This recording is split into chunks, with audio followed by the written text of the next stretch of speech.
bottom of the river. The devil has come to carry me home, lay me at the bottom of the river.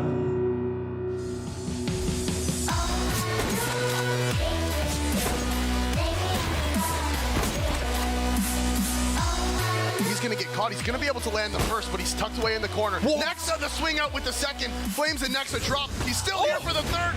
His hand, save me from the gallows.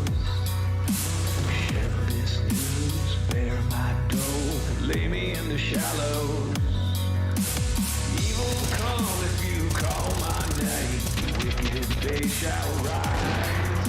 The river sings on the wash. That was just Woxic to try and clutch this one out. There Chico's on it. Could be good. Oh, it is good. It will remove matches, but again, Ty was holding this one, but Woxic swings. Kindar to be here in CT spawn. That's exactly where they're going to walk across. Kindar hits the first, peeks back into the second. Great play here, slays all of them.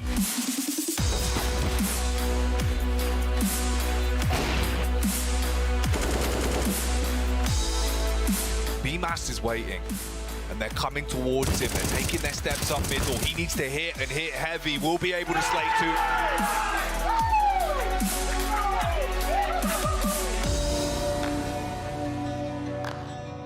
It's been so long hard days. They don't say God's changed my ways. And they could just give everything over, and they will. But I can't hide. And I won't hide. Yeah. Bit he just unloads.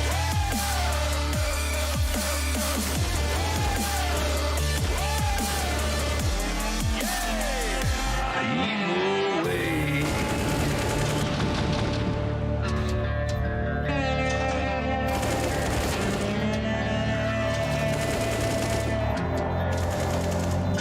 But I found out their hate grow cold.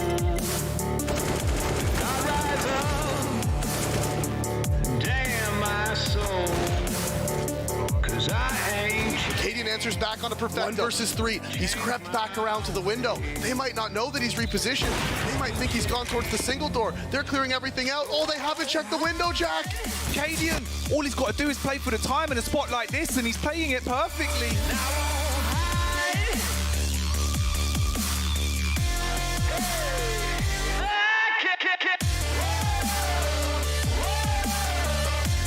But he'll leave it at the bottom of the ramp and forced him into the fight, but he's got the lineup. The triggered discipline is taking down a couple. Oh, Frothy into the clutch. Oh, Frothy!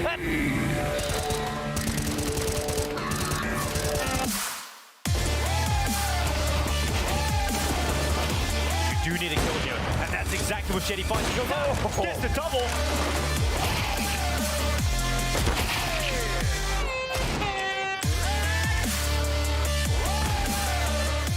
Oh, Juk Vasura to close this one out. 16-7 victory and Overpass Team Unique.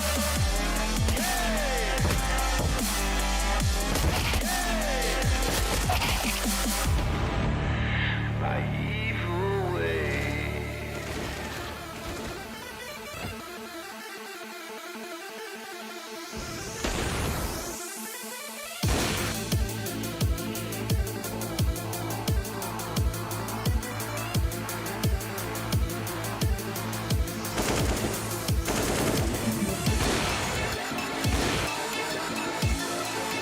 Just as I tried to highlight the era up, Hauser brings it back.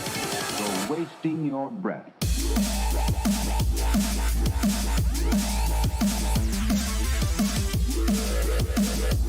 Chunky nade incoming. Certainly not bad. Oh, no. Oh.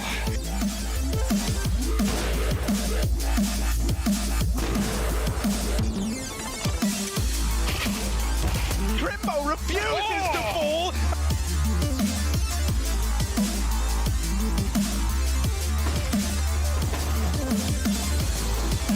I don't think think they I don't got think it. they got it.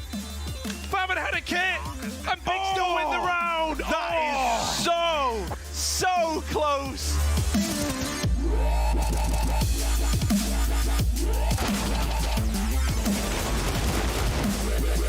This is the time to shine. This is the time to deliver. Trying to get FaZe into an overtime, No but way. he's wiped clean. Tabson wide swings. Carrigan's gonna try push the smoke. Wins the first, and it's a 1v1 to close. Twists from behind. Up through jungle, it's a tap for Tabson. He doesn't know. Oh, he's just got behind triple in time, and he's gonna convert the clutch. Big 2-0, and they're going to the major, taking down FaZe on their map pick.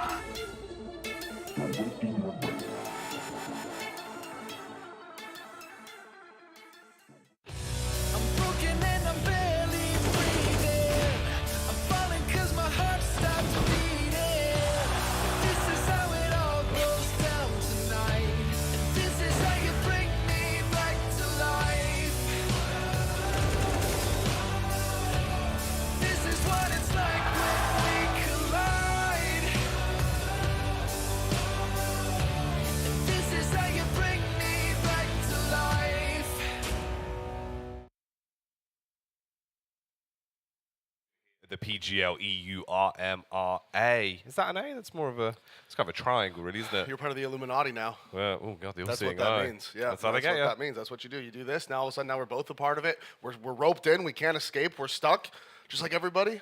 Everybody here watching us, they're stuck with us. They got to deal with it. You got to deal with us for the next few hours as we're kicking off the B stream here for what, day 3 of the EU RMR? It could be any day. It's honestly. all blending together. It's all becoming one big homunculus of games. But they have been some big bloody games. Yesterday, what a treat we had, Davey. All the action on the A stream, all the glorious games here on the B stream as well. But look at the spread we've got in store for you today. Oh, yeah, look at this first one as well. OG down in the 1 and 2 games, and also that second matchup, Fnatic versus Eternal Fire. One of those teams is going home. And that is a big shocker. And the thing is, right, I'm going to be out there. I'm going to say it right now. I know we're not covering that game, but honestly, for my money, I think Eternal Fire take that. Dude, they might. Yeah. It's got to the point where Fnatic has fallen so far down that Eternal Fire, and I mean, those guys are no joke, right? That is the Turkish super team, and they've been sort of trying to build that team for years, obviously going all the way back to the Space Soldiers days. We never really had that team that had all of their best players on it together. They didn't have Woxic and Xantaras at their peak, right? And that's sort of where now this Eternal Fire team is sort of picking up that mantle. And there's so many teams in that 1-2 bracket where when they go out, you're like, what? Outsiders down in the 1 and 2. Fnatic down in the 1 and 2. Dignitas down in the 1 and 2. There's going to be lots of teams going home that have fan favorites on them. Oh, yeah. A lot of big names will unfortunately be unable to make it to the major. But we've already seen some huge upsets with teams that have gone to the major, right? Big yesterday, taking the shocking 2-0. That's ridiculous for them. That's huge. It is. Taking down the world number 1 in FaZe. Again, on their map pick, 16-14, the 2-0 result. That was absolutely massive, and I love that for them because Big Clan, they don't get the respect they deserve. Maui Snake did point out however many months ago that he thought Big was going to be a top 5 team. He called it. He said they were going to be great, and in that matchup, they proved that they are contenders, right? They took down FaZe, world number 1, recent world number 1 as well. Yeah, no easy feat at all, and obviously heroic. The time, the tale as old as time, really. The constant struggle they've had against Na'Vi. They finally best them in a best of 3, and what a fashion to do it in. We saw Cadian beat in his chest, and deservedly so. Yeah, I saw somewhere on the internet, which means it's 100% accurate, that Heroic, the last 8 times they've played Na'Vi, they have never beat them in a best of 3. That was the first time they've done it, and to do it on Nuke, 16-9, what a result. What a result indeed. But let's bring it back to the present and talk about the spread that we have in store. Of course, OG taking on Unique will be our opening best of 3 here on the B stream. And OG, Davey, a team that it's kind of surprising to see them actually falling down here into the lower games. Yeah, they had kind of a tough matchup, right? They kept getting those hard matchups every single time. Even their 1-1 matchup. Now they're going into the 1-2s, and yeah, honestly, it was just tough for them. They've had a pretty hard run so far through the Swiss system. It's not been easy. It's not been easy. One player that, of course, has been stepping up for them massively, though, is Mantu, and I think we've got to give him a lot of props. The game we had with him on Dust 2, he was unbelievable. Nearly the full 30, I think it was like 28 frags, but Oh, bro, he had like 39. Oh, God, By the end of yeah, it. no. 38 or 39. Well, that went so to it went OT, overtime. didn't it? Yeah, Oh, man. God. Exactly. No, he was absolutely popping off. Team really let him down on that one. That was on Dust 2. And now they're in the best of 3, so they get to flex their map pool a bit. And also, coming up against Unique, you know, I'm not trying to disrespect them in any way, but this is a team that OG should be comfortably beating with the resources they have available, the players they have available. This should be a game where OG is comfortably taking them down, especially in the best of 3s where they get to flex that map pool. Absolutely. Nice that we do get the highlight on Mantu here as well. We spoke about him a little bit because he is such an impact player. On the AWP yesterday, once he had it in his hands, he just went into, you know, Super Saiyan mode, round after round, finding entries. But he was so dynamic with his AWPing. That's why it was so fun to watch. Yeah, absolutely. I mean, he was all over the place. And there were so many. I think he had 3 or 4 4Ks throughout that game and just got his ace stolen every time. Unacceptable behavior from his teammates. Yeah, Flames always denying the 5. Classic Flames. Yeah, I know. Classic. Absolutely classic Flames. It was just ridiculous behavior, really. It was. But this is their opposition. Team Unique, a side that is in a position to really have to come up huge here. You're not in a great spot in terms of the opponents you got against. OG is going to be no pushover, but this is where Unique have to show that they are made of strong stuff, or if they lose this one, Davey, unfortunately for them, it's not really going to be the dream. No, and this is also a situation where Unique, probably most people would have picked them going 0-3, so the fact they're even in this position in the 1-2 games is huge for them. And also, they get to play against an OG team that's kind of struggling right now, right? Like we were talking about, they're dropped down into the 1 and 2. That's not where they would have expected to be. It's not where most people would have expected them to be. They would have been one of the teams expected to go through, right? Obviously, 16 teams here. 8 get to go through. If OG can't make the top 8 at this event, that would be very disappointing for them. So when you look at it from Unique's perspective, they're like, okay, yeah, we have to play against OG. That's a huge name, and that kind of sucks. But also, if you were to play against one of the big names, I think OG and Fnatic are probably the 2 that you would be okay getting matched up against at this point. Yeah, the form that's obviously been a little bit shaky as of recent weeks, recent months at times. So it can get a little bit scary. Let's have a look at the veto, though, see if there's any inkling there of how this best of 3 is going to go. All right. Okay, so overpasses the opener. Then we get Ancient. And third, and finally, if we need it, Inferno. And that Ancient pick from OG, that's what I was talking about with the veto flex. You know, they get to throw in there the new map. It's Ancient. They've been practicing it a ton. And honestly, I really like this veto. I'm glad. I'm just happy we don't have to cast it. Hopefully, we don't have to cast an Inferno game today because we've casted so much damn Inferno at this event. Everybody's playing it. And if we get to map 3, that is where we're going to be. But honestly, I think OG is just going to take this 2-0. Yeah, I would support your opinion on that. I think all in all, OG need to just come out and show they're the better side here, lock it down in 2, and give themselves a bit of room to breathe. You can't afford to lose this game, Davey. No. And of course, these are the online stats for the teams. OG, last 6 months, 100% win rate on Overpass. I mean, all right, bold pick from Unique, I guess. Yeah, actually is quite a risky maneuver for them, obviously, going into that map. OG, undefeated on it so far online, but this is LAN, obviously there as well, though. You have Mantu on LAN. He has been living and breathing that LAN AWPing. He's been all about it, so that could be nightmare fuel. Then we go into Ancient, again, statistically still quite good for OG. Yeah, I mean, it's their map pick. I mean, they're 2-1 on it. I'm assuming that one loss would be against a team who is probably in the top 10. Right? They tend to play against the higher opposition in their matches. So whoever that one loss was against, probably against pretty high tier caliber opposition. Big caliber. Yeah, like 50 Desert cal. Eagle. Yeah, Desert Eagle caliber. Yeah. Or op caliber. Both 50 cal. Yeah. Whereas sometimes it's like you get like USP caliber wins. So Well, you're just like, was that 0.45 ACP? probably. Who Oh knows? yeah, 0.45. Yeah, I think it is. Yeah. Bullets. Bullet. That's what we got for you. Numbers. Bullet talk. Maths, shapes, geometry, triangle. Oh yeah, that's right. One of those again. Yeah, whip that back out. Yeah. It's all gone full circle. But I'm not really sure if this matchup will go full circle. As you said, I feel like this is probably going to be a relatively swift 2-0ing that comes out for OG, and that's what it should be, right? Yeah, it should be the 2-0 for OG. I mean, props to Unique for getting into this 1 and 2 game. Props to them. They're going to get a ton of experience out of this. If they are able to pull off this upset, that'll be huge. Then they get to go into the 2-2 games and potentially actually qualify for the major. Yeah. And that's what we're all playing for. That's what we're all excited to see. Which teams are going to make it to the PGL Major in Antwerp? Who is going to get there? Big questions, and every day we're getting one step closer to knowing the full lineup of teams that will secure their tickets. But it all starts here in today's Best of 3 on the B stream, OG on the CT side, Unique starting off on the T side of Overpass. And as we've seen, as we know, T side Overpass, it's no walk in the park, Davey. Sometimes it can be horrific. It's like going in a walk in the park if there was like a thunderstorm and your umbrella was just made of metal. Or like going for a walk in the playground and there's just CTs there with like guns that then they try to shoot you. And that's not fun. No, that's not what you want. In the video game, of course. Of course, in the game of Counter-Strike, which is where we are. So early on, OG all go marauding out through short, looking for the opening picks, and lurking outside of Monster. You've got a 3-player setup. The bomb's going to be held back on Smiley. He's looking for anyone that comes up through Connector, but no one's coming. No, and there was the 5-man play actually over towards B, but they don't see anybody, so they rotate off. 2 have pushed up into the A bomb site now, as you can see. Duke, he's pushed forward with the PC-50. He's looking for the frags, but Nexa swings out. He finds it, and it was just the one, so they're still committing 3 players to this B bomb site, and that's where Winter's going as he walks out Monster, has that Glock. Ooh, and then 1 man has rotated back over. There's 4 here, and they're walking straight into the stack. Can Nexa find anything else? No, Ice and Winter. Oh my god, the whole team just gets swept. Unique go into the B site. They walk into the stack, but they land all their shots, and OG is on the back foot.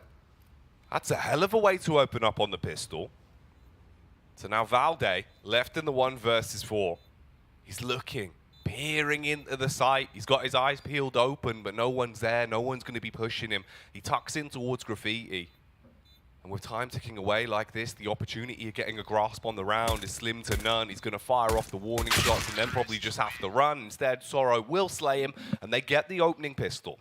Yeah, what a round from Unique. They just walked into the B bomb site, found all the headshots, and everything fell apart for OG. They were stacked. They had the information. Even Nexa opening up the round with the pick towards long, but look at this. They just run out Monster. Everyone from OG misses their shots, and Unique just lands every single headshot they possibly can. 1-0, going the way of Unique. They start off the T side on Overpass with the pistol victory. Massive, massive, massive here. T side Overpass, you get that opening pistol. Start putting some rounds up on the board, especially once you start getting into the gun rounds. If OG's having a good day, you can just get locked out completely on the T side. Deagle in the hands of Valde. He's sat close to the toilets. Little spam through the smoke, make his presence known, see what he can find. Unique taking their time with this as well. You don't want to run into that pistol stack. You don't want to have your lips removed by OG. So they'll use their utility and keep it fairly calm. Taking control towards toilets now as well. And Sorrow actually backing up. Throws the molly to clear out the connector. Boost. I mean, they found him. They found Duke, but he flicks up and he lands it. Nico can't hit the shot. Mantu does answer back onto Ice with the scout. So it is the 4 versus 4. Smiley has that AK towards long. He doesn't want to go forward. He's worried about the play, and rightfully so. Valde's walking in. He's going to peek around the corner. This is the bomb at long. If Valde can find this kill, potentially get that bomb down, as Mantu misses the shot as well. Valde goes forward, gets the tag, but can't get the frag. Mantu on the scout, backs up towards Bank. Nexa's lying in wait with the MP9. There's always an opportunity here. With 20 seconds left, Unique have to be quite swift about the way they approach this. They've got the HE pulled out on Duke. He'll launch it up towards the site. 15 seconds left. If Mantu gets some tags out with the scout, we can see a swing from Nexa, but instead it's just the full frontal assault. That's 2 kills, and the bomb dropped in a really rough spot. The round's probably going to go the way of OG here. Player towards the dumpsters has to make sure he doesn't die. Yeah, good play from Flames. Doesn't go forward, runs back. Oh, now he goes to the smoke with the dig. Finds him after time. Winter's got no money. He's down to $0. Very smart heads-up play from Flames. His teammates, he realized they were dying. The only way they can lose the round is if Unique killed all 3 of them. So Flames, as soon as his teammates find the frags, he just runs away. He tucks away at the bottom of the stairs, just making sure that the time runs out, making sure he doesn't go down. And then he actually runs up at the end and wide swings and takes down Winter. So $0, no armor, does get a deagle dropped over to him. The whole team might as well buy down with him, right? If he's down to 0, there's no point in saving. You're not going to be able to buy next round anyways. He's got nothing. Yeah, your money will be so disjointed to make the best of a bad situation. Just force up around it. And see if you can push back. against what OG are working with, wielding those SMGs. More of a stack towards the A site as well, grouped up into the round. A Mantu on the scout. We're talking about his AWPing yesterday, but when he's got a scout in his hands, he's still just as lethal. He has so much firepower potential, and all he's got to do is tag him, really. He's got the 3 MP9s on his side. Always scary. Yep. They go running, they swing, they... That was good. Yeah, I've been working on that one. Yeah? Yeah, You've been working on your gun sounds? Yep. You never know when you need it. Want to hear my scout? Go on. Ooh. It's more of like a... I like that. Yeah. That is closer. To be honest, I didn't know where I was going with that. But then I saw the scout and I was like, well, we got to try. You got to commit now. Yeah, I got to try it. I'm invested in this bit now. Yeah. Ooh. Well, there you go. That's how it sounds. Oh. Oh. Okay. Ice on the Deagle does at least stop Mantu there. But he's already found 2 picks. Sorrow pushes up close with the Galil. He's got 24 HP and 18 seconds left on the round. Good connection from Ice on the Deagle, but Valde farms them up with the support of Nexa. And OG get through the round with 2 casualties. Flames swung out with his M4, like, guys, I want to play, and just immediately shot dead. Yeah. Just completely taken out. As the one thing for Unique, the mistake they're making is they're not putting enough pressure across the map. I mean, don't get me wrong, that was like a force buy. They didn't really have utility. They were just trying to group up and hope they could find the kills over on the A site. And 2 isn't bad, but realistically, you need to apply a little bit of pressure towards both bomb sites on this map. Ooh, OG actually missing one of their Molotovs. Doesn't matter in a round like this, but in the future it could. That Molotov towards Playground missed. If they don't fix that on the gun rounds, if they're counting on it being there, that could be a problem. Ooh. Mantu with timing could be a bit of a problem, as Duke was able to get right in his face with a Glock, but can't get him down. Awkward encounter to go up against as well for Sorrow, as it's not really the weapon you want from this distance. Oh. Gets away. Nope, doesn't get away. Sorrow line swings out with the Glock from long. Finds Mantu as Nexa's there to clean up. It's one of those ones where he's got to just be like laughing at his teammate right now. He's like, look at you, you died. Did you get killed by a Glock? Did you just get Glocked, Mantu? Did you lose to Glocks? Is that what you're saying? Nightmare. Oh, look, the hands have come out. One of those for Nexa. That looks a little bit awkward as well. The first fight where Duke was just in his face towards toilets. Man like Duke for sure up.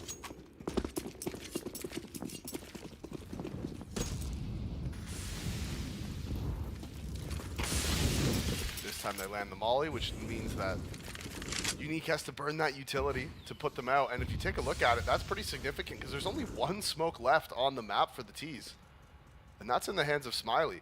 So any site execute going to be very difficult now. At this point in the round, to only have 1 smoke left on T side, something's gone seriously wrong. They're not going to be able to take bathrooms control. And this is actually huge. Oh, he took a step forward. Man, every time I go to say something.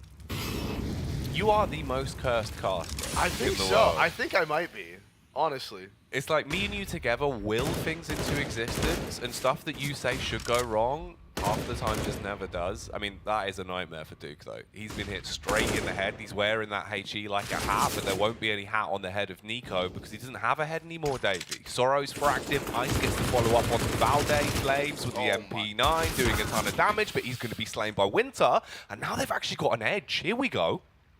4 versus 2. Nexus here on the B site. He is by himself. Teammate Mantu with the AWP over inside of the bathrooms. Bombs wrapping back around. 3 players are low. Ice is actually on 69. Nice. It's Nexa looking for the frags. I think he's heard the footstep towards Monster. They line up. He swings out, gets them both. Molotov is going to be late. Winter pushes in. He finds the kill onto Nexa. And now it is just Mantu. 1 versus 2. He's coming down the connector. Bomb is going to be recovered. And it's all going to come down to the timing. Oh, he throws the nade. Does it find him? Oh, just a bit of damage, but not enough for the frag. And he gives away his position, so the bomb is going to be planted for heaven. Mantu with the AWP peeking out from short. Smiley's down to 23 HP. Mantu backing off. Yeah, doesn't want to run a risk of going for this one. Doesn't fancy his chances. Calls it quits here already. And that will be the save. Probably the safer play to make, keep the AWP in fruition. Might have been a winnable round for him, but he won't run the risk of going for it. So Unique going to take a second, take the scoreline 3-2. Yeah, it would have been difficult. As soon as Winter found contact, Smiley would have just swung from the pit, and with the op, he would have been completely exposed. If he had picked up a rifle, maybe. Could have baited out the shots. Instead, Unique pick up their second. So they go 3-2 here on the T side. Mantu does hold on to his op for this round. Wasn't able to really find anything in this one. As here, Valde just in the connector. You can see he tries to react to the aggressive play, and they're honestly so unlucky for Flames not to find one of those kills as that smoke popped out near the door. Yeah. The spray through the smoke finds the dink, tons of damage, just can't finish him off. As soon as he switched to the USP, I was thinking, you know, Flames is one of those players where it seems like at time, Divine Intervention is just on his side, and the bullets just kind of go where he wheels them to. Or wills them to, not like wheeling a bullet in a little wheelchair. Maybe. They're quite light, you could probably push them around. Yeah. You'd have to like come up with some form of attachment to like attach to like the rims of the wheel, and that's gonna hold the bullet on top while the wheel moves forward, and then you could just like push it around. Like a shopping cart, but for bullets, there wouldn't have any holes in it. Yes, exactly.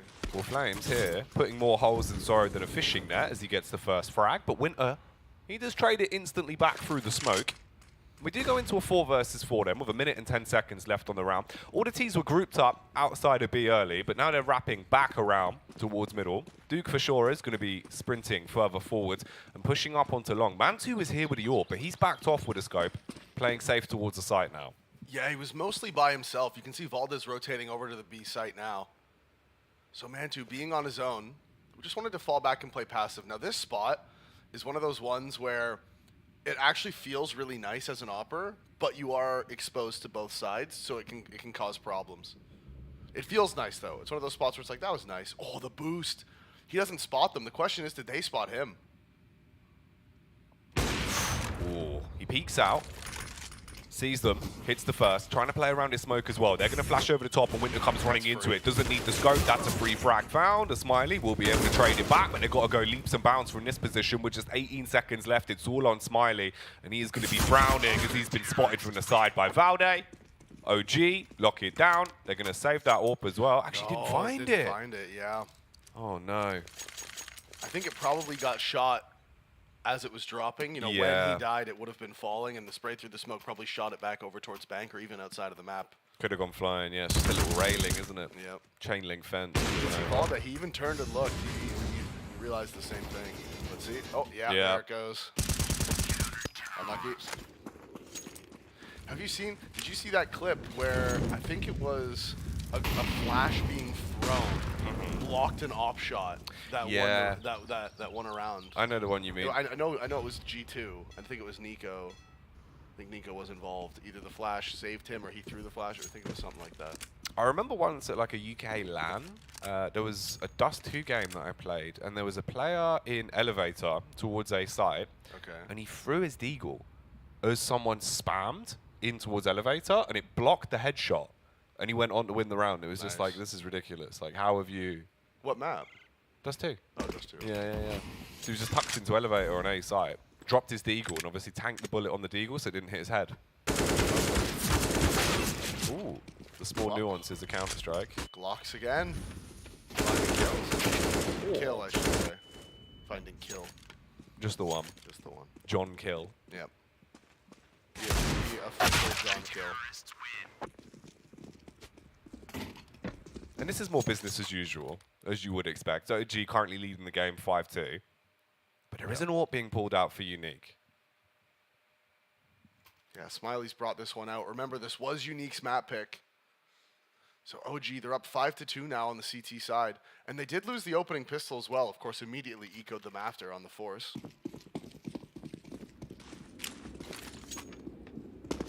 Next, they're going to throw that smoke out towards Monster. And Unique, where are they going to bring this off? Right, it's over towards the B side. It's been smoked off. There's 4 players here. It's the heavy B default.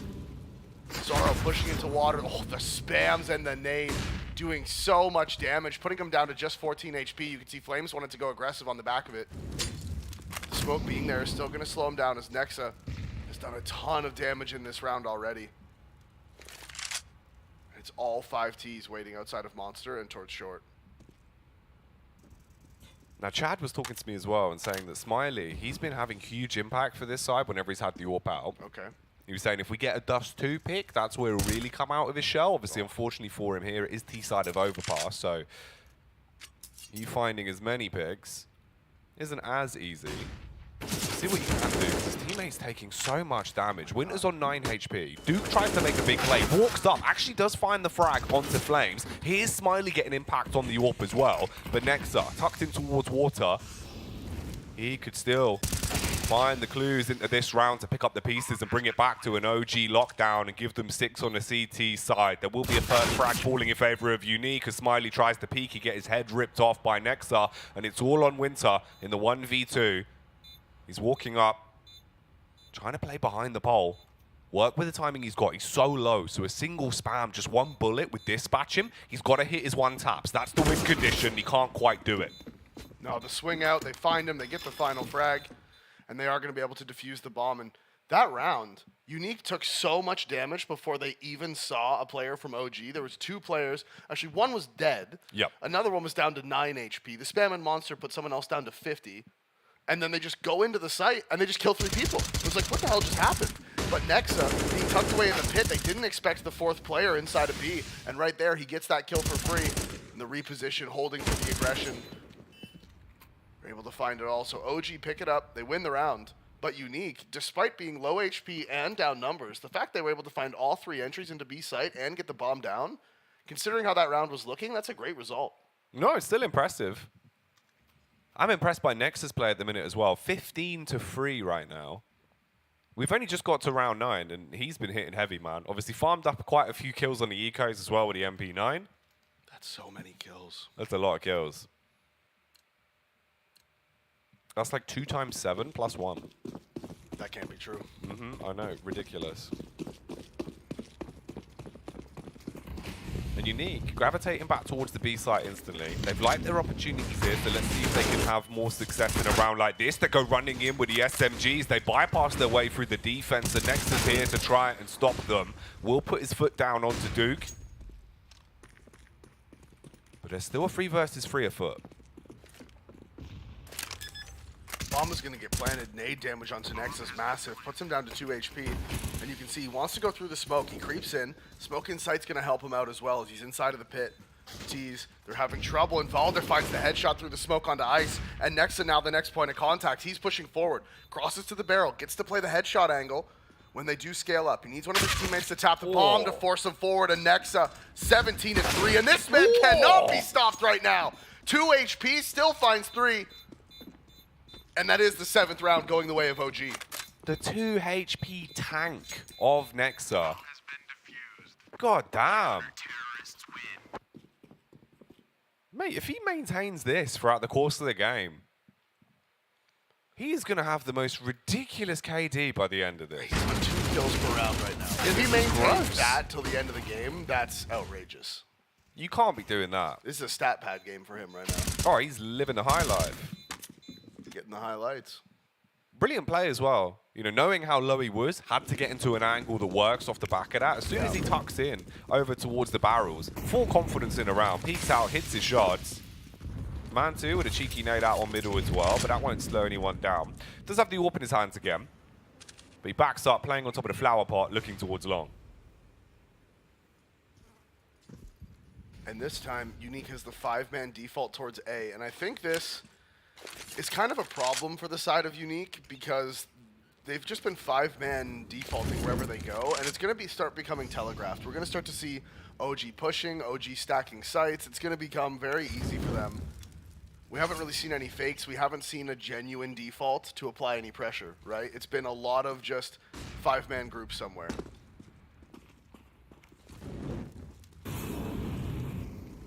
Smiley has a scope of his own. Man 2 with a quick face.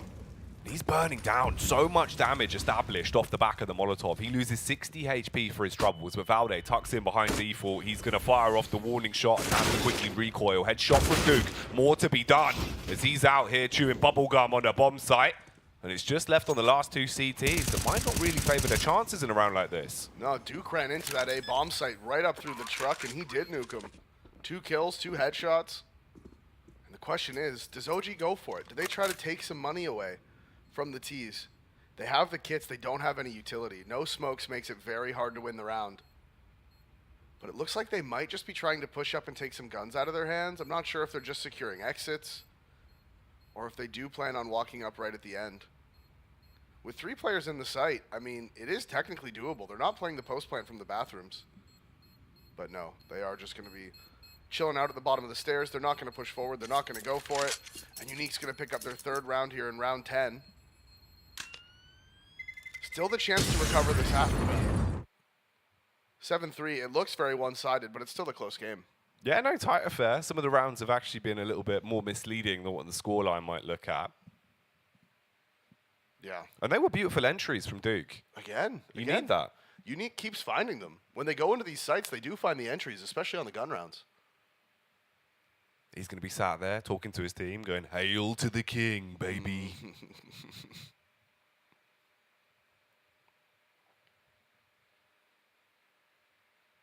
OG going to take the tack as well. Yeah. They're It's first. a good time to take it. Yeah. Lose a round like that, slow it down. I know it's something we've been highlighting a lot throughout the RMRs, but you can see the problems when some teams don't take attack. Even OG on that Dust 2 game, there were times where we were like, you should just pause here. Just slow it down a bit, you know what I mean? It ices out the other team for a few seconds, give you a little bit of time to breathe. And Unique, we've seen how if they get hyped up, if they start playing off the confidence, they're going to hit entries like this. So the second you just give that extra 30 seconds for them to have to sit in spawn, wait for the freeze time, it can slow you down on your T side. Another wrist molly. But this time, because they miss it, they all go walking up the stairs and the nade drops right on top of them. And I wonder if that was intentional from OG, to be honest. That nade misses. Valde actually spots him out towards long, so he needs to run away. But because that molly missed, they all came up the stairs, and that was the moment that the nade came in. Potential mind games at play, because that nade did way more damage than the molly would have, because if you molly it, they're just going to smoke it off. The nade hitting 3 people for in between 40 and 50 damage. That's just a massive HE. Really large. Yeah, like a Like a bowling ball? No, bigger than a bowling ball. Like a boulder? Beach ball. Oh, beach ball. was the word I was thinking. Beach ball volleyball. I wanted to say blow up ball, but I was like, that's not. I mean, it's technically What, did true, it? It was a but- blow up ball, wasn't Yeah, it? that's. I know, but that's why I was thinking blow up ball, because it was an HE grenade. But if I said blow up ball, no one would have known what I meant. Yeah. I got you.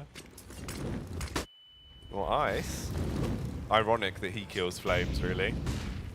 They're going to be going out into the site, looking for more damage to be done, but Winter will be out of season against Nico. They're all low. Mantu, he's in a prime position as well. His teammates will do a lot of the work for him, so it's just down to 2 Ts left. Scratch that, as it's only Smiley that remains, and with 20 seconds, he might just want to run away. Yeah, he just wants to hold on to his off. They have the money to buy into the next one. And the amount of value he has in his inventory right now is more than he would be able to purchase into the next round, so he's just going to go for the save. Doesn't care about the loss bonus. It's not going to matter. Or doesn't care about the lack of loss bonus, I should say.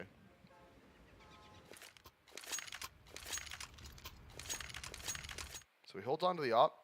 He's going to be able to buy in on the utility. The rest of the team's going to be able to purchase as well, so it's not a problem. They're going to have the full buy. And here they found the opening again, but the thing is, they were all just so low from that early HE, right? Yeah. 3 players down late, and even that opening kill that they found towards water, I think it was Flames inside of water. He just kind of missed, but he still put him down to just 10 HP. Well, you can't be Flames in water, really, can you? No. Unless there's like a top layer of oil. Yeah, which there isn't. No. Well, there might be, actually. It's pretty Well, it dirty. does look quite oily, I was about to doesn't say, it? it's pretty dirty, actually. There might be. It doesn't even have to be oil. It could just be, like, grime that you could light on fire, you know? Like that grime. Yeah. Like exactly. Skepta. Well, Valde. By 9 player right there. Love that for him. Yep.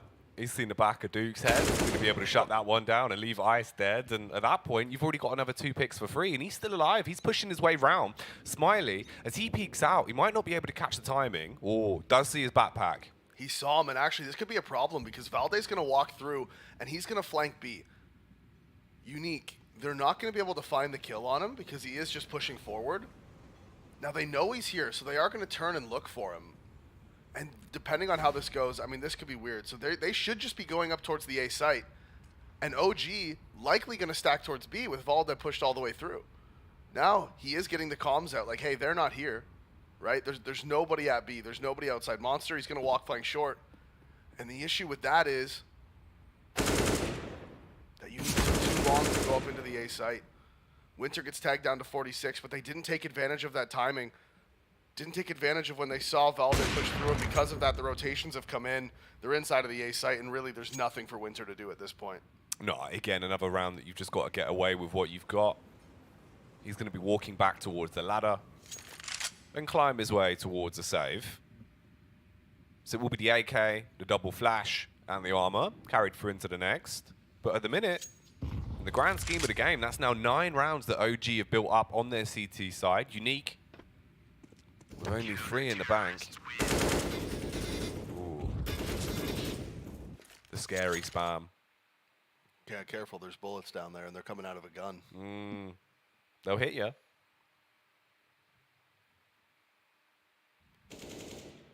Remember, this was Unique's map pick as well. We are on map 1 of the best of 3. We score 8-3 now for OG. Doing very well here on the CT side. 9-3, actually, that's right. Yeah. That was the 9th. This doesn't bode well for Unique. They're down 9-3. OG, if they close this half out even 10-5, 11-4, they're going to be real comfortable. All right, what do we have here, Mr. Drone Man? The carrier. He does have a 121 ADR. That is quite a bit. Yeah, that is a lot of ADR. You know, we were talking about him because he had so many frags. Obviously, 19 kills now. And he has just been a machine at the B site. The human meat grinder every time they push in. He had back-to-back triple kills. Yeah. Never nice to have to go up against, especially in a round like this where Unique just don't have the arsenal to work with. Couple of rifles, couple SMGs, and a 1-Tech-9 on Smiley. Again, the utility dealing damage, but they're always swift with the entry picks. They do find 2, but Nico and Valde respond. Nico waiting for them to come walking through the smoke. He'll be tapping, he'll be hitting, and Smiley, he's lost his face. Not what you want. 10 rounds in the bag now for OG. Yeah, they tried to do it again, just the fast B pop with the SMGs, the Tech 9s. They try to run in. Last time they found the openings, weren't able to secure the round off the back of Nexus frags, but this time, despite finding that first kill, there was just too many OG members there, and they didn't have the bodies, they didn't have the numbers to throw at them. 2 players throwing nades. If you don't find those opening picks very quickly, if you don't scale into the site and apply that pressure, it becomes very, very difficult.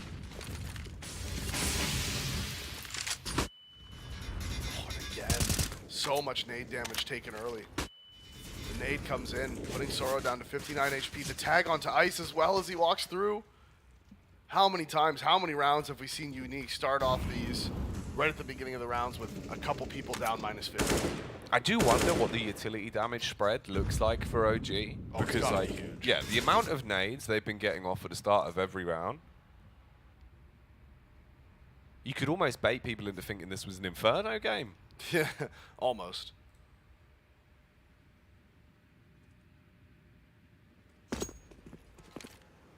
Man 2. Looking for a pick or 2 with a scope that he has in his hands. Valde. He's played this position a few times in close connector. Won't even need to engage against Sorrow. As Nexus watching from short, he'll find the opening with the door wide open. So again, Unique down to a 4 versus 5, coming up towards the site. Oh, jump up from Nico on the spot. And Smiley will hit that one with the AWP. Man2's here. He's got an AWP of his own, but can he hone them? He will be able to hit one. Winter trades it back onto Flames. He's firing off quick shots, but he peeks straight into Smiley and gets slain because of it. And the CTs are down. And where is the bomb? Okay, the bomb is going to get planted. Valda knows there's a player in water. It's all going to come down to timing as Winter actually peeks into him and finds it.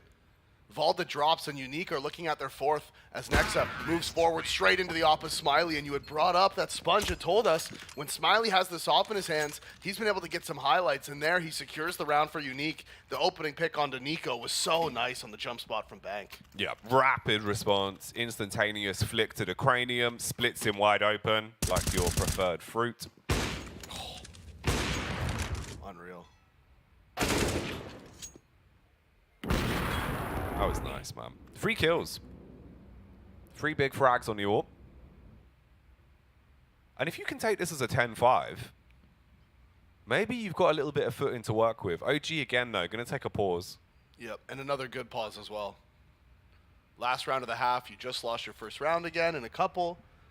Take the pause, get the reset, talk to the coach, figure it out.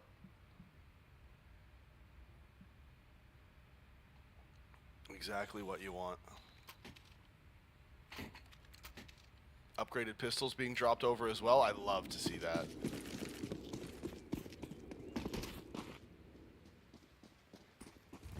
Nico, why don't you have an upgraded pistol? $300. Get that P250. Come on. Grow up. Ooh. Mantu makes it on his second jump towards the flower pots.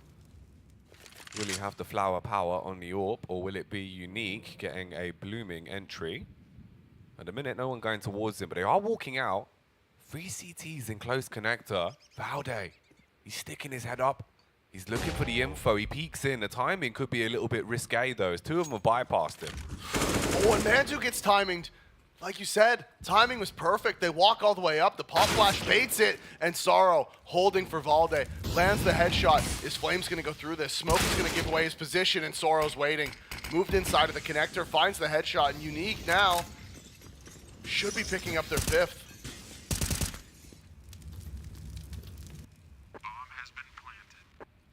Nexa with 20 kills coming out from the bank. Let's see if he can get a hat trick in a round like this. The Molotov will force the player behind the truck out of position. He's going to throw it. Nico peeking up behind the bin as well. That's the peek. He does get away. No opportunity for him to actually hit the kill on the rotate. Tap through the wall, but that won't be doing any damage either. And with not much time left, you've got to be swift about this. You have to run in. It's just a 1v5 now, and that is the round going the way of Unique. So it does go 10-5. And that was great for them. Good reactive play off the back of the timing. Sprint up, you get that kill on Mantu. Suddenly Valde, he's stuck in connector. He thought he had it watched, but 2 of them got past him. Yeah, it's one of those situations where it was actually a really nice call from Unique. The players had crept all the way up to Divider, and the player in deep mid threw a fake flash. I mean, it was a real flash, but he threw it to like imply that they were just taking mid control now, when in reality, the 2 players had already walked all the way up and close on the site. Mantu takes the bait, he pulls out his knife, he starts to go forward, and immediately drops because of it. Good little fake from Unique there. Nice play to pick up their 5th round on the T side. And remember, they did win the pistol as well, so it wasn't a great T half from them. They did, of course, get immediately ecoed the second round after winning pistol, so that's not ideal. No, sometimes that does happen. Oh, here we go. We've got the utility damage as well. Wow. Look at that. 347. Oh, that is massive. The nade damage. I was thinking it must have been high, but that actually surpasses my expectations. Absolute lunacy there with the nades. Good opening frag, though, from Smiley. Here's the headshot towards middle. Playing it like he has a sniper in his hands. I'm going to find about as much impact. They're all going to be thunderfooting their way through the toilets and pushing up close towards Smiley once again. He's waiting with a whiteout, but they're not coming. They've slipped their way down connector. Yeah, they just needed to clear this out. They push in, make sure there's no stack there, but the one place they are walking into the stack is on A. Valda now spotted by the jump spot. Was towards bank. He's going to just walk away at this point. But you see, they've pushed through monsters, so they have this 4-man stack at A. Duke had pushed all the way through, gets the clear. Sorrow tries to go forward. He doesn't have the armor, though, so the P250 of Valde doing tons of damage as Smiley finds his second of the round. Sorrow and Ice are there to help. They're there to support. They find one apiece, and it is just Valde now. He has the P250. Can he do anything crazy? Starts it off. I've seen this man pull off 1v5s before, but this is not one of those times. P250 recovered. Unique win their second pistol of the game. 10-6. It's not too bad. Problem is, though, like we saw in the first half, you take the pistol, they got instantly reset. You can't afford to have that happen here. In terms of the buy as well, they're pulling out heavy FAMAS investment. Do you love a FAMAS? No, you don't. Well, they Nobody do. loves a FAMAS. No, it's not what you want. The Famai, the little Frenchie, the bull pup. Ooh, Duke. Target practice towards the connector. He passes with flying success. The backup of Winter as he'll come in and get that round secured. So another in the bag for Unique. No shady business going on here. They just walk their way through. They keep all the guns alive. And they're able to build themselves into the game somewhat. Of course, OG, though, will be able to pull out the rifles now. If Winter had an MP9, he gets double the money for those 2 kills. He does, yeah, and it's probably easier. Yep. Just saying. You're also harder to hit because you can just run around with it. And you look cooler. Yeah. Which is the most important thing. You can hold it sideways Yeah, because like, it's wow, smaller. look at that guy with his cool gun in the video game. That's pretty cool, I think. Whereas when you see someone with a FAMAS, you're like, oh, look at that stupid, ugly guy. Look at that FAMAS user. Yeah. Ooh. Flames, he's up short. Soros does go 1-for-1 on the monster hold, but Flames has been able to get into the back line of the site and line up the frag onto Ice. Valde in a prime position as well. Oh, how does he not get that kill? Duke comes running out. He's left on 19 HP. They smoke off on short. He dashes the Molotov as well. It is a 3-on-3. And that smoke's actually going to cause a lot of problems for the CTs. They don't have the kit either. All the money they have in the bank right now, look at them, all 3 of them, 3,400, 3,400, 28, and no kit purchased. So now they just can't even go for the retake. They have to save their guns. It's not a bad save to begin with. It's a 3-on-3 retake. You did get smoked off on short, so they funneled you over to Monster. It's not the end of the world. It's like, okay, we're just going to go take B, 3 versus 3. Like, it's fine, but they without the kit, they're just like, we're not even going to try, honestly. Can't even go for this. Crazy they didn't buy a kit. It's so much money. Surely they will this round. You'd hope so. Well, I would. Actively hoping. So, in fact. Wishing it into existence. Yeah. Well, maybe they had seen the Eternal Fire game and thought they don't need a kit just in case the bomb doesn't spawn. That's such a good point. That's such a good point. They're like, wait a minute. If the bomb doesn't spawn, why would we waste money on a kit? Or, like, you know, rather than bringing a kit into this, what if they just brought some wire cutters from home? Yeah, yeah. Like, why? Like, yeah. Why do I have to buy a kit? You have a knife. Can't you just cut all the wires in one go? There must be something more in the kit. I mean, we talked about this a couple days ago, but there must be like instructions of some kind. Yeah. Maybe the kit is actually just like Intel. It's like a man in the chair type situation where, you know, you get a voice line come over in your headset and it's like the blue wire is the safe one. Or like, this is the code. And the time is actually the time it takes to press the buttons. Yeah. Because the numbers aren't like lined up like 1, 2, 3, 4, 5, 6, 7, 8, 9. Like they're all like in different places. Yeah, they constantly move the numbers around to make it harder. And that's why with the kit, maybe it like, no, that logic's not going to work. I was going to say maybe the kit somehow like helps you decipher where the numbers are, but really it would still take the same amount of time. Or maybe the kit gives you a pattern of numbers that's like the shortcut. So instead of having to type in 10 numbers, you only have to type in 5. So you just have to find them, which takes about a second each, and that's why the defuse kit takes 5 seconds to defuse the bomb. True. What if you just had really slow fingers? Well, that'd be a problem, wouldn't it? Yeah, you wouldn't hit those numbers in time. No. Well, or just slow eyes, because you have to find where they are and then hit them. You just sat there looking at it going, I'm panicking, I'm panicking. And then it just gets worse. Yeah. And then the bomb explodes. Everyone's shouting at you. Yeah, and then the bomb explodes. You're like, oh, no, I'm dead. But then you respawn. You're like, oh, Pog. I'm back. Yeah. So I 2 made kits as well this time. Zoro's got one and Ice has the other. Phew. No, 2. Oh, the utility damage still finding success for OG, man. Doesn't matter what side they're on. That is a hefty nade. Dropped straight on top of the boost that Duke and Winter were going for, trying to spot out those players aggressive inside of water. They're not going to find anything. As Ice is pushed in, so he has control now. And they're actually leaving him at B, but he's not spotting for the cross to Monster. He's just sitting here on the railing. If OG go out Monster, oh, look at them. They're just walking straight out. I mean, Unique's not going to have anything for this. The pop flash will give it away.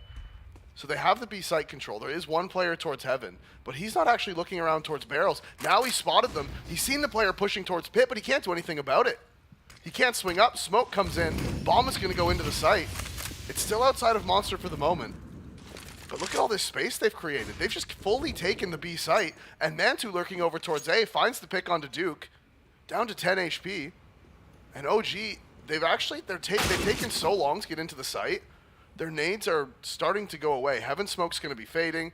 Now Sorrow's walked out of CT, but Flames, he's walked into the back lines, and the RNG with the AK first bullet almost costing him his life, but Smiley being scoped up couldn't flick in time. And this has been such a weird round. OG has just taken control of the entire map simultaneously. Yeah, OG are basically playing CT side on T in this round. It felt like it was their bomb site, and Unique was the side that had to execute back onto it. And obviously for Sorrow, this will be quite upsetting. You're in a 1v5, you're on the A side, you're about to be peaked. He's been spotted out by Flames. Flames, always confident to make a play in a round like this. He's also going to grab the AWP at the end. You can give that over to Mantu. The money's gone for the CTs. Duke could potentially afford a hero op if he wants to throw that over to Smiley. Might not be the worst thing in the world. They are desperate at this point, right? 12-7, they're on the eco. They're pretty much giving up 13. Right there. Oh, dude, Smiley almost turned on him, actually. That was pretty close. Look at that, the casual fist pump. Yeah, Nice. Nice. It's a shame that we don't have Neelam coaching anymore because he's gone. We've lost like the world's best fist bump reactions in Counter-Strike. Oh yeah. Yeah. I've never seen a man more excited than Neelam. That's probably true. Maybe JDC. Yeah, true. JDC was like the most excitable CS player in the world. Every single round, it's like they were gonna have to get him a new chair at some point because he was just gonna break it from all the jumping. He was up and bouncing down up and down. shaking. Yeah. He misunderstood, thought it was a trampoline. What an idiot. Can't be doing that. But the White Sox are slipping down. The OG are here leading the game, 12-7 into the 20th. Long's been given up. Only the one weapon in the hands of Dukes. Everyone else is just on the USPs and the 157 for Sorrow. But Duke is here. He's over towards Connector. Problem is, Smiley has been slain by Valde, and he's going to peek hard in towards Connector, hit the headshot on Duke, so the M4 is dropped. His teammate behind him will grab it. That's Winter on a peek. He actually hits him. But it is just a single kill. You're outnumbered, and A site has now been taken as the domain of OG. Yeah, nobody here to contest this either. Best case scenario is they somehow manage to push up and recover that AK that Valde dropped. But of course, Flames knows that, or Nico knows that, so he's waiting, just sitting around, holding for this aggression. M4 was passed over onto Sorrow. He has the light armor. So if they do go hunting, at least the man with the armor has the gun. And try to do something about that. Yeah, Nico and Flames are both just locking down that AK. They're like, no. This is my friend's gun. You can't have it. He bought this. It's got sentimental value. Yeah, I mean, he bought it like it's his. You know, you can't just take things from people.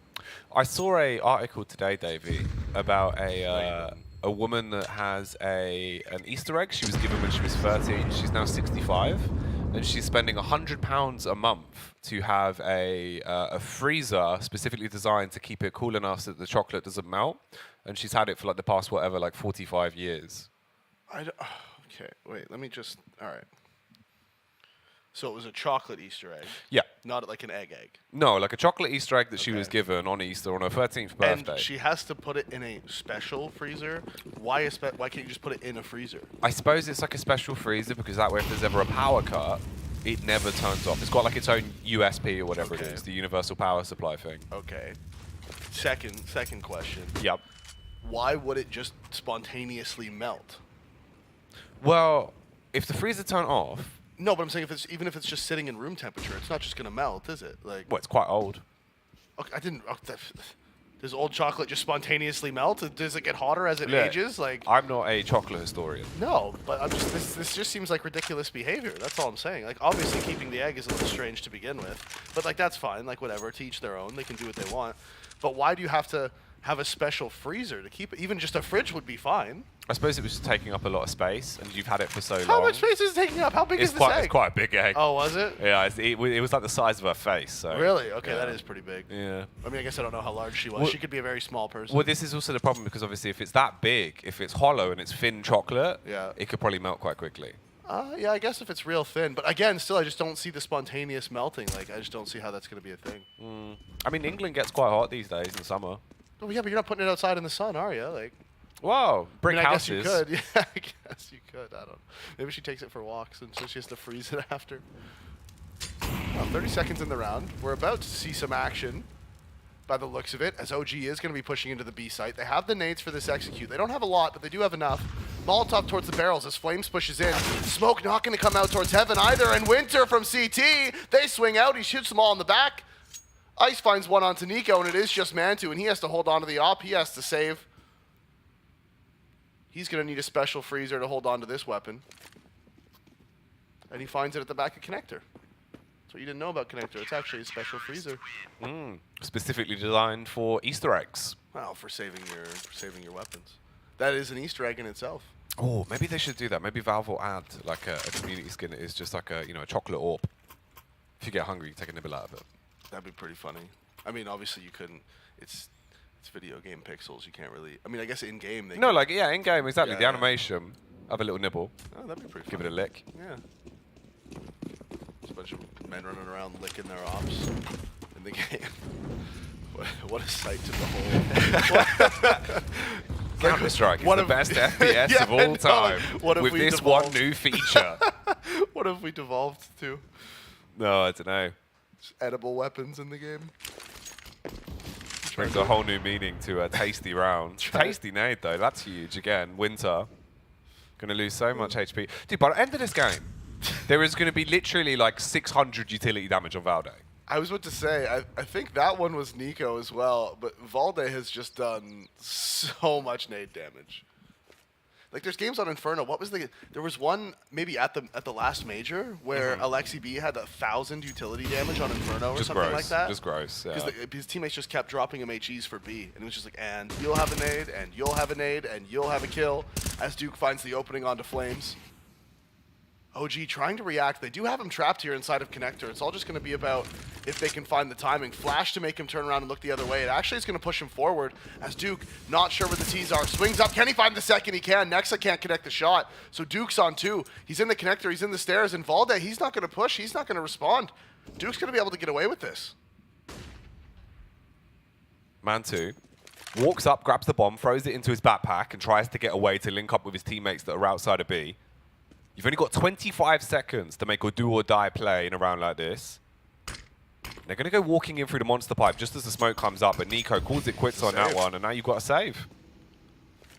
They just decide not to go for it. They have enough money in the bank to buy up their utility. Mantu also can drop an AK over to Nexa if he needs it. So yeah, they just save. They just hold on to this. OG getting slowly just forced out of these rounds. They haven't been able to find the openings. The spacing hasn't been there. And they're not looking so hot on their T side. Unique potentially now showing us why they picked Overpass. OG does have a 100% win rate on it. It is just the three maps though in the last 6 months. They don't play it very often, but when they do, they tend to win. Not even tend to win, they just do win. 100%. But for Unique, you just got to take it a round at a time. OG currently leading with 13 as a buffer. Early on again, they go aggressive towards outside of Monster. One player going to flash himself through the short smoke. And there could be an encounter here. Mantu on the orb. He's lost 60 HP. The CTs are walking past him as well. So Duke, if he can actually get his way into the back line, he could either find this frag onto the back of Mantu or just walk down towards the B site. They're not actually watching this as well. This could get really rough quite quickly. And if he plays this right, if he doesn't... Oh, wait, Mantu might have spotted him. He did. He saw him. He turned around, he catches the look. Oh, and now Duke, he's going to walk straight into Nexa. He sees the shadow and finds the frag, and the timing just punishes Duke. He was so close to making it across. Winter now finds Nico inside of connector, so they do answer back, but you got to feel for Duke on that one. Yeah, that hurts. That's not going to be ideal at all. Nice. He's got to make a round when he plays towards long, but he can't. Valde with a vicious flick hits the headshot on the Kalashnikov. You've now got a massive edge into the round. You outnumbered them 4 versus 3. 40 seconds to work with, and they are wolf packing up. Do they commit to the A side or do they go down connector? That's the question. You can see they all have their eyes on it. They're both just crouching across, crab walking sideways. And Unique, they've actually rotated to B. They've gone for the B stack, and OG, they're walking into the A site. OG should be able to pick up this round. They're going to get the bomb plant for free. There's nobody from the CTs there. Nobody to contest it. 15 seconds. OG is taking their sweet time to get in. Flash comes over. They're running up. And does Unique even go for this? At this point, you've got to just... Honestly, I think this is just the save. Get the bomb down, guys? That's good. Yay. Yeah, there's the plant and the round secured. With the timing on it, when Winter ran up and threw up the HE, I was wondering if he was just going to swing in, see if he could try and do anything cheeky. But obviously not worth the risk of losing the weapons. Overall, with all 3 of them staying alive, you can get a very healthy buyout into the next. But that will be 14 rounds now for OG. I wonder how many times now when the clock is running low and it's down to like 3 or 4 seconds, how if the CTs now think, I wonder if the bomb spawned. You know? The thing is, after that game, if you were playing at this RMR, yeah, constantly every time you spawn in on T side, I would be like scanning and just being like, okay, we have the bomb. Yeah, okay, exactly. Cool. Just make sure. I was like paranoia. It's one of those things, like with the way my brain works, I would obsess over it forever and just be so like invested in, does the bomb here? It'd be like bird watching, but just for bombs. Even bomb in watch. my games yesterday, I was just watching. I would just take a look every time on T side, be like, oh, there's the bomb. Yep, no problem. Got that bad boy. So Unique going to be using their last pause of the game. Highlight here on Winter and Nexa as well. And Nexa, no surprise there with the 7 multi-kills. He was a beast and a half on his CT side. Had 18 frags within, what, the first like 10 rounds of the game? I think 9 rounds? 9 rounds, yeah. So he has slowed down quite a bit. He's only got 3 in the last 14. Mm-hmm. So. Got more than enough, though, to start, didn't he? Oh, yeah. No, he's doing fine. Even he's got high utility damage. Nearly 200 there. I wonder what the lowest utility damage on OG is right now. At least over 150. Right? I would think so. I think Nexa probably has one of the lowest. Mm-hmm. Which is creepy. No, yeah, that is weird. Again, nade coming in. This time only landing for 13 onto Winter. B-Pop is going to come in. They throw the Molotov towards the barrels. Flashes are good. The CTs, they're blind. And Flames, he has to scale fast. Has to go forward. Can't land the shot onto ice. Full blind, gets the headshot. They push in. Molotov actually covering for Nim as Soro gets the kill with the AK. They're pushing forward. The trades are going up, but there's still one man here. That's ice. Answers again onto Valde. Mantu posted up on him, but he's looking the wrong way. Oh, Nexa though. Oh, he has been good at getting these triple kills towards the B side. The second he's in a 1v3, after he hits the first, I'm thinking Nexa could be on to cause a bit of carnage, but he goes down. And that time as well, OG, yeah, you had the manpower, but Ice, the 2 fights he went up against were players that were on like 15 and 11 HP. Just took 1 bullet, bap, bap, he's done. Yeah, nice from short. Finds the 3-piece. Flames, he had the entry, when, he had the read. When he went running up, he was hard clearing that angle close on short. But he just wasn't able to get the kill. The flash was good, too. Ice, I think, just spotted him before the flash popped. Mm-hmm. Like, that half a second before the flash pops. Let's see. Okay, 41 and 40. Well, Mantu and Flames kind of ruined that for us, didn't they? Yeah, a little bit. It's like they don't care about us at all. God, but that is disgusting. 600, like what? Actually, nearly 900 utility damage combined on 3 players? Oh, yeah. More, yeah, well, yeah, no, one only is 200. Yeah, like about 900 total. Quick maths. With an F. Yeah, I mean, Alexi B did that in 1 game on Inferno, so... Well, you can't all be Alexi B, can you? No. Nico with an A once again. Oh, there it is. How many times? There's your extra 100 damage. Nice. Reactive play on short. He shoots between the both of them. Nexa goes running in on a Mac 10. Hits the quick adjustment. Nexa! Oh, he's been so good again. Hat-tricks at B, but Sorrow's here to try and unload with the M4. He gets 3 frags of his own, but he's all left in a 1v2. Molotov bouncing round onto the bridge. They're going to push him on the left, peek him on the right, and he'll go down because of it as Mantu frags him and gets the 15th round for OG. 15-10 now on their T side of Overpass. OG picking up their 15th, and in what a fashion for Nexa to come flying into the B site with that Mac 10, finds the opening, and that third kill on the Opera and CT. He was almost out of bullets, but he doesn't care. He still takes the fight. He's still confident in his ability with the Mac 10. He lands the headshot, lands the frag, and OG go up to 15.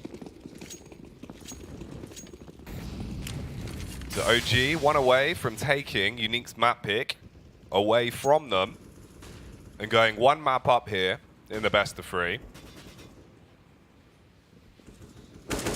Unique, is there anything more that you can do? Can you really fight back in a round like this? They've got the AWP on Smiley at the very least. We know that he can have huge impact.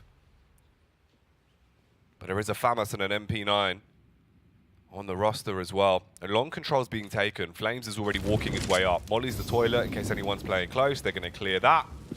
And then you can start hitting towards the A site. Bit of info from Duke, though, as he weaves his way into connector. And again, the aggressive play from Duke. He's pushed all the way up. They do have somebody looking at it. Again, that is Nico. He's holding for this potential flank. He's holding for the stairs, and the timing, oh, it's going to do him dirty. He looks away right in the exact moment, but he still pushes forward. Finds the kill onto Smiley. Do they look for Duke now? It might not matter. Nexa gets the kill inside of the site. There's only 3 players left. Duke is going to find this timing onto Valde. Can he line them up? Can he find them both? He does! Perfect! He gets both kills. Nico and Valde dropped, and the 3v3 looking more likely. Nice, he's got to clear his right, and it won't be nice for him. 2 quick kills back in a flurry of succession, and it's all on Duke to deal the damage. Hits the follow-up headshot onto Mantu. He's had 3 kills into the round, but it has to be the ace if he wants to pick this one up. Time ticking away. No kit in the back pocket. Goes sprinting up. There's the uppercut from Flames, and OG locked down the game. They get 16 hammered in on Overpass and take the first map in the best of 3. And remember, this is the elimination game as well, so Unique dropping their map pick, sending OG up 1-0 in this 1-2 elimination game. That is exactly how OG needed to start this one off. They are the favorites, and they showed why by taking down Unique on their map pick of Overpass. And off the back of this as well, right? Obviously, we're going to Ancient as the second map. Yep. Man, I'm looking at this potentially now just being a relatively swift 2-0 for OG. As long as they can keep up pace, they should be able to shut it down. Yeah, exactly. I mean, really, this game, it was kind of close in moments, right? It wasn't super one-sided for OG, but it always felt like OG was in control, right? It never felt like Unique was really threatening the game. It never felt like Unique was going to bring it back and win it, right? It always felt like OG, especially once they got onto the gun rounds, that everything was going to be fine. And I will say this, one of the big aspects about that, something we were talking about a lot, is the utility damage. Because into every round, P or CT side for Unique, they would take 100 damage just the nades alone. And if you're doing that, you're basically fighting 4v5. Yeah, exactly. And Nexa actually finishes off that game with 28 kills. He did slow down a little bit, but I mean, that's expected considering how hot he was on the start. 18 kills in 9 rounds. You're just not going to be able to keep that pace up. No, not at all. 205 utility damage for in there, 28-12. Good ADR as well, sporting a nice 90, hitting all his headshots. He was out there farming. Got the round with a Mat 10 as well, and he just sprinted into B. That was clean. No, that was unreal. That entry into the B site, going up short, finds 3 frags. Again, that third kill on the Opera and CT, I was just like, man, like he had like 4 bullets left, and he just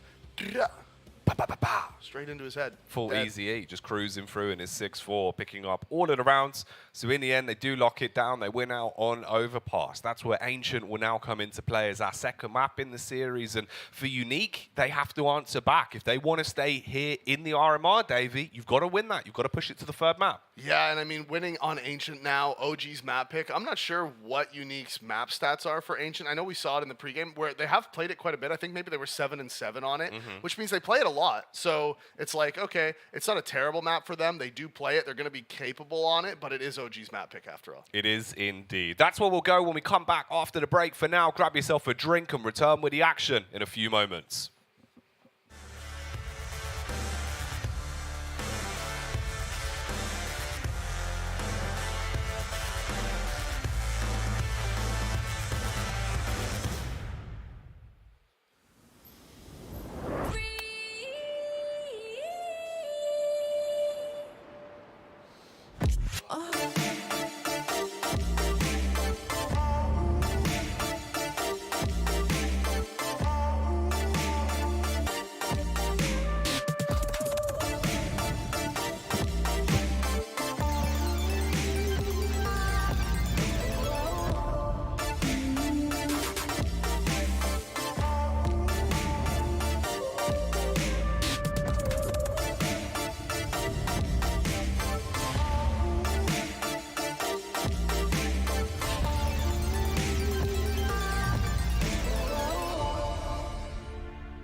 To succeed in this game, you need to invest in yourself. Be daring. Innovate. Calculate. Never hesitate. Follow your instincts. Don't follow the crowd. Back yourself. Bank your wealth. Analyze, strategize, and galvanize. Now is the time. Take your shot. Let's go. Battle is on. Burst RMR views with a double bonus. Get insurance for single and combo bets, both up to 20 euros. Fire up with GGBet. GGBet, this is real.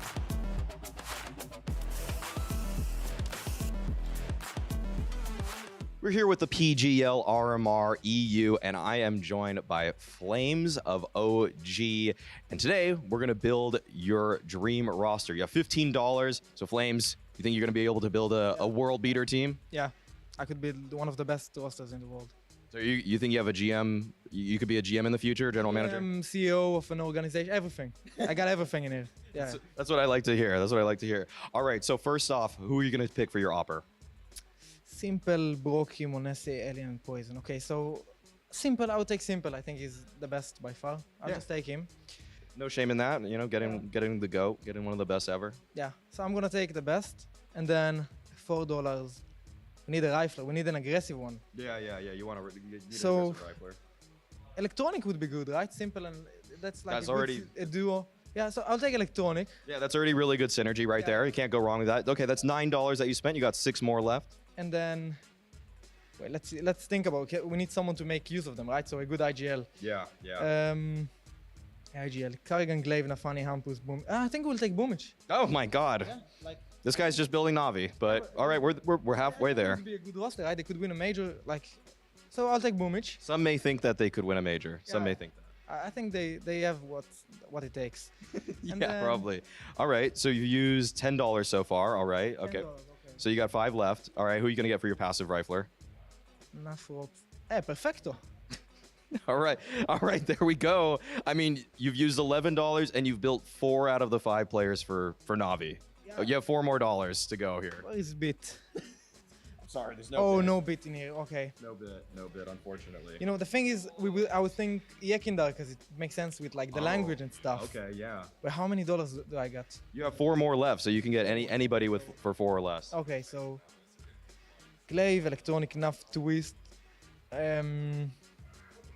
But the thing is flex rifle, and I think Mezzi would do a good job. Oh, Mezzi? Yeah, I think Mezzi would be really good in that job, in that role. The thing is, there is 2 things. Okay, config is insane. But we need to think Electronic is the aggressive one, right? Yeah, I think Mezzi could play anywhere, and I think he would do a good job. Okay, you have you have $4 to use, so you're only using 2 of them to get Mezzi. You think Mezzi would be the best of all these options? I think the thing is Twist is pretty skilled, but I think he would also be good in whatever role he takes. But I think Mezzi he fits them. Okay, all right. So Flames has built his roster with Simple, Boomich, Electronic, Perfecto, and Mezzi. Yeah. And you have $2 left over. What are you going to do with the $2? I'd probably buy Floppy to just sit on the bench like he did in Valorant. Just to have fun with him, you know. Okay, just put him on the bench. Put Floppy on the bench. All right, that's it. You got a 6-man roster. That's not bad. That's good. That's good use of your money. They could win a major, Yeah. This team could win a major. Yeah, for sure. Any time they want. Yeah. Okay. Swapping Floppy in for Mezzi sometimes, just when you feel like it. Never. Well, Mezzi is a soldier. He needs to be put in the team. You know, he makes the puzzle perfect. Okay. And So that's- you think Boomich can use him? Yeah, it's easy to use him. I remember talking a lot of, like, seeing him play, it's easy. He can play everything.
We actually have something interesting here, Jack. You wanna take a look at what we got up next? What have we got in?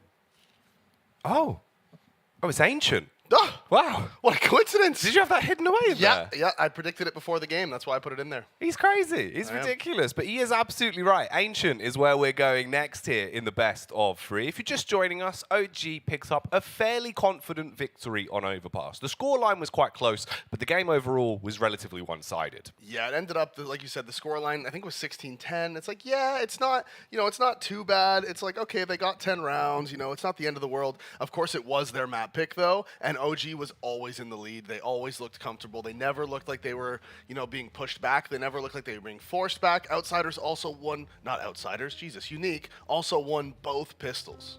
You're still stuck in yesterday. Yeah, look, time is relative. Yesterday, today, tomorrow, who even knows what it all means? It's all the same. It's all the same. But this is a little bit different. As Davy's Magic Pocket has revealed to us, Ancient is the second map in the series. And that, of course, is going to be the home territory of the OG boys.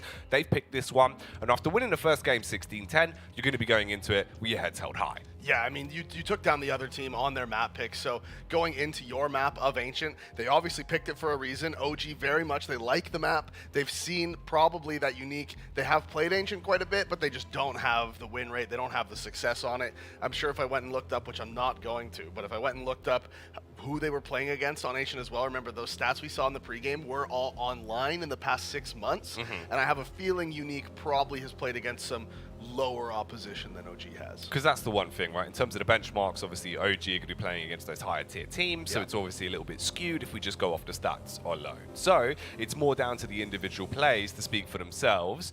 Again, one of the factors that could be a bit of an issue here is the AWPing coming out from Smiley. Now, he was all right. He was pretty good, but he's got to go Super Saiyan if he wants to do enough here. Yeah, he had some highlights, and like you were saying before the game, Chad had told us, or Sponge had told us, that when he did have the AWP in his hand, he was able to come up with some big highlights. He was able to find the frags, have the impact.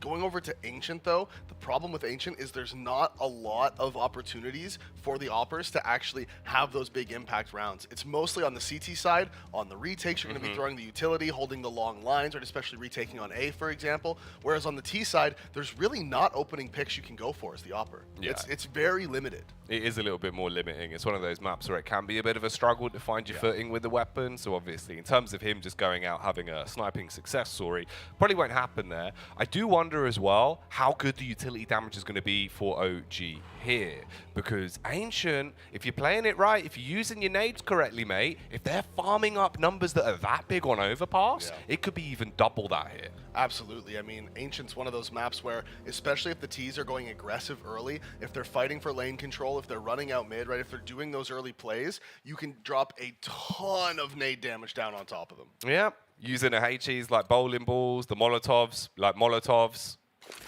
and holding back the incoming line from Unique. But they're going to be starting off on the CT side because this is OG map pick, and they will be on T. And early on, they're going fast and furious towards the B site. Tokyo drifting their way up to try and slay Ice and leave him down towards Long. They swing into him. He taps with a USP, but Mantu has been able to frag him. They got the kill. The deep smoke towards Ivy as well means that they are able to get full control. They push in. It is going to be the three-man flank going to the ramp, and Nexa, he's tucked away behind the door. Are they going to clear this? They should have somebody look at it. There's no reason not to, but it's going to come down to the timing. If Nexa doesn't peek, see, he's tucked away. Oh, and they've run right past. They did spot him, though, and now he just needs to cause problems. Just by being alive, just by nature of being here, he's causing issues as they come in for the retake, and they're actually landing all the kills. Smiley with 2 headshots. Duke finds 1, and how has this happened? How has it fallen apart? They go through the smoke. The man with the kit is defusing, and Valde's not going to be able to find it. And somehow Unique, despite being down 4v5, having to clear out Nexa and spawn, they find all the shots and they get the defuse. And this is the 3rd pistol round in this series alone that they've won. They've taken every single pistol up to this point. Problem is, we've seen them win pistols and then get reset. You can't afford to have that happen here. No, definitely not. You need to build up these rounds on the CT side of Ancient. You need to start stringing these together. This map, very CT-sided at the moment. So you can't risk dropping these. As we do see, the AK has been dropped over to Flames, and he's going aggressive. He's gone inside of the cat. Smoke is going to come in, and he wants to put pressure here towards Cave.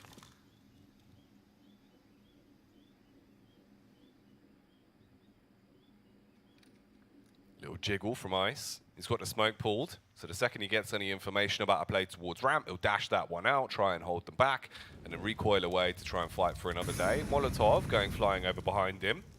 Mantu's there watching for the push, and they're going to start walking around.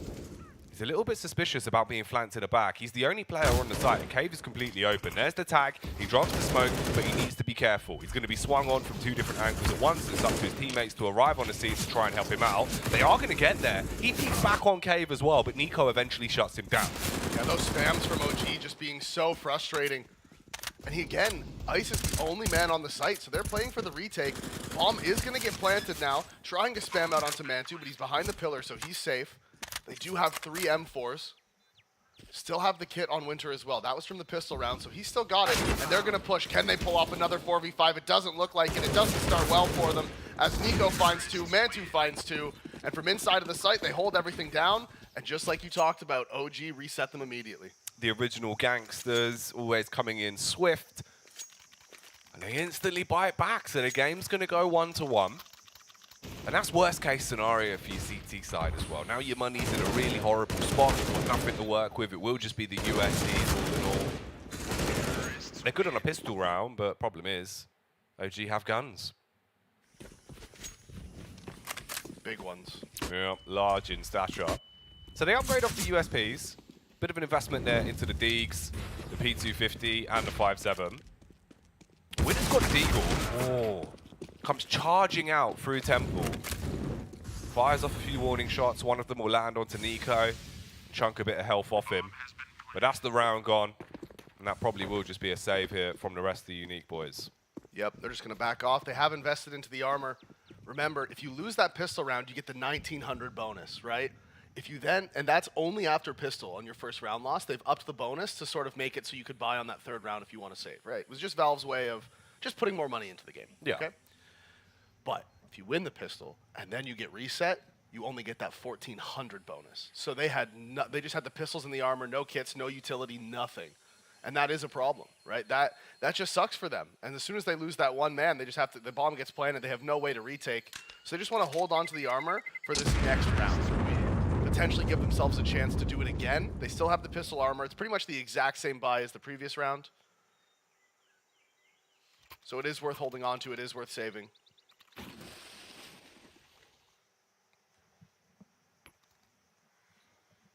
So, OG with 2. And again, it'll be a very similar sort of affair from Unique. Just those weapons they had from the last. And this time, they take them all over towards the A site. Just Winter, stationed at B. And they're walking up into main. Flames will go in first. Ice is behind the box. Does he have the pistol prowess? Or would a 5.7 be able to run amok? No. Taken out by Nico. Ice not getting cleared. Hits the headshot onto the first, and Sorrow pulls up to the party with a deagle. Slumps one of them. Duke as well, trying his best. Oh. And absolutely going to deal damage. Massive impact on the Deeg. He chews them up. It's just left on Nexa. 1v2. Weapons. Scavenged away for Unique, but they're walking into main, and it will work wonders for them. Winter, he wins out on that. And the trade of rounds leaves us 2-2. And that's why they saved those pistols. The pistols in the armor end up being the reason why they win the round. Duke with the deagle swings out and finds the double 1Ds as they scale forward. And these trades back and forth really what make the difference. Look at that. I mean, Ice realistically could have had even more if he decided to wait. He just wanted to make presence, create that space for his teammates who were rotating through the donut. They had to push through the smoke. Pulls the attention over towards the back of the site. As the flash over mid is perfect. Sorrow drops the ball there. Oh, that's not good. Should have just used the D. Yeah. Really crisp on the deagle, but couldn't control the spray from the M4. So OG, with all the map control in the world and 2 picks in the battle of attrition, they flash round into the cave. And Flames, he's going to be walking up. Crossfire set up here. Somehow actually does clear out towards the right and take down Smiley. Instant trade from Ice, but the trades are not going to favor him. Every time they go 1-for-1, it gets worse and worse until they eventually be traded down to just having no one left alive. And Ice, he's set ablaze. They'll see the barrel. Valde walks in, lines up the headshot, and Winter towards middle. Call it quits, man. Just back off. Keep what you've got. The Danish executioner walking into the cave and finding that one remaining player on the B site. Opened up the round as well towards middle. Not only getting the pick on the player trying to cross over to the cubby, but finds the second on the player rotating through Donut. And it's just fitting. The man who opens the round was the man to close it. As Winter needs to just desperately try to hold on to this M4. Him and Duke actually have decent money, right? Because they did recover those guns in the previous round, and they held on to them. So their money's decent. Duke could actually surprise OG and go for the hero op if he wanted to. Pass that over to Smiley. He's got the money for it. He's 55. OG would not be expecting an op into this round. No, not at all. So that's worth considering if they decide to go for the Force. Because he can drop the op, they can drop one M4 as well. They can have 2 rifles and an op into the round. It's a decent buy. And the money is so different, you know? Did he do it? No, he just dropped the rifle instead. Less fun. It is. It's a shame as well because Smiley with York that early, if they're not expecting it, with how sick he can be when he's fired up, could have been a game changer. Instead, they just play with the positioning. They sprint straight out towards middle. Duke's going to be overwhelmed. And Winter, blind, but still fragging. Yeah, the flashes from OG are perfect. They full blind those players in mid. And again, Vault is able to open up the round with the opening pick. Flames, peeks around the corner. Ooh, and he's actually caught the timing. And Smiley might be unlucky here. He's already crossed over. Now, he knows it's a possibility. You can see him rotate off. Molotov is in. And Ice just waiting for the contact, and then he'll drop this smoke. The flash should be enough. Yep, and there it is. It comes out. So, OG doing a great job at bleeding out the utility from the CTs, right? They have nothing left, only the smoke on Sorrow, and they decide to flash through the smoke. That's a mistake. Why are they committing through the nades? They've done the hard part. They make the CTs drop them. There's 1 minute and 15 seconds left in the round at the time. You don't need to go through those smokes. Worst case scenario, they wander in through the smokes, they get popped and left broke, and it's just down onto Mantu and Nexa. Reeling to recover in a position like this with 45 seconds left is looking unlikely. You'd have to get the bomb back.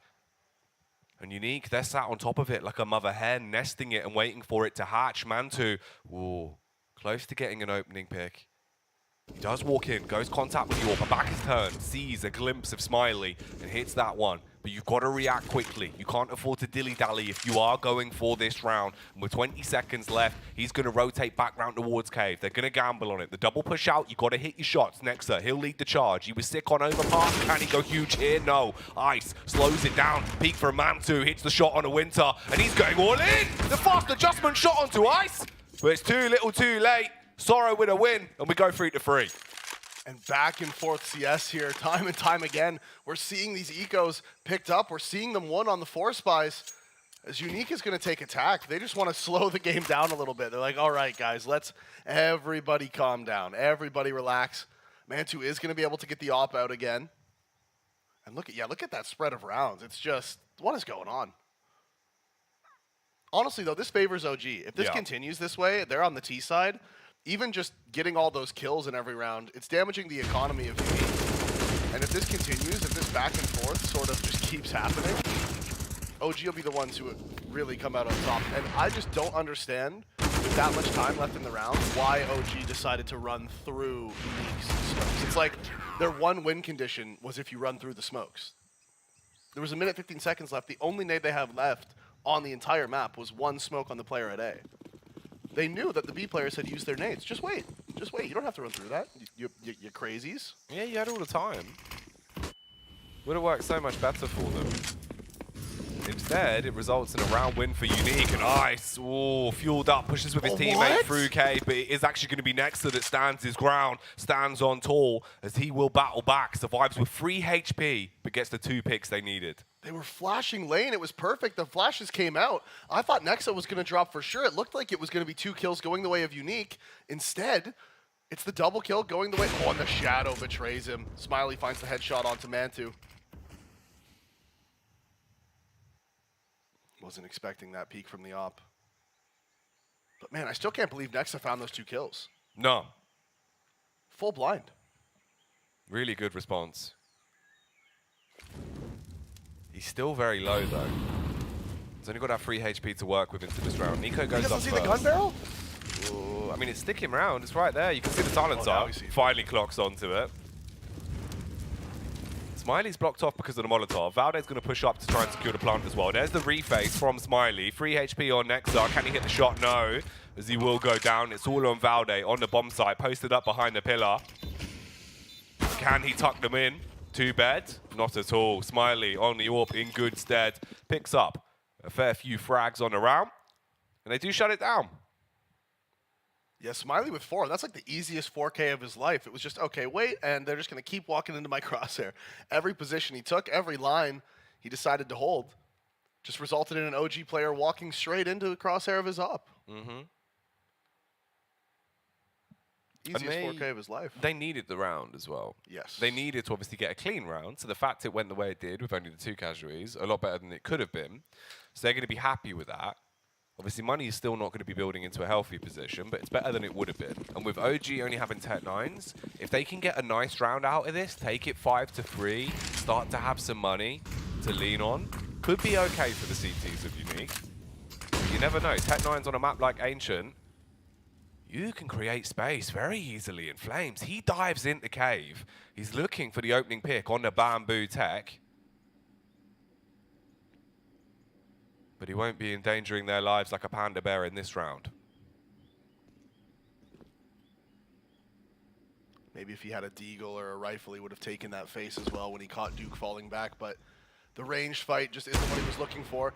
Tag comes out onto Valde, and he wants it back. Smiley with the re-peek. Valde finds the headshot, and you can see Duke, they want to react, they want to go aggressive, but there's players inside of the cave, and they're about to get flanked. They find the first onto Nico. The spin around finds the second, as it is all going the way of Unique.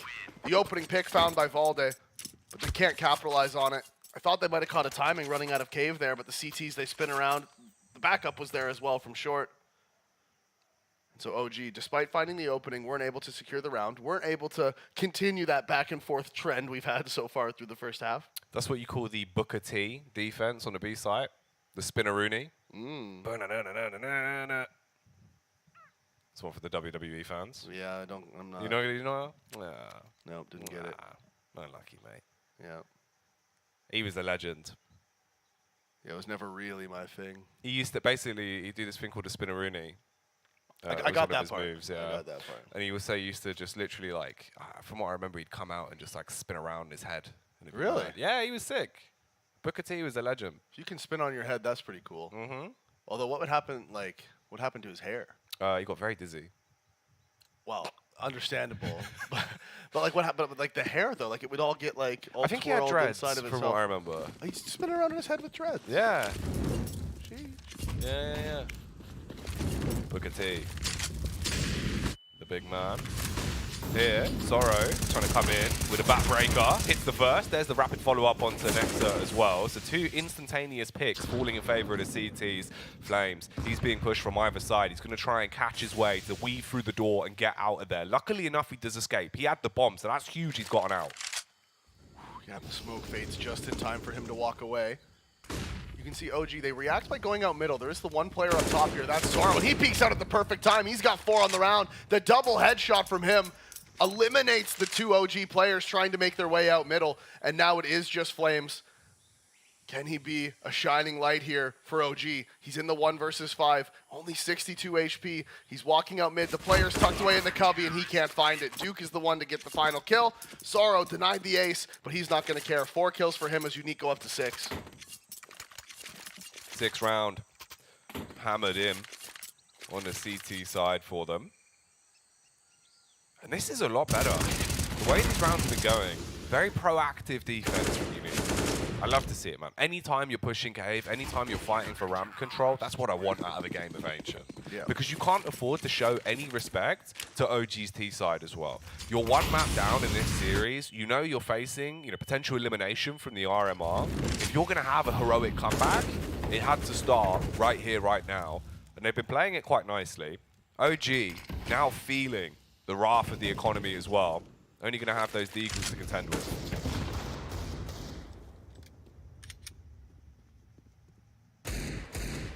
Flames just looking for any cross as the re-smoke comes in. He's just spotting it. He just wants to see if Ice is going to walk across that angle. If he does, the spam through the smoke will come out, try to find the kill. But Ice doesn't look like he wants to commit. So he's walking up now, goes for the spam, doesn't actually get the tag, very close. Ooh, Ice, lucky to get away. He could have been shattered, and he still will as Flames turns up the heat. Ice won't be too cold to hold in a round like this. The AWP is stationed, watching for the push through the cave. And there is a potential lurker as well in Duke, but he doesn't overcommit, he backs off. No, and tragically here for OG, they just don't have the smokes to get into the site. And you can see that's why the call is to fall back towards middle. If they can get deep mid control, if they can go for the flank, then maybe they have a chance. But Duke's tucked away in the corner. He finds his second as Mantu eventually answers back. There's 30 seconds left, and again, they have no smoke here for CT. But because they're not playing on the site, the bomb should be able to go down. Mantu, with the bomb on his back, will eventually reveal it and start to get the plant off. Winter's walking up. He lines up the headshot onto Nico. Hard commits on his spam. Mantu's overwhelmed, and he rips his way through him. The defuse will come out, and Unique goes 7-3 on the CT side. In the early rounds, we're all back and forth, but ever since then, Unique has been winning rounds. They've been winning them cleanly, and they've built up such a good economy. It's not perfect, it's not amazing, but I think the average money right now would be about 6.5 to 7K. That means OG really has to grind out these gun rounds. That bomb plant is going to mean extra utility. It's going to mean they're going to have some money left over if they want it. See, even Mantu, who bought the op, I mean, he full saved in the previous one, so he's got 1,500 in the bank. Same with Flames, Nexa. So now, even if they lose this round, they are going to be able to buy. So we've got gun rounds for pretty much the rest of the half at this point.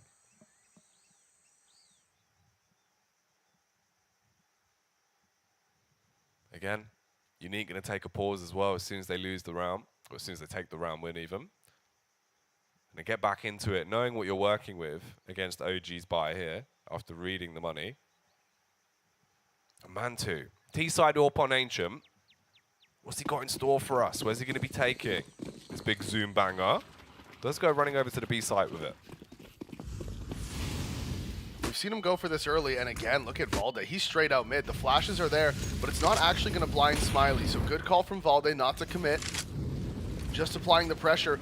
Oh, speaking of pressure, the aggression from the CTs. The nade's going to be dropped on top of Flames as he's going to go down at the hands of Ice. That HE is perfect. Sorrow's going aggressive now as well. He's pushed through cave, and there's only one T here. That is Nexa. He's tucked away in the cubby. He finds the headshot onto Ice. Counter nade will come in, and does Sorrow scale? Does Sorrow push on him? Nexa, he's in a really rough spot. The smoke is there, but Nexa, he doesn't find the kill. I thought he did, but it is Sorrow who comes out on top. It looked like he was going to get that one in the bag, but instead, he gets taken down. Duke as well with the timing. Walking his way around, picks his head out, and that'll be a free frag secured by Nico. Missed shot on the AWP is Smiley, and now they're swarming his bomb site. He gets shut down by Mantu. The battle of the AWP is falling into the camp of OG. Winter and Sorrow, the only two left alive. This could be really dicey for them. Mantu posted up, ready for the face to come round. If they go for this, that would be the opening frag. And at that point, you'd probably want to give it up. The other player walking into A main, 19 HP on Sorrow. He sees Nico. Why is Nico not watching for this? It's going to be a free kill for Sorrow. I'm not really sure why that was given up. It's now the run towards middle, and Winter almost found Mantu, but the footsteps give him away. The 180's in. Mantu gets the kill, and that is going to be the call save. The save call. Call save, save call. Save call. Save call. Call now for a save. 1-800-SAVE. Sorrow's already dialed the number. Yeah. He's gone. Hello, I'd need a save on Ancient, please. I'm just not sure why Nico wasn't watching that. He was looking towards Temple, but really, I mean, I don't know.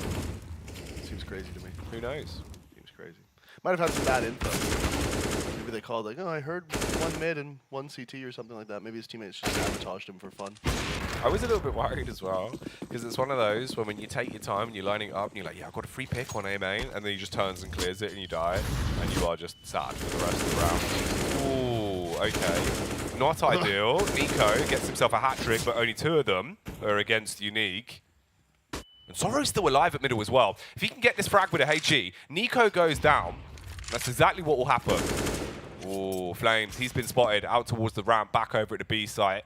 Bomb is down. Mantu holding his ground, hits the flick shot off onto Ice with the AWP, grabs the bomb, and we're in a tight 2-on-2. Flames is out on the B site. He pushed up ramp to try and keep himself alive. As he backtracks, he's going to be seen. His head has been revealed, but he still loses out. Smiley goes down as Flames will kill him. How has that happened? That's two crucial misses in back-to-back rounds from Smiley. Mantu now returning the favor. He's not able to land the shot, and Sorrow with the swing finds the head of Mantu, but Flames is there to make sure that the round goes OG's way.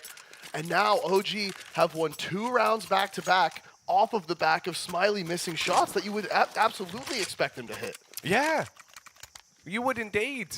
He's been so crisp on the AWP, but in moments where it matters most, he buckles. This was a real big cacophony of errors as well that went on at middle. Nico with the accidental team kill, his teammate just ran in front of him. And with the way the fight went, it looked like the CTs were in a good position, but not at all. End of the day, it does result in an OG round, and it's now a fairly tight half, 7-5. Duke going to run through the smoke. The Molly's going to be the punish as Flames uses the Flames to kill him. Duke drops, trying to push through Cat. Wanted to swing out towards middle, but the reaction from Flames was perfect. The counter Molly, the spray through the smoke as he drops. Valden out, creeping up, and again, Smiley misses the shot. These last few rounds, he just hasn't been at it. He's not looked like himself. Shame as well, because how this map started, it was looking like Unique had the potential to build themselves up a good lead to work with on the CT side. Ice refights towards Cave, does take down Nexa. Gets the MP9 out of there, switches between the weapons. But they're walking back round towards A main. There's only really one player here to deal with this. That'd be Winter playing inside a donut. And they are just walking out, like you said. Nico leading the charge. Mantu deep with the op. He's going to be throwing another piece of utility, so they're just going to get into the site. This should be relatively free, but the rotations are coming. Everybody's here now. OG has taken such a long time that Unique has read it, and they've rotated both players over. All 3 here inside of the site. 1 towards Temple, 1 CT, and 1 tucked away in Donut. The Famises have to be furious in a round like this. They're going to be swinging round onto Temple. There's the kills coming in. It's all on Valde to pick up the pieces. He takes down 1, but he's shot in the back by Smiley that will stun him, and they grab their 8th. I don't understand that from OG. I really don't. Grouping up towards A, walking out, fine. There's nothing wrong with that. Yeah, it's unlucky that Unique came and stacked it, but, it happens. But they had so much utility. Why? How are they getting picked from CT? How is Donut not smoked off? You know what I mean? What's the point of having all those nades and then not using them? If you're going to go out A, that's one thing. But A on Ancient is one of those sites where you need to have the smokes down. You have to. You have to drop those smokes. Even if you're trying to catch them off guard, even if you're trying to pop out fast, that's great and all. Good, you can do that. But you do still need to be smoking off those choke points or you will lose, especially if the CTs have an op up.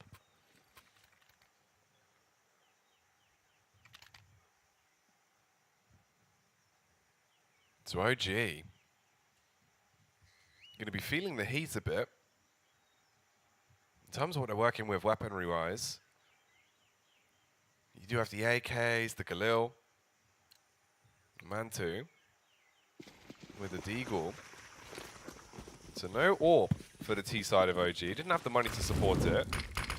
And this is different. One of the few rounds we've seen them going heavy towards A main from the opening moments. They're going to be sprinting straight up, but the utility damage comes in. The nade will slow them down. Winter poised on the angle, ready for the hard commit on the spray. Shuts down 2 of them, but they've got into the bomb site. And now the smoke towards Donut comes out, but Duke spots them right before, and it's not going to matter. Nexa responds. Spray through the smoke.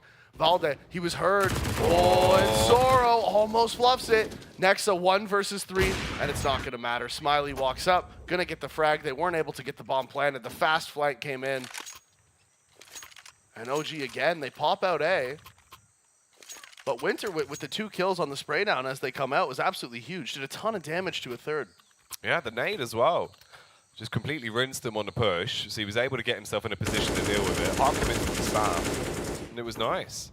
And this was a shame for Valde as well. He had the opportunity to turn, but Sorrow shooting out all the bullets, hits him with a hailstorm, and he will fall. So 9-5, last opportunity for OG to get an extra round of edge to work with, and they switch up the pace again, this time going for a fast beat. They're running up the ramp, but Smiley, he's already picked up 2 of them on the AWP.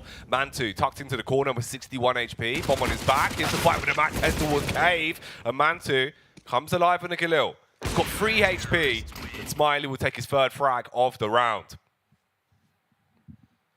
And OG just showing a little bit of desperation there on their T side. Of course, the rush A followed by the rush B for the last 2 rounds of the T half. Not exactly great from them. Still a decent T side, though. Of course, this map is very CT sided. So a 10-5 half's not the end of the world. It's not great, but it's not terrible.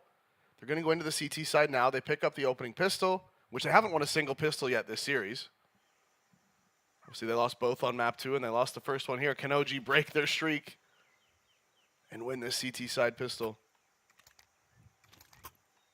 And that could actually be a big talking point. Obviously, if Nico want to get another pistol out of this, yeah, you'd be in good stead. You're not going to be in a bad spot whatsoever. Soro lines up the smoke early. They're sending 3 players fast towards A main. That's the flash over towards Donut as well. And they're just going swift with this. The smokes are already in. The flashes are starting to go off. Valde spams out through CT just as his line of sight gets removed. They're in the bomb site. Yeah, smoke CT, smoke Donut. Lurk towards middle, finds the gush onto Flames as well. So no damage being able to be answered back. As I say that, Nico lands the headshot onto Winter. Get Gush down as well, and they're pushing forward. Glock is recovered, but Duke, the team kill.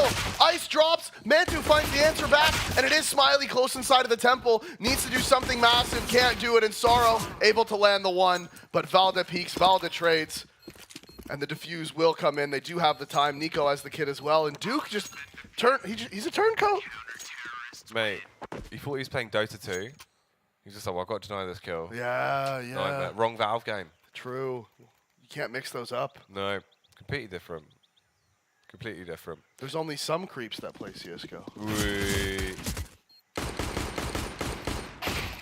Oh, that is so unfortunate, actually. Okay. See, we didn't see that. We didn't see his From POV. his POV, now we have the story. Yeah, from his POV, he's like, bro, what are you doing? Yikes. That is rough. Oh, okay. So the nade out towards middle. Valde's going to be able to get 2. They are slipping their way out onto the site. Bomb's trailing behind on the back of Winter, but Valde's here towards Nut. Smoking on the site, it's a little bit awkward. Just gives them that little bit of cover, though. It's towards the back box in Winter. I mean, if he sticks this plan, really, he should be going down. No, Nexa. Okay, he gets the kill. Oh, I was worried there, Jack. Yeah, that could have been scary. Winter's going to be flanked as well. Smiley will be able to get one off onto Nexa. There's a bit of damage that's done onto Valde, but in the end, OG will get the rounds. They take both of those, and it does go 10-7. And Mantu there, he heard the dink, so he swung with the USP, but it was a dink through the wall. It only did like 20 damage. But Mantu still just runs around the corner, goes dink, dink with the USP and kills him. So OG, they survived the second round scare. Obviously, in the first half, we saw it go so back and forth at the beginning of these rounds.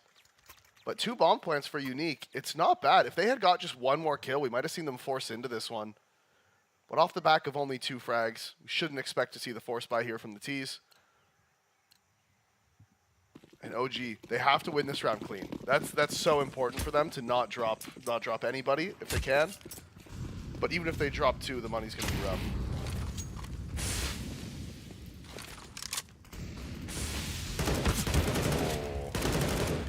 The Spelunker in Nico goes fighting out through the cave, but he will be digged down by Duke. Sorrow pushing up, but he's going to be swung on by Valde. And that's your only little stab in the dark towards A site, now smited. So it's up for the 3 Musketeers walking their way up ramp to bleed into the bomb site and cause some damage. Nexa waiting with the Galil. If they don't hit the 1 tap, he should be able to swing into this and cut his way through them. Does a ton of damage. His teammate will peek up to help him as well. That'll be Mantu with 2. And Flames with a final frag onto Winter. Nexa didn't even get 1 of those kills. Yeah, none of those. So unfortunate. Unlucky observers. Unlucky, honestly. We can pretend. Yeah, and dude, I thought he did. It looked like he did. And then I look at the kill feed. I'm like, oh, he just, all right, he didn't kill anyone. Okay. He spooked him, though. Yeah, no, he scared him. The ultimate assist right there.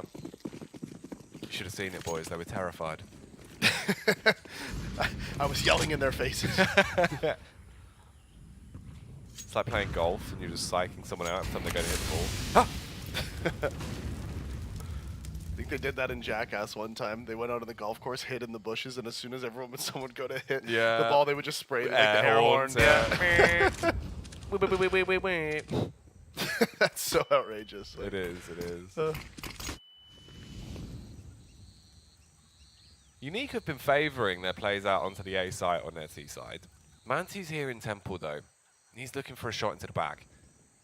There is actually a kill onto Nico. He went deep down middle looking for the info play. Mantu will be able to shoot a shot straight into the head of Ice. And look, Duke's all the way through B. So now it's a question of, do we fall back and bring the bomb to B, or do we let Duke flank them towards A?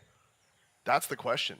And that's what Unique has to decide. It looks like they want to just keep holding over here towards the A bomb site. We can see now OG has retaken middle, and Mantu's walking up to retake short. Oh, and at the exact moment, Duke pulls out his nade, and that is going to be the call to go out into the A site now as we see the rotations from OG. 2 pushing up towards lane, Mantu towards short with the op, and if they can find this player in Temple, they have full site control. They've got to get Nexa out of position. If he's able to go undetected, stay alive, he could have so much impact into the round. Smiley's walking in with his back turned. That's the kill onto the AWPer of Unique. And they go charging across. They're scared about the fight from Nut and from Temple. They use their utility, and the flashbang will hold Valde back, but he's still allowed to peek out with the support of Nexa, who actually gets both of the kills this time. Our poor observer's been 50-50ing on these crossfires and just getting unlucky every time. See, last time Nexa baited them in. This time he actually does kill him. I'm just laughing. It's a good ruse. Yeah.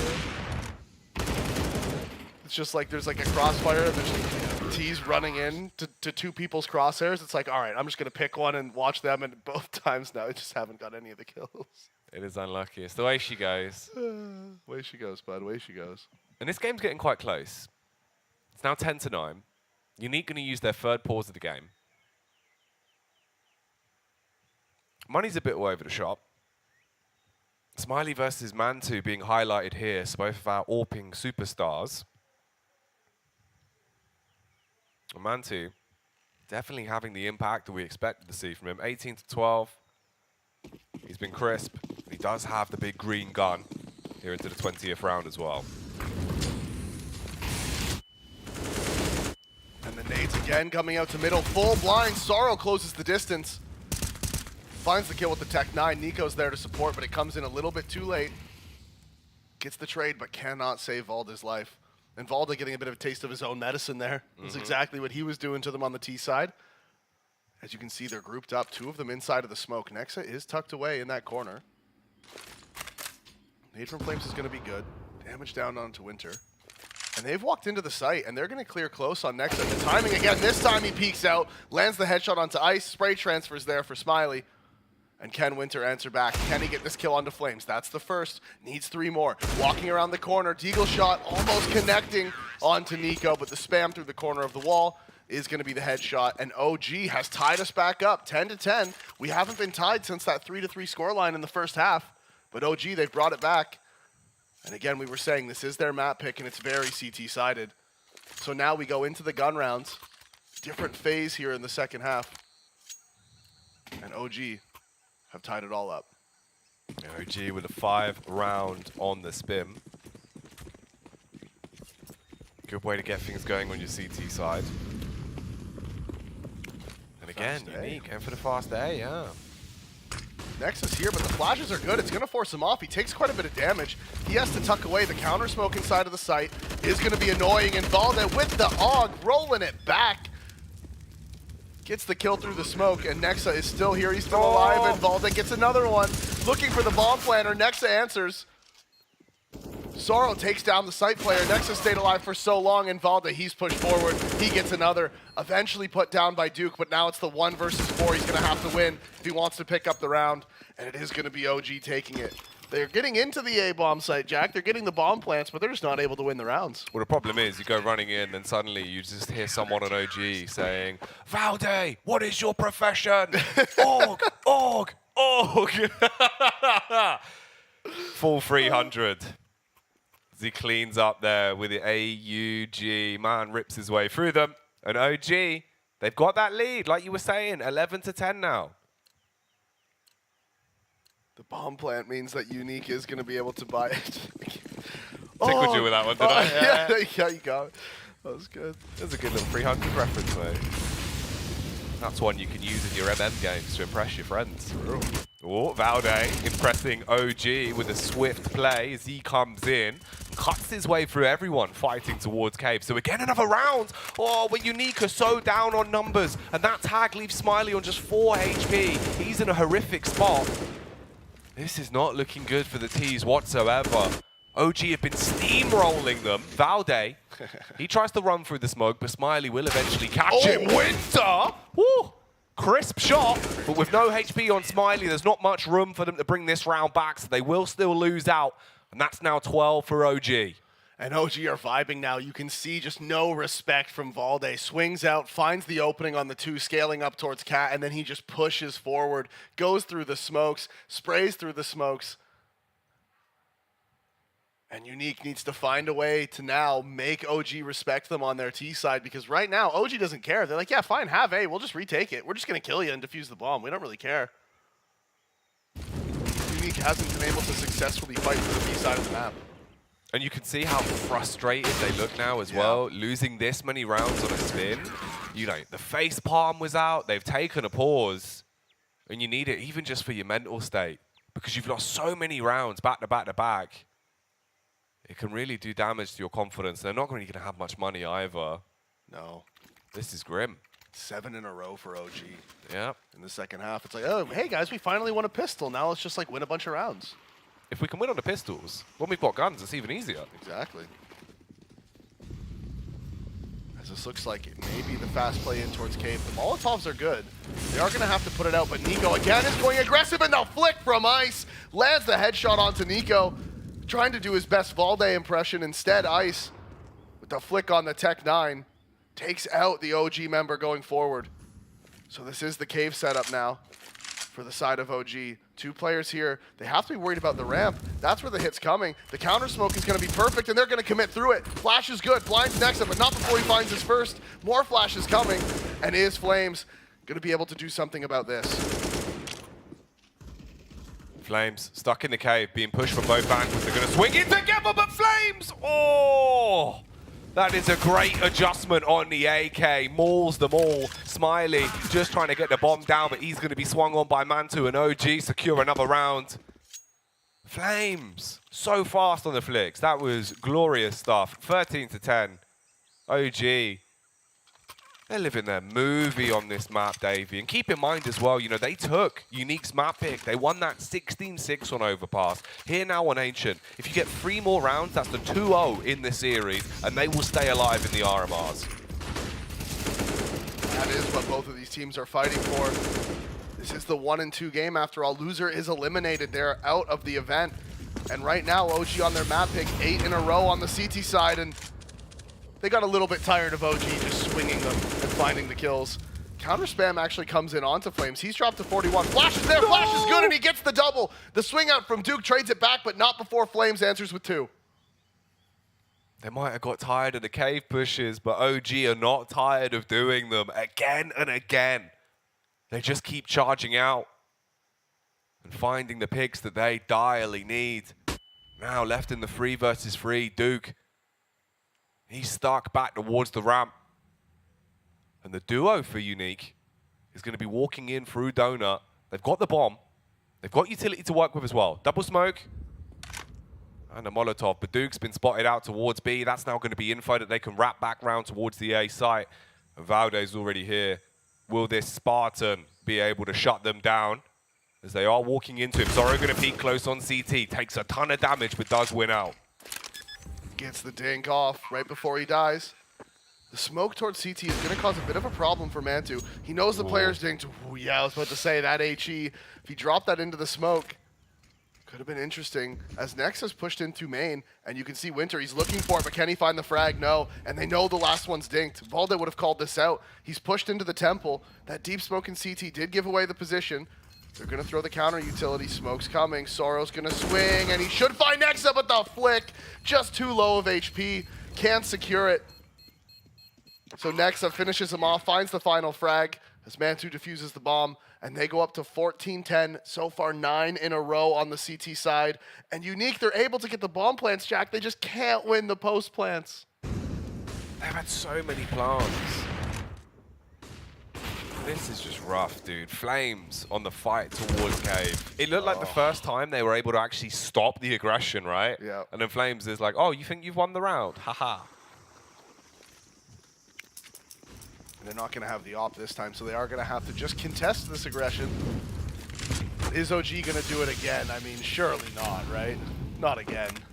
No, Nico, you can't. You can't do this. He actually literally can't. he's not trying, this time, he's yeah. trying so hard. He just simply can't do it. Oh, there's just no way. Stop. Smiley again. This time with the AK swings out. Kills Nico trying to go aggressive towards lane. And top of the ramp is smoked. The CTs have rotated over, though. It is Nexa again tucked away in this corner. 2 towards CT. Smokes come out to mid. They're trying to pull that rotation, but they're not really going to care. They still have 3 players here in B. Mantu on the scope. Hits the first. There's the follow-up as Smiley's been down. Quick clean up from Mantu. He goes in and wipes them all away like a spilt drink. He's ready for the final shot as well. That'll be the leg out onto Sorrow. He's still alive and kicking. He peeks back into him, but it's all on him now. 1 versus 3, the nade will barrel in. Mantu switches to the P250 and punishes him. And OG have taken 10 rounds back to back to back. 15-10, Davey. 1 more to close down the game and take the 2-0 in the series. Yeah, OG just on an absolute roll here on their map pick. The CT side, once they got over to it, they have just been completely in control. Even when Unique gets the opening picks on the aggression from Nico, 2 rounds in a row, he's punished, trying to push, but it just doesn't matter. They can't get into the sites. They can't get those bomb plant on the B site. Yeah, they can get into A and get the bomb planted, but they can't win the post plants. And honestly, Unique is just being forced out of this. Again, the aggression. Oh, the mouse jump from Flames, but Nico answers it. Nexa, 100 damage in his own molly jack. No, oh, no. No, no, no, no, no. I have PTSD, man. I can't be seeing that. No, it is horrific to see. The old 1G coming in. But Unique, they just want 1 round. They're going to need 5 of them to take it to overtime, but you got to start with 1. You do outnumber the CTs. 4 versus 2. Mantu has that orb. He's back over at the A site. Meanwhile, Nico, he's pushing down the ramp and going for the info play. He's going to clear this out and try and get a read so we can commit across onto Mantu. Mantu backs off from the temple, a little bit worried about someone potentially pushing their way up through red. So he's going to watch middle. Winter will lurk on this. If Nico goes running into him, Winter might win out. Doesn't really have the best weapon of it. Is the Galil in a fight like this? Nico turns the corner, not ready for it. So he is the first. Mantu goes down. And Unique taken 11th. And that's how they win their first round of their T-half. Nico running through his Molotov on the B ramp and taking 100 damage. Okay. All right. Yeah. Sure. Sure, man. Take them where you can get them. You gotta. You just gotta. But the bottom here a little bit. A little bit upsetting. Yeah. I don't like it. That's one where Nexa's going to get made fun of from his teammates for that for a while. Oh, yeah, but watch him get 5 kills now because of how fired up he is. You're a mess. You're a mess. What do you mean? I mean exactly what I said. No, don't be silly. I mean exactly what I said. So OG, with all that money in the bank, yeah, stacking the paper, they will pull the weapons back out. Duke runs out towards middle. This time the Flame's going to be helping OGs. They burn Duke out of commission. Sorrow's here, but with only 52 HP, even getting away would be an unlikely story for him. He beats into it! Ah, Nico gets the kill.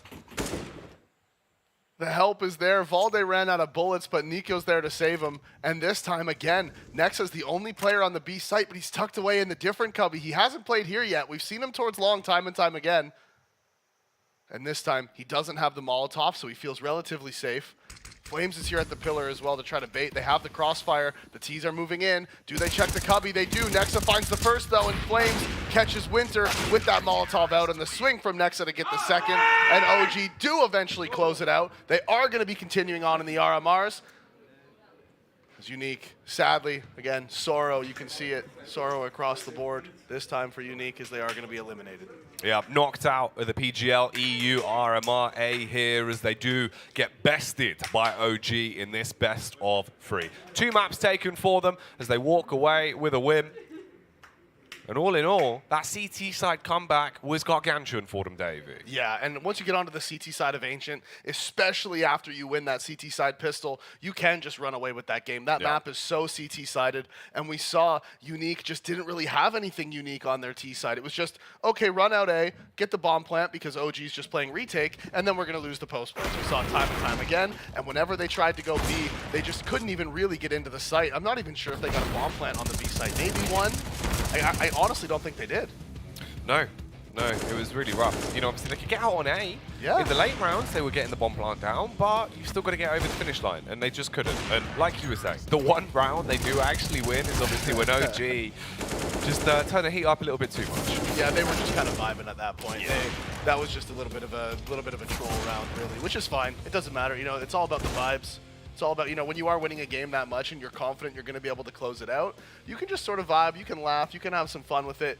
Of course, then if you end up losing it, you all hate yourselves, but then it turns into cry laughing. Yeah. But didn't need to happen. We still had fun, right, guys? It's all about the friends we made along the way. Yeah, exactly. It was really great, actually. But all in all, that is the 2-0 as OG will lock it down. So more so business as usual in that best of 3. Kind of what we were alluding to, obviously, going into it at the start. This is the expected result. So no crazy upsets. No, OG, they pick up the 2-0. Once they won Overpass, and it got to Ancient, we were both looking like, yeah, I think OG are just going to pick this one up. I mean, Unique put up a decent fight, right? 16-10, 16-11, but also, especially on Overpass, Unique won both pistols and still lost 16-10. Over on Ancient, only the 1 round on the T side. So even though the score lines are close, OG was in control pretty much the entire game. They were indeed. But that is the game locked down, and that's mine and Davey's first best of 3 of the day completely wrapped up. So we're going to make like a tree and leave, and when we come back, there'll be more action here on the B stream. So keep it locked for more exciting Counter-Strike action here at the PGL RMRs. We'll see you in a bit.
battle is on. Burst RMR views with a double bonus. Get insurance for single and combo bets, both up to 20 euros. Fire up with GGBet. GGBet, this is real.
Well, we're going to be going into a little bit of Fnatic taking on Eternal Fire. Hugo, I'm excited to be here with you. I think this is going to be a pretty banging series. You know, there's been a lot of questions. You know, namely, is this room hot or cold? Can you give me your thoughts on that one? Absolutely not. No, I will not be addressing the situation, the climate, Harry. I'm not touching it, and our outfits will continue to vary in heat resistance. Like maybe we'll be in winter coats one day. You'll never know. Maybe rock out the sleeveless shirt, Harry. Show those guns off for a change. It would be sick, and I definitely could, right? But I don't have a license to carry these guns on stream, so that's another thing, right? Let's start looking at the matchup we've got ahead of us, Hugo. For Fnatic, you know, this is kind of a squad that was very like hastily, you know, chucked together. That was. Let me restart this. No, I think that's a safe Pro League, one. a squad I think that was like very much hastily thrown together, right? We had stand-ins upon stand-ins. You know, Banjo was there for a while. Poison had only just kind of moved into the team. Now we have, you know, Crim's back in. Now we have the roster having a little more time to build itself up, right, and get a little more established. And on the other side of things, you've got this like Turkish super team that was put together in Eternal Fire. Thus far, their only win is that dig game, right? The double OT kind of bonanza with a bunch of weirdness around it. That's their victory that they've been able to hold on to. Both these teams are 1 and 2, so staring elimination dead in the face. Scary. It's a pretty scary place to be in. Yeah, I'm going to be a Turkish apologizer, though. You've got to remember the 2 other Eternal Fire games were against Vitality and FaZe. Not easy draws, considering the form of those rosters right now. So for Eternal Fire, I'd say that, well, obviously it's a must-win game. It's an elimination game. But I would say that there's, you know, they're not favorites, but I'd say there's a good chance for an upset here, if you want to call it that. Here on LAN, if we can get Xantares and Calyx performing well today, there's certainly a chance. But here on our screens is Fnatic, that incredible core of Crims, Alex, and Mezzi. And these guys have looked really, really good as a trio, you know, throughout all the tumultuous times of this Fnatic team, throughout the academy, additions and removals, and Poison's appearance, which was banging at Pro League, right? You mentioned that. He looked really, really good. And so, you know, was Smooya removed too early? From the outside, it was easy to say, yes, we weren't in the team, we weren't in the team speak, we don't know what was going on there. But for Poison, in terms of filling that void, he's looked solid. Yeah, you know, I felt like it could be one of these things where you've caught him at like a good time, a time in his career where he's trying to show that he was more than the guy that he was on complexity, really, right? Yeah. Like, and even then, I think when you look at Colin and some of the problems that team faced, and my goodness, there were many. You know, even when you had like config drop out and someone needed to try and like fill the space creating role, Poison was actually one of the players who took that upon himself and would kind of rifle. So like he's showing this idea that he is malleable. He is someone that is looking to do whatever it takes to rise to the top, and I think his all performances lately have been incredible. Let's start looking at Eternal Fire though, right? We've got Woxic at the helm of this team. You've got around him some legends of the Turkish Counter-Strike scene, right? Xantares, of course, right? Coming over from Big to join this Eternal Fire project. One of the standout players within not just this team, but the entire Turkish region. You know, like he's always been easy to get behind. Calyx as well. It's kind of the dream Turkish roster that you would have tried to, you know, piece together a couple of years ago, back when Space Soldiers was still a thing. Everyone always wanted this idea of like the Xantares and Calyx teaming up with Woxic, who I think, if I remember right, was on Dark Passage at the time. It is a very kind of cool idea back then, and now to have it, you know, coming together, especially with Woxic at the helm, is super exciting. Yeah, we got that veto as well for you. It's BO3 here, as all our limb games are. Dust Tubing, a quick pick of the Turks, and nothing wrong with that one. As Fnatic move into Inferno, that's a safe bet for them as well. Overpass to close. Pretty good veto, all things considered. Nothing too out of the ordinary. And yeah, just finishing off on that point about this roster. Not just do you have this trio, this core that we always wanted of Calyx, Woxic, and Xantares, but then you've got some of the upcomers, right? Obviously, I think more so Xfloud, who hasn't had that Tier 1 experience yet as another young player, but definitely a talent we've been looking at for a couple of years now. And Emor, who even put down the AWP to join this team, his second AWP. He was always a very talented main AWP, but you know, when you got Woxic leading this team, you're gonna give it up for this guy. Yeah. Fair enough. I also want to go a few steps back to, you were talking about complexity. and Poison trying to prove himself after that roster. I think if you look at the pieces of that team, most of them have pretty much landed on their feet. Think about it for a second. S-Tag doing great in NIP. Not Glaive, Config and Blame rather have jumped into with Glaive, jumped into Astralis. He knows Glaive wants on complexity. Don't worry. Shocking, right? Config and Blame up in Astralis, and that's a pretty good place to be right now. We're expecting Astralis to pick themselves out of the dirt now that they've changed Orpra as well. Could be a good sign for them. And okay, Rush on EG, a good team, a major winning core. Okay, yeah, the RMR didn't go to plan, but if EG hold this roster, I do still think that they can figure it out. They can, with some time, maybe find a better form. Is that a top 5 team? Absolutely not. But could it be a team that could be contending with some of the world's best? Certainly, given enough time if things go well. But I'm not going to sit here and talk about EG. I want to talk about this game, Harry. Fnatic taking on Eternal Fire. Who have you got for the series? So for me, I'm gonna go with Fnatic. Okay. I'm really kind of divided as to how I feel about this one.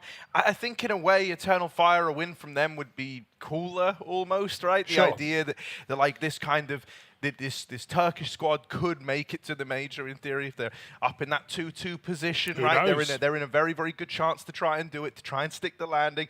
I think that's pretty exciting. But I'm just more going off of like the history between these matchups.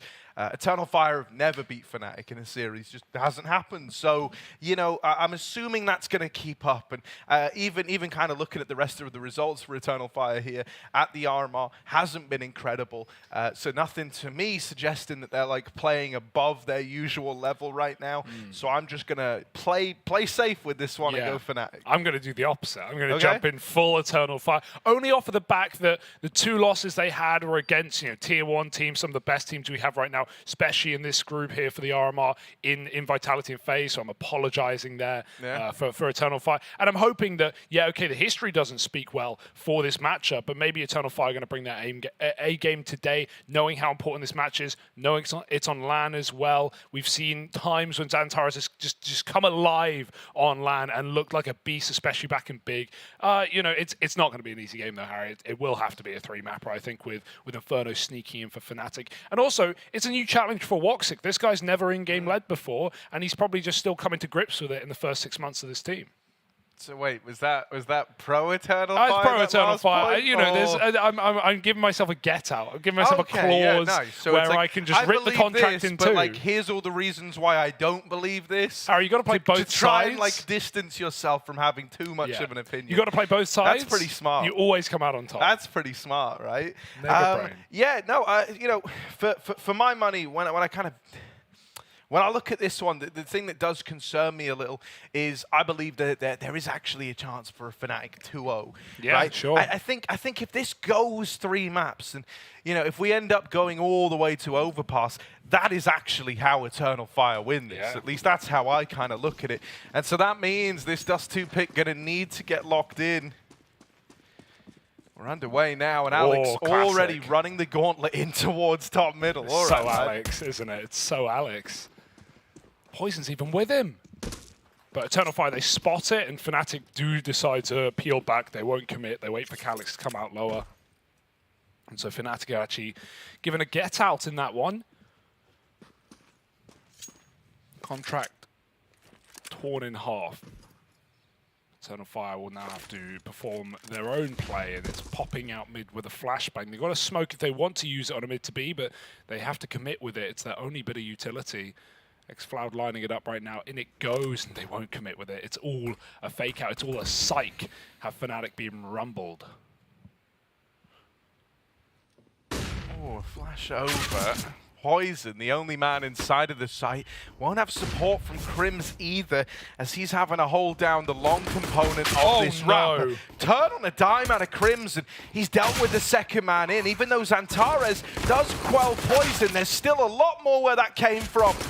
xFloud 1v3 when this started, gets it down to the 1v2, but Alex is deep out short and will get the better of him. Fnatic, they come in swinging. I think that's a really, really nice pistol round out of Crims. That gets me all sorts of excited. Yeah. And they're going to go 1-0 up, looking to get off to a good start here on Dust 2. That's a top 10 Glock moment for Emor, right? He baits his teammate out long. That was all part of the plan. Crims gets the first pick, and then Crims stops looking at long. He thinks, all right, it's 4-up cat. I killed the long lurker, and he goes back to the bomb site. Emor late peeks, catches Crims looking the wrong way, and still doesn't close the kill. Yeah, a great flick from Crims, no doubt, but that had to be for Emor if Eternal Fire were going to win the round. That was the insurance policy. So Fnatic with a pistol, scouts down mid, really going to challenge Woxic. Poison certainly seems up for the task, but he's been tagged early. Eternal Fire with a corner smoke will take long. Full control right now. Going right through Fnatic's utility.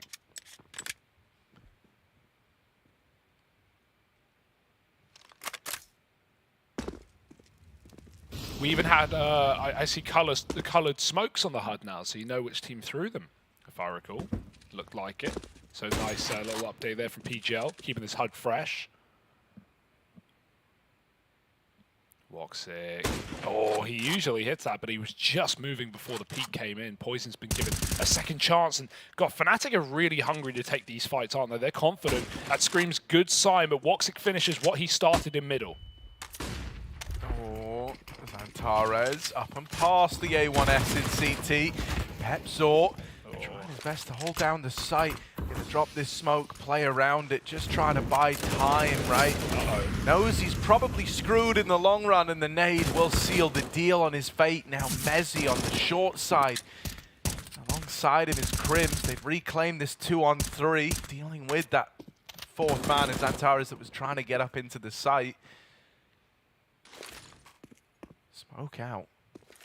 Stick it. Bomb has been planted. Mezzy gonna look to try and fight around this Crims with him. Still a rough spot to be in. Eternal Fire on this Force Spire looking good. Looking like they've probably got this one as Crims is tagged up by the scout. He's gonna have to get out of there. Hold on to this A1S. He's actually going back in. Kind of ballsy. Takes one to the grave with him and now does look to run away. Eternal Fire.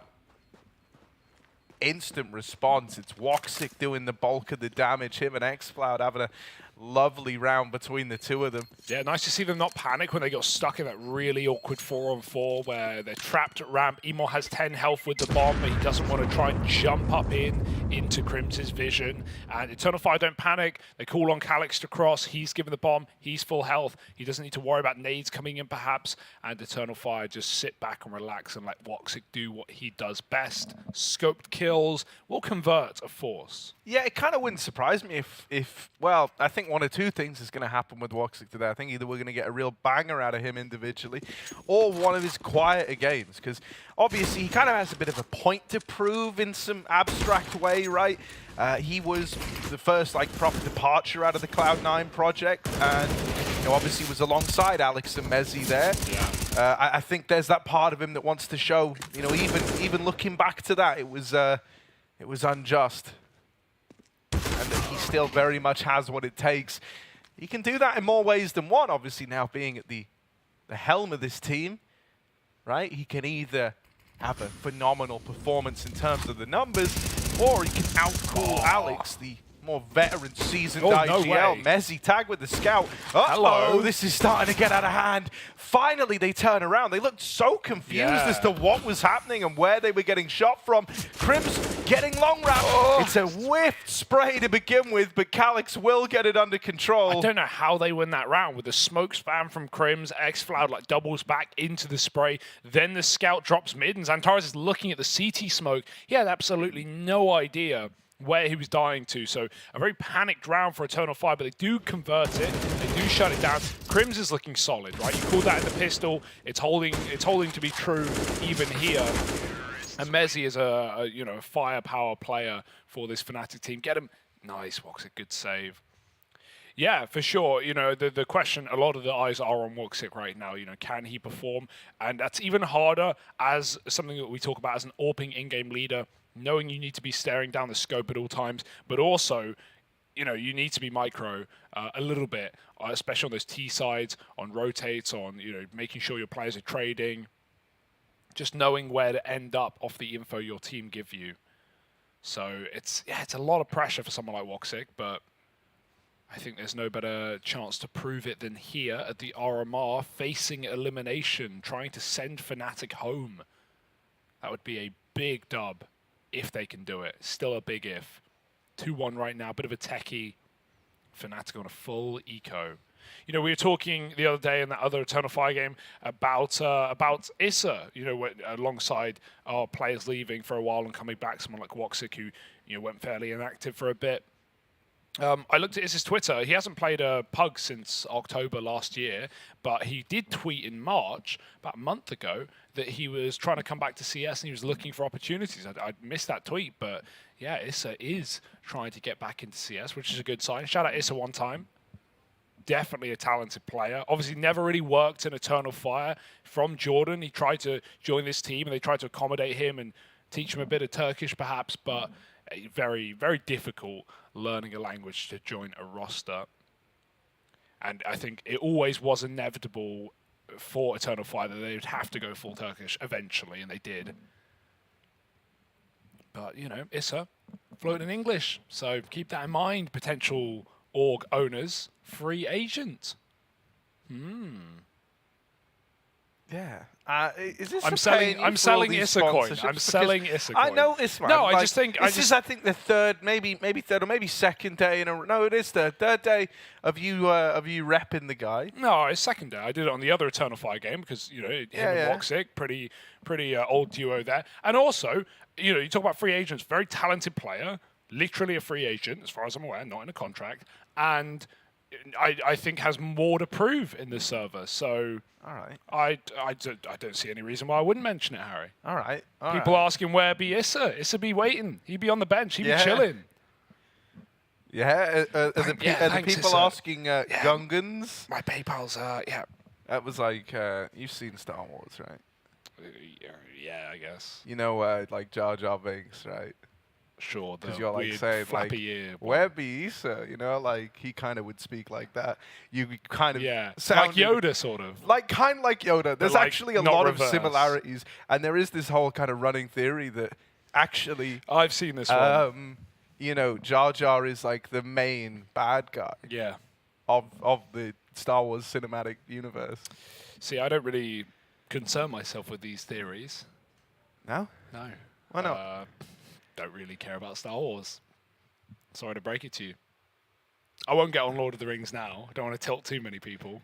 Look, man. It's a good film. Liking popular culture isn't a personality. Sorry, disliking popular culture isn't a personality trait. I'm going to try and make it. I'm going to try and make it mine, Harry. Got to own it. Anyway, about Issa. No, right. Let's not talk about Issa. So right now, there's some FPS problems, right? That's why we've taken this little pause. Classic. Yeah. Log address _ add space 1. I'd like to think they've already tried that. Yeah, maybe. But Hugo, man, if you want to go be an admin as well as like the Issa man, you can feel free. Does it mean I don't have to cast with you? I'll cast with Blair. I'll find someone else. And he's watched Lord of the Rings, so we would have that to talk about right now. Unlike me and you, who don't seem to have a lot in common anymore. Harry, liking popular culture isn't a personality trait. Sorry to break it to you, bud. Always the worst to have this tech 3 rounds in, right? You don't even have enough of the game to feast your eyes on, to know what's gone down. It's been pretty standard so far. Forced by win for Eternal Fire. And now they should start to run away with some early rounds. Should being the key. Nothing is guaranteed, Harry. Not in Counter-Strike, at least. Let's talk about the other games today, though. Obviously, there's a lot of teams that we're sending home this afternoon. Saw and Fours are playing it out on the mainstream right now. It's 2-1, though, in that game. So, you know, winning game, qualifying for the major. It's still a second chance. There's a possibility that the winner of this game would even face the loser of that one. But we're back in. Full eco. Let's go.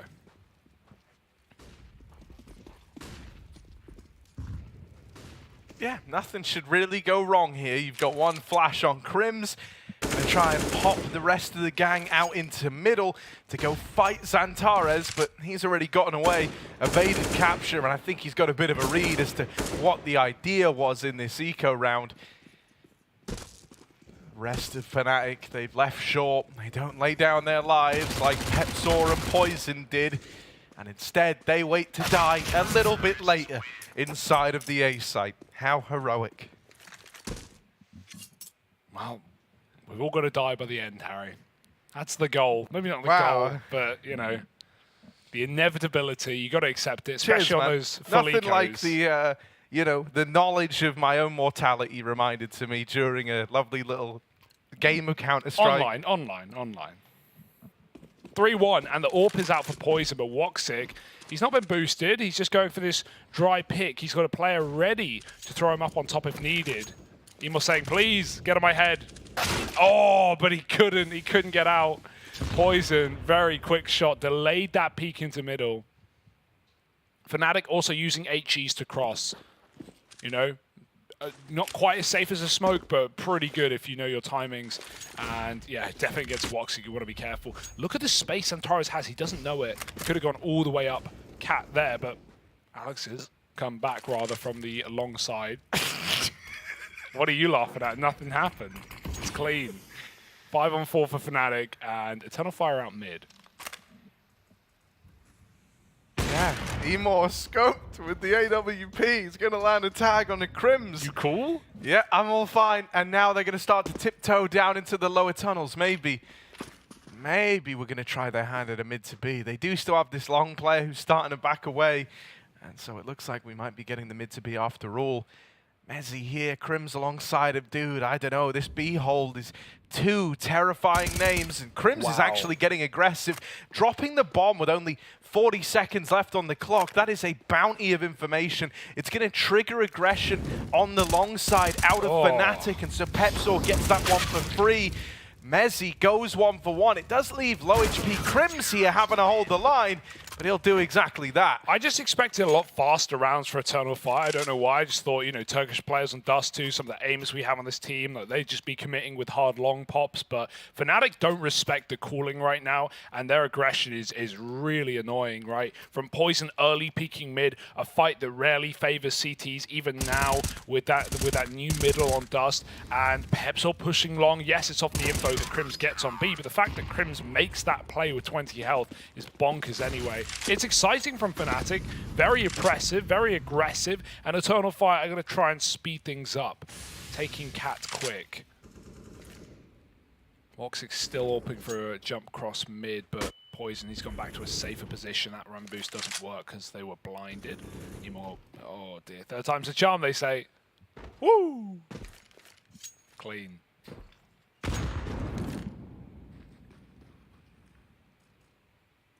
Still, you know, he's run boosted over. That part is true. Will that spare him from Poison's AWP? Oh, maybe it will. Poison, how? Hop, skip, and a jump narrowly gets out of there. Oh, that was a big chance at an opener for Eternal Fire, right? Not every day that Poison kind of misses a sitter like that one. But they weren't able to convert the kill. You would have loved it. That would have given you so much freedom to pick up the pace into an A play, and instead, you're going to be left hanging around waiting for more opportunities to arise when Fnatic, last thing I imagine they do here is get too overzealous. They know they've lost mid for a while. I think there's kind of temptation going through Poison's mind. No way. Take a peek, the flash in the doors is beautiful. Pepsor with the opener, and now Alex inside of the site. They're going to do another flash setup here. Both trying to make it nice and easy for one another. However, no kill for Alex. Flashes make things super awkward. Pepsor's even like creeping across at the crossroads. This is so peculiar. And he's managed to get very, very deep with Alex fighting alongside him. It was all on Woxic, and that ends up being a flawless round out of Fnatic. Dude, I'm loving what Alex is doing right now on the CT side. He's floating, he's setting his team up with flashes. I mean, that's a crazy play. Like, Fnatic just know what every round is for Eternal Fire. That's the issue with these slowdowns in the mid round. You got to do it on Dust sometimes, but yeah, that's just a perfect read for Alex. Pops Pepsol with a flash. Calyx doesn't move. He doesn't try and escape. He doesn't try and tuck close. He doesn't even shoot. He just stands there and dies. It's a bit of a shame to see. Just thought it was an info flash perhaps, but Fnatic are very proactive right now on the CT side, and it's glorious. There's a nade for the cross. That's going to get Fnatic over. It keeps their smoke for the B site as well, and that goes right into the tunnels. It's a molly rather, making sure Eternal Fire can't rush.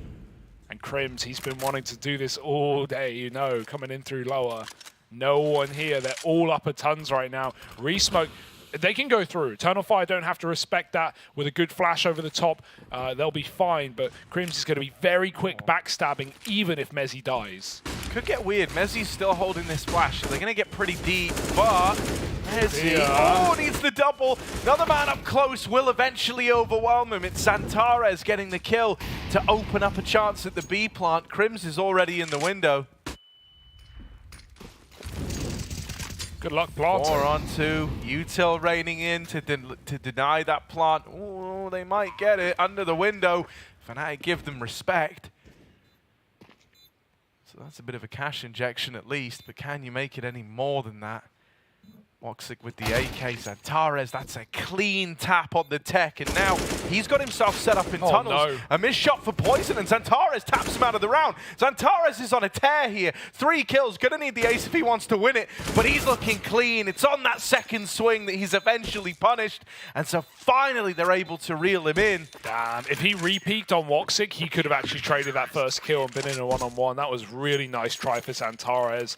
But yeah, Woxic out of ammo at the back of the bomb site. Hey, he just had to plant. You talked about how Fnatic gained respect. They didn't need to. If they ran in off of that plant sound, they could have just killed Woxic. Xantares had a Tech 9 at that point in the middle of the open. So, you know, a bit of respect for Fnatic, a rare sign, but ultimately they're just there for the winning round, for the recipe to find 4.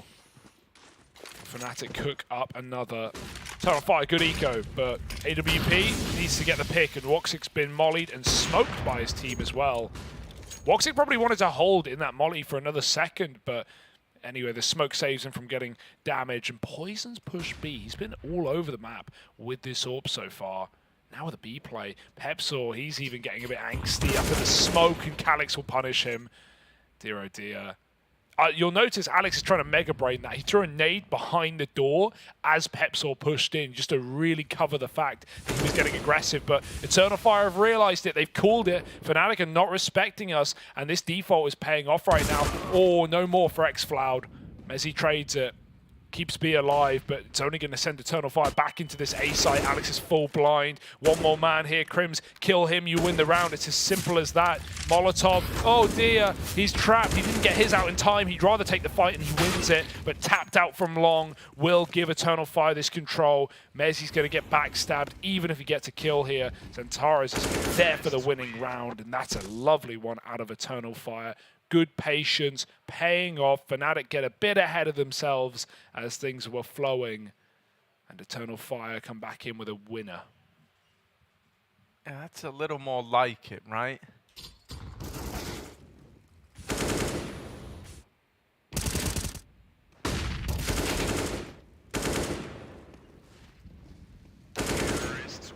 Indeed.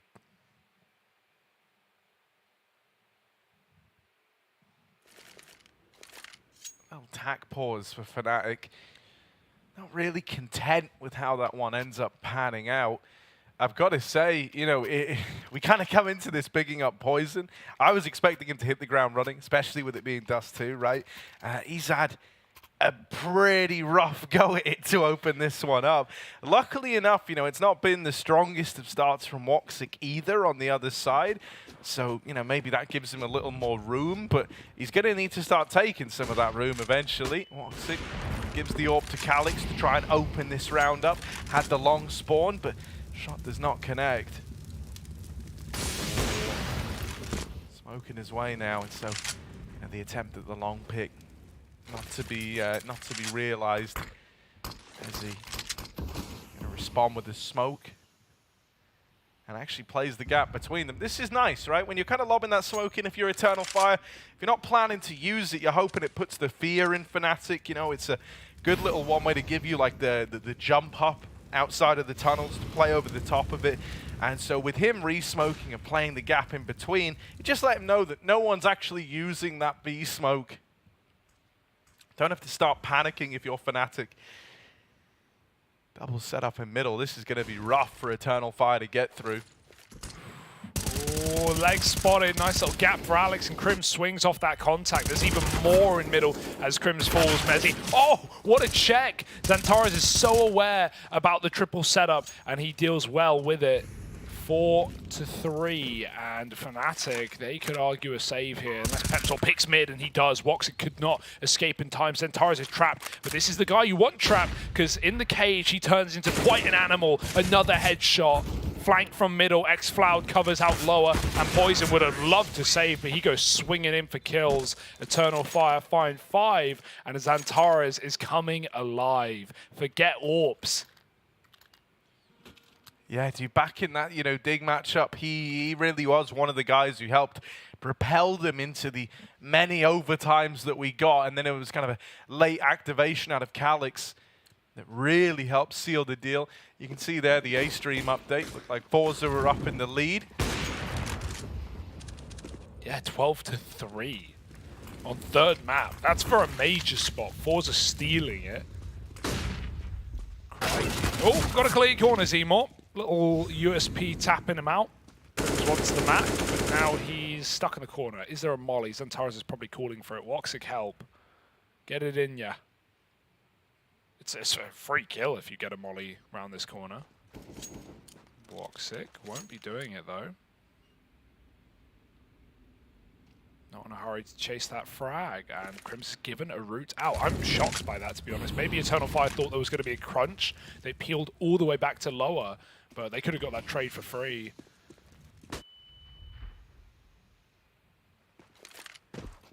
Okay, if they go B, this round is totally fine. Yeah. And it's saved, and you don't even worry, and Eternal Fire should be up onto 6.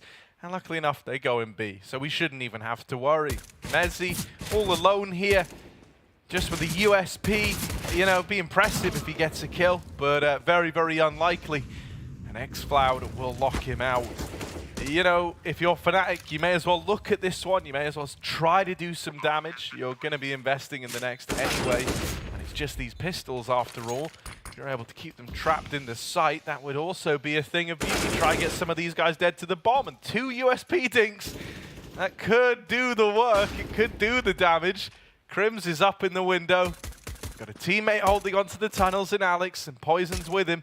So they're just trying to trap Eternal Fire in here. They're trying to have as many players go down to the bomb as possible.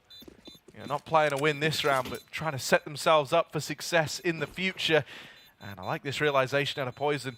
Wrapping through the lower tunnels, even more damage into Alex they go, but he's cleared out. Crims is chasing them down, and they managed to all get away. Oh, that's funny. That's really sick. But Eternal Fire, yeah, dude, no, that was like they very, very quickly realized what Fnatic were doing, what the game plan was, and can't argue with that. Look at them all. What a clear for Woxic as well. He checks that T-spawn box. Like that's out of nowhere. Great awareness. And yeah, Emor the jump scare when you don't clear your mid corner, but it's still fine past that point. The eco goes nowhere for Fnatic. Coming in with an AWP on Crims. He's playing a long spawn. There's a lot of flashes though, blinded. Can he give that back to Poison? He's trying to run away in case Eternal Fire hound him down, but the patience how long is there. They just stick to their guns. Bomb's still back in spawn. Crim says, nah, mate, I'm an AWPer now. It's mine. He's got no armor, though, so that's the reason he sticks with it. Wouldn't expect to see this guy running the AWP, but it's nice because Poison's right by him. So if Crims does just die, they're going to swap it back anyway. Oh, Alex, he's very hungry. X-Floud chews him down and spits him out. It's a opening kill for Eternal Fire. And once Fnatic have started making plays in these 5-on-5s, it has been less effective, right? definitely been feeding the beast of Eternal Fire, and they've been abusing this B-bomb, so they're going to go back to it. Xbox Smoke will keep Crims here, but he is going to get that spot up middle now that he's got cover from lower, so it's going to give Fnatic early warning. Mezzi can get positioned. He is a superb anchor, but this should be too much to ask. Yeah, he's going to need to do so well when he's all alone, no support nearby, and with him dead right away, Eternal Fire, this is their round. Even with the smoke spam, it still isn't going to entice you to go for this one. And Eternal Fire, you know, they've kind of found their exploit here, their ability to just keep getting into this B site time and time again. You know, rifle rounds, eco rounds, it's all the same to Eternal Fire when they go and B. Yeah, and because they keep getting 5-on-4s or 5-on-3s, because Fnatic's pushing, it's even freer, right? It's literally just Mezzi, who's not made any aggressive plays this entire map. It's more been like Pepsor on long or Alex in middle. And so, yeah, Mezzi's just been put in these very, very hard spots where... That kind of sucks for Mezzi, because it's like he's not actually doing anything wrong. But at the same time, you look at it and you go, well, you're not getting anyone in the B holds, mate, do better. And it's like, well, it's easy to say that when... You're triple flashed in a 1v5 with a FAMAS. And y'all have put me in a 4-on-5 anyway, you know, like... Yeah. Oh, just kind of a rough spot for him to be in, because he's normally a very, very reliable anchor player, right? If we end up going the distance and get to overpass, he kind of finds himself in this like rotate role between A and B, and he can literally anchor both bomb sites on that map at the same time. An astonishing level, and yeah, at the same time, it feels like he's a very, very mobile kind of guy there. Oh dear, full blind. Alex takes long back. This is a cross for Fnatic. They want to fight for the control. They've often conceded it with utility for Eternal Fire, but they've got the numbers in the right place right now. Pepsor hits a headshot. He's going to get Molly, but there's so much room in that pit. He swings with a flash. Lots more damage. Pepsor is winning this round right now. Alex comes in with a second, and suddenly it's just Woxic in seconds. Eternal Fire have been shut out of this round. An undoable 1-on-5, and Alex is coming in for the closer. He never gives you the room, this guy. 5 up for Fnatic, and 5 rounds as well. It's more like it. And that's only going to push Eternal Fire back into these defaults, because go back for a long take, which should be your bread and butter on the T side, and they just get slammed. Yeah, nice to see Pepsor having a bit of a round, right? One of the kind of less talked about academy player alumni coming in from Fnatic Rising. I think, you know, less talked about for a reason. Hasn't, you know, he's more of a supportive player, not really a star like, you know, the Monacies or the Torchies or, well, a lot of those JDCs. Yeah, a lot of those players are AWPers, not all of them. Oh, that's something. Double down in middle for Cribs. He plays the other side. He's usually on right, but he's all right this time. Woxic makes it up, Cat with a flash, but Alex, oh, the timing of that drop. If he stayed on it, probably would have killed xFloud. Instead, Eternal Fire have bludgeoned their way back into this round. Yeah, they're up cap, and they're lobbing all this util in, but they are smoked off themselves, and I think this is going to come back down to a B play if Calix gets this open. However, as he hasn't had many chances at these kind of 1v1s, these swing 1v1s that decide the fate of the round, and that's where he's going to do his best work. Knocking Calix out, leaving it all on Woxic, and Poison bests him in the head-to-head. Yeah, Poison's waking up, right? Like his first AWP, he's 3 and 8. Harry, give him time. I think you know, we're gonna have a Poison show on the T side. I think Fnatic are gonna use him for a lot of opening kills. Something Woxic hasn't really given us too much on this T side yet. The first AWP for Poison, he peaked mid. He won that AWP head-to-head. He's just not been, you know, giving up rounds. He's just been playing safe. And think about these A plays. They've often just been decided by Fnatic on Cat or on long. It's not like we've had Poison on the car hitting those cross shots. We've just not had that chance, really, for Poison. You're looking at me like I'm saying something so wrong. No, I don't know. He's 3 and 8, Harry. Yeah, sure, but you know, Fnatic are coming back. I'm still gonna need to just see a little more out of him before I use the words waking up. Let's talk about I still think he's had a bit of a rough go at it thus far. Let's talk about Issa. Okay. No. Yeah, you know, I mean, no, the only reason I'm looking at it is I feel like he's actually had a good few opportunities to make this AWP work, and still it's kind of fallen on deaf ears. And I just hold him to a really quite high standard because of the precedent he's kind of set for himself since joining this Fnatic squad. So I think we need a lot more out of him if they want this to be a safe game. 3 and 8 just simply kind of isn't good enough, so hopefully that kill onto Woxic to close out that last round, that can be a bit of a confidence boost. Let's wait and see. Alex gets out in top mid, Zantares on the receiving end of that. And Crims donning the big green, gonna make it look pretty. Emor dead. Crims having a phenomenal day in the office. I was waiting for it. He is nuts. No wonder he's second AWPing. He had that one round with the AWP, didn't even kill anyone. It's just like, yeah, I like this gun. I want to play this again. Fnatic, they got the money for it going into last round of the half. So, yeah, perfectly fine investment, and he puts it to use. 2 picks in middle. Emor, very quiet game.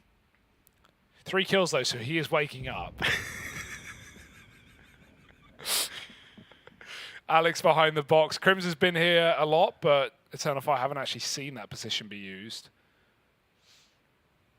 They're going to go up Cat, but this is so split with a player down mid. I mean, what are they hoping for Calix? Maybe he gets his kill. Alex not clearing it. Nice stuff, but there's a second player. Mezzi won't trade. He thought there was a commit. He's going to swing late, and he almost caught Calix with nades out. Oh, he gets a chance to lob a flash or a smoke and run away. Crossing in. They've ducked under the barrel of ore, the scope of the AWP rather. Poison doesn't know they're in the bomb site. They've been caught off guard. Great flashbang, and Poison's gone. Pepsol needs to save the round, and he can. Solo Dolo on the bomb site. Woxic trying to fight him back. Cross from Calix, and Woxic finishes the job. Both players constricted to CT and steps heard, so Woxic's eyes are on the prize. Oh, Messi has snuck up very, very deep towards the ramp. Oh, they just saw him. Calix gets that info, and it's a clean tap. Crims now freaking out because he's got an AWP in the 1v2, taking the USP out and realizing that this one might be screwed. Get right. Try the lineup, peek from short, and there's Woxic, the actual man, to steal that one away. Beautiful scenes. Yeah, sick round. I don't know how Eternal Fire win that 3-on-5. That was gnarly. Right back in with Calix lurking mid. I thought, honestly, a lurk with only 2 players taking the Cats away and that double long setup would not work. But not only does Calix kill the flank of Alex, but that crouch play. They get right under the skin of Fnatic into the bomb site. I take it all back. Poison has no idea. He's clueless. Woxic going for the long pick. Will miss. Yeah, you know, that round there, the literal definition of caught sleeping, right? Like they just creep under his scope. That's kind of, well, yeah. I don't know how you're supposed to counter that. No, you know, as a Poison apologist, I will say that much. No, I mean, you know, it was a really, really nice call for Eternal Fire. Very sneaky, very cheeky. Poison eats a nade. Poison eats another nade. Poison eats a molly from his teammate. But it's fine, because Fnatic, they don't know it yet, but this is a B crunch. Yeah, out into middle for Zantares. The rest of the gang are all coming in through the tunnels. If he's able to even get a bit of pressure out through mid, he's going to divert a lot of eyeballs away. Uh-oh.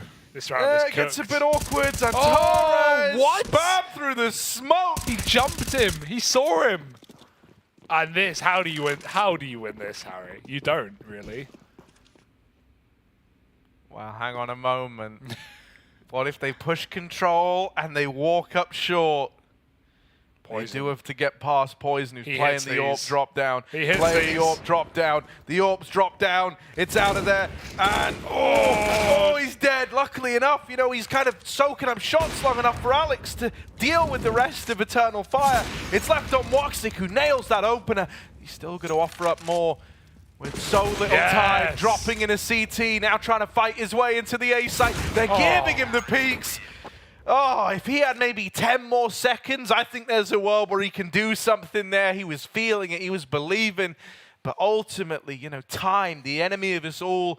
He had 6 seconds as he's running up the CT ramp. So Yeah, that was never meant to be a Woxic round. All right, Poison hit the snooze key and he rolled back over in bed, Harry. It's not looking great for the CTAWP. That much has to be said. But, you know, there's a second half for a reason. And at least his team is stepping up. Alex has good comms right now. Crims is playing lights out. And, you know, Mezzi, towards the end of the half, when he stopped getting left in solo holds on the B-bomb site, was putting up kills. He diverted Eternal Fire out of that B rush and, you know, made them bail. Alex helped with that spam to the mid player.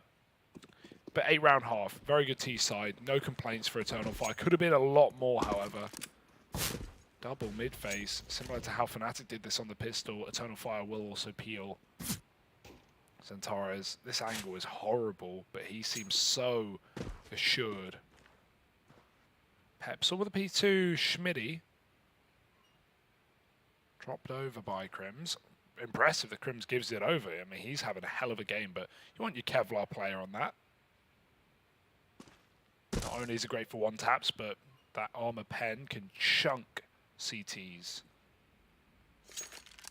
Right now, Eternal Fire, they don't CTs, but they're about to. Coming around this corner on long. Alex hoping for something aggressive at B, but the rest of Fnatic got to make this play. Woxic caught in the open, will escape to this double setup alongside Calix.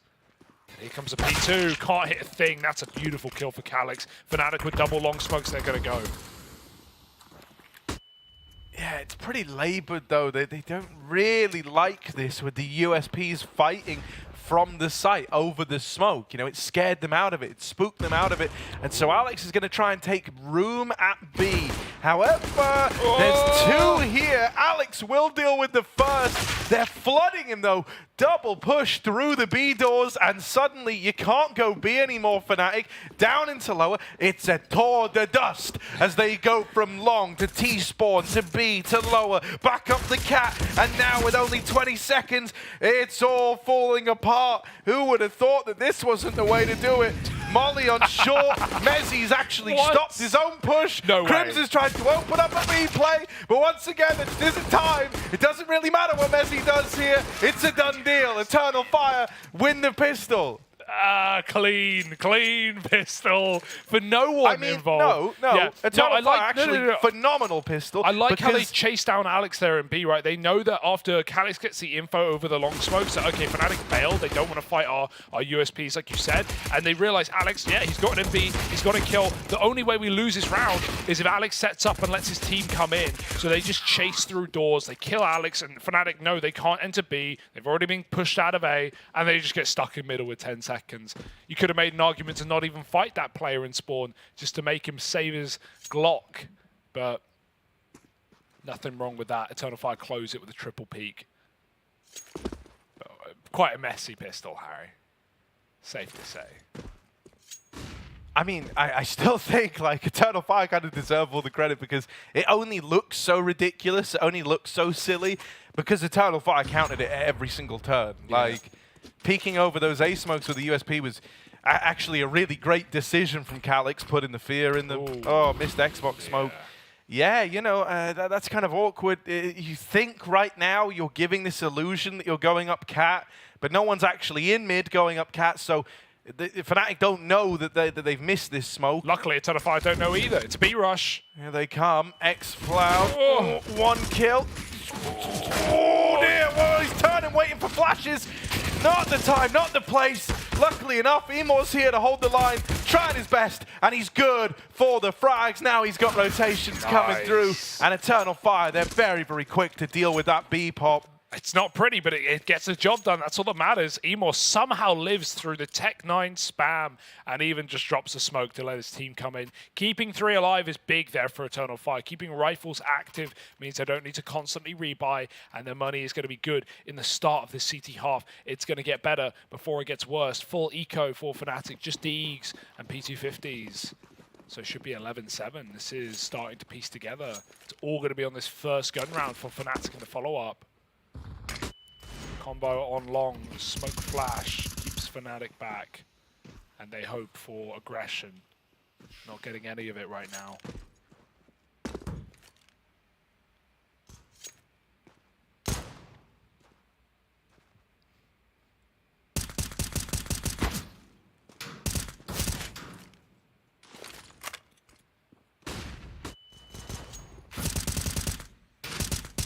Oh, yeah, you know, it's just pistols, fighting guns. And even though Pepsaw does land a nice Deeg shot over towards middle. Oh, Alex, that was a chance to do something, but it will just sail right on by. Kind of brutal there. Dude, I mean, your heart's got to go out to Crims, you know, like, guys sat 21-9. Next nearest on his team at 11.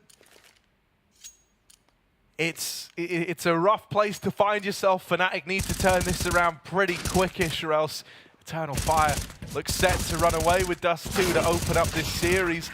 I would still say that if Eternal Fire are going to win this, part of me really does believe it's going to happen across all 3 maps, across a 3-map series. But honestly, I've been kind of underwhelmed by a lot of Fnatic here.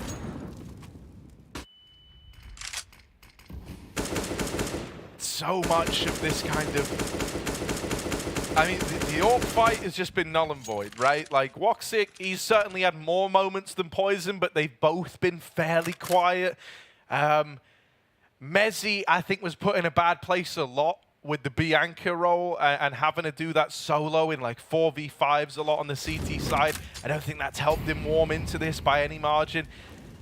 Pepsaw was someone who was kind of giving away some of those early picks in the first half. He did have a couple of nice rounds, some good synergy between him and Alex, but he's already been tagged by Woxic's AWP. And so, you know, like this first rifle round, like already this kind of CT AWP from Woxic has applied more pressure than Poison did through a lot of that first half, and we're literally, you know, into our first rifle. Yeah. Already, you know, it's had a bit of an implication here where it's slowed Fnatic down. It's made them reconsider. Woxic trying to set up his teammate at long with the flashes. Doesn't go peeking off the back of it. Calyx and Woxic looking to play this one together. Calyx has drawn the attention in. He's got players trapped at the blue bin. But if Woxic does try to swing this to help, he might find himself in hot water. Poison, there we go. Okay, 1 kill, it's a trade. It's a 2-for-1, however, he's dead. And that's the bomb now dropped on the long side. For Mezzy and Crims, they've got 10 seconds to drop and try to just frag out. That's really the only way they can win this. Too slow, too labored, and Eternal Fire keep it clean. Up 12-7. That's a really solid hold on long for Woxic and Calyx, right? Woxic, he's scoped on the doors, and Calyx is jumping left and right. So all Pepsaw sees is a player just, you know, throwing themselves through that gap. He is essentially forced to peek that to try and kill him, and Woxic just tags early. And then even then, Woxic not re-peeking Poison is solid. Calyx doesn't need help, right? He wins both his fights at long before Poison trades him, and at that point, the long corner smoke thrown on the fly for Poison has a huge gap, and he tries to peek Calyx with it, but, or sorry, the site player, but Woxic just denies it, and that's the round. Simple as that. Don't get the bomb up long, and there are the problems for Fnatic rearing their head on this T side. We said it was going to be so reliant on the first gunny. Well, the first gunny goes nowhere, Harry. Not a contest. And no money now for the T's. So Eternal Fire, they're poised in their map pick. Getting a great showing out of pretty much everyone on Eternal Fire. Emor, he had a very slow first half. He had like 3 kills deep in, but solid B-hold in the 1 round that they've rushed B in this half. And he's brought it back. He's trying to go positive. Crims, remember when he was 19-5? Doesn't really matter now anymore. He needs to win a round for his team because no one else is stepping up to the plate. This is a bit of a shambles for Fnatic, Harry.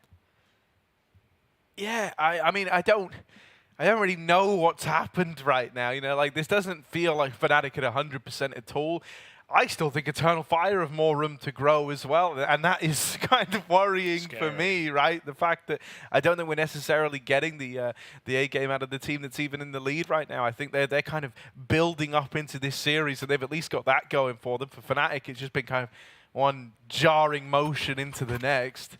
Yeah, it's just so many options, and obviously we're 1 gun round in. They haven't tried much, so it feels like the world is your oyster if you're Eternal Fire. And so they can crack it open and get a pearl.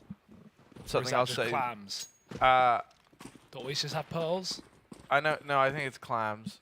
Oysters are like delicious. They're filled with just flesh. Oh, tasty. Right? Oyster flesh. All right, desperate B play. Trying to pad those stats, my man. Not a clean molly.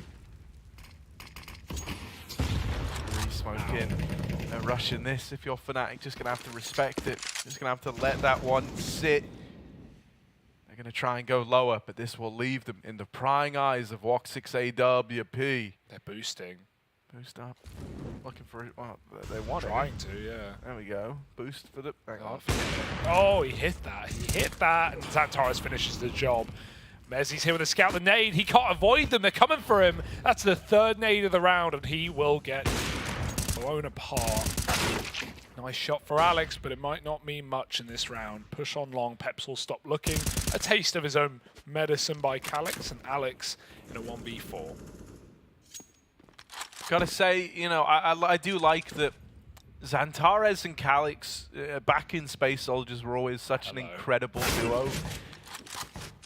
Hang on, we'll let this play out. There we go. They were always such an incredible duo, right? Yeah. And like very much so, those were like the two guys you kind of looked at to make that team great.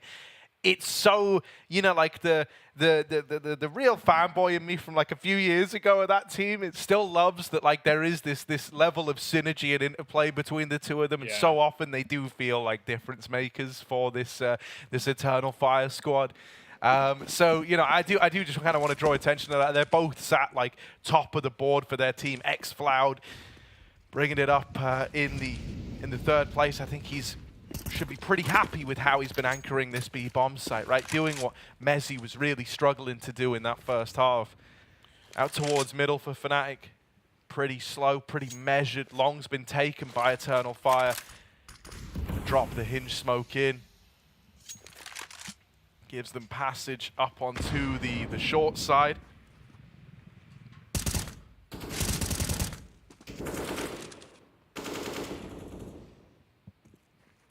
Yeah, already half on poison. I mean, I don't see a way back in for this guy at this point. Flash on Cat. Got an anti-flash player. No way! Emo doubles up. Messi had just turned back to check it, and that's when it pops. Couldn't be worse timing. Or better, depending on whose side you're on. And now Calix, feels so free. Again, Pepsel might just get pushed in the back from this long flank. He goes back to check it. Calix still wins the fight. He is solid as well. And yeah, just disengage, go back to long. You might have already won this round. No reason to make it hard on yourself. A 5-on-2 where Fnatic don't have options. It's Emor's attempt to get aggressive. And with this smoking B, they know there's some rumbling in the tunnels. If the orb doesn't do it, then this flank certainly will. Fnatic are already out. That's a quick shot for Woxic. Poison in a 1v5, and Woxic won't let him start. No shots fired by the TAWP, and no T rounds collected by Fnatic yet. And so, Hugo, you know, what part of the sleep cycle would you say Poison's in He's right now? deep in REM, Harry. He's getting dreams. Maybe they're even nightmares. You know, we've all been there. Hey, dreams and nightmares. That's like a nice little CS interplay right there. Good meme. Yeah. You know...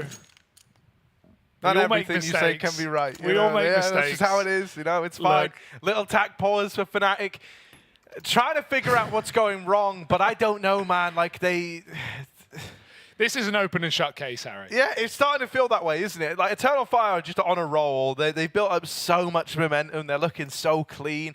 It feels like now they're just kind of taking it in turns, all having a little round to, like, pop off in. I love the, like, triple aggression in that round. Like, everyone makes a play. We have the flash peek on short, then we have a long push, then we have a lower push. It's like, as soon as Fnatic think, all right, this play has stopped pushing, another one rears its head, and Eternal Fire, they are all over the board right now. Woxic getting set up on this A site. There's a double B push. Crims is lurking lower, but he's slowed down. Not to say he's been the problem. He was the solution on the CT side. He was the one guy popping off, but you know, it's what can you rely on? Good timing on that check. Crims is still clean. Can he find two? He's so ready. Xfloud hits a blinder though. Here's that long play. Woxic, what can he do? He started to really get warmed up on this orb. He's woken up, some would say, running amok into the A site. Fnatic moving in. Xantares hidden in this smoke will get overwhelmed by Pepe Zora.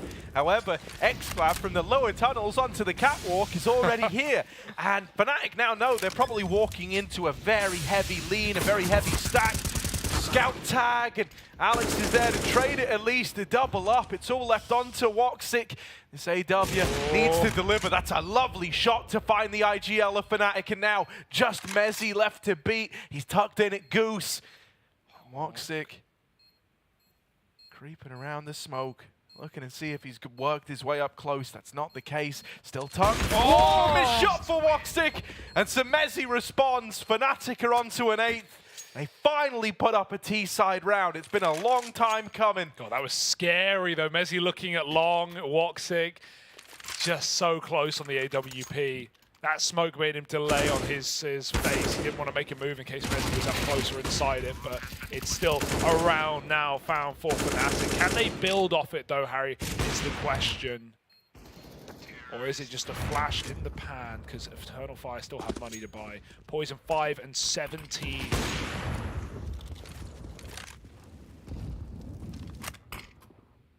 He's going to beat that long pop. And there's a regression. Oh, Poison, he's moving. He can't hit it. Through the smoke, close but no cigar. And Calix smokes him. Through the smoke, Mezzi. Oh, sorry, Pepsaw instead picks it up. Very quick in position, does double trade, and suddenly you're believing again. X-Files won his B fight, but Fnatic fine, they're all here, they're all ready to go. Yeah, Eternal Fire are rotating bodies over as well, but they do double swing Long. They really needed to go 1-for-1 to make that happen.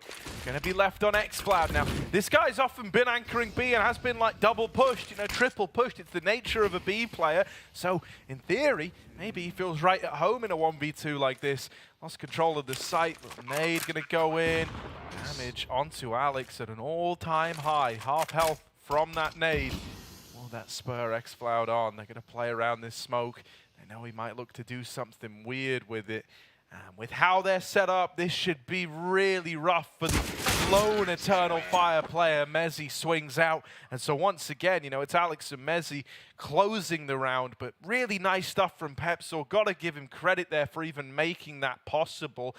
Also, that round highlighted better than ever. I think the Poison is having a really rough day. He had 4 shots on Calix here at Long, 4 opportunities to get that, and like, Calix wasn't even that clean on the kill. Calix is normally far cleaner than that. It took him like a decent amount of shots from the A1S, but those are normally the moments where you can depend on Poison to deliver. Yeah. I think he's having a very rough go at it right now, and so this is where, you know, we're going to look at the list, right? So we've had a good game from Crims to open up. That's the whole reason why Fnatic are this competitive. Now we kind of have, you know, Mezzi and Alex being able to close rounds. This is where you're going to look at Pepsaw, this Fnatic rising academy player that moved up into this team, who, when he joined, we kind of said, like, he's not here to be the star, he's not here to put up crazy numbers.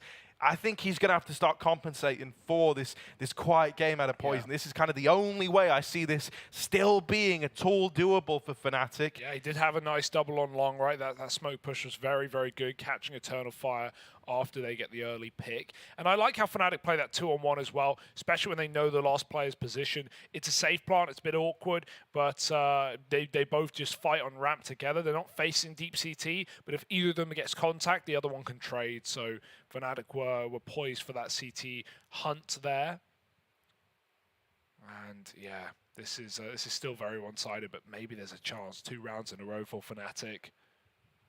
Trying to build back in. Crims is 5-0 in his opening fights right now. He's getting a lot of early kills, especially on that CT side, you know, winning his mid battles. Calix is 5-1 on the other side, so certainly no sleeper here for Eternal Fire.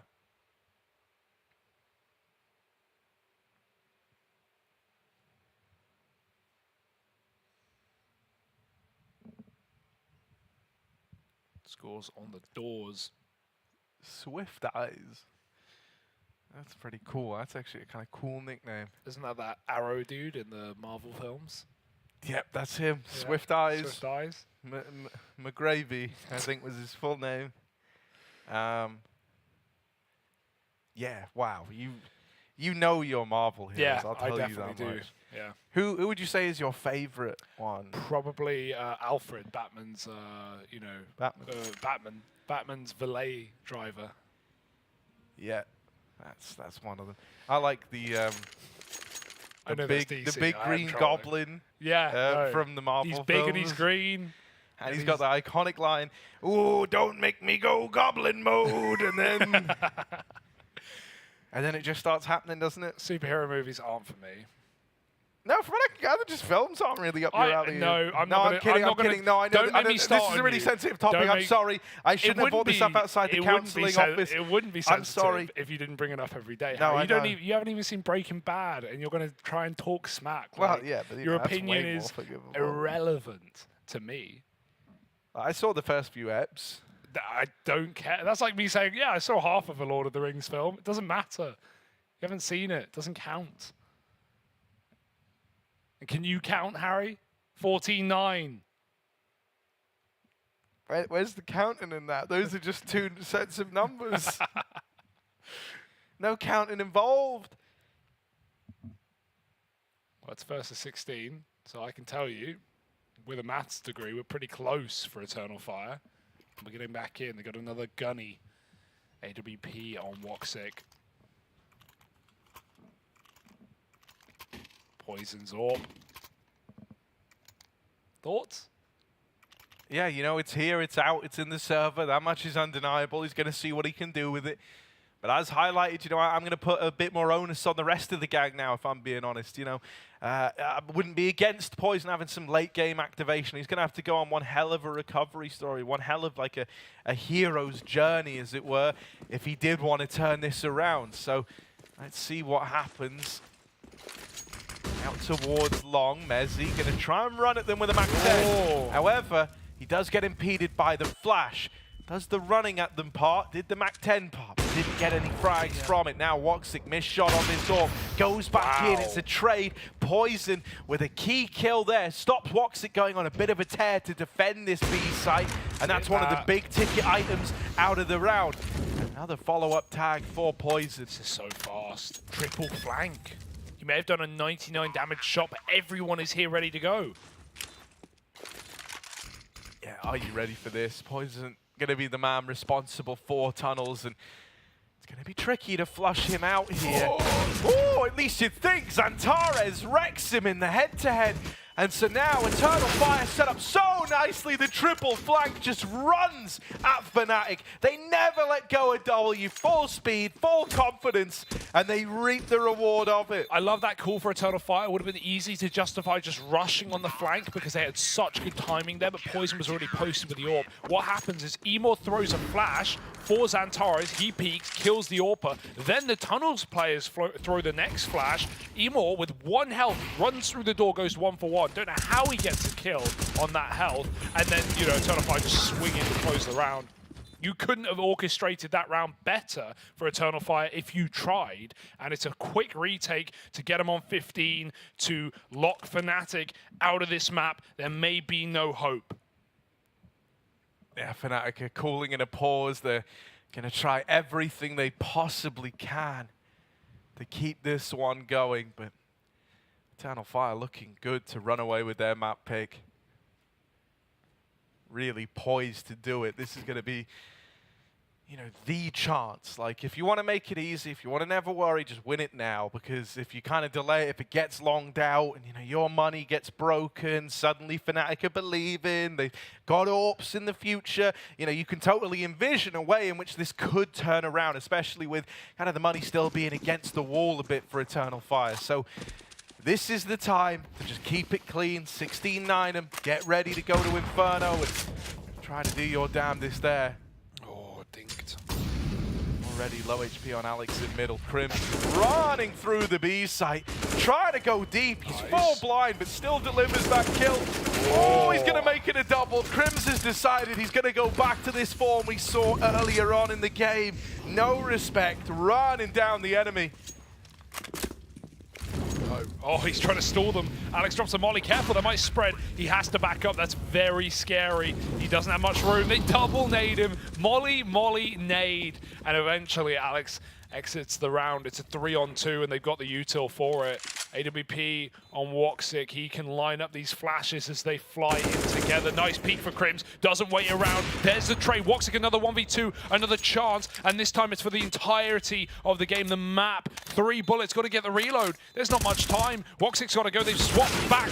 And Crims, that's a lovely play. He crossed. Woxic saw him go to the bomb site. And then Crims walks back during the reload. Last place Woxic was going to check. And that's another round out of Crims done solo. 4 kills. He has had enough. Just speeds into B with a double entry and a double closer to boot. Fnatic, they find 10. They live to fight another round. That just kind of came out of nowhere, didn't it? Like, Crims had been having a phenomenal game. It started on such a high note, and it felt like, you know, like maybe kind of the realization that a lot of these rounds felt like all or nothing for him. Maybe started to get to him a bit. He fell off somewhat, just went a little more quiet. And then suddenly he just has this impeccable return to form when it really is one of these all or nothing rounds. A big 4K in towards B, and now Eternal Fire, their money is broken. This was the big worry, right? This was like the big, whoa, if Fnatic did manage to win that round. Did you squeeze your clown nose there or something? Whoa! Yeah, that's not really. They're more like. That sounded like a sheep. Yeah, hang on. You nice, know, yeah, a little better. Sorry, it went a bit too far down the old windpipe. Zantares, top of middle, gonna get piped down by Alex, and now Poison creeping up with the AWP. There we are, nails the shot. Woxic on the receiving end. Nice. Another kill for Poison. Got to get those ecos in, confidence boosters. Nice shot for Calyx, comped by xCloud off the B push. And Calyx looks as the smokes fade, but this is a Fnatic round. However you slice it. Eternal Fire, they've only got a couple of rifle rounds left in regulation, Harry, so if you want to keep coping, you can always remind yourself of that. How does neither shot hit? Calyx follows up with a wallbang headshot. Poison doesn't really get a chance there. And they want to save the AWP. They've grabbed it. Luckily, it's just in reach. So Pepsel won't be re-peeking this one. Calyx could get one more exit, perhaps. Crims jumping out. And that's 11 rounds for Fnatic. xCloud, he's got to go right at the end. He's got to go. Try and, okay, no, saving a CZ. Don't really see the point. I never understand when players do that. Like, you know, may as well die, push and get a kill. Oh, there's still eco. I was only looking at his money. That makes sense now. But, you know, I'm not on my A game. It's fine, man. I just saw it at 4,700. I'm like, oh, they're buying this. Yeah, no, dude, it's kind of understandable. You know, like you just paid attention to one detail instead of all the details, which technically, I mean, is your job. Like, but it's fine. Just open my eyes, I guess. Still, he could have bought a pistol in this round anyway. So I would have gone for it. Yeah, and there's nothing wrong with that. Right, so little tack timeout before you head into this one for your Eternal Fire. And at a bare minimum, you know, he's got a bit more fight in him in terms of the util. He's got himself an Incendiary, a smoke, armor now behind the CZ. It's kind of just a little more convincing. Hang on. I thought he had armor behind the CZ, he doesn't. No, yeah. He's actually one of the only guys who didn't buy armor around the CZ. Let's talk more about his CZ, I think. Calyx did hold on to that Galil though, so let's see if that is able to play into this. xCloud dead right away. From beyond the grave, he burns Alex out. All worth it. Big molly kill. Double B push being held by Mezzy, but he just leaves as Eternal Fire get there. Now they can set up on the big wrap. Foot long coming in. Oh, there's a gun in spawn. Mezzy's trying to patrol it, but he might miss it. Woxic still running though. Oh, the walk, it couldn't be better timed. He has got a rifle and he has amazing timing. This is a massive mistake and Fnatic are gonna pay the price. Mezzy gone. Gotta be so confused about how Woxic is there just as he left the angle. And this could be an eco win. Imagine if a Galil left in spawn is what costs you the game. This is crazy now. This is super peculiar. Fnatic trying to get up in towards the A site. The first fight won by Pepsor, but at what cost? He's tagged down low. Poison's having to fight him with a P250, and it is good for the first. And Torres doubles up, and now it's only Crims. Guys had a great game, a great map, and he's got to keep on delivering. 1v1 versus Woxic. The Galil is gone. Crims is clean on the tap.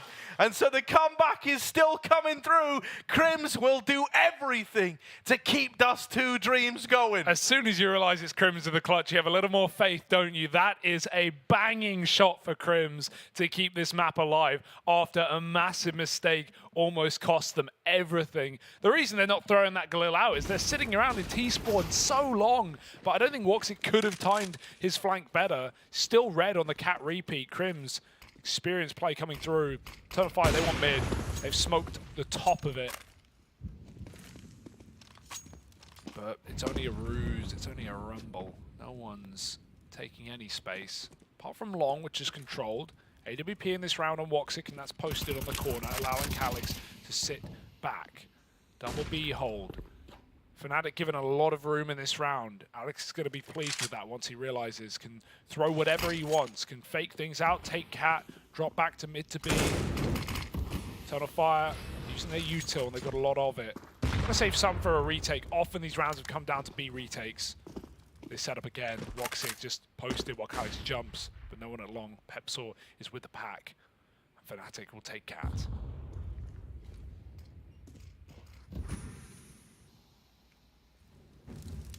Good time to just try and throw one of these little lay execs in.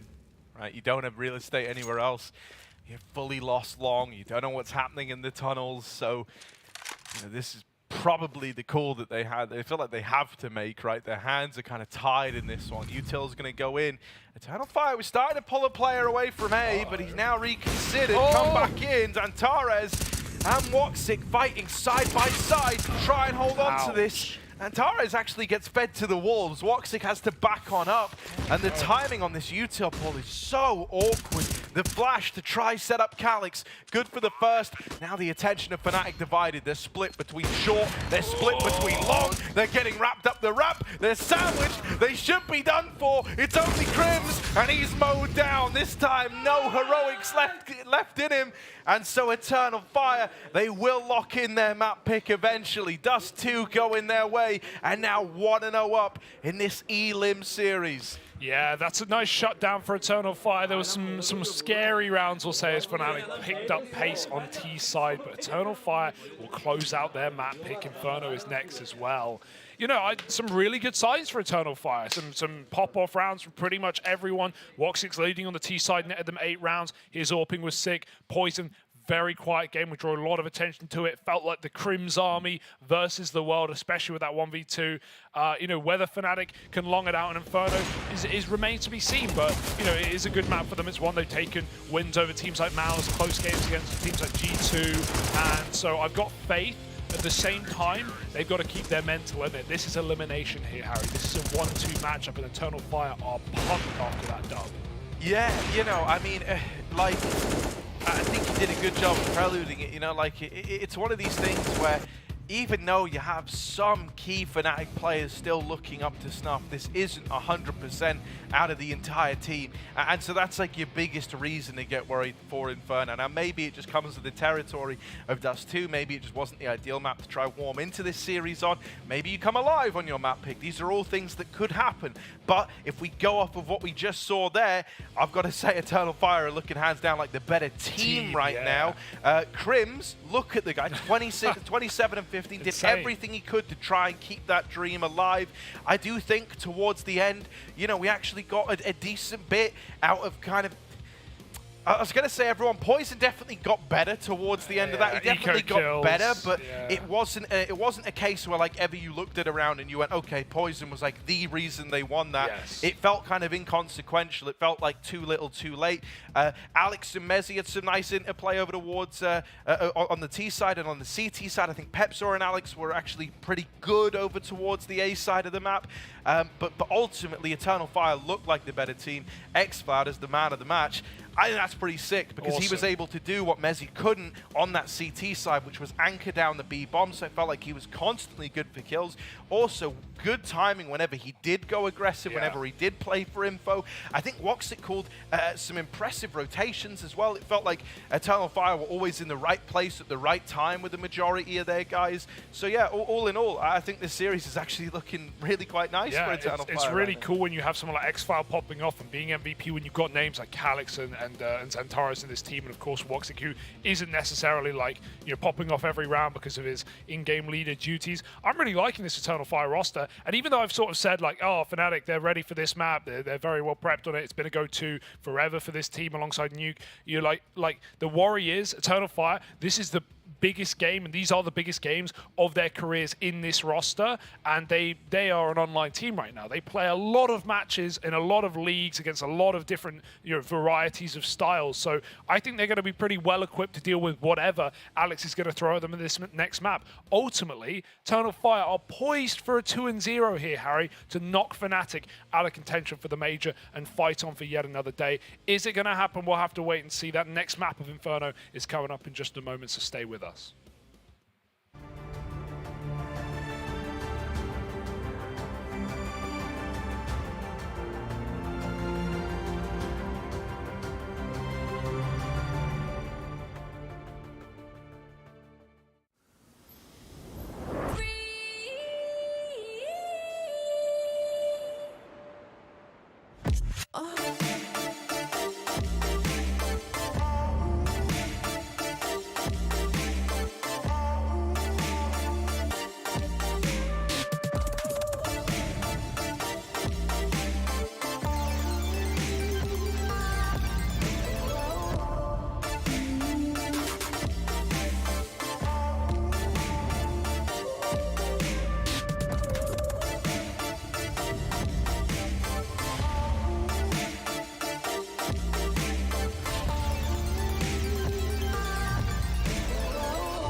To succeed in this game, you need to invest in yourself. Be daring. Innovate. Calculate. Never hesitate. Follow your instincts. Don't follow the crowd. Back yourself. Bank your wealth. Analyze, strategize, and galvanize. Now is the time. Take your shot. Let's go. Battle is on. Burst RMR views with a double bonus. Get insurance for single and combo bets, both up to 20 euros. Fire up with GGBet. GGBet, this is real.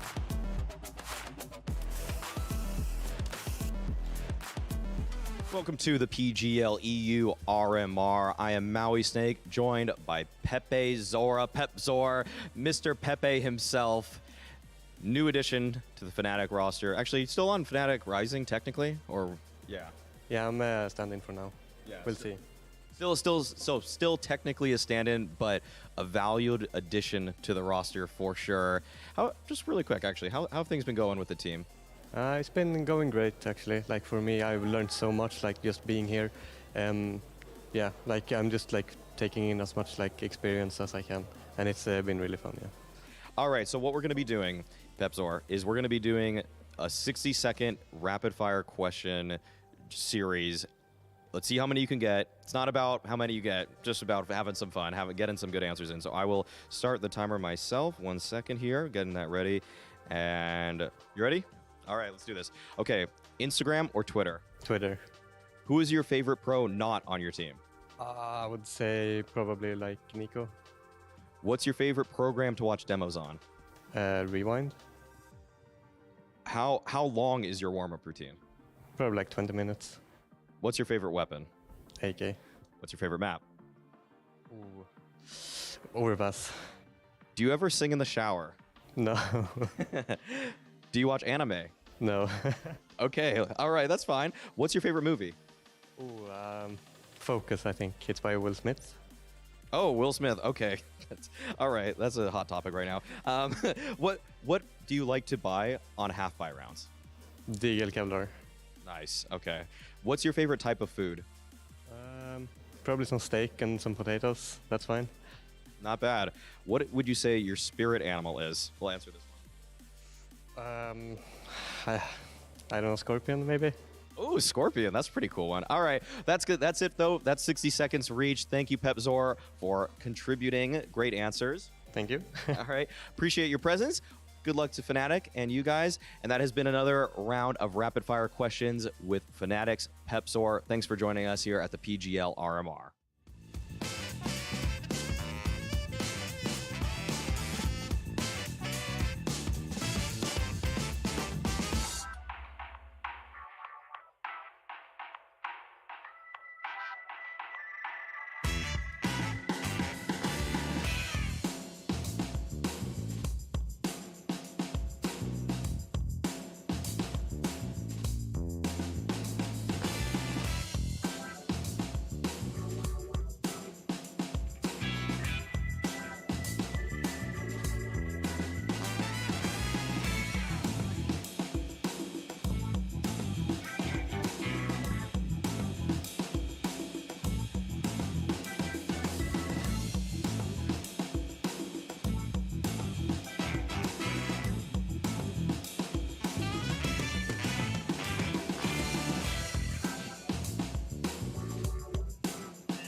And we're back, right? Hey. So, Eternal Fire currently 1-0 up in this series, right? Yeah. They just were able to take down Fnatic on Dust 2. That was Eternal Fire's map pick. Now, Hugo, now we get ready to head to Inferno. This is the map pick of Fnatic. This is where we're hoping they can maybe turn it around. But I'm going to come over to you for your thoughts. You're a wise old man. So, how do you think this is going to go? Not old, but yeah, I'll take the wise. I'm a little worried. I'm a little worried for Fnatic at this point. I think this is so unlike Poison as well to see him play this well at Pro League, like the honeymoon period. He's just joined this team replacing Smooya, and then coming in and just dropping the ball here massively. Crim's tried his best to pick up the pieces there on Dust, but it never felt like Fnatic were truly in that map.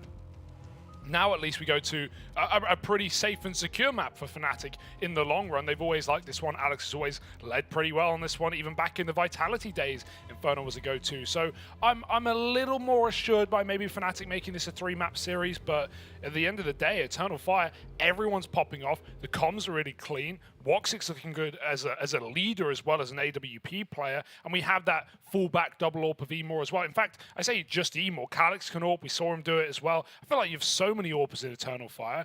But talking of AWPers, we're not really on the map for it, Harry. Yeah. How's Poison supposed to get back in? Maybe he just needs to stick for the rifle for this T-side. Well, that's something that's kind of messed up here, is that they're about to make Poison play T-side Inferno. So it's like, oh, if you were out of it on Dust 2, boy, are you going to be out of it here to open up your map pick? Like, this is not ideal for the Poison redemption arc. Still, I think it's going to be worth keeping an our eye on him. There we go. Yeah, my singular eye is going to be on Poison. I am Mike Wazowski, and this is my story. It's a Monsters Inc. reference. I can see you're a little rumbled by that one. I know. What? Never seen Monster Inc., huh? Shame, Harry. Get it together, man. All right, Julie's ready. Flash peek. Oh, it pops back for Fnatic. Emor gets thrown a flash, and he will pick up a kill. Julie's he fires them quick, like, and all across the board, everything's coming up Eternal Fire. He's got a lollipop taped to the right trigger, he does. Yes. That used to be the way. Why a lollipop? For any, you used to put like the lollipop stick on a trigger. It was like a good way of being able to push it faster. Oh, on a controller. On a controller. Okay, yeah, sorry, I never used a controller. That was like the budget way to do it. Yeah, it's like putting blue tack in the middle of your screen to no-scope in. On. I just linked the center of my screen, and then it leaves a smudgy outline. Exactly. Here's Messi dropping into the pit, and dropping to his death. Emor with the dualies, on for 4. Won't quite manage the 4th, but still, you can't argue with them results. Emor needs more, but not more ammo. He's got plenty of that. Chock full of bullets. As are Fnatic in that round, they get sliced up. All right, a reassuring pistol. And we saw some of the aggressive aspects of Eternal Fire's CT side on Dust 2, right? The fact that they would push long, into push B, into push lower, into peak mid. Like, they were all over it. And so, you know, already some cool setups shown. That flash peak with a triple hold at Banana. Fnatic were left with 2 players with all the util. No one to throw it for. For Glocks, Alex, he's going to flash him into B. But Emor is not going to get blinded. If he can, oh, he's not looking into the wall, he is spotting, so maybe this will get him, but even so, he can just drop off and retreat safe. He does have a smoke, they're running him down though, nothing to lose. It's dangerous to continue fighting for Emor, and he wants the danger, although that maybe ain't the play. Full rush for Fnatic. And now they've got a gun to work with. Maybe boost Alex up over the sandbags, can catch a CT angle. But really, past this point, the round is very difficult unless Fnatic die for their leader. Set Alex up for opening kills. Gonna go back and check the flank, but Eternal Fire have not yet activated.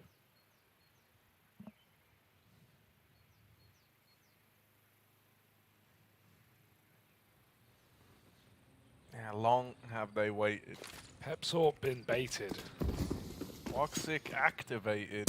It's Antares here to only get the double. Maybe there's a chance of getting a bomb plant for Fnatic. Will they be ready for Calix down in the pit? He's dinked. But it's only a Glock to do the damage, so Alex in a bit of a tricky situation. Ooh, mama. All right, the trickster getting his deck of cards ready. Bomb now down, and Alex out with the swing, draws the Joker, the short end of the stick, and Eternal Fire are in with their second. They do get the conversion, but a bomb plant in what was, a full eco is pretty nice for Fnatic. They will take that. That's a lot of damage, and it's money made. That's a lot of damage. Triple kill with a bomb plant. Say emotional damage. Emotional damage. That's a good meme. That's been going around, making the run round here at PGL. It has, hasn't it? Like we're taking it all back. What's your favorite vintage meme? Let us know. Me or the audience? The audience. Okay. Do you think I'd say it so generally? I'd say, Hugo, what's your favorite meme? Let us know. I wouldn't say let us know either. It's just you and me in the room. Well, it's you and the voices, Harry. You got to keep that in mind. I know what's on in your head. Pepsaw, first banana taker, and it's never a fun roll with nades coming down, but he does live around the molly. The nade, he was trapped into that tree. And deforested by the deep HE. He's going to move up now. Eternal Fire will give him that space. If they lob the second nade, he would be dead.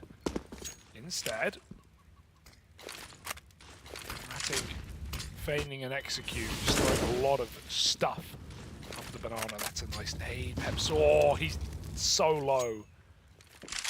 Just been eating these dunks. And they're not donuts. Backed away for Fnatic. The top B re-smoked down. They're going to try and take brackets. Long cutoff for Woxic. He can spam, or he can molly. That's going to stall Fnatic out. He even held that for a few seconds, so Fnatic have no one in middle. By the time the molly fades, the smoke will shortly too. They're going to try and beat it though. Quick flash, and 2 players on short re-aggressing. Re-aggressing, yes, all right. Thank you, swinging out, looking for this fight. He's got Calyx with him. How will they do? Woxic and Antares pincering in middle, and it's a mow down. Wow. Woxic lines him up, knocks him down, and there it is. The rifle round comes out for Fnatic. There was a random does P in come there. out, yeah. See, don't call me out on words I miss, because I will get you back. Yeah, it's fine. You are not perfect, and neither was that mid take. Absolutely mauled. Yeah, dude, I loved it. Like the kind of push and pull nature of it. You have like Woxic just sat on the long side, and then Calyx and Antares getting aggressive over towards short, right? And that kind of pulls Fnatic out into this crossfire, into Woxic, who just had to sit there and wait. So. Yeah, I don't know why they don't re-smoke long there as well, because they already know that because Woxic held that molly for a second, like the timing of them actually popping out mid is really bad in terms of having the long smoke. No one's even looking, really. First player's out, a wide swinging short, so a couple of freebies, and then, once you got 2, well, 4's easy. Just keep shooting. And Eternal Fire, right now looking very solid on the CT side. This is what I mean when I talked about in that post-game about how this team has just played a lot of maps against a lot of teams, different tiers. So they're going to be experienced. They're going to have protocols in place, things to fall back on. And right now, starting CT side, it's only doing them favors. Now that one is maybe a bit much. Poison even 1-digs Woxic through a smoke. And Fnatic suddenly make this round winnable yet. 3-on-5, it's a broken buy, but they've got a chance. That nade almost blows the gun back. Antares is leaving his teammate here. This is crazy as well, because X-File has full util. He's not going to get to use it. They're already fighting. He doesn't know. Pepsaw changing weapon. X-File needs to get that molly down and get the hell out if he wants this B site to survive. The nade is nice. That is a chunky one. And there's a re-smoke dropped in spawn, so he can solo B. This is perfect for X-Cloud. Looked like he could have died, but no one helped Pepsaw out at the top of B, has too often been the case. Bro, he's just done, like, so well. Like, there was no business in him in this spot as well, where you were, like, 3-on-5 in a really weird place. You were meant to do this much, Like, he had that full battle utility. It looked like it was going to be a travesty, and he wasn't going to get to use any of it. He won the first fight. His nades brought everyone down low. Eternal Fire with a bit of a misread here. They just kind of give him mid a little look in. Even then, I'm hesitant to say they really cleared it too much. Calyx is thinking like, yeah, man, it's not A. Like, I've cleared apartments, everything's good. Oh my God! Yeah, they will. They will see him eventually. And so, shot in the back of the head. Eternal Fire will be saving, and I think that's a damn shame, considering X-Cloud really did try to make that round as interesting as he could. Bit of a misread for Eternal Fire. the kind of confirmation bias. They haven't heard anything at A. They take a peek shallow into middle and go, oh, that's clear. So there's no way Fnatic are coming this way. Xantares leaves B as Fnatic group up 5B, and then Xantares leaves A as Fnatic group up 4A. Like, no info, just really unlucky timings on those rotates both times. And, you know, if he's there, there's a world where he can multi-kill low Fnatic players because of the HEs, and they didn't have weapons prior to getting all these entries on the A site. So nice round out of Fnatic. Bomb plant is deep, they'll survive in the pit. So on the board, although that's just a crazy round to grab, it was Poison, one digging through mid-smoke, killing Woxic. Can't really account for that. And also, Emo ran down Banana. So, you know, we were crediting Eternal Fire's CT sides and some of their setups. That's not much of a setup. It's just a bit of a play, we'll call it. And Fnatic were ready to stop it. Smoking that molly. Orb's back out. Emo's playing it now. Going to take it over to B. I like it. We haven't had enough Emo Orb. We've had one on Vertigo. Gets it big when Woxic was low and he got a kill, I think. So I want to see more more Orb.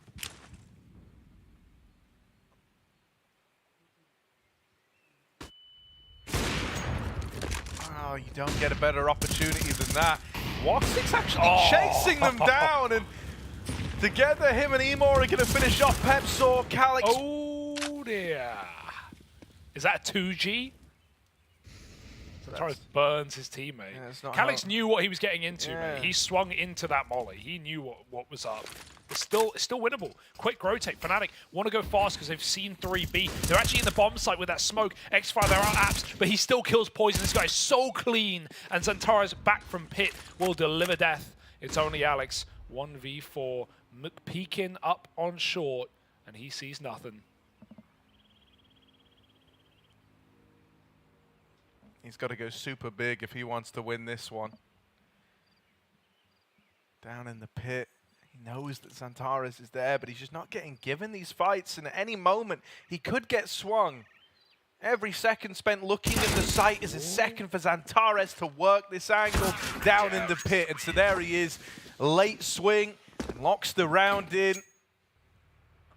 4-1 for Eternal Fire. That's in spite of the team kill. Yeah, you know, I mean, that wasn't Xantares' fault at all. Like, I don't think anyone's looking at that going, oh, wow, we just molly the apartment. Like, I think totally it's just a risk. It's a risk Calix reward goes for, like, yeah, exactly. Like, you know, the risk-reward play of, they wouldn't expect me to push this Molotov, and they didn't. But fire is hot, and it does have a tendency to hurt you if you stand in it. It's your medical advice from Harry Russell. Stand and fire. Pretty good advice. Some of the best you've given on the broadcast. Just any of the extremes, like real cold as well, is also pretty dangerous. Not when it's controlled. An ice bath, Harry, can be good for the body. A reset. Fnatic, they're trying to break the money themselves. They're trying to put Eternal Fire on pistols, and they take mid. This time the util's far cleaner. Porch Molly on top of the smoke on the long side. It has faded. Regression smoke from Eternal Fire from the pit side. They get mid back. It's really, really clean. Fnatic want to pop through. I love the call. It's just trading mid. It's like that top B retake utility, or you take utility as it's known. Poison smoke. It's his shot. Nice stuff. Waiting for that T-Orb to activate, and now it will. Woxic. A couple of times he's had it. He's been shut out by Poison. Force an early rotate, but we've already seen Xfloud solo B pretty well. Emo won't be convinced. Maybe they flash him back into Banana instead, but this is wasting time. And even though you get that info, Fnatic are pretty much ready to go. Flash to try and send the guys out of the apartments, and they do overwhelm Calix. Now Xantares got his work cut out for him. Needs to buy time. These rotations are still worlds away. And Xantares with a double. It's a real shame. Eternal Fire weren't actually believing in his hold there. Emo started to leave, started to go away from the rotate. Now they kind of look interested because of that double, and Xfloud just getting here has reclaimed the 2-on-2. Another for Xfloud, who's looking right at home here on Inferno. It's all left onto Alex. 1v2, back of the site, first frag found. Emo late out long, the man a little fake. Now needs to get it over the line. It's damage either way. No. And ultimately, Emo's going to be the man to lock it in. That's a round for Eternal Fire. One that, I mean, on paper, never should have been, right? Like, as mentioned, they literally were like, Emo was leaving. He was going back to B to save. He was like, oh, Xantares, you're alone, basically 1v5 in A. Yeah, lol, I'm going to go hold on to the M4 guy. And, dude, Xantares does this to kickstart it all. Really then, phenomenal from xCloud, who I think has been, like, just a standout Inferno player thus far. He's had some really lovely moments. And then Emo wins the 1v1. Yeah, poor Alex. So many shots off with that AK, but just not enough to close the kill. Really, really nice round for xCloud. He is a talent, right? This guy, you know, coming through as a young player, a pug star initially, and then, you know, bit of time in Gorillas. Obviously, that team kind of went nowhere. And, you know, from that point, this guy went on and joined, you know, the best Turkish team, this Turkish super team. And they're looking to 2-0 Fnatic right now to knock them out of the major. That would be insanity. Can they close it? Right now the lead is solid. 5-1 Fnatic. Some close rounds, some close opportunities. Clutch players coming through for Eternal Fire. Banana take again for Eternal Fire. They throw a lot of utility. 3 there starting. Just drop over the util and leave. Xantares won't hang forever. Voxic back on the long side orb. Ooh, they're going to go for it. Emo again wants to get involved. Very risky play, but he won't commit to it. The nades trap Alex and just dodges them. But there are players close. Pepsor, you know, such a hard role. He's 0-6, but he is the guy having to entry B. And often these trades are really weak on Pepsor's plays. Oh, Alex pulls nades. Pepsor can't cover. He's blind. And that's only one. Xantares gets a second, but the trades are in. xCloud, the third man here, is good for 2. And Alex now in a clutch again. Another 1v2 to try and get Fnatic on the board. Voxic scoped up just in case, but with that plant, the retake is on. Oh, that's so unfortunate for Alex. He doesn't even plant over at Coffins, but still walks into the nade for the bomb plant. Now he's low. Now he's restricted, tucked in dark. Gonna have to try and just line him up, knock him down. Gonna get given a fight from the CT side. The second player's wrapping Coffins. And doesn't matter. Alex is clean. This is a beautiful CT side. Once again, you know, another great hold out of xCloud over towards B. Yeah. In situations where, like, you look at it and you go, okay, 2 would be ideal here. He always tries to do even 1 better than that, right? Yeah. Always good for the double, it feels like. And even though these flashes in towards Banana, I mean, they were great flashes, but Fnatic were kind of set up for it. They had anti-flash players. They had guys ready to respond to that play. It's the flasher that they can't get past. Yeah, especially when he re-aggresses there. It's such a crazy play, but it's exactly why it works, right? Fnatic have just killed 2 guys aggressing B. They know that someone threw the flashes. They know there's 3 there, but they don't think he's also pushing dry, and he's so close. That's how he gets away with a double kill, and Fnatic trade it, but yeah, just another shutdown clutch. And Calix, we saw that peak from Alex's perspective. Very, very annoying. Good flash, and Voxic on the boost. The orb finds a 5v4. Finally. And now if you have players like Voxic waking up, it's even more terrifying for Fnatic. Gonna try and pop out Boiler, but there's a molly there. They can't do much with it. Forces the orb shot and makes him go back to the bomb site. But Voxic is fine to retreat. 5v4, low to util. Fnatic, they can take mid if they want. But ultimately, it's the bulk at B right now. And this retake utility is going back in for Eternal Fire. Smoked off, Pepsil's waiting in it. xCloud ready to smoke off the B bomb site at the first sign of trouble.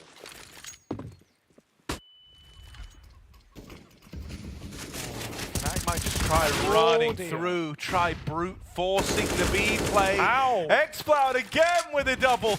Can he take out a third? Oh, getting overwhelmed, but he holds on.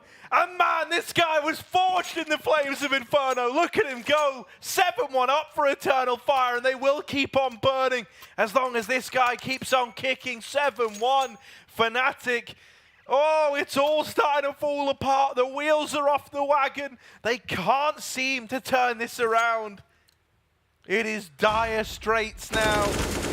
Yeah, just solid anchoring, man. Every time a different position, whether he's being the guy throwing a utility, pushing down Banana, sometimes playing sandbags, now back at quad, always doubling up or living with one. Never letting Fnatic into this B bomb site. They cannot get comfortable. Pistols again. This is the one round Fnatic won was an eco like this, but it relied on a Deeg up mid. It relied on Emo pushing down Banana. We haven't had any more Banana takes since that point. It's fast for Fnatic. I like the pace. Gonna catch Eternal Fire with nades out. Cannon target the kill. X-Found in the bomb site. Right place, right time. And even better results. 2 kills. Bomb at his feet. But they're on the long side. He turns back. And that's when Poison capitalizes. There's still a hope here for Fnatic. These eco rounds are being snuck past the Keeper. And Eternal Fire 1v3 for Woxic. That Molly bounced back the other way. It might trap Mezzi in the corner. Woxic, oh, he throws it deep. He doesn't know that Mezzi is still here. And he may as well save. But running would only trigger the attack dog, the roof for Fnatic to hunt.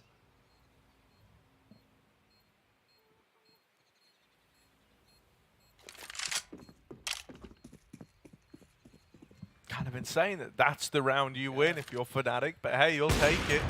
And still X-Foul gets a double kill. But it didn't matter, did it? A lot of players caught with nades, not ready for that kind of pace on a round for Fnatic. A lot harder to do with rifles, right? You can just run and gun the pistols a lot more effectively. And on Inferno, such a snowball map when you get the opening kill. If you just keep pushing, you know the numbers, you know that A is often weak early, especially with these Banana takes for Eternal Fire.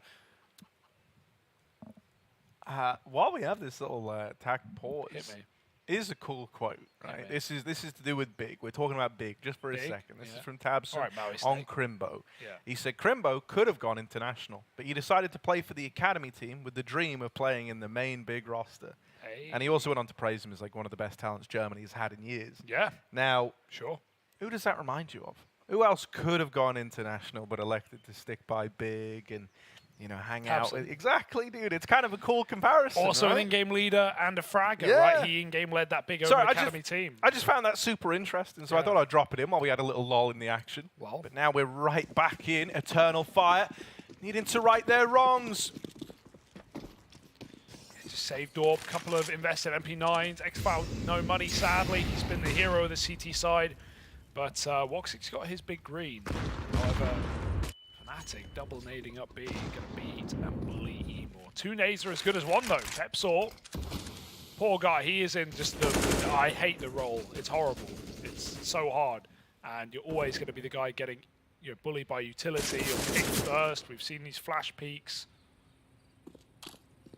Not fun. Left alone at Banana right now. 4 on A. Quite a read. And they're literate, all right. Woxic got to toe the line between aggressive and passive, and he walks into the waiting rifle. Evil just runs it down mid, and he gets 2 off the MP9. There's still 2 more players here. The AWP's been secured. Xantara's not usually an AWPer, but let's see what he can do. They're running back to B. X-Foul doesn't have the kit for the job. He's only got a USP. He can throw this close pop flash, but what can he really do? Not a double this time, I can assure you. Oh, there's a weird fight going on over towards A, and Calyx versus Crims is going to come to matter a hell of a lot, right? This B-pop that was about to come through has been called off. Calyx last time missed this timing. Oh, he might miss it again. Yeah. Caught out in middle, and Mezzi is the one to find him. Now Eternal Fire scrambling, rotates A-Wood. Oh, it's so awkward. Xantara is only just getting here, but he's already smoked off. He's already saving. There's AK's mid. X-Foul going to go looking for a rifle. Mr. Multi-kill himself, now armed with an AK. However, as confident as you are, as good as you've looked, I don't think you give this one a go. As good as he's been, as much as he's given us. This is a Fnatic round. Nice. But for real this time. Yeah, but for real.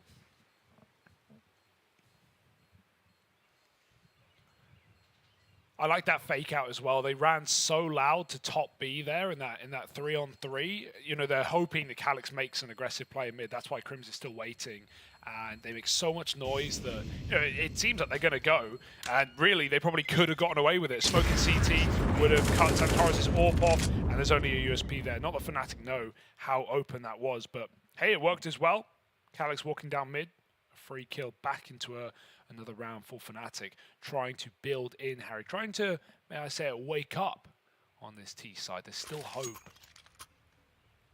But Eternal Fire with another rifle round after a couple of low economy purchases.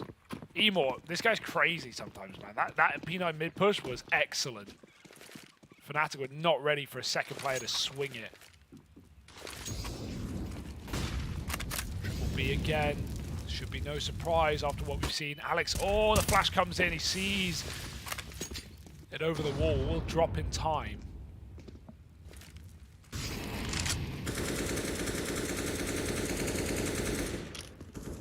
Fnatic just sit back in this default again. Turn fire. Wait on the triple B with a flash primed for Woxic's contact. And, you know, you can always have, yeah, Emor's doing it again. He just loves to get aggressive. I wonder if they'll make the play or rather wait for Woxic to take a shot before Emor goes. They might miss the timing entirely. It's going to be Calyx and Xantares, a duo as old as Turkish time, sitting back in the pit. Yeah. Gonna have to be another worldly hold, though, from these soldiers from outer space down in pit. They're getting wrapped on the long side. No one looking at it yet. Xantares needs to keep his wits about him. Just gets tucked in down in mini. Up through Banana. Emor arrives. There's more where that came from, though, and Alex has found them both. There's even a chance to go back to B now. 30 seconds. Bomb crossing in towards A, and it's all started to fall apart. They didn't know about Xantares. He's kind of made things awkward now, especially with Woxic dropping the bomb on the cross. It's this late wrap out through the apartments.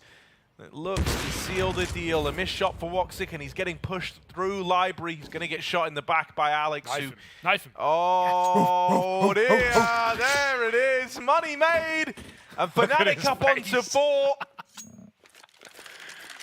Oh, that's great. I was a little worried there, Harry. Alex gets both kills on the banana flank. It was heard last second. Poison called it, and Alex saved it. And, you know, for a second it looks like, oh, Fnatic, they can go back, like you said. But they go in, they lose 2 players immediately, and you're thinking, oh, God, what have they done? Fortunately enough, Fnatic slow it down. They give Alex time to wrap. They get the entry onto Xantares. There was definitely a world where Eternal Fire could have 2-on-5'd it. Good stuff. Knife is very big there, even not just for money, but for the mental. Because you know, Alex, he was laughing away at that one. But a couple of rounds ago, Woxic was getting shouty, man. Saw him on the cam getting very loud. Gonna take more than that to get in Alex's head, though. 2K a player, and this is how Fnatic get back into this game. Another eco for Eternal Fire, another round where it should be hopeless. And I mean, you know, in terms of like the kind of calls, the reads here early on, I think Eternal Fire were looking better in that regard. But in the last, you know, now, say like 4 rounds or so, it started to go back the other way. And it feels like Fnatic are the ones warming into this now. Clean scout shot for Woxic. Do like that as the opener. He's been entrusted as the sole defender of this A bomb site. Everyone else stacked up at B. Now, Eternal Fire has spent a lot of these last few rounds really prepping for a B hit that is yet to come in. Right, so often when they've triple lent B, they haven't really got the fights from Fnatic that they've been hoping for. This round, they're 4 strong here, but because Fnatic have already taken top mid, they've already got all this room, they're feeling like B's a little sus right now. You know, you get given all this space, given all this room to work with over in middle. The bomb is still here, and I think they're going to try and wrap the B play, but no, okay. I think the realization's dawned on them now. They run out of there. They will get dropped on Banana. Eternal Fire give chase, and now that's the bomb dropped. This is starting to get out of control. Crimson Messi need to get the bomb back. I mean, there's no planting. This is now just a duel at Banana. Smoke goes in. That gives them cover to try get the bomb. Spam from either side is yet to find its mark. And they scoop the bomb up and get out of there with it. That's pretty insane for Fnatic. And it just might be what was needed to save this round. Oh, Mezzi can still shut this all down before the problem arises. They line up. Mezzi with 2 and the tap to close. He had 1 bullet left in the mag after that. Mezzi steps up big with a hold down B. But that is mental. After, you know, some madness in the first place to even get that bomb dropped, I don't know how no one dies to the smoke spam. The orbs firing off, the AKs rattling through on both teams, and just Fnatic, they grab it, they get out of there, and Mezzi shuts out the entire round. Beautiful work. That's a tap. Ho, ho, ho. And Fnatic working their way back into this game, whether Eternal Fire like it or not. This is a bit of a streak now on the T side, rising 4 in a row. Nice nade. Oh, jumped out by Poison. Whoever goes tree gets dunked. That has been a consistency. Woxic take down Poison on the B peak, has yet to do this deep, aggressive angle on the orb. Oh, don't just hang around, 10 health, 1 shot will do it. Alex flashes a re-peak, Woxic goes over the boost, but Pepsor is re-aggressed into tree, and they have no idea. Finally, the Banana Man gets away with it. X-Floud dealing with a long lurker, but the timing, he walks away, and Crims dinks him through the wall. 4 on 3, the back is open, the orb shuts it out. Eternal Fire is just 1 man between Fnatic and B. That was a leg. That is so brutal. If that's the kill, I think Eternal Fire give this a go. And once again, it feels like they're in 2 minds as to whether or not they want to attempt this. Xantares runs the entire way like he wanted to go for it, and Calix was already saving. Yeah, I'm getting kind of worried, if I'm being honest. You can very much feel how the momentum of this game has switched up, how Fnatic are now the ones like very, very quickly building up into it. Eternal Fire don't even really seem like they're on the same page right now. That's how like some of these retake rounds have gone. It feels like, you know, one part of the team wants to do one thing, one part of the team wants to do another thing. And then to top it all off, you've got a game that started super one-sidedly. I mean, Eternal Fire was 7-1 up. Like they felt like they couldn't set a foot wrong, and now it's 7-6. Now the gap's getting closed. There barely is a gap anymore. And, you know, you're staring down the barrel of another one of these like partial investment rounds with the save. You can maybe make a case for buy-in, but then that restricts you looking at the future. You're having to make a lot of decisions that you didn't want to make. A lot of sacrifices you didn't want to have to call. A lot of rounds that you just don't want to have to play in the fashion you're playing them, and it's all starting to get very, very worrisome. Fnatic are well and truly built back up in this game, and starting to deliver more what we hope to see. I think a lot of that coming from a big performance from Alex. It feels like in terms of the reads, he's felt a lot more comfortable. He's also finding a lot of impact. He's getting a lot of space created for the team. And in doing so, you know, as your IGL's getting better, as Alex is feeling more comfortable, that's only going to rub off on the rest of the team. It feels like Woxic's kind of lost control of this CT side. Yeah. And so they need a success, or else I see this going 8-7. Oh, Crim's so patient. The kill comes to him, and now, yeah, Mezzi's going to grab the bomb. They're just going to rotate for their B hit. There's a gap in that smoke. Maybe Fnatic can cheat their way through it. Flash. Oh, X-Found. Yeah, he dropped. That was so audible. It was so obvious. Everyone feels that they need to make a play right now because they kind of do. And that's making them play super loose. Seymour, it's a damn good try. It's a lot of damage. But once again, it's like you need the kills in place of it. Now, that nade could be juicy. Everyone's so low. Look at the HPs, man. Look at them. But even then, like, Calix got mopped up and he was saving. Guy wasn't even trying to go for the round. He was over at the A site and he got killed. So Crims is hiding in graveyard. Yeah, super awkward for Woxic. And Fnatic are up on a 7, 1 away from the 8-7 half they were looking for. As mentioned, 7-1 down at one point in time. And now look at how it's going. Yeah. Remember when X-Fab was doubling up on B holds? There's not been B executes since that point, really, because the rounds are getting decided in other places. It's either Fnatic going for, you know, these A-Raps, or it's Eternal Fire getting very aggressive and losing the round earlier in different places like mid or banana. you could feel this game starting to slip because it felt like it came out of nowhere because things were going well for Eternal Fire, but they made one decision at one point to kind of triple lean B, get a bit tricky with like the gamble, right? Call something out of spawn, like, okay, Woxic goes, I think they're going to hit B this round. And then they don't, and they went A, and they lost the A site, and everything started, you know, that was just one round, but then they stack B again, and Woxic goes, no, the B hit is coming, it's coming, guys, trust me, lean into B. And then they went A and they lost A. And you can kind of see how this is going. It's like, over time, Woxic's no longer really feeling like he's got a read on the game anymore individually. Maybe the trust isn't there between the other guys because they're kind of going, hey, he told us it was going to be a hell of a lot, and it never was.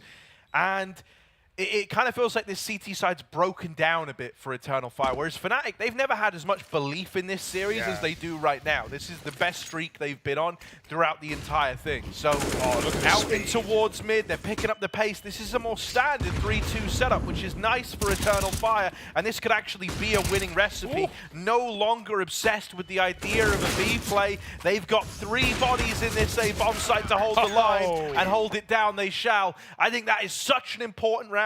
Not just to win out the half, but just for the mental game, just to get Woxic kind of back into the read of this one, back into the vibe of it. Finally, you were able to erect a defense, put a stop to one of these faster rounds out of Fnatic, and that is like a nice mental reset heading into this second half of play.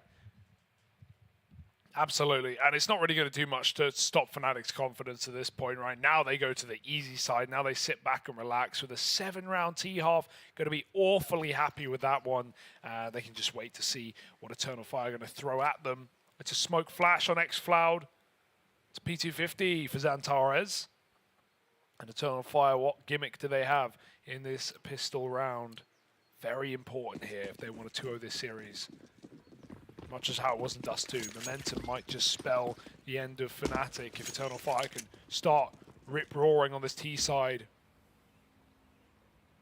Alright, Xantares is holding B. Looks like they want to go back to this late B. Util's there for X-File. He's holding a flash for Xantares. Meanwhile, Eternal Fire very loud in the apartments, trying to sell something on A. Fnatic aren't falling for it, much as how Eternal Fire, you know, held strong their triple B setups. This is a lovely setup for Fnatic. Crims with the flash. Even if Mezzy dies, it doesn't matter because they should not check for Alex. They flash peek it though very early, and Alex, he's trying to escape. He does get a quick tap on Woxic. They might just let him go and play the execute. They'd rather the control at top B. 4-on-4 now. X-Cloud, he doesn't have anything in terms of flashes. He's given his smoke to Emor.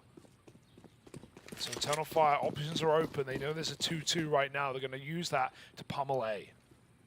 It's the double PPs on the short side, and here they are, churned up right away. They get beat, reduced to meat, and the A site now falls apart. Fnatic 2 versus 4. And admittedly, Emor's looking a little worse for wear. Looking a little low. The rest of the gang should be able to pick up the pieces. Xantares tries his hand at a little taparoo there. Just buys even more time, right? Like it just a couple of fallback shots. Fnatic, they're walking in. They may have the kit, but kills aren't being given up with this setup. You've got to hunt them, and Alex will finally walk into that P2. Crim's a kill, but he's got to save the kit. There's no winning this one, and they can hunt him down. It's Eternal Fire with a pistol now. You know, I'm never willing to count out these force buys on CT Inferno. Certainly not, but that's one notch on the tally, and now they can certainly start to build into this second half. Fnatic, after a big streak of 6 near the end of their T side, now 2 down in a row. Stay out of your heads. Meanwhile, on the A stream, Na'Vi and Vitality. Still on map 1, Na'Vi winning, but it's not done. It's a force up for Fnatic, no surprises here. MP9, Crim's still on the CZ. Old habits die hard. Bruce, will it work?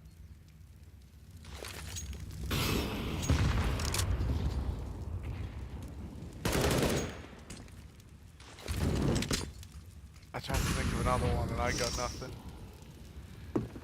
Yeah, puns there. Nuka to me. There's nothing to me. I don't know. There was something there. That was a reach. You haven't seen the film, so I get it. Apparently not. Here we go. Out towards top mid for Eternal Fire. They are walking into this 4-man stack.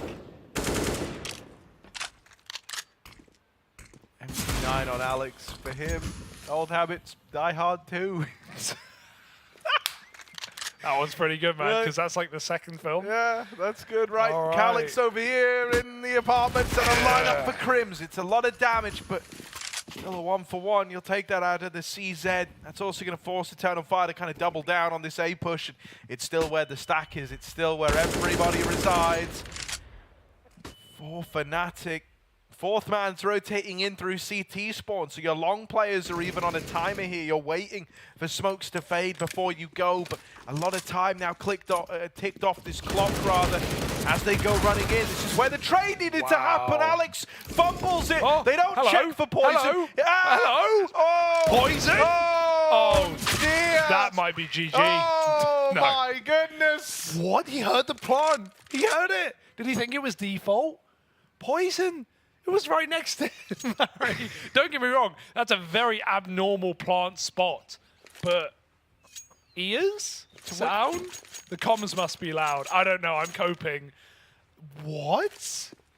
He runs right by the planter.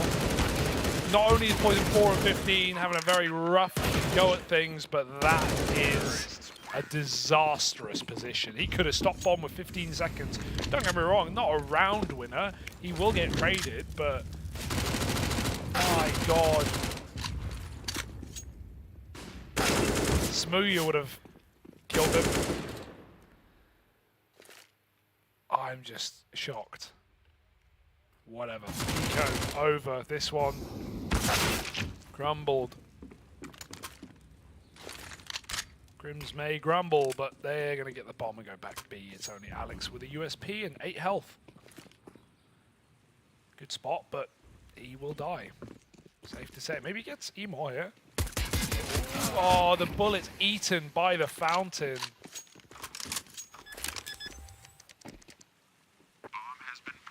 Crims saving a Mach 10 isn't really great, so maybe go look, maybe go seek your fortune. See if you can make some money. Here's a player going library. Oh, oh my God. The jump.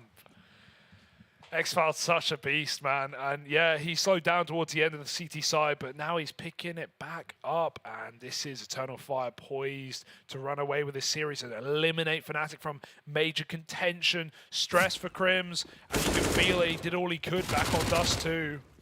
Of course, we haven't hit gun rounds yet for Fnatic, but this is it. The first of not many to come. Still bonus for X-Cloud. Triple B beginning. AWP for Poison, holding ult. No one facing this, they're jumping up apps.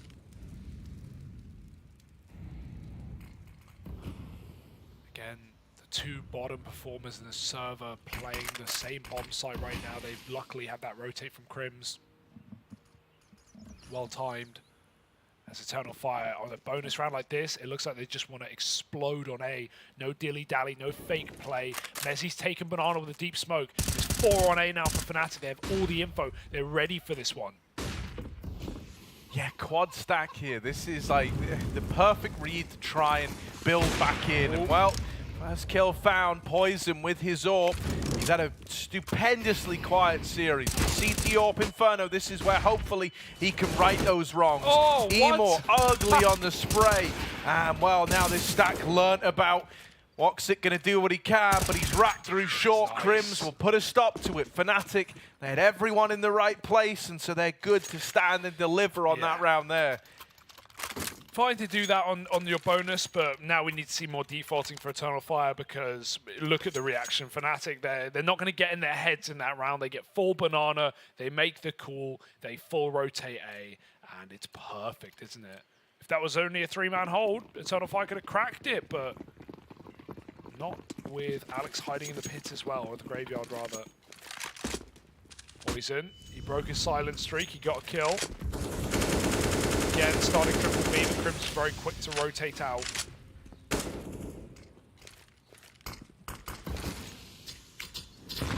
rotate in mid. They will bully Emot a bit, but with that long smoke and a short molly, Eternal Fire taking it very early in the round. And they go, they're committing again. You got one tap. Just got annihilated, like so deleted. Antares out on short.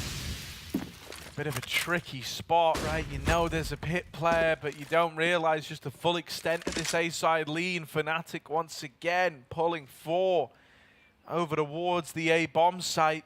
Eternal Fire now starts to go back, but I like this from Alex. It's very forward thinking, right? He's set up so that he can peek mid and get the info that, guys, it's clear. Now we can dismantle this 4-man stack now. We'll lean away, and in fact, we'll take a bit of a gamble because we're 5-on-4. We're going to pull 3 over towards B. I didn't see them in mid, so either they're all coming apartments or they're going to go B, and he's got the read on this one. They're set up so perfectly to try and shut this down. Now, actually, Fnatic slow for a moment. This is going to leave them a little further back than would have been ideal. Not enough time to get the boost set up, which you would have loved over the smoke. It's going to get employed late, and Alex gets spammed. Okay. Will return the favor back at the site. Mezzi, good for 1 before he's traded.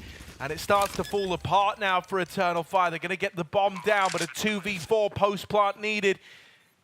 Be a rough one. If Poison's the first domino to fall, they have real estate, but that's a beautiful flick. They would have loved Ruin's control. Both these players tagged by Mezzi. Spam and Poison shuts them out 1 by 1. That is more like it. If there was ever going to be a recovery, a resurgence for Fnatic, Poison, he's got to be doing stuff like that. So an excellent round on the retake. And right now, if there's one thing you can say about this for Fnatic, is the reads are perfection. They keep making the right call. They keep stacking the right bomb site. Eternal Fire are not doing their due diligence in the early round. They're trying to end it very quick with these executes. And Fnatic is stopping it.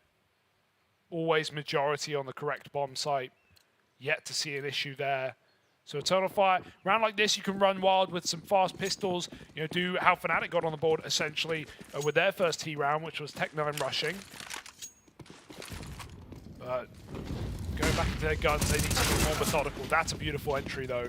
Maybe there's a chance. There's only 2 starting B this time. Already the rotates are flying in. Eternal Fire with those flashes, they won't commit. They weren't very grouped. The bomb's still back in spawn. They're going to look for another kill. Emor's very low and shot through the smoke by Crims on the retreat. Gun can still be retrieved, but now more of a standard round. And the awkward part about this for Eternal Fire is they would have loved to steamroll into B, but they have no nades now to take this site.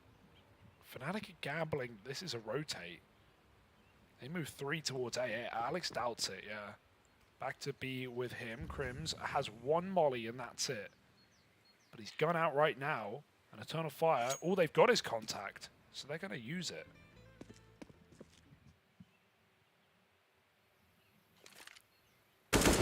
Oh, Crims with the spot, dropping the molly in. That's going to split apart these offensive players. Beautiful work for Crims, and with Alex here to help him, it's looking good for Fnatic. Looking like they're going to get this one back under control.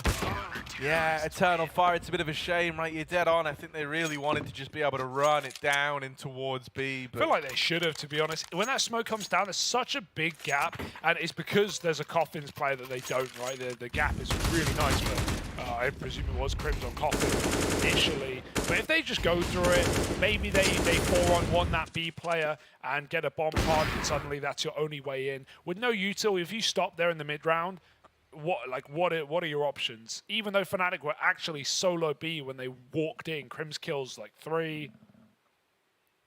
Yeah, so it was Nico. It's not the end of the world. But now we need to see Eternal Fire actually have like lurk players. You know, Pepsi on the T side, the one thing he was doing was just constantly taking banana. Even though Eternal Fire at the start of the half were really good with like flash peeking and getting that banana control back and killing Pepsi, just having that real estate, having a player there means not only will you not be flanked, but you won't be continuously walking into these quad A setups that Alex keeps calling.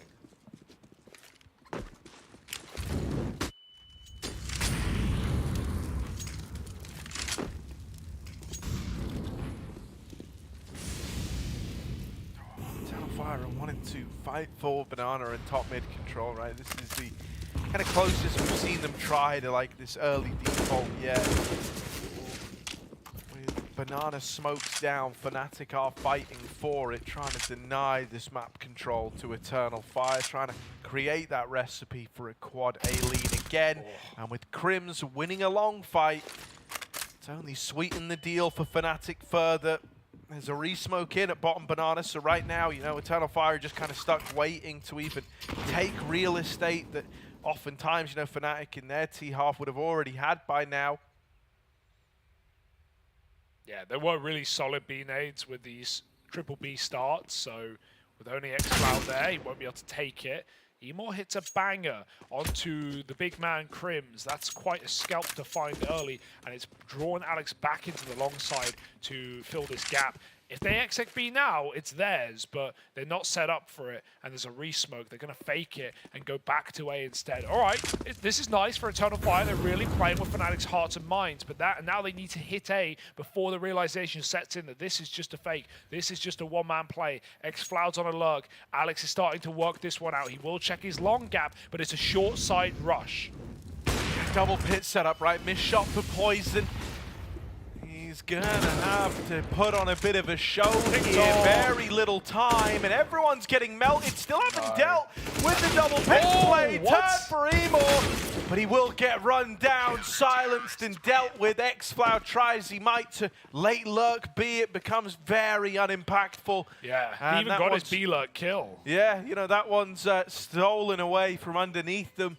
It's a bit of a shame, you know, getting past a double pit setup like that, it's always scary, but normally with ample time, it's not much of an issue, right? The biggest problem there was that you had 20 seconds as you're going up short. It leaves you in a spot where you just have to run.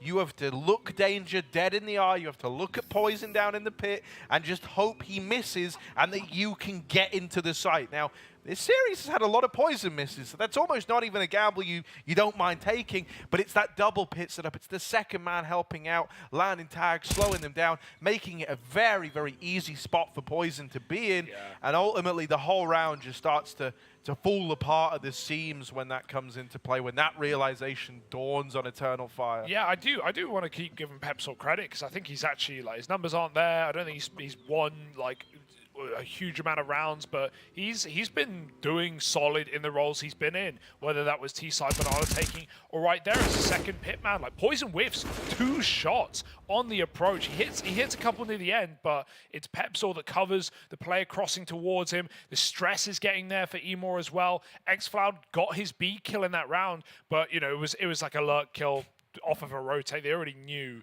that it was going to be an A play, so yeah, I'm getting very worried for this T side right now. Fnatic are out-reading, out-rotating, and the one time that they, you know, Eternal Fire finally fake out properly and they get Fnatic in a 2-2, like you said, 20 seconds, double pit, such a hard setup to get past, and they will not. Calyx has also gone completely silent this game, and that has to be drawn attention to.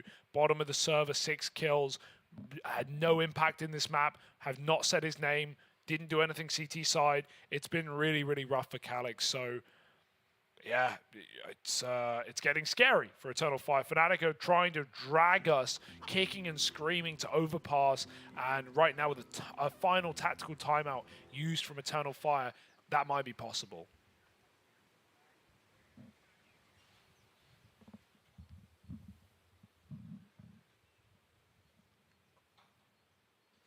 See, it's even awkward, like with the save on xCloud, you know, what do you want to do in terms of the money? I'm assuming, yeah, just partial investment around it. You know, you're at least banking up some loss bonus. So you got a hero gun, bunch of Tech 9s. This time a bit of utility, right? That's actually nice in this round because last time, you know, Eternal Fire were in this position, they went 5-on-4 up, and then they tried to slow it down, which you really just can't do when you don't have utility. You kind of need to be very punchy, you need to be pretty quick. Capitalize on every little advantage you take. In a round like this, you've at least got the ability to throw in a bit of util, to nullify some angles, to slow it down if you get that early pick and still run an exec later in the round.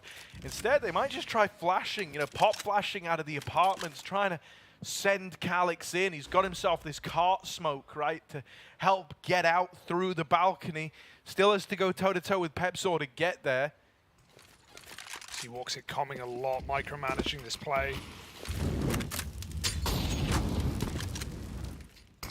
Tag gets heard. Long smoke. Fnatic know what's coming. They've got AAA. Got this Bout player still in position. Pepsor is a great spot. Flash does nothing for this position. They get stuck in the smoke. That's the bomb in apps as well. Crims has won his fight. Xantares, a must-win kill. He can't get the gun though. And again, Eternal Fire slowing it down. Crims, he's given time to set up in pit. Poison pick through the smoke. And now they're just trying to chase down Crims. No support, no chance. This one gun is doing it all. That's a teammate. Oh dear, Eternal Fire getting antsy, getting jumpy, but they might finally be able to convert a T round. Yeah, this is looking good, right? As long as no one gets caught overextending, going to push through the smoke on the reload is Mezzi. But now that he's fired off, they kind of know about it. They know that he was deep in there. Wow. I do love the show of restraint out of Woxic, just sat in Graveyard. He definitely could have justified like giving it a jiggle on Mezzi's shot, right, when he hears him essentially right next to him on the other side of the wall at Graveyard. But he just stays in this position, trying to safeguard the round. He's like, I've only got a Glock, so I'm going to be very, very timings-based. I'm just not going to give up the 2-on-2. Yeah.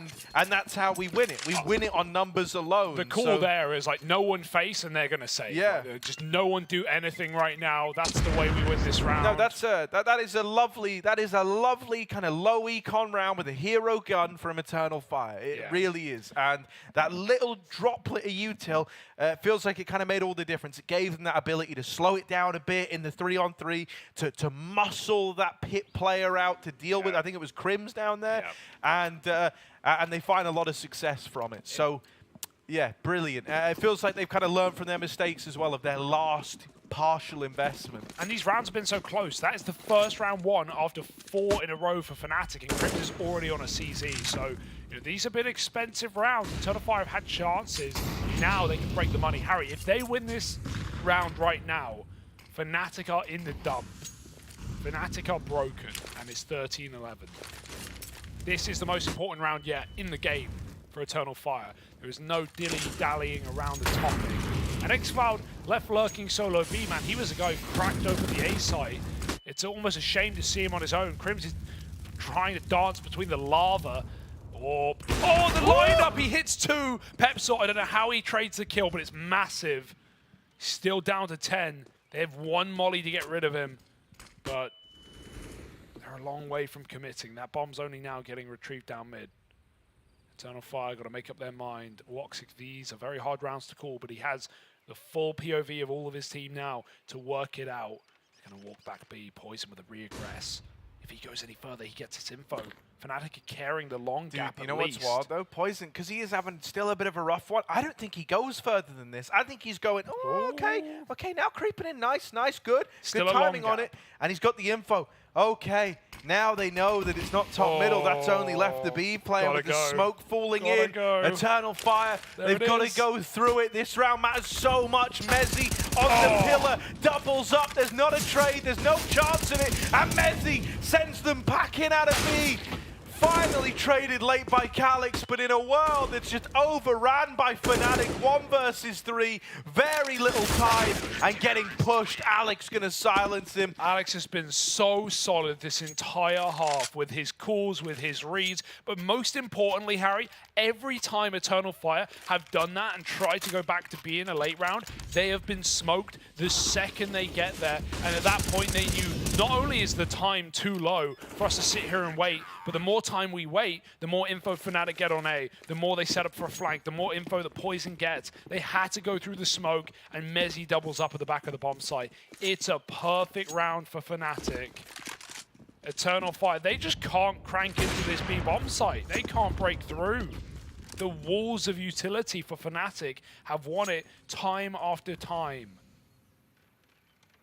And this is reckless now. Xantares, he's got to pop. That's the only way. 2 guns in this round. Eternal Fire have tried to invest what they can, but while also playing for the next rifle. Mezzi and Alex, not a duo you want to run into right now.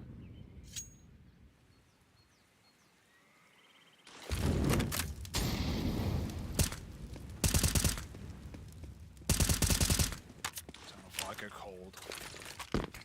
Try to make noise today. A couple of flashes for xCloud. It's always going to be that B-pop, but this couldn't be a better timing. They actually have to smoke the Molotov instead of the CT spawn. Now they've got to dry run in and fight Alex where he stands. He will come to them. Quick kill. Can they trade it? No, Alex is good for 2. Mezzi falls, and there's a double entry. Eternal Fire is what they've been waiting for all half. But like we said, there is no smoke for this cross, and there is no hope in this round. Calyx has gone cold. 7 kills, and the D just doesn't do it. Fnatic hold on again. Oh my god, that util coming back in. This time it's not the banana smoke, or not the top B smoke, it's the Molly smoke combo to take back Banana, to force Eternal Fire's hand. And they have nothing left. 1 T round all half, with the exception of that pistol and conversion. Fnatic 3 away from overpass. Maybe inevitable.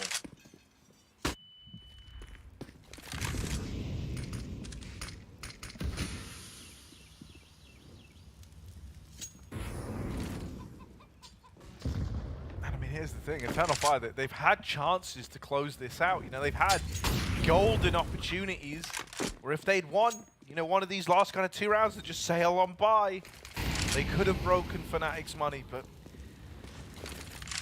and you know, that would have left them in a great spot. I say like that opportunity's sailed past. It hasn't. It's still very much in play. It's just Fnatic are the ones gaining momentum again. Because they've at least done damage in these last few rounds, they kept them modest. On the smoke, Crim's been spammed, would go a long way. Bet it's just the tag.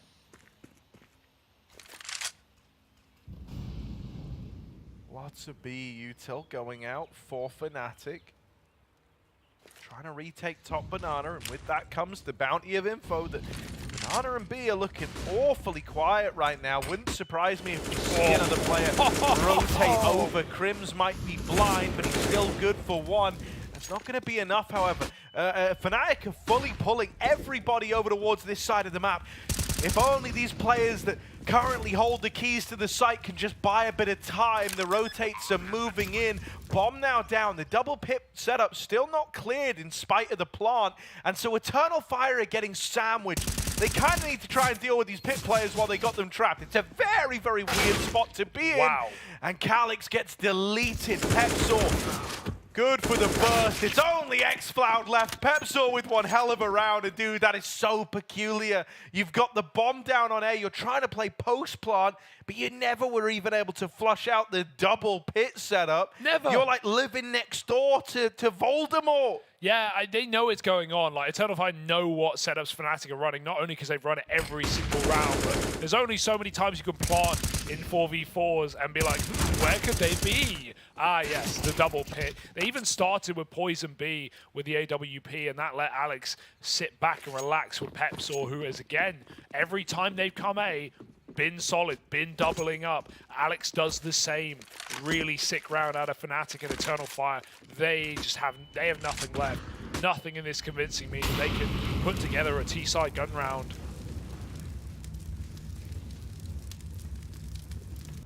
One exception being that A-pop with a gun on xCloud. Otherwise, it's been the Fnatic show. And overpass. Got to be considered. Maybe just a full-out B where you have to time your util right, because Alex is holding the smoke. He's not holding the molly though, so they can disrespect it if they have good flashes. Calyx is lining them up on A to try and make out noise, and he's at least popped one in the face of Crims, but he's cleared mid right now. Is he going to start leaning B back? It's early in the round, but this is going to be the full B commit for Eternal Fire. In they come.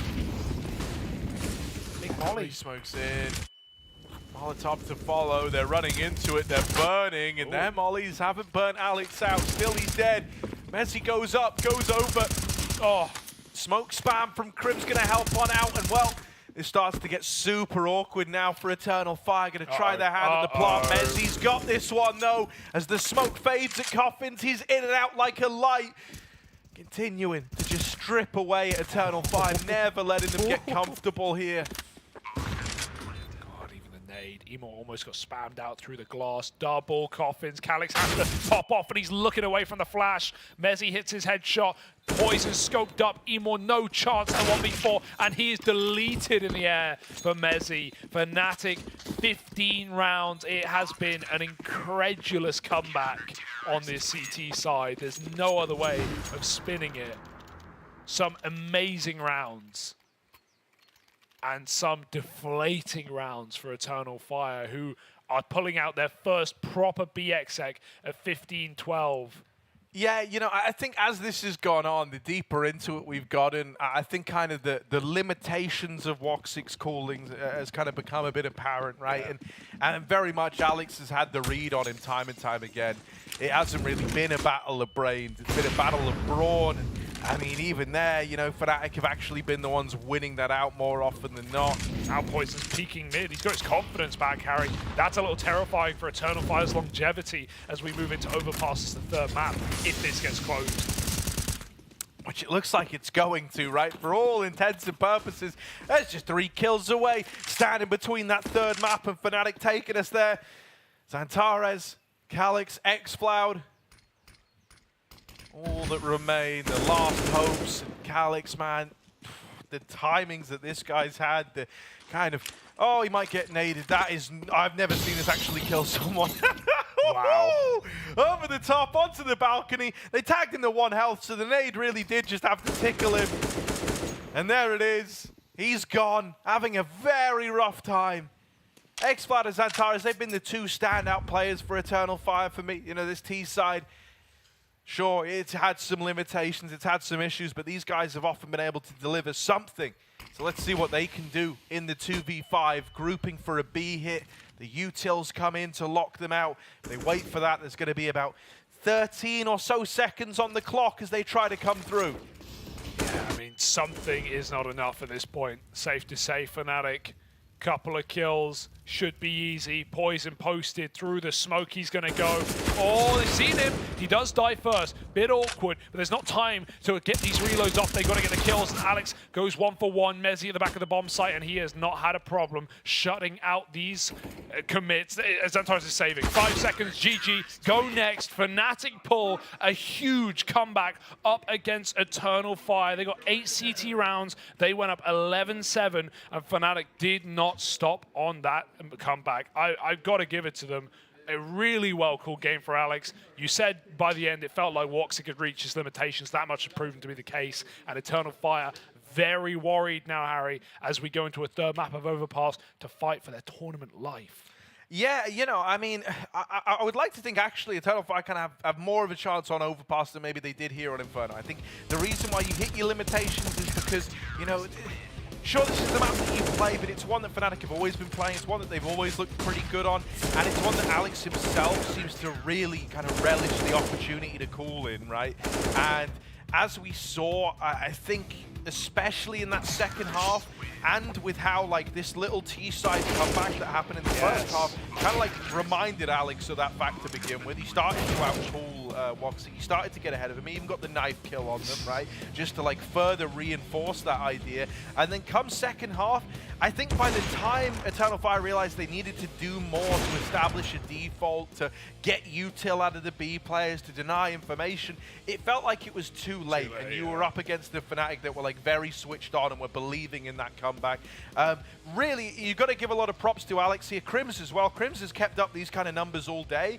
But I think Alex is almost like the Bear Grylls of Fnatic there. Okay. He's doing so much with kind of very little, right? It felt like it was kind of him and Crims having to do the bulk of the heavy lifting. Yeah, you get a couple of nice moments out of guys like Pepsor. I think Mezzi was rather quiet for his standards, and Poison's still having an incredibly rough game, man, an incredibly rough series, and yet Alex was still able to make the Fnatic squad look like the better team. So yeah, you know, I think props to him, and very much deserving of that, you know, man of the match title. Absolutely, not just in fragging, but also in calling. And yeah, that CT side was beautiful.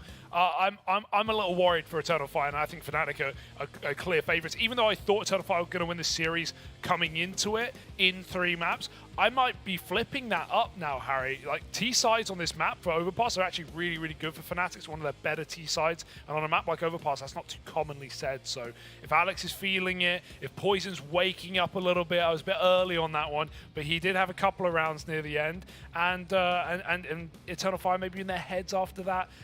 Who knows? It's all to play for. It's all to wait and see. It's the third map of the series. It's elimination for one of these teams, and it's up after the break.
Let's go. Battle is on. Burst RMR views with a double bonus. Get insurance for single and combo bets, both up to 20 euros. Fire up with GGBet. GGBet, this is real.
Gone the distance. We've ended up finding ourselves here on Overpass, right? This is one that for Fnatic and just Alex teams in general, it's always been one he's looked to work into the pool, but it's also a map that Eternal Fire have had some good results on as of late. So I think this is pretty 50-50. It's pretty up in the air for my money. You know, the results of the other two maps, you know, mirror matchups essentially, right? 16-12 to the ones who picked them. And so now we end up on this like 50-50 affair. I came into this saying I thought Fnatic were going to take it. I think we both swapped. I think it should be obvious from like how my tune changed that I am now actually leaning in favor of Eternal Fire. Wow. And hilariously, Hugo, you started the day big up in Eternal Fire, and now you want to rep Fnatic. Why are you swapping back out of interest? Why am I swapping back? Yeah, why are you rating Eternal Fire after that T side? Because I think that. Something we spoke about was this idea was like we kind of hit the limit of like what Woxic was capable of calling on the T side of Inferno, and I think it got out of hand even prior to that with like the end of the CT half. Really, I think they suffered from getting in their own heads a bit, and also like Calix was just having a nightmare game. For me, I still think Alex and Crims are having to do a lot with very, very little right now, and I think pound for pound, Eternal Fire have been better. So I'm leaning for them here on Overpass. I'm going the other way. I'm going for Fnatic. I'll give you my reasons. I think this is Mezzy pass, Harry, right? Brolin's gone. The one benefit of Brolin going is Mezzy gets his favorite spot back on this map, right? He's going to be more rotatey on that CT side.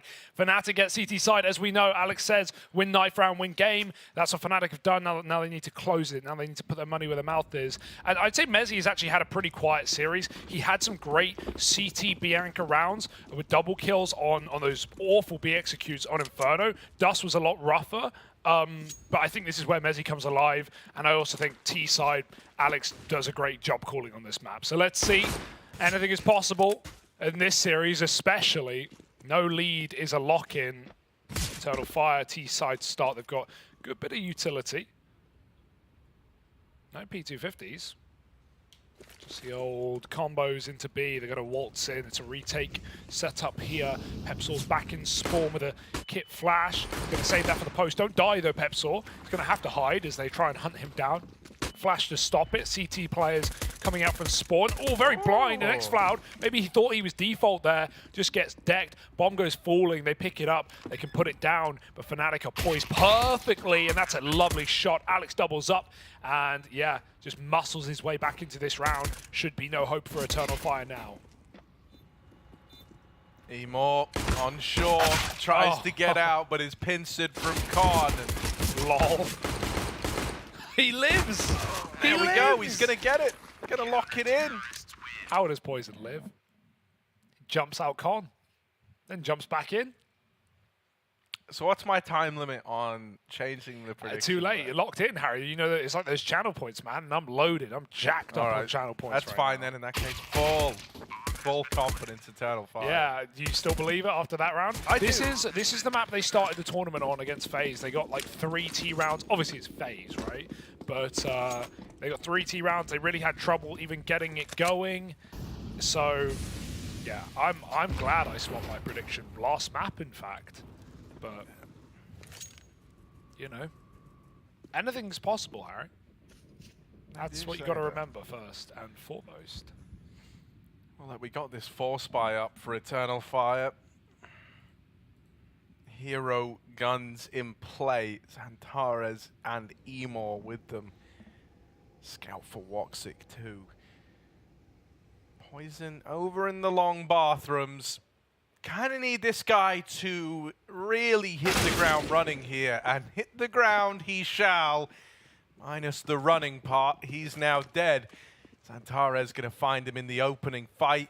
And now that's another gun picked up. Oh, yes, Eternal Fire. Another kill. Woxic with his scout this time around. A 5-on-3. And as aggression's coming in, Eternal Fire are holding for it, ready and raring to go to continue stripping away at the Fnatic ranks.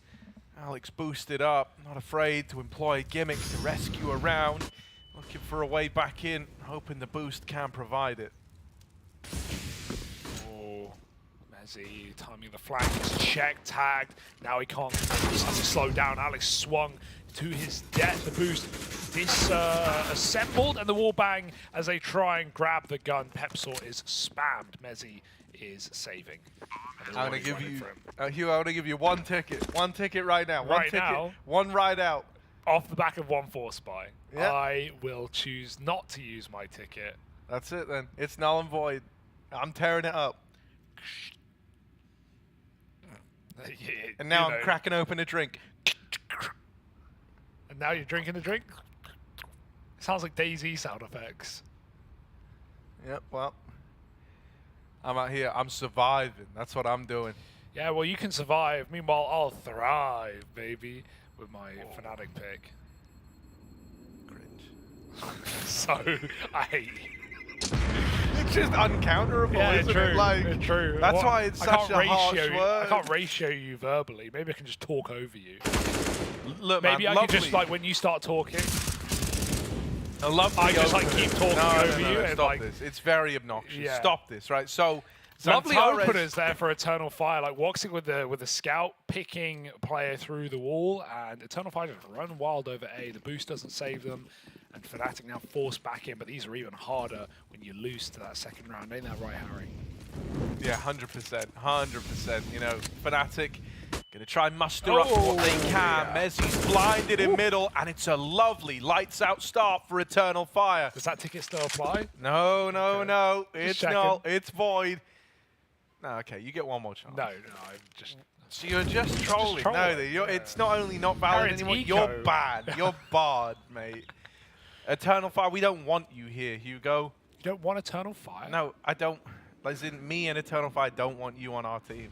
All right. Right, so look, I don't Alex speak Turkish anyway. creeping out into the middle, just going to get mowed down by Xantares. It's nice, it's clean, it's exactly what I wanted out of Eternal Fire. You're about to say we, were Yeah. you? Pepsor 1v5 with a Deagle. It would be legendary, but it's also really probably not going to happen. It's my butcher order. Leg and dairy, please. Yes, and Xantares is going to remove it. Bit of an amputation in the toilets. Don't know what's going on there. 2-1. And a full eco for Fnatic. This is an excellent start to the T side, no doubt, for Eternal Fire. Winning a force buy really wrecks that CT money, and we can see the results of it now for Fnatic. Oosps, wet little pistols, tip-tapping around. It's Eternal Fire who are waltzing their way into a 3-1 lead, you'd think. A little mid-push, nade could be nice. Try and avoid them, they go wide, and they do a great job of that. They instead, Xantares with a spray, and it's beautiful, beautiful. He'll die to Alex, but it's a 4 alive round and a 3-1 score. Here's the buy, and it's got to spell results. Poison has to start strong. This is the last chance.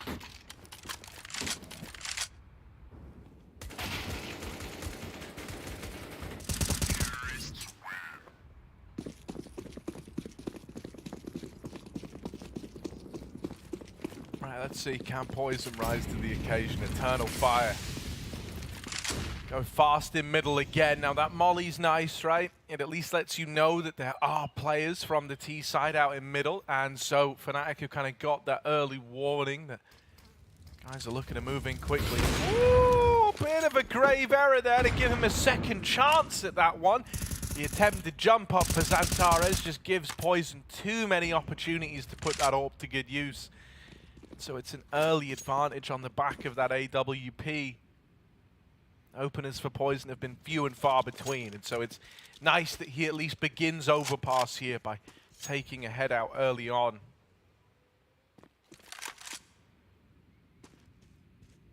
Looking like he's going to get tested. Woxic with his AWP posted at long. Con's being held. Mezzi moves up, and the timing for Calyx. Oh, Poison! That's more like it, bud. This is the map he was birthed on, man. He is an Overpass player through and through. So that spells a really good sign for Fnatic when they've just had no AWP presence in this BO3 so far.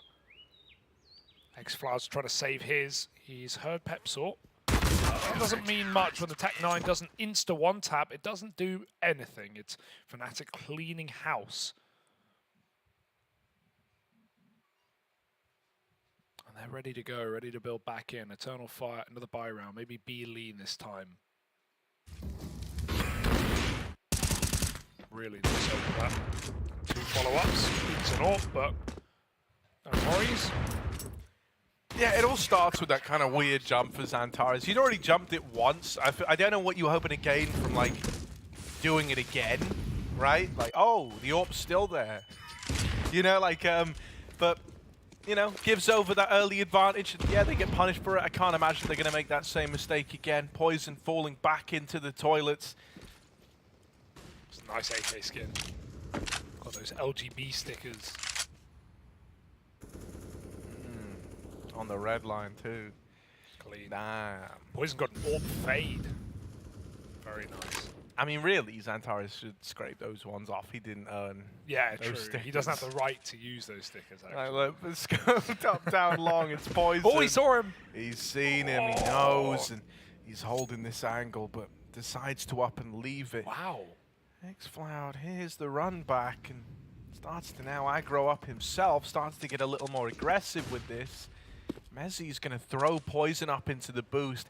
This is quite like nice of Mezzi, you know, trying to put Poison in positions to build back into the game. I think Fnatic really know, you know, he's been having a rough one. He's probably been saying it himself, and so they're trying to find ways to get him reactivated, to get him switched on. Sometimes a couple of nice rounds is all it takes to rediscover yourself. Boosts on boost, but Poison pays him back. Poison loves you, Mezzi.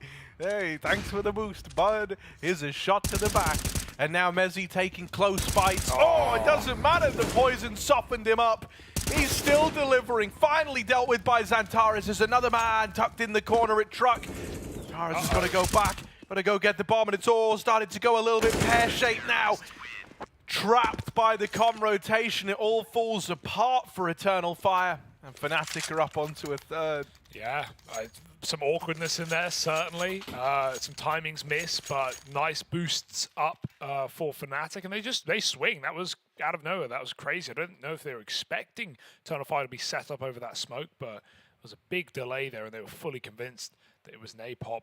Pause early in the T side. This is where, you know, it's worrying for 2 reasons. One, because Fnatic, we know they have good T sides on this map, when that can be very difficult. But also, we just saw the woes of the T half for Eternal Fire last map. So good to get the pause in early, try and figure out how to, you know, just get a 6, 7 round. Oh, 7, that's a lot. So get a 6-round T side at least, right? And then you have something to fall back on. So halfway there.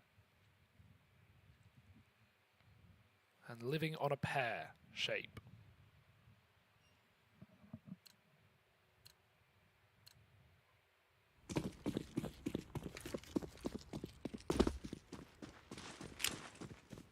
There's some volley, Harry, that's how you throw it. Yeah. That's not actually the one that we're looking for, Hugo. That's the deeper one into Playground, which you would have known had you listened to me trying to tell you how to throw them that one time.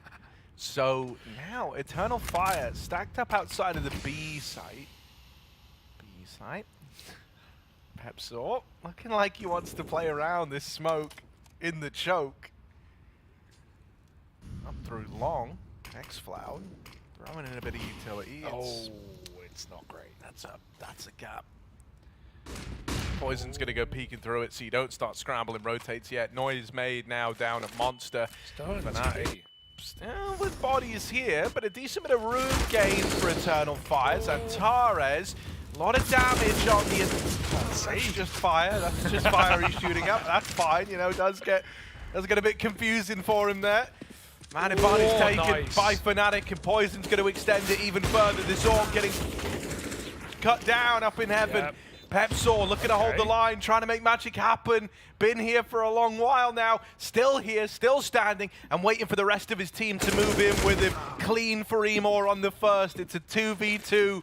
Smoke on the bomb. X-Floud on shore wins his fight. Messi brings it down to the clutch. A 1v1 attempt. A lot of time ticked off this bomb. He's got to stick it. And the spray is good. X-Floud there to seal the deal on the round. Yeah. And a little B play is successful for Eternal Fire. Really? And that's the... I knew you No, were I gonna actually do it. sing that one up on purpose, Yeah, but thanks, it's all Aaron. good. It's all good. No, really nice lurk for X-Floud, right? It was very bad on not bad as in him, but like his role on T-side Inferno was just not there because he was holding B and Fnatic never pushed it. And they weren't actually taking Banana on T-Half. It was just a solo man trying to work it, but that was a lot better. Even with a failed long smoke, kept 3 on A for Fnatic. He's late down Con, he clears the flank out, and then he wins a clutch from short side. A bit messy, right? That smoke bounce wasn't perfect. It's kind of hard to throw from that position that Fnatic tried to get it on the bomb. Would have liked it in the short choke instead. A lot harder to find that lineup on the spam. But Poison, okay, yeah, he has a whiff in that round, but he did open up, and his AWP is definitely looking more potent than, you know, both the previous maps combined. Alex 0-4, also quieter in last map. Clearing Con solo this round. It's an A take. After last time they forced his hand into a heavy B hold, Crims is going to rotate up to join Messi. But that AWP is still lower. Not for long, it's running. Suddenly Fnatic, they've stacked up wisely. Long is the gap. X-Floud can take it because he's full blind, and Emor gets that entry. Now the steamroll starts to churn, choo-choo train into this site. Need another shot from Poison. He hits one, but he gets wallbang headshot out from that long player. Like I said, the one gap in that defense for Fnatic and Alex. He's got to save the AWP. 5 rounds here to Eternal Fire. T-side right now is looking very good. Yeah, I'm really liking it, man. And I like as well that you're able to have a lot of faith in a couple of key players right here, right? It feels like X-Floud back on Inferno, especially in that CT side, we were saying, like, mate, homie's always good for a double. Here, the lurks out of him have oftentimes been impactful. Even when it looks like they have no business being impactful. Xantares has been an absolute beast involved in a lot of like opening fights, which I think is making it feel that much easier for someone like Woxic to call right now. You know, it kind of feels like that first engagement is destined to have a pretty good success rate, so you're very rarely having to like lean into contingencies or fallback plans. And for Fnatic, they're going to come in with a bit of attack pause, try and figure out what's going wrong. They've at least saved this AWP, which will find its way back into Poison's hands. Other than that, though, it's pretty much a full eco around it outside of the 2 saved players. Got a CZ, a Deagle, an AWP, and a handful of utility to try and do something in this round here.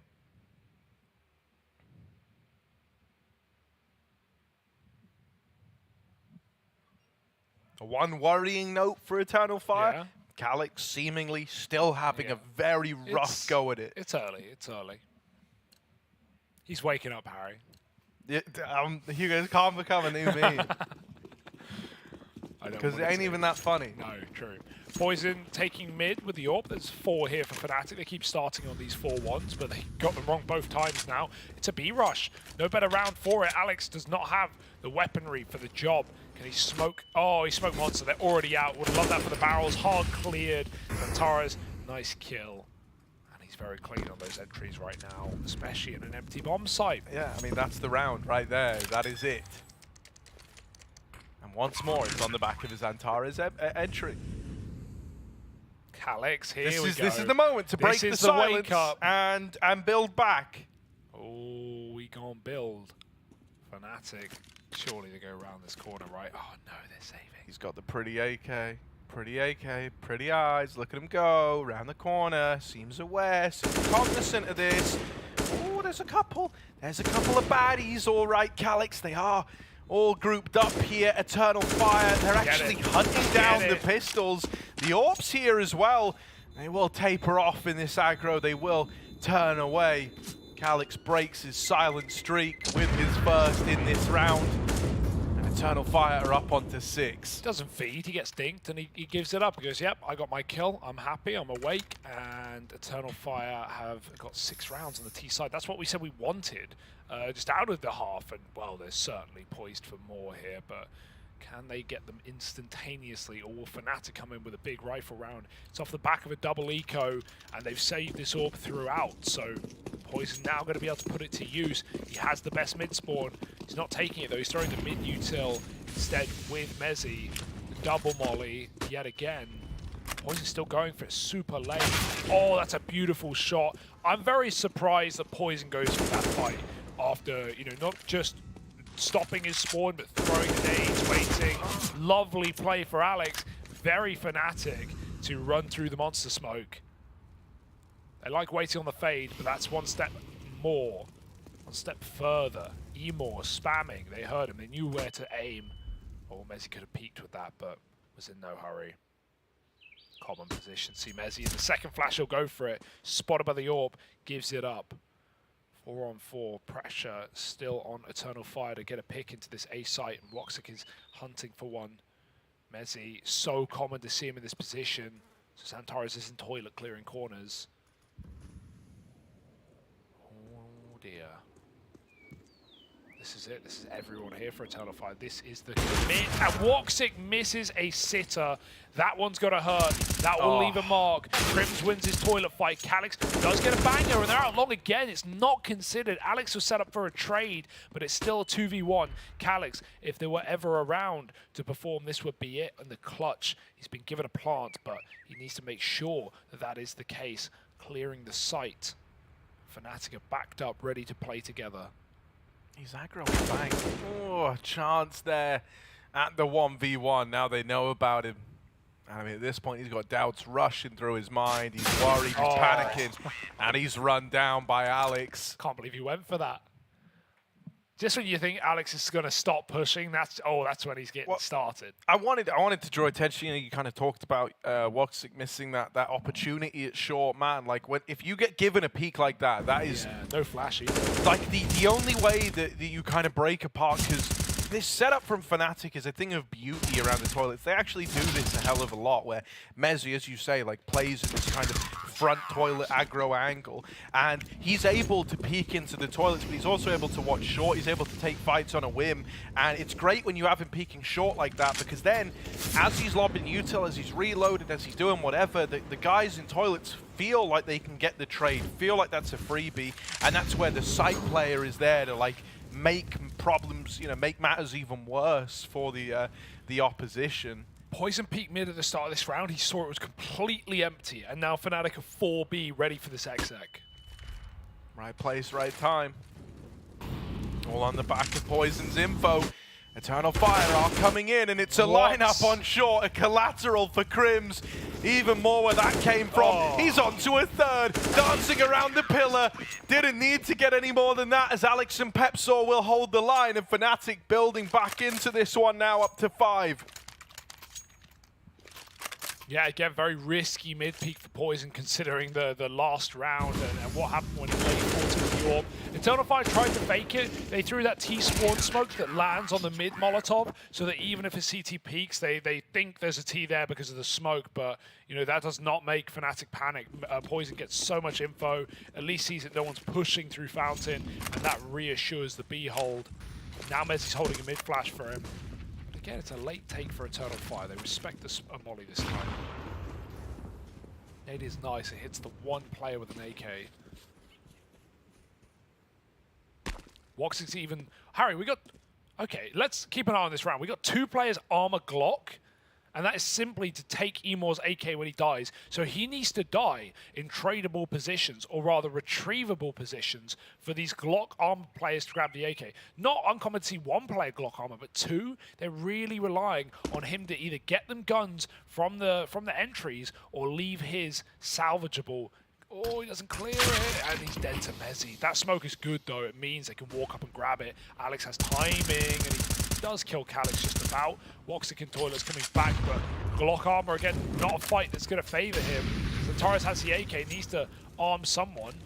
And Woxic's just sitting around like, please, give me something, but... Hey, he's got the AK now. No, wait, Zantares has it. Give it back. Oh, no. Woxic, Your time to shine. Go. It's what he's all been waiting Where's it for. Gone? It's been shot away. No. Oh, no. That is a disaster. It flew all the way back there. He spent his whole round following the breadcrumbs looking for that AK, and he never got his hands on it. Glock armor the whole damn time. This ain't no pistol round. It's Fnatic getting their heads in it. 6-3 lead is closed up very quickly. Poison still doesn't even have the orb.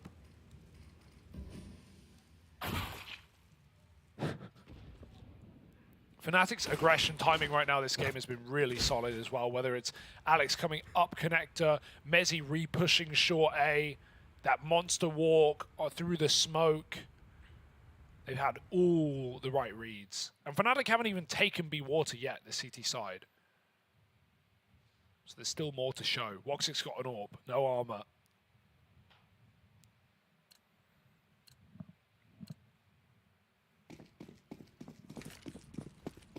Oh man, it's so scary that it's neck and neck, right? Like, with elimination on the line, you know, the pressure's really starting to set in.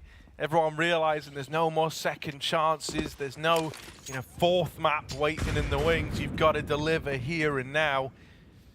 Nades into middle. Mid control getting taken by Fnatic. Mezzi, star of the server right now. Pushed up in middle. There was a bit of an attempt at a jump spot there, but now he's holding for it, holding for the boost. Oh, Zantares goes up, goes over. Sheesh. And I mean, that was going to end up in one of the Zantares peak compilations. That was such BS. Oh my goodness. And look at what happens when he gets these openers. Look at what it does to Eternal Fire, man. They all get fired up. They all get pumped. They're not afraid to just spill out on the back of his successes. And it's left them in a really good place. Yeah, this is a really nice call from Woxic as well. Off the back of a triple kill, they just reset. They know that, you know, their chances are better at B right now. No way Fnatic would double stack it, either 1-1 or they just gamble A. Although, Pepsor, he could lean into what internally is a save in Fnatic's head, but they go, hey, let's gamble. Either they come to us and we do our best to win a 2-on-4, or we save our guns. Well, they've got the former of the options. Pepsor run down, Alex gets a double. Maybe there's a hope, maybe there's a chance. Woxic's dueling with him, low health. Alex gets a reload off, but he's fiddling with nades, and Calix is walking up. Alex jumps to safety. Does Calix know? Has the smoke concealed his position? He must have an idea. This is the bomb on his back, and he's going to shoot Alex in his. 7 rounds for Eternal Fire, a huge save from Calix as they almost get 2-on-4. Yeah, done well to recover that, right? Especially with how it started, just how explosive an opener to the round that was. Money's on the line now for Fnatic. Here's the replay of that opener. Like, what do you even do against that? Like, Mezzi saw them assembling the boost, and he held it for a long while. And then when it didn't come through, for a moment, he's like, I need to consider they could actually just walk the park and kill me. And so as he looks back down, Zantares, for maybe like 3 frames, his little head just goes, whoop. There was like a series of just noises, man. Yeah. You can see sound, you can feel hearings, and you can wear earrings. Do what you want. Eternal Fire up on a 7. All in now for Fnatic. Yeah. And if they lose this, Eternal Fire are well on their way to a 9-6 half. That would be incredible, wouldn't it? As good as Fnatic's T-side calling can be, it's yeah, quite a challenge. Don't want to put themselves in that position. Need to win this rifle round here and now. And even then, the half is up for debate. Good spam for Crims. Go back for more. Centaurus is very low. So he'll reset on A with the squad. Fnatic going to regress long as well. Poison pushed up with the AWP very late in the round. Centaurus taking the worst weapon. Going to run boost the AK out. Looking for that quick pick. Will Poison hit the flick? Oh, he's nice and safe on the angle. He even picks X-Flower. That one's going to hurt. Centaurus can get his AK back at least. But that's very annoying for X-Flower. Eternal Fire, slow it down. Wait for Woxing to work this pick. Mezzi's now tucked in close long, and they're going to be more scared of the AWPer. Well, they consider the rifle that is currently anti-flash cooled off of Poison's information. He hits the shot mid-air for Xantares, and now Mezzi may as well fight. He may as well try and clean up this AWPer. Wider swing will be a free kill. Woxic's walking it now, and again Mezzi outplays Woxic, beats him in a 1v1 with a missed shot from the AWP. Mezzi pass. Yeah, Eternal Fire are out. They've written this one off. Dude, that's like... I want to say that's the 3rd time now Xantares has been caught. I think it actually might just be 2nd, but still, you know, it's happened a couple of times. Caught going for these info jumps versus Poison's AWP. Hey, last round, you see why he did it, I guess. But yeah. That's a very quick pick for Poison. And Alex, if he gets his kills after time, massive, but a little too far away. Not a fun save to have called, but it's really the only rifles they're going to have in this next round now for Eternal Fire. Dude, though, even hitting shots like that is just more positive signs for Poison building back into this 3rd map, and what a time it would be. If I'm not mistaken, I think he's already outdone his performance from both the prior maps. Very possible. Already in the first half of this one. Yeah, he got 9 kills and 10 kills. Yeah, so he's on, you know, level pegging, just 15 rounds in. Crikey. Certainly a more positive sign, right? It's just this force fire around the saved weapons for Eternal Fire. Stacked up outside of B, looking like they want to full commit to this hit. Poison peeked mid again, so the info was there. Fnatic, no, this was meant to be a B play. I don't know how Emor survived that. The reload comes out for Alex. He's able to get one more. Crim's now waiting at barrels. They see him going a little wide to drop the molly was Calix, but it will burn Crim's out. Revenge from beyond the grave. Mezzi set up on the short side, smoked off. It's a bit chaotic in the 2-on-2. Bomb's been retrieved. Eternal Fire going to pump the brakes. X-Flower, timing's everything on this, but he might have Mezzi instead. He turns on a dime, and X-Flower's caught looking at Con. Door nade. Just Woxic, 1v2, knows about the short man, but wasn't ready for a wide swing. And so Mezzi is going to help get Fnatic onto 8 at the end of that first half. I mean, if that door isn't naded off at the start of the round, Mezzi's the one with the back turn. Mezzi's the one to die there, but great check. Timing was just there to find X-Floud on the flank back. And Fnatic win the half. Still very good T-side for Eternal Fire. Nothing to turn their nose up at right now in this series. And yeah, a lot looking better for individuals, right? We've already talked about how Poison's had his best map yet already, his resurgence on the city side of Overpass. But even Woxic putting together a pretty good T-side as far as the calling goes. I mean, a lot of it predicated off the back of sick entry work for Xantares. Fnatic. What is their pistol? Lots of util. Crim solo B. Mid-peak for Xantares are running up on him close. He's going to hear a bunch of footsteps, so he gets back to safety. And that is a shot and a half for Xantares to start. Poison. Mid-peaks haven't done him too well in this game, no matter what half he's playing on. Just bopped early. Alex has cleared connector. Eternal Fire have rested back into a 2-3 setup, leaning B. They even have double nades, so it's very possible that Calyx and xCloud are going to play to deny a bomb plant here.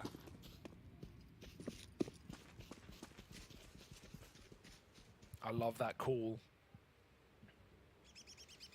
The lineup's very easy on this map as well. You can do, nades on either bomb site for the default plants, very easy.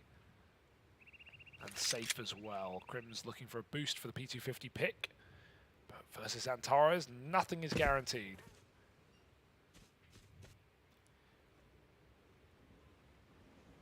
Always about to go take a peek at long, gets the info, sees one, doesn't realize the full extent yet, and now all that util reigns over. Antares has made the call. All right, guys, it is the A play. Sit pretty on those nades, rain them in at the sound of the bomb plant, and that's the plant denied. Pepsaw removed. Crims is blocking them in the smoke, but they didn't realize Emor was literally rubbing him with the barrel of the gun. Now a bit of spam, and it goes a long way. Crims is removed. Tap on the bomb again. Eternal Fire come running at you, and Alex, so many bodies, so many enemies all around him. It's Eternal Fire winning the pistol, tying this game up at 8-8. Woxic even unsheathed there. He was looking for the knife. He was ready to do it to him. Just about. That was a bit of a mess, but lovely double nade setup there for Eternal Fire. All Xantares getting the early kill, but not just that, he needs the info as well. Going back, surviving while still calming that Fnatic were committing, poised them perfectly for those HEs, and Crim's so unlucky getting caught in that smoke by the dumpster players. It looked to me like the mini-map gave him away, because they went from not like, they touched him already, they walked into him. But then all of a sudden it was like 3 people at once go, and start spamming the smoke, and it's like, Zeused. Yeah, that did sound a bit like it, didn't it? Woxic in the toilet, Xantares with him. I mean, just these 2 names alone make the toilets a terrifying place to find yourself. Alex, Fly Guy, all getting his shut up in the toilets. Woxic covering and holding the line, even though Pepsaw's going to Glock him out of the round. Antares there to finish the job, and him and Woxic are able to keep that one pretty damn clean for Eternal Fire. Oh no. So Pepsaw Glock swapped for no reason, and he maybe, if he stayed on it, he could have got the kill. And Xantares goes for the A1S and ends up with nothing. Drops his gun, use the E key sometimes. Thinks it's MM. It's not that much post-round time. A very weird, indecisive round from the 2 of them, but still it's one that Eternal Fire convert, and Fnatic now converse going into their first gun round. Meanwhile, on the A stream, Na'Vi have managed a 2-0 vitality, Harry. That's pretty sick for Na'Vi and Na'Vi fans all around the world. Maybe a little bit worrying for Vitality fans as their team now sits 2-2. Yeah, that is scary. Who knows who they'll face up in that final matchup? For all the marbles, could be the winner of this one. Not the team anyone wants to take on.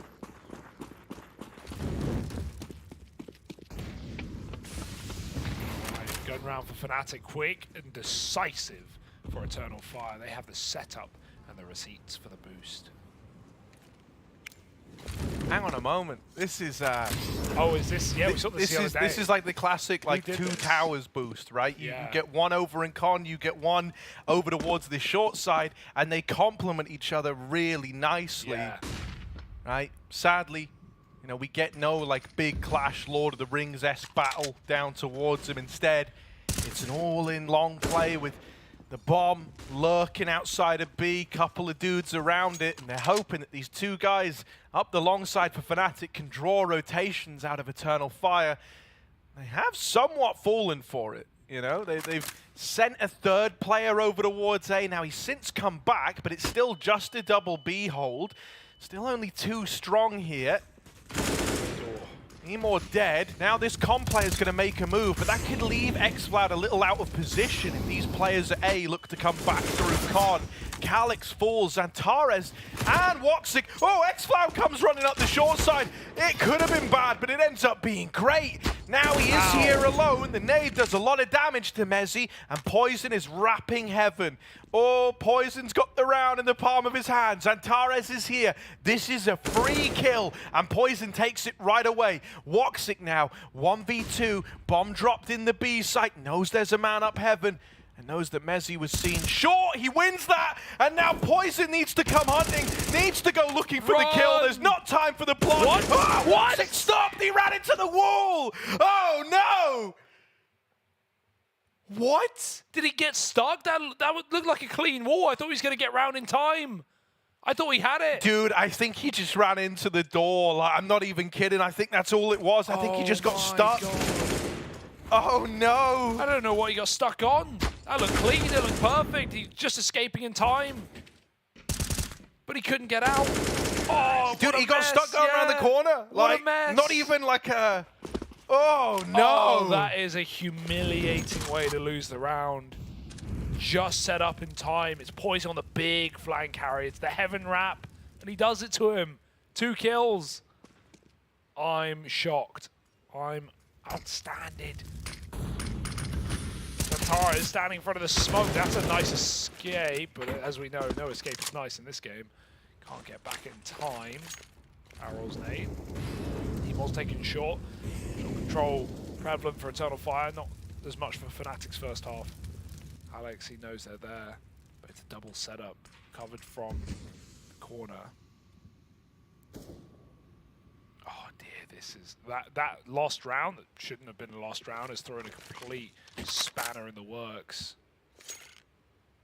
Dude, like that one, those sort of rounds hurt the most, just hands down, because like he already won the hardest fight. You know, like he already dealt with Mezzi coming out monster. That was the round-winning kill. He could have tucked left. He could have literally fought. Hands off the keyboard. You know, like, well, no, not strictly he had to true. run, yeah. Basically, don't run into the wall, and you would have nailed it. Like, all right, Scout can do it. Here we though. go. Woxic Woxic out for revenge. 2 It's tags. A lot of damage. It's a lot of damage, right? Now his teammates need to capitalize. Calix just walked over Emor up the short side. Alex hears him and turns to deal with him. It's only Woxic left, who throws caution to the wind and ends up getting blown away. Fnatic up onto 10. And now an eco round for Eternal Fire. Big bad wolves right now, Fnatic. Licking their lips at the prospect of eliminating the Turkish side, who even took the first map of the series, who were leading in the second as well. It was 11-7. Now Fnatic have taken the front seat right back. Put him in the boot even. Full eco. As he can farm. He's going to get flushed into middle. It's a toilet player that can re-peek. He waits for the smoke instead. They run at him. As he only gets 1, but you know, it's fully info for Fnatic. You can see they're ready to run away. Pepsil grabs that bomb and evades capture. Alex has their rotate cut off. Poison fragging out alongside, and Easy does it. Both for Alex. 3 in the round, back to back. So 11-9. It was always going to be that way. Now we go to the rifles. If Woxic wants an AWP, well, tough. Got to wait for later. Bit of a roughie.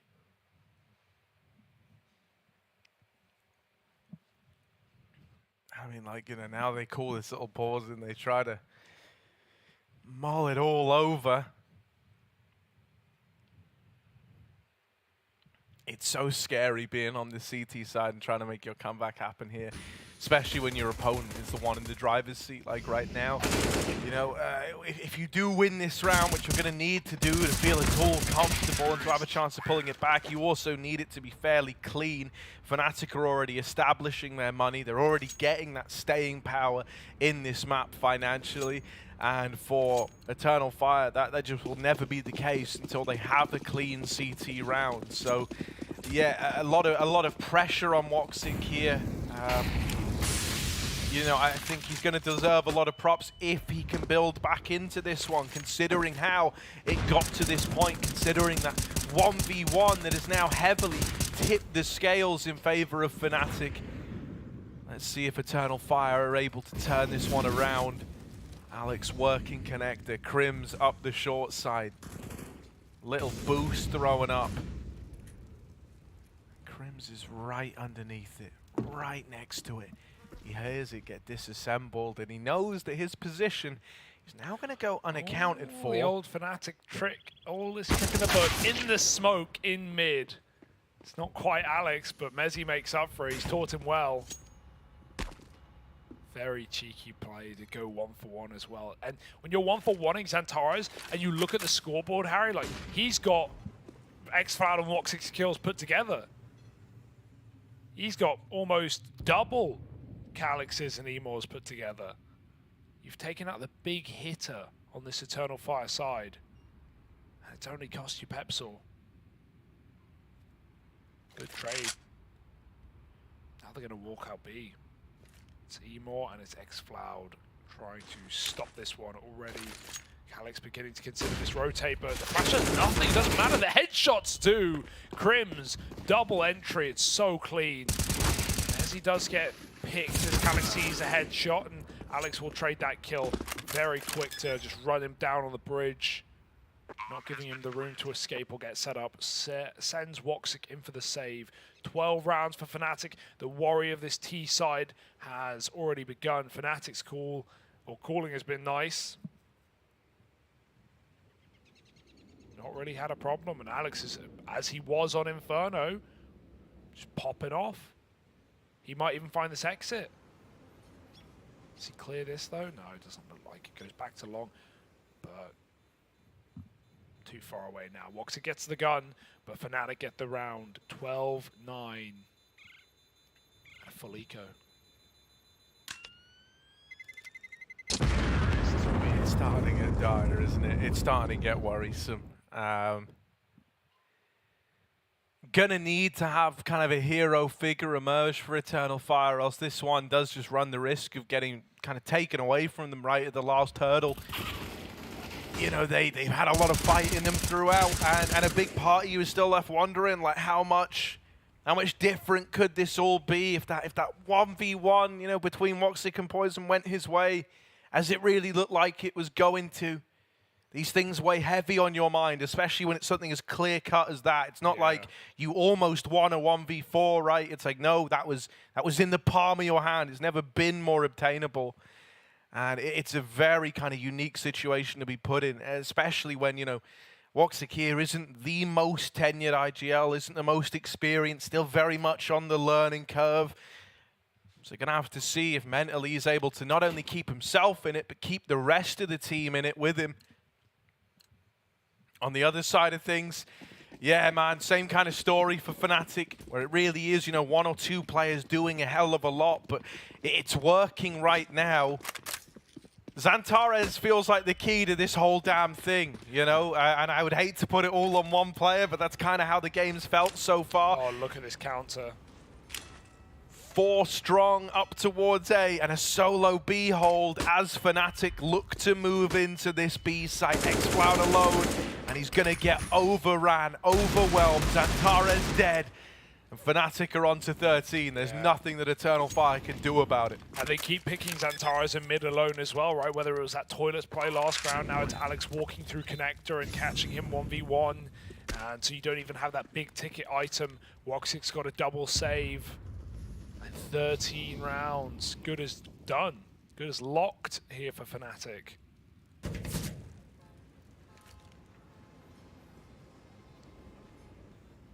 Pistols are going to poke their heads in for X's. That's a beautiful shot, but Calix may as well stay around for the gun, right?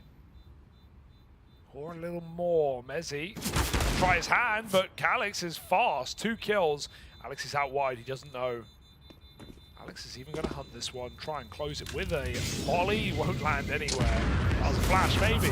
But instead, the kill will come through regardless. 13-9. Couple of casualties. Well worth it for Fnatic. And now we can finally have an AWP. It's been a few rounds for Woxic. He set his team up with the rifle to buy that AWP, but that has to be the winning recipe. Eternal Fire don't have much room left in this tournament. Yeah, it all comes down to this. It really does. If this doesn't pan out for Eternal Fire, their goose is cooked, man. They need this round. They need it more than ever. Fnatic leaning back into a B play. Just everybody here. No presence in con, no presence in middle. Not going to be the Grinches whom stole Christmas out from Eternal Fire. Flash goes over the top. Xfloud alongside him has support from Emor. They're going to light Fnatic up on the attempt at the B pop. I feel like I never really see these rounds work out for Fnatic in rifles. They try it a lot. It's one of their like go-to pace changes here on Overpass, and it's fallen on deaf ears. It's given Eternal Fire 10, and perhaps more importantly than that, they've kept it super clean. You know, as long as they don't lose anyone, or if they do lose anyone, just make it like one person before you write off hunting. That's brilliant for Eternal Fire. That's what they kind of need to keep some fight in them in this map. To stay in the tournament, to still have a chance to make it to the major. Poison getting chased down, and I mean, they're able to find him and keep 5 alive. That is a brilliant way to recover, to find a 10th. If this comeback was ever going to happen, you needed a round like that in there. Yeah, that's going to pump you up. Just gives you a bit of breathing room. Nothing worse than winning one round in this position and just getting reset back to pistols in the follow-up. That is reassuring. Fnatic even faked out A pretty nicely, right? They did the mid smoke on the molly. They even throw a toilet smoke, kept plenty of players on that A site, but lovely B hold from the 2 at Monster will stop that. Double molly middle, again smoke. Fnatic don't want to give the respect. They want that control back. Need to nade. They trade health for position. Popping Crims into short water. I've seen Crims hit this shot on the jump. Eternal Fire won't risk it. Just double B right now. Alex on that rotate roll. Fnatic get the bomb up long right now. They still have, sure, a lot of map in this round already. Just got to clear out toilets. That's where the bulk of Eternal Fire sit. Calyx covering from the site as well. AWP holding on, very passive. Fnatic love a contact mid, a contact toilet. They're doing it again. This gives Woxic the freedom to get a pick, perhaps. And Xantares can swing off his contact. 48 seconds. This is go time for Fnatic. This is the commit. Xantares swings off that missed shot. Woxic is in hot water. They're running him down. Alex has shown hand. Woxic hits one, but the gun's not ready in time, and Calyx gets chased on the site. There's a double entry from Mezzy, and Pepsor helps out as well. It's only Emor. He got through the smoke in time. He will do some damage, but it's still a 2-on-1, leaving Xcloud in a very hard spot. Yeah, they forgot the bomb, so that's given him a little bit of a window here, a little bit of a chance. Xfloud, man, he gave us some great moments back on Inferno, and right now it's the Inferno in his pocket that could look to do something here. He's got an Incendiary, but doesn't elect to throw it in. Instead, he's trying to play contact with the first. Oh! Xfloud with the double, and Eternal Fire keep the comeback coming in, up onto 11. Wow. Fnatic, that should have been theirs. You know, they get the double opener, they make it a third as they deal with Calyx in rotation. Xfloud and Emor, 2 of the more quiet players here on Overpass, starting to step up, starting to rise to the level of your Xantares, of your Woxics, the guys who were finding a lot of impact early on. Now they're up there alongside them. Xfloud has kept Eternal Fire in this, and as they get onto 11, they now have a chance to break the money of Fnatic. This is a good spot that Xfloud has got Eternal Fire too. What a turnaround, and it shows the effect of keeping 5 up in that B monster hold as well, because they actually have things to fall back on. If that was, you know, 1v1-1 off the back of damage in the previous round, Eternal Fire would still have a bad buy. They don't have that excuse. No caveat here. Xfloud has set his squad up to keep this game going, to fight further in the tournament. Fnatic now can't afford to fumble the bag. It's Crims lurking short. It's a heavy mid-take again. They liked what they had. They had a great position. It's the truck plant. It's the paranoia for Fnatic, right? The reason they plant truck in that 2-on-1 is they don't know if they're being flanked. They can't cover everything. And so they just decide to double face, double swing the AK. It doesn't do them justice. Crims gets mollied. Oh, he has to smoke. He's scared they're going to push him from short at the same time. And he wouldn't be far from the truth. Emor is close. No one makes that play happen. But they've got info that Crims is lurking. Is it just a lurk, or will Fnatic join him down here? Alex has come through water. Gonna give Crims a util to set him up on B. Emor's walking monster right now. This is ballsy. Alex is considering it, but that's a perfect peek. Emor just swings it and takes that 5v4. Yeah, that was the last thing Alex was expecting. Up until now, Eternal Fire have always been a little bit scared, a little bit worried, and they hit you with the full-on disrespect now. Oh, he hit it! Tag to Xantares. Poison does the damage, and now Woxic needs to come in with a bit of revenge. Tucked in up close is Calyx, and that's the bomb cut loose. Eternal Fire going on a tear, and Poison left alone with no time, just has to get out with this AWP. Eternal Fire up onto 12. They look reinvigorated as hell, Harry. They look down in the dumps after that Woxic 1v1. Oh, yeah. Now a different team entirely. Exactly, bro. It's just a complete switch up. You know, you've had a couple of very confidence-boosting rounds, you know. You're dead on. I think past that 1v1, it looked like they were done. They needed something to go right, something to go their way. And I mean, now we've had, you know, Emor clutch in there. Oh, sorry, Xploud clutch in there, right? Helped out by Emor, obviously, to begin it in a 2-on-4 that they end up winning. And this is a cooked eco as well. Deagle's Glocks round this AWP. And there's the double boost up. Again, they've been waiting for it. It actually wasn't double boost. It was Emor jump spotting, but it's still information on that con player who's late anyway. They've disassembled it. They got a 5-on-4, and Eternal Fire used that little gimmick just for a kill, and then to back off into their bomb site. Play a safe defense. Woxic is holding long with the AWP. This is the swing fight. This is the one that Poison has to win. It's a jump for Woxic. Poison doesn't know yet. He's seen him. Goes both ways. Woxic, do not repeat this angle. Okay, the Glock may be in bomb side, but not for long because they're running out dumpster. They swap sides. Nice stuff. Avoiding that AWP, knowing it's the one big ticket item in this round. The one way the Fnatic can poise to upset in an eco, and it's not realistic. Woxic's found Pepsor looking for a little more. There's the AWP found by Woxic. He's following up. It's Calyx to steal it. Doesn't matter who's in the kill feed because it's all blue, baby. 13 to Eternal Fire. And I mean, another flawless round, you know, like for Fnatic now, it really is the script being flipped. Like, you need to grind out this win. Eternal Fire have banked up cash. The rounds have been getting better and better. And you're in such a disconcerting place. You had this game. You know, you had it. You had the chance to just win it out, to lay it to rest. You had the CTs on the ropes in terms of the money. They were in their own head. You were out-reading them. For the most part, you were outperforming them, really, you know, kind of looking at Alex and Mezzi there.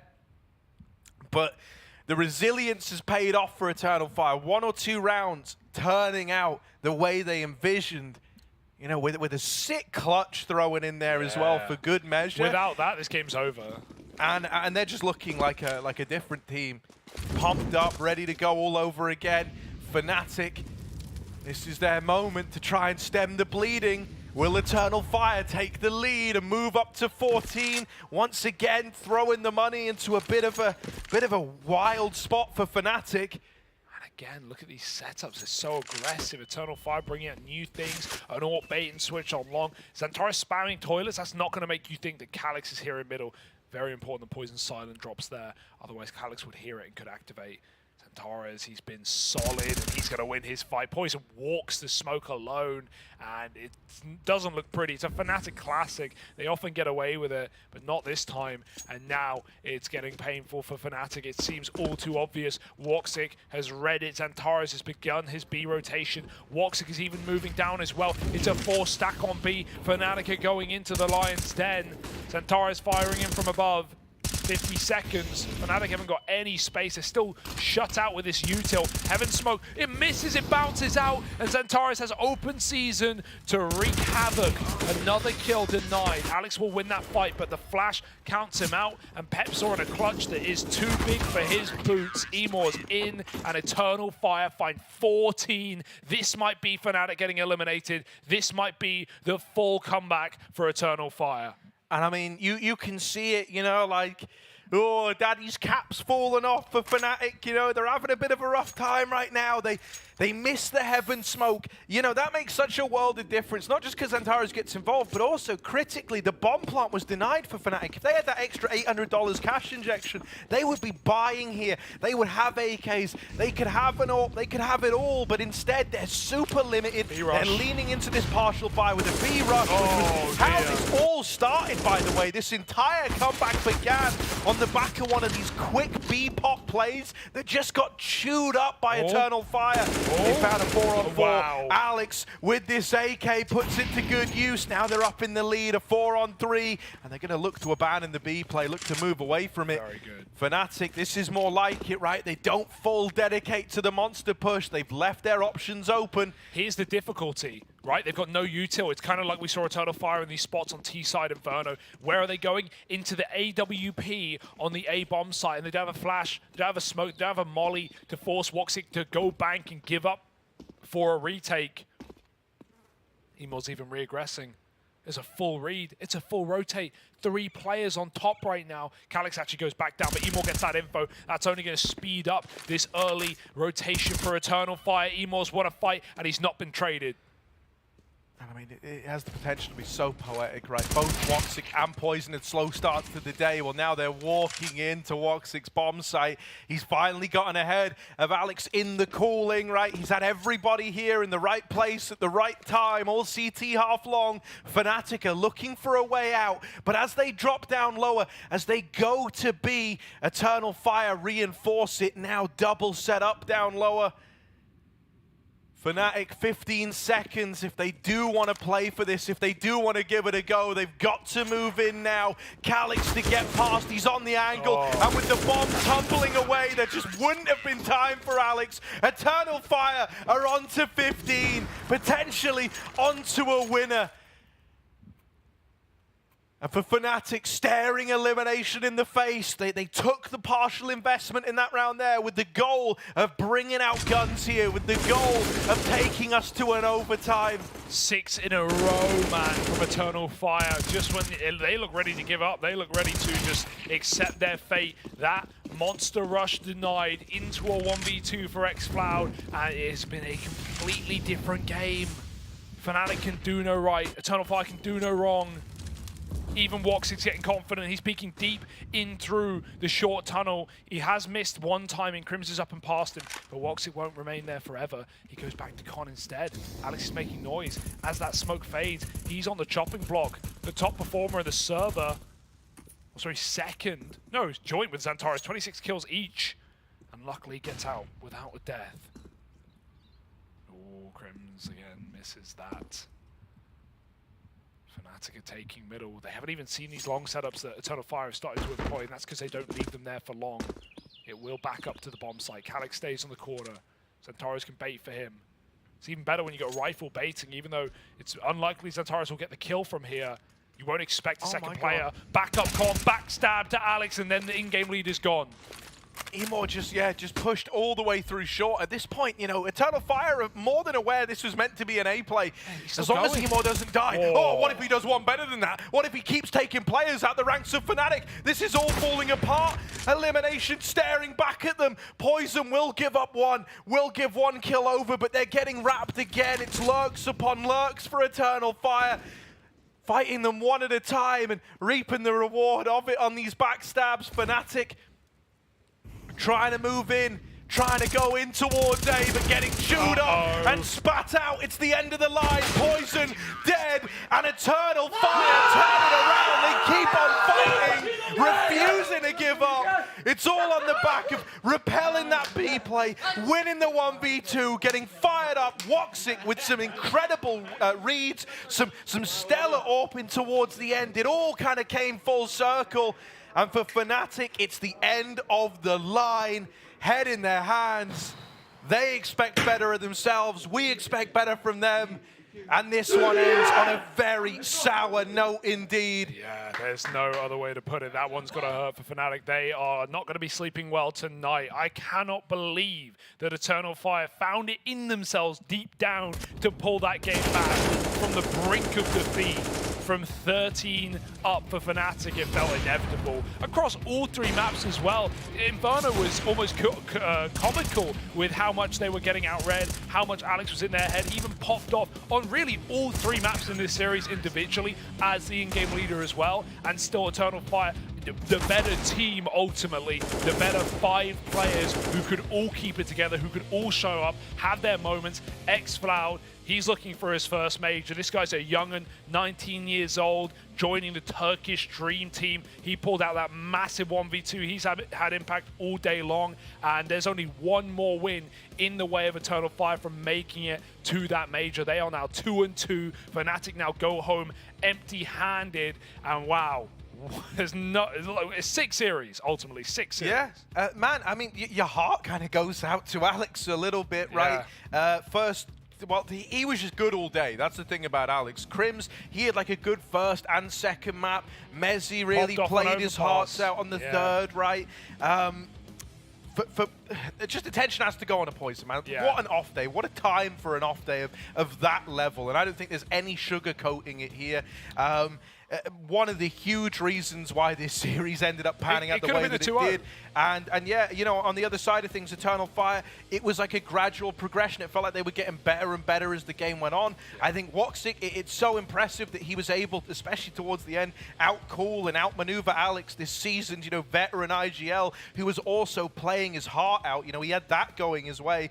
And yet Woxic felt like he was in his head rent-free towards the end of Overpass, which is a signature Alex map throughout pretty much every roster he's ever been a part of. So, you know, I think you've got to give a lot of props to Eternal Fire. Yeah, the map pool was really good for Fnatic as well. That's the shocking part. Woxic, ex-teammate of Alex, right, now goes and knocks him out of major contention after, look at Woxic's career, removed from Mouse Sports, it was getting dire towards the end there, removed from Cloud9, coming in, taking a break, forming the Turkish Dream Team, and then going on 2-2. The road is not done. There's still going to be a heavy hitter in that final match for Eternal Fire to see if they can make the major. But for now, Fnatic's story comes to a close, and so do we. We're going to go for a break. We got more Counter-Strike coming, though. It's going to be what? Dignitas and Outsiders up next, so stick with us.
To succeed in this game, you need to invest in yourself.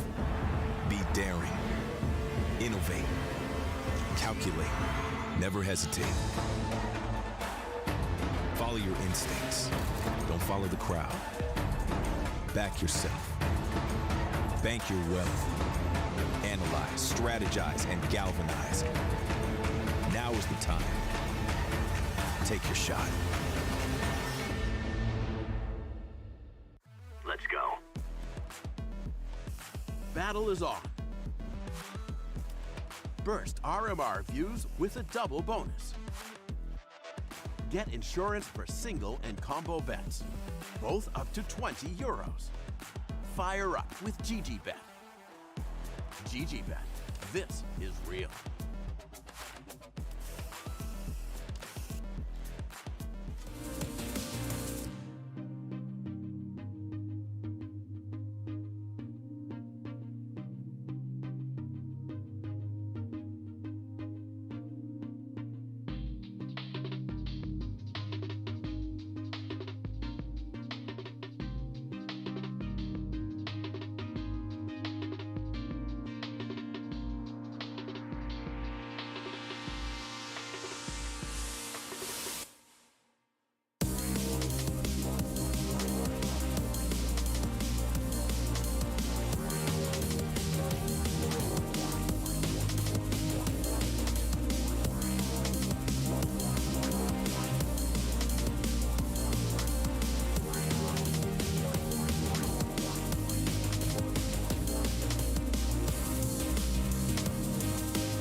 Well, we got a real treat now, one that I've been looking forward to.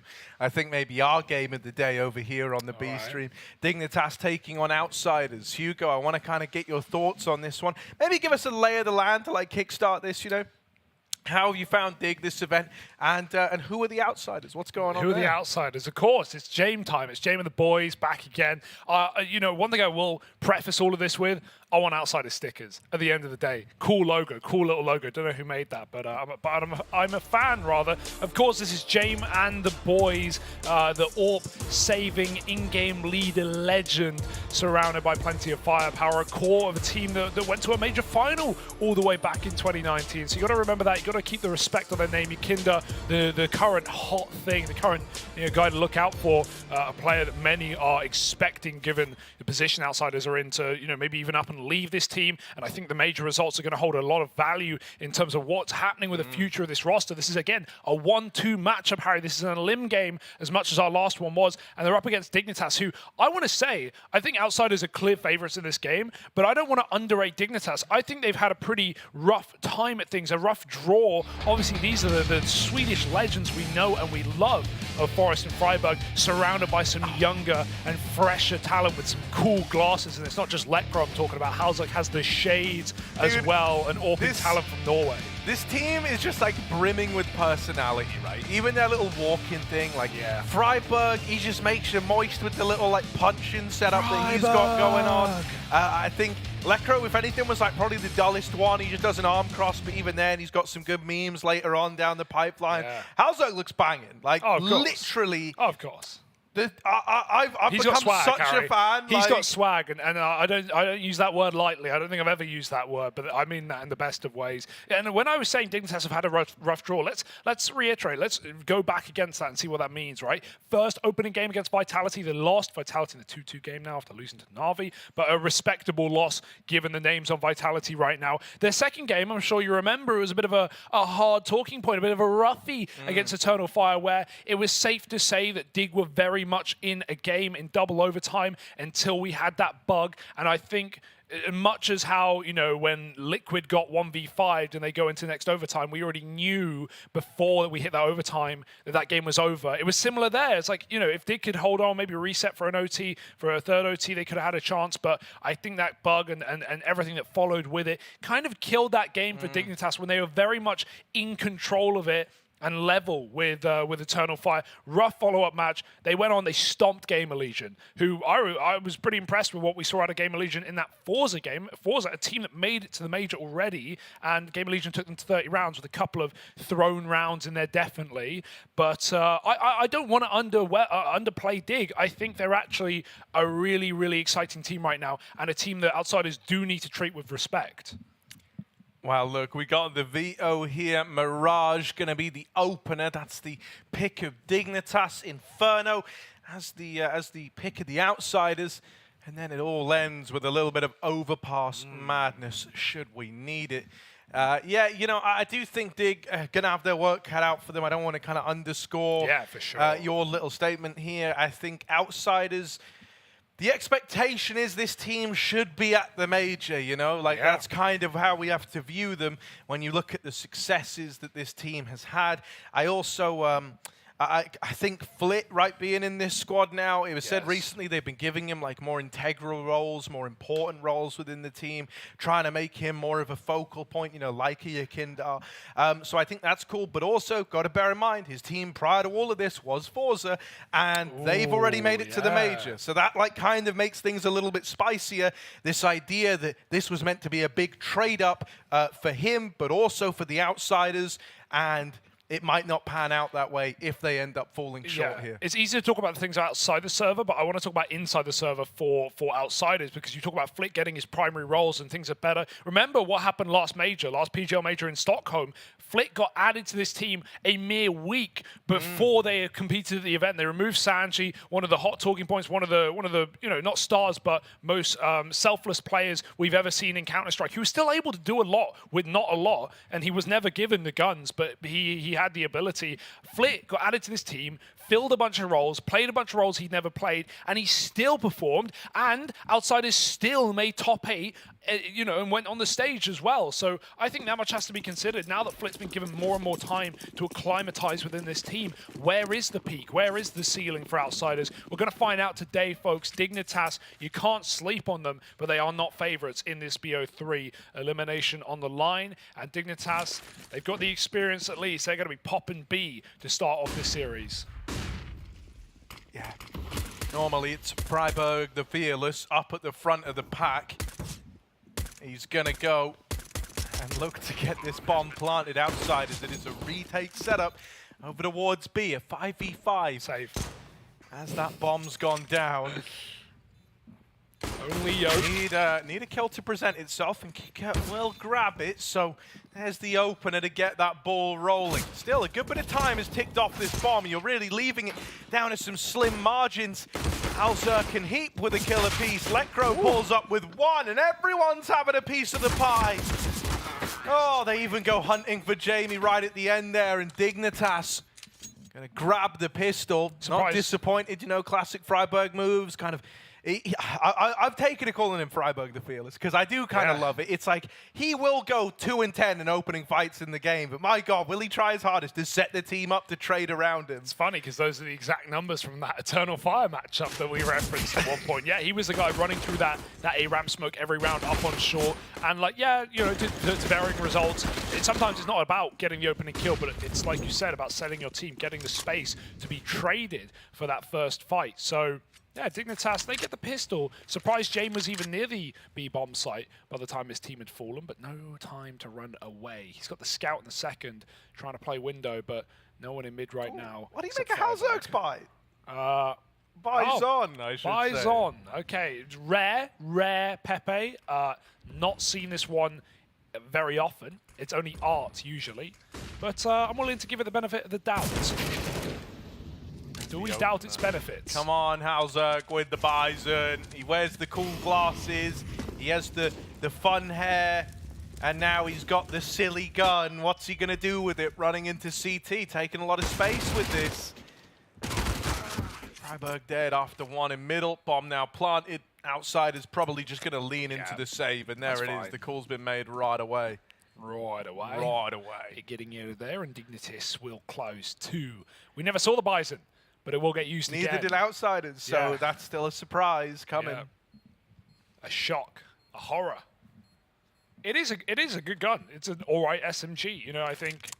Yeah. Yeah? Yeah. Why are you looking at me like that? Do you agree? No, I was actually agreeing. Sorry. Okay, yeah. I don't know why my eyes put so much fear in you, bro. It's I think it's the eye contact, you know, it's how aggressively you stare at me. It's nice. Also, I said, you know, how's like had the fun hair? That's because he's got the mullet, and everyone knows, you know, that's like, oh, how do they say it? What does Billy Ray Cyrus say in Hannah Montana? He's like, party in the back, business in the front. I think that's it. I think that's the one. Haven't seen Hannah Montana myself. It's been a long time, bro. I'm trying to recall my childhood here. Yeah, did you leave him at the airport, or Dexter's kid? Yeah, I was meant to pick him up. I just said, Dexter, you'll do a lot better without him, so... Stop ruining my dreams. I just left him at the airport, bud. All right, we'll get to see this Bison now in round 3, as Outsiders still have this eco around the save. To me, I want to keep my eyes on what stickers Dignitas have on their guns, right? They've got plenty of options, plenty of majors made for at least, you know, Freiburg and Forest here. Lecro's dabbled. Heap starts off, comes out from under. Flip was top mid, or window rather. Kindar, nice angle to catch a con player. This is the star of the Outsiders, and right now he's in Dignitas' head too. Almost a third, wrestles with the spray. Heap will recover, and he's going to try and put distance as well between himself and these CTs. Team walking up ramp right now. They can't afford to wait for him. Right now it's Kickert and Palace with all of that real estate, but not the gun for it. They're going to wait for Heap to either fake out B or group back on that A site. And then they're going to go. Yeah, he's got a pretty long rotate background, does Heap, but he's on his way now. He's looking to join up with them. If he goes Palace, he's in for a bad time. But he will just group on ramp. Halzerk, you've had this Bison for a hot minute now, my friend. If there ever was a time to show us what you can do with it. Oh. And now looking to make it happen with the Galil. A 2v2 kicker out through Palace, shot in the back, but a quick turn for Halzerk. That's why he gives the Bison away. James left up in the 1v2. And Halzerk goes swinging. Now that's a fight he didn't really need to take, and it's left Heat clutching with the Bison, with the SMG that he never bought, he never wanted, he didn't sign up for this.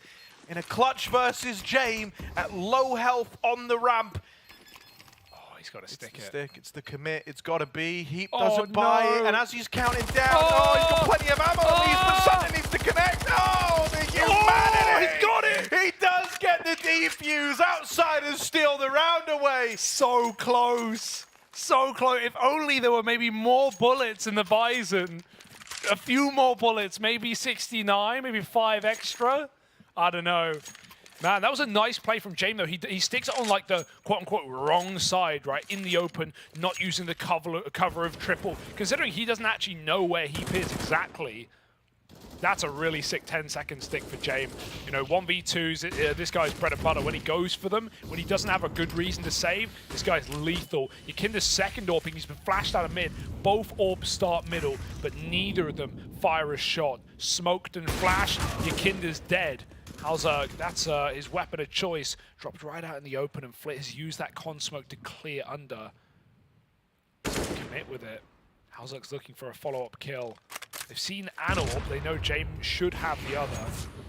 Flit's all the way walked under and even killed Heap in the B apartments. There's 2 more players deep B. Flit acting like he has no idea they're there, and Forrest just turns around and redeems his free frag. 4 on 3. James, can he get the shot before the smoke pops? No. Walking through his Halzerk, taking the stairs side. He heard that nade. He knows he can find James here. Got a care kick it in spawn. Ooh, the jumps.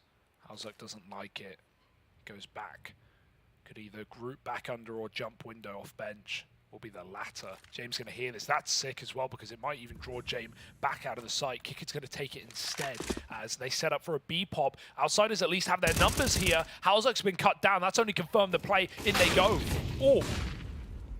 Yeah, first kill found. Gonna try and get past Buster. Oh, dear! Turns around and makes it look easy. Lekro's gonna be kicking himself. It's all on Freiburg, and he will stand and deliver. Indeed. Didn't get the AWP, but not the end of the world. Big round. Considering that's Forrest, just, I mean, he didn't have a great game yesterday against Gamer Legion on Vertigo. He had a really slow map, but we all remember, I think it was a 2v5 to close, and he had a nasty little 1v2 in there as well. You know, that was a sick entry onto James. Scoped up on the AWP, knew it was coming. Forrest just bops him.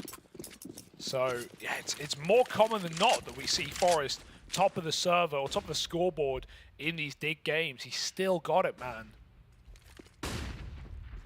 In a weird way, dude, that's always like one of the craziest, you know, like what ifs, like, because it still feels like he very much has what it takes to be on, you know, a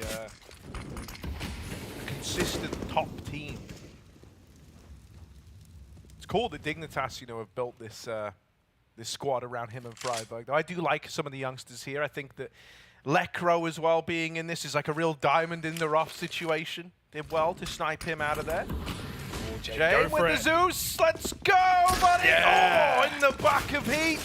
Oh, nowhere to go. Get traded eventually by Lekro in middle. And OSP is going to best him. It starts to get a little bit weird now. It still shouldn't be around, right? Outsiders more than fine to fall into this like proclivity to save in moments like this. They're using that molly to try and get the AK back. Oh, it's been smoked. And outsiders can't even see it. James calling us around the corner, guys. Boost up, throw yourself through. No one's actually holding it right now, but Freiburg's trying to. You can see him pointing at it. It will be a last-second grab. I mean, the bomb will actually blow it into kick it. If he doesn't make this play, if he's patient, he might get it delivered. Freiburg He's willing to go down with this ship, stop this save, kick it. Oh, the gun's grabbed. And the hold is there, they're low, but Kicker can't finish the job. Very nice for Freiburg and Forest to move up like that.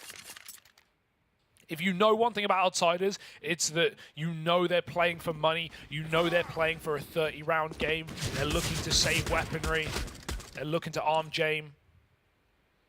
And so Dignitas stay ahead of it. 4-1 right now on the T side of Mirage. It's their pick and it's looking damn good.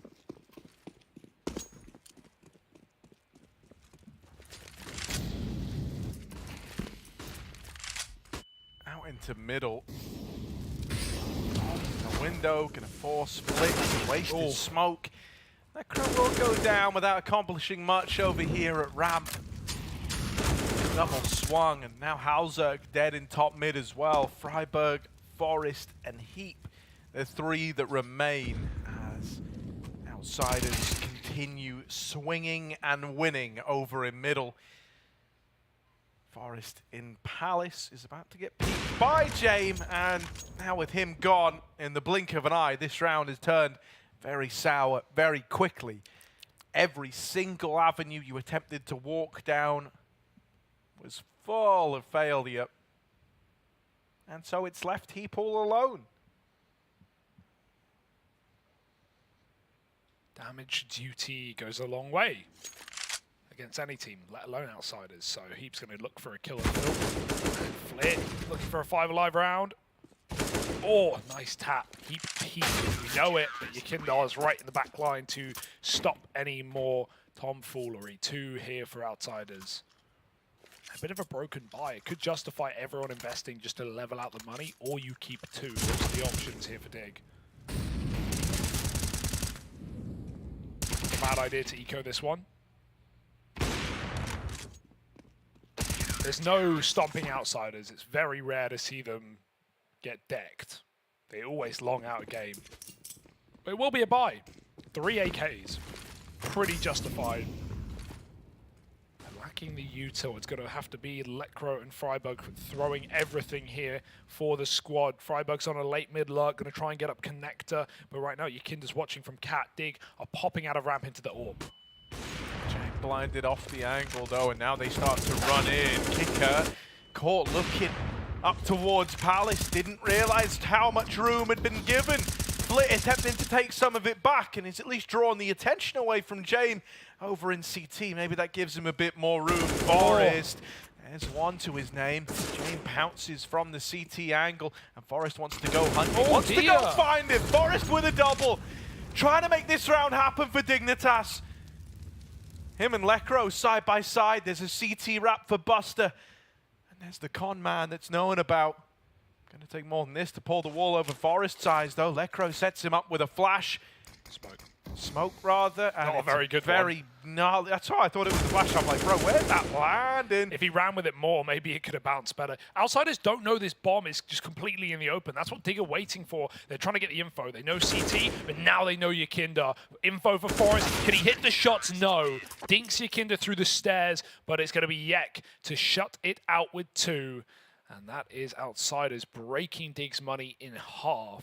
It's back to an eco now. That force was a risky one, but, you know, fine going for a triple AK by T-side Mirage.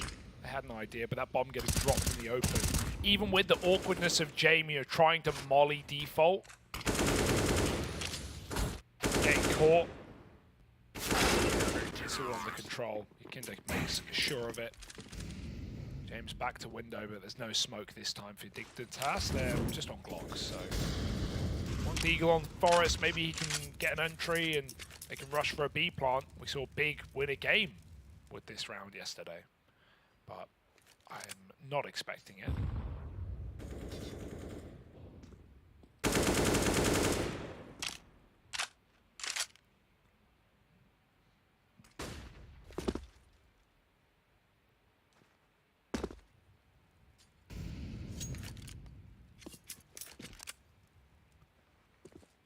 I mean, I've been impressed with this like early start out of Dignitas.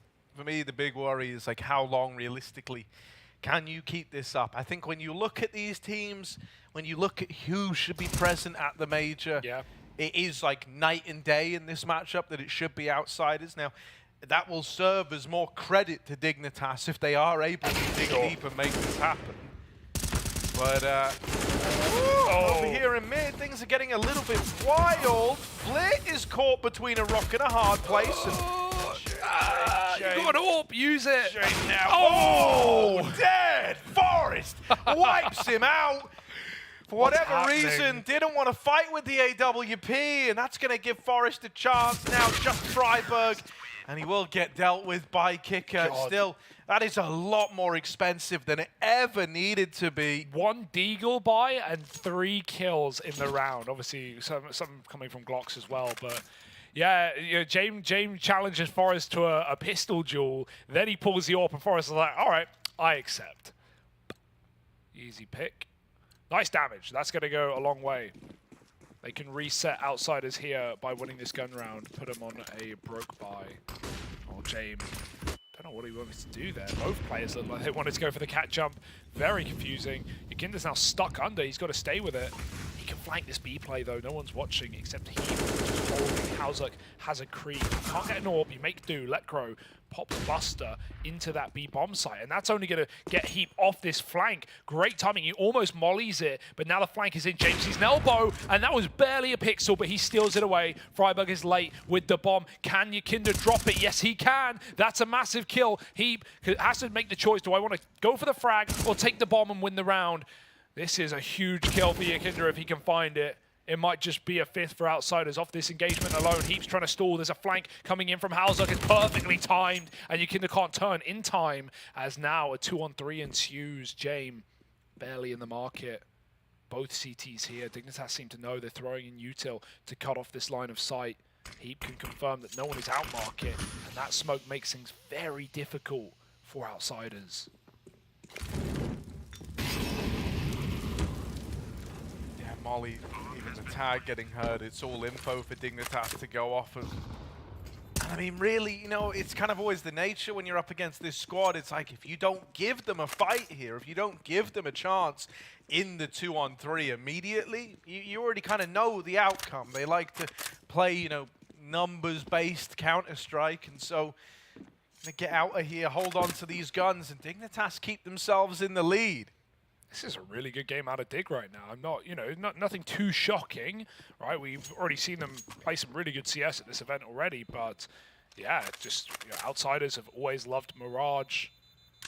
Maybe Dig's map pick, but right now they're very much conducting the flow. They didn't panic when they lost the bomb. That would have been a very easy way to lose the round if Heap dies there and Yakinda suddenly has full control of the bomb and the apartments.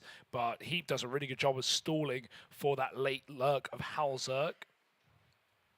And Dig steal another B play out. Let Crow, you know, similar to Forest in that Vertigo game, had a really slow map, but we saw when we covered him in Eternal Fire on Vertigo, he had some incredible 1-dig moments. I'm still waiting to see that in this series. I'm sure when we get Dig on Eco, Let Crow's going to be trying to win them with that little pistol. Hauzuk, no AWP needed. Cleans up Flit, who swings out Con, despite outsiders being a man up. Flit loves Connector. He's stolen it from Yakinda, who's now relegated to short in many of these rounds. He's window at the moment. But that's a bit of an awkward one. And Hauzuk makes the Krieg look good. The Hauzuk Craig is beautiful, isn't it? Double up in this round. Buster going to get mollied out and into the open. And, well, he's dealt with right away. Nice. Crow falls, as does Hauzuk. And suddenly, this is flipped around. It's all on Forest versus James. Again. Oh. King of turning time into money, and the king of time itself, Forest, on this side of things, down in sandwich. James lies in wait this round, carrying an awful lot of weight with both teams' money on the line. James looks aware of where he is. He's trying to show us he knows, but now starts to lean away. A second to doubt himself, a second of silence, and he starts to think Forest has gotten tricky with it. Forest has just been waiting here the entire damn time. 30 seconds as he crosses over towards ramp.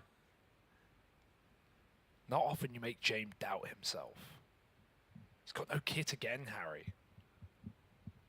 Maybe there's one loose somewhere. Someone's got to com that across Forest.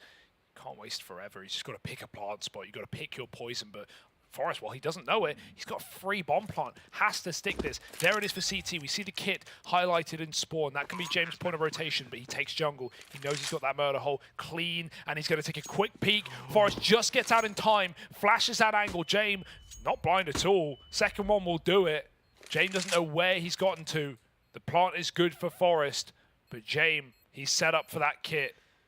Bro, the flash really complicates matters. It's caused James to completely misread this. He's worried that with those flashes, Forest crossed out into CT. Couldn't be further from the truth, and he's defusing on the ramp side of the smoke. Forest should have this one. He sees him, and he's going to finish the job. A clutch for Forest. Keeps Dignitas in the lead. And when it comes to this guy, bro, age knows no bounds with Forest. Continuing to put up numbers even versus the hottest teams of today. Cracking clutch out of the guy. And Dig continue to build upon this lead. Massive round. Massive round. To hold your nerve that long as Forest in sandwich, right? James has no problem waiting around in these 1v1s, but Forest outdoes him. Forces him to up and leave the entire site. And awkward smoke sticks. It worked last time for James. This time, not quite the same case. Already Outsiders, they started AAA. They've peeled out of the bomb site. They've gone back to a B stack with USPs. So Dignitas, they've probably already won this round.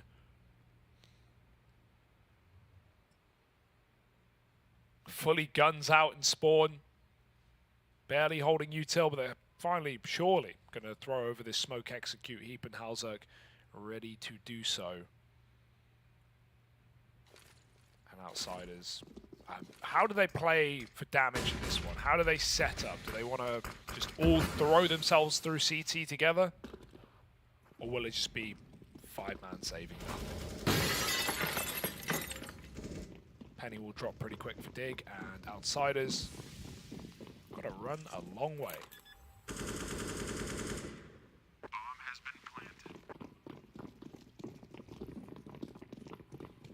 I mean, you may as well commit to the flank, give this a go, get a little weird with it, right? Nothing like getting weird on a Tuesday night. Heap over at ramp, good for the first, but the firing squad of Outsiders there, they all run amok around the corner with the USPs, and they do deal with him.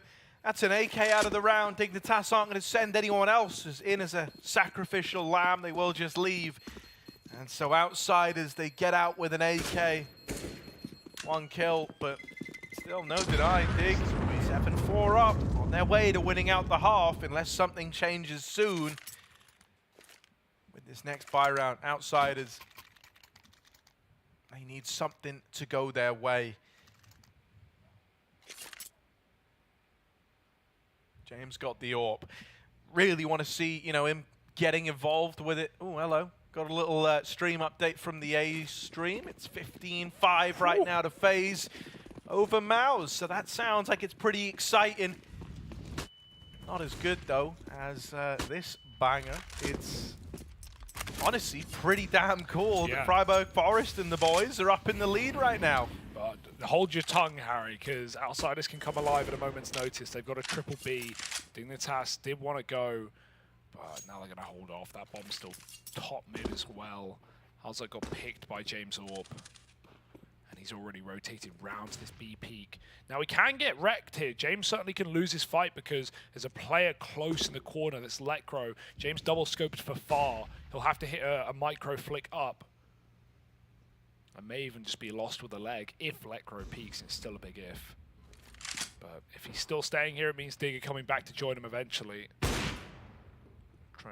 Trying to be loud in mid right now. Freiburg fakes it, goes back to the B apartments. James, he is the master of holding an angle and not losing focus. But there's a flash for Lekro. Is it the leg, or will James take the whole enchilada? Oh, I missed shot. Now they start to run it, and now they start to pick up the pace. Buster needs to catch the crossing. Yekindar here to help out on the short side. James needs a bit of a helping hand. And, well, his entire team have taken shape around him. Very, very speedy rotation. And honestly, it's quite nice to see outsiders actually barrel into the site to Joy and James. Yes. So often in moments like that, James falls back into market if he can get there, and they immediately set up to play, you know, a retake round, really regardless of the situation at hand.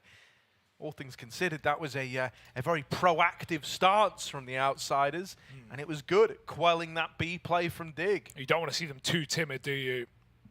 There's definitely some style changes for outsiders. We have seen them in recent times go for 4 more rounds that maybe, you know, a few months ago they wouldn't have even considered going for.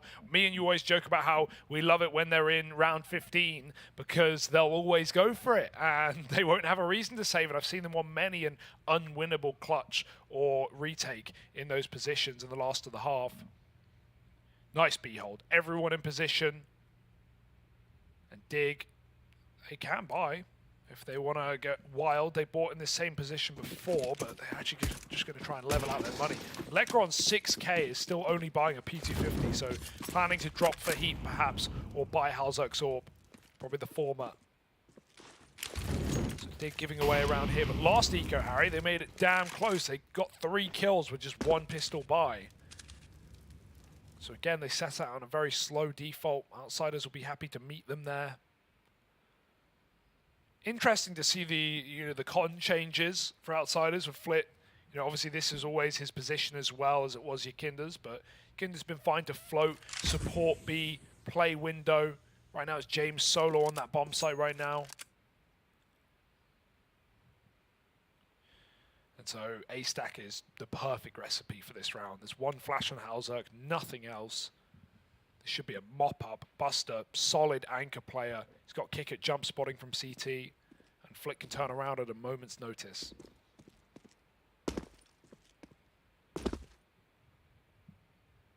There we go, everyone's here now. They're all ready to explode on in. Here it is. Once that first contact is made, they're all going to go. Kick out with the jump spot. Peels the attention away from his teammate in the site and Flit in the stairs. Well, it's a mow down. It's a bit of a cleanup. You can get out with 5 alive. That is all cushy for the outsiders. Lovely. No problem. And a bit of a techie for a breathe.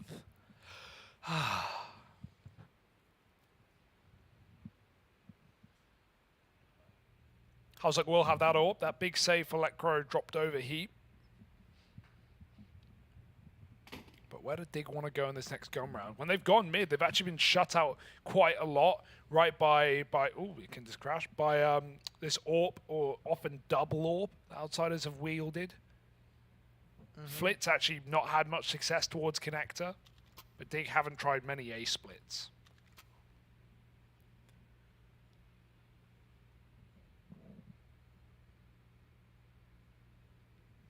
Yeah, I mean, you know, I wouldn't mind seeing them go back to like, you know, I know you said they've been getting shut out of mid, but I think if you kind of tried to layer up like the window smoke with the con smoke up into like one of these kind of short, you know, like mid to B crunches. I've quite liked those out of Dignitas. I think like one of the biggest problems is that you sometimes had this double short side set up, and that could be a cool way of trying to disrupt it or uproot it. Kinder's good for 2 on short as well himself. Nice to see him performing right. We definitely had some cold games from Yakinder at Pro League. The workhorse. 108 ADR already. 2.0 KD. See, that's just like a really good sign though, right? Because you're dead on. Like, Yakinder's always been such an integral piece of this team, right? And well, everyone else plays like this kind of super structured numbers-based CS. He was like always the exception to that rule. He was the guy who was given a lot more freedom, you know, was allowed to play a lot more aggressive. And so you would always really feel it in games where he would struggle. You know, I think since Flitz came in, you know, it's put less of the, you know, it's not like Yakindar or death anymore in a lot of these moments. Yeah. You do have other players who can try fill that void, you know. But it's great to see him in this kind of form, the form that came to be expected of Yakindar in games that outsiders would win. Definitely seen like T-side rounds that you're referencing where Yakindar will go and, go for his comp pick or whatever, will die, and then the rest of outsiders just sit around for so long on that T-side, not having, the next protocol in place, not knowing how to, use or how to get an entry without Yakindar. So yeah, Flit's definitely added an extra oomph of firepower for this team, much needed on those T-sides. But not when Yakindar's performing, right? When he's popping off, Flit can stay with the pack and things are pretty easy. Yakindar was the player that Carrigan talked about buying in his content piece with Maui, where you got to assemble a team for $15. Said he'd love to be double entering with Yakindar, running around a little aggressive pack. Carrigan feat Yakindar, maybe one day. Yeah, Heku would love that as well because she wants her Baltic super team. So you got to get, Yakindar, Brokey, Rops. We got a 3 Baltic core there. It's not bad, eh? That actually, wow, yeah, that would actually be kind of wild, wouldn't it? Like, think about the rifling power on that team would just be unreal. And then you've got, like, Brokey as the clutch AWPer. And again, I doubt FaZe are desperate to make changes. They're all right right now, yeah. Just, something for the future. You never know, Harry. Yeah, I mean, I think as well, like, just Yakindar's really showing himself to be someone who's just going to be around for a while. Like, he's a tremendous speaker as well, as we learned, back at like Katowice where he went on the desk. And I think for a lot of people, they got exposed to that side of him. He was also always the guy that outsiders used to put forward for interviews because no one else really wanted to do them, right? So here he is opening up rounds. Sick. When he's not talking, he's taking off heads. Necro on the receiving end of the Yakindar peak in middle. And Dignitas a man down. How do they want to go about regaining control of this round? Oh, that will do. Just shoot Flit through the con smoke. This has happened twice now where Yakindar's got an outside as an opening kill and Flit has then faced con and died and equalized it. Like, that's really awkward. It's giving Dig a way back into this round. It's forced James to give up the A site. Fortunately, Kickit has that ramp control, so we've got further info on, A. James still here, though, covering the con split. And that, as a result, this whole setup is now weak. It is simply just Buster jump spotting B. He has smoke. If he sees them on this jiggle, he's going to drop it on Taco, like, towards bench and probably just play safe and try and buy time. He can't stop the rush. Even here, he can't even know the rush is coming until it's here. If Freiburg entries, he's 10 health. This should be a 4v3 taken by Buster. Yakindar's now back in time. He gets that kill first. Now dropping in. Early molly drop. Really nice from Yakindar. They have to run through the flames. Buster's dropped that taco smoke. He waits, and inside of it, behind the bench, Yakindar's on a big flank out under. Dignitas are taking their time. That is only giving Yakindar space, and Buster blind hits Heap in the face. This round should be unwinnable for Dig. There is simply no time, and even if Hauser gets the entry, there's a flank in play already. He trades Buster, but simply nothing on the clock. 8 seconds. They might kill him after the time. Oh, yeah, you almost wish they'd be fighting you right now, because it's going to happen all at once. Very, very suddenly, from no one peeking out, no one extending, to everyone wanting to ruin your day. They do leave Halzerk in a really, really rough spot heading into round 15. Dude's got a bit of change in his pocket, right? He's got a great pair of shades, but that's the only thing he's bringing with him. Another really solid round for Yakindar. And Buster, who again, we've already seen do good work on these anchor spots. Solo B most of that round. Just buys so much time behind that smoke and even gets the ridiculous blind kill to Heap while Yakindar softens up Dig with Molotovs. Yakindar playing for the round win as well. Not that it was needed with Kickit there. And while we have Yakindar and Flit as a dastardly duo, same can be said about Buster and Kickit, right? Part of this avant-garde core who made it to that major final. And have always looked really, really good. Even Stevens, though, Harry, broken by. Halzuk's been given everything. Halzuk bought nothing. You're given 4 nades and a P250. Rough way to end the half, certainly, though. He's become the Sanji of Dignitas. All the util, all the responsibility, none of the firepower. He's going to lob all those nades in. Out towards ramp they go. Flit tried to play ahead of the smoke in jungle. Kicker will hold the line. This guy often good for putting up numbers, dancing around this smoke, conceals himself and is helped out by Flit, who does burn alive, sacrifices himself to try and save his team, and Forest's late lurk up through Con has netted a frag onto Jame. It's a weird little 2v2, Yakindar and Buster grouping over at the CT side. Have they seen the bomb? I don't think so. I don't think they have any idea. Oh, the molly's perfect, though. Forest with the orb. Oh, nails that shot! Maybe it's blessed with the powers of Jame. Flash goes in, Forest is blind, but he still wants to take this fight. CZ out. Yakindar still at CT. Forest, he's worried he's crossed. He's worried he's made it triple. And now he's kind of in two minds as to where this last player's gotten to. No way. What if I just never played into his hands, says Forest? No, he's decided, I don't like this. I don't actually know where this guy is anymore. And so he's going to go hunting. Yakindar now thinking that Forest is up and left and gone B. Once again, in this clutch, Forest just pumps the brakes and makes outsiders doubt themselves. Now at triple, Forest on for another clutch here. Looking at CT, reads that it's clear. Yakindar coming his way. Forest with another one, and he's one out the half a dig. That is lovely. 8-7, and a second clutch on the tally for Forest. Dude. No stopping this guy. He is in their head, man. They're holding tab. They're looking at who's on the other side. Oh, it's Forest? Oh, we're getting brained. We're getting full get-righted, are we? He's run away. It's so wild because like this outsiders team don't even get like psyched out when they're kind of in like those clutches versus the likes of, you know, like Simple. But I don't know, man. Forest's name just clearly carries such a weight to these dudes that they're doubting themselves in a big way. Forest literally knows Yakindar is CT, and he still plays for CT because he's like, yeah, he's not going to be here anymore. I just, I've got to read. Both times in these 1v1s, the Jame and now Yakindar, the two clutches, the two best players on Outsiders have made the incorrect read. Even though it's a nice reposition for Yakindar, you know, Forest is just so aware. He does not fall for it, does he?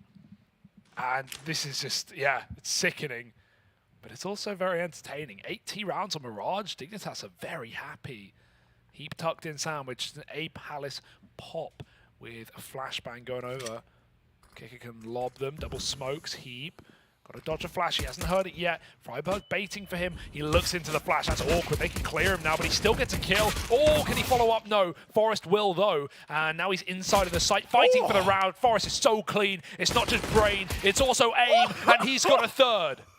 What year is it, man? Look at him go. Repels the A play. Outsiders are sent packing. Buster, 1 versus 3 on a big old wrap. Out of Palace, in towards ramp now, trying to switch things up, trying to keep Dignitas guessing. You know who you haven't fooled, you know who you haven't made second guess themselves. It's Forest, who's just still sat waiting over at triple, wanting to end it with a wonderful 4K. And I mean, there it is. Look at him go.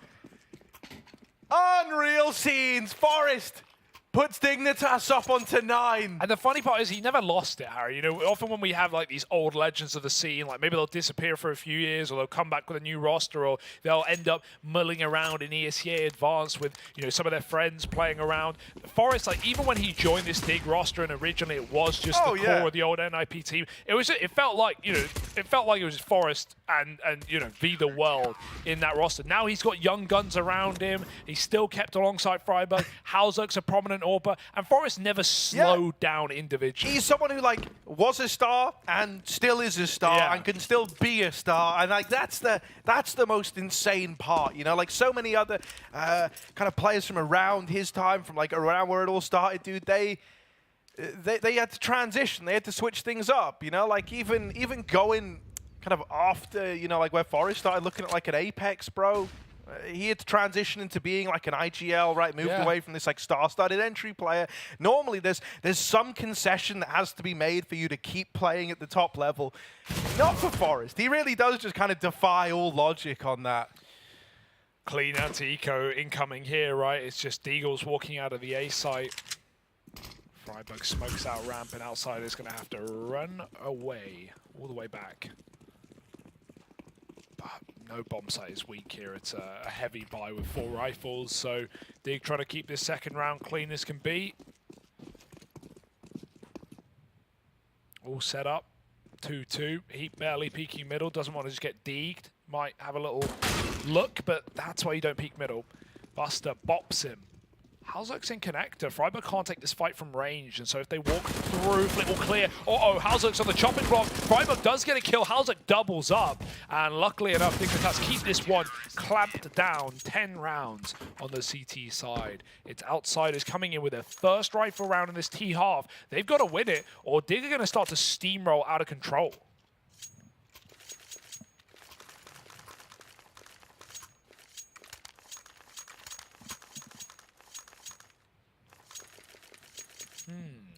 Dude, it's so insane that, you know, Dignitas are looking so convincing. And this is in a game where, like, Yakindar is firing on all cylinders as well, you know? Like, not really had that second man. It feels like Flit did definitely drop the ball a few times on CT side, as we said, towards Con.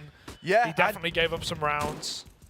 Considering there's been that kind of emphasis about putting Flit in more of his kind of comfortable positions, you know, swapping out with Yakindar there. You were hoping he was going to nail it, and instead it kind of became a bit of a problem area for Outsiders. He's made up for it right now. He just got the opener.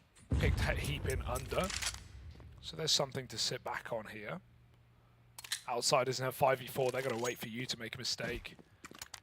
Dignitas, are they in a hurry to right their wrongs? Halzerk flashed under, sees nothing, and gets out scot-free.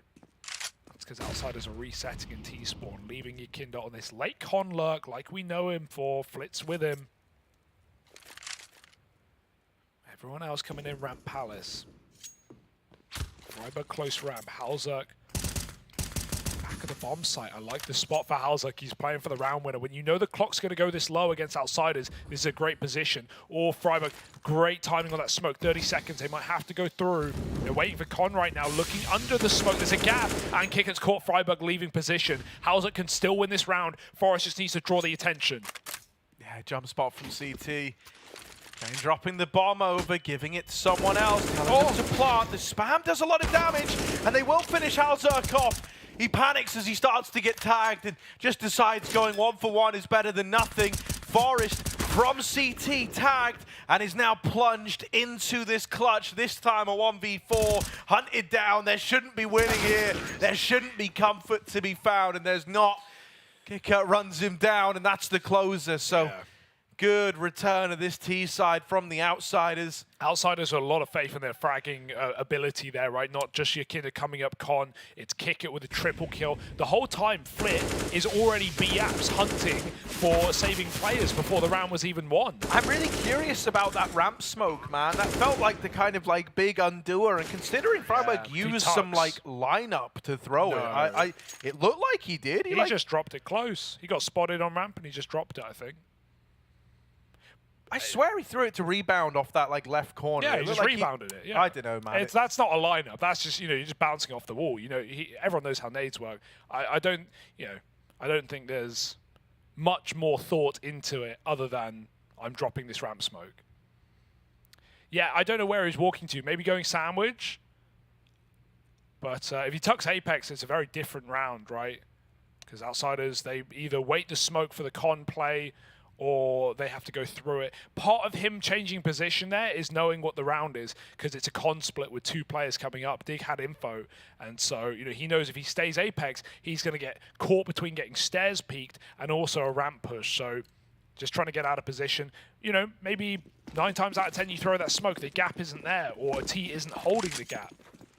But Keiko, very ready. And a big 3K from Kicker in that round. Not had to say his name too much. Just been solid. Not been styling. That's more like it. B-Apps push. Forest hoping maybe he dies, so Outsiders run recklessly into this B stack. But if there's one thing Outsiders are, it's not reckless. Kika gets that kill and they go cold again.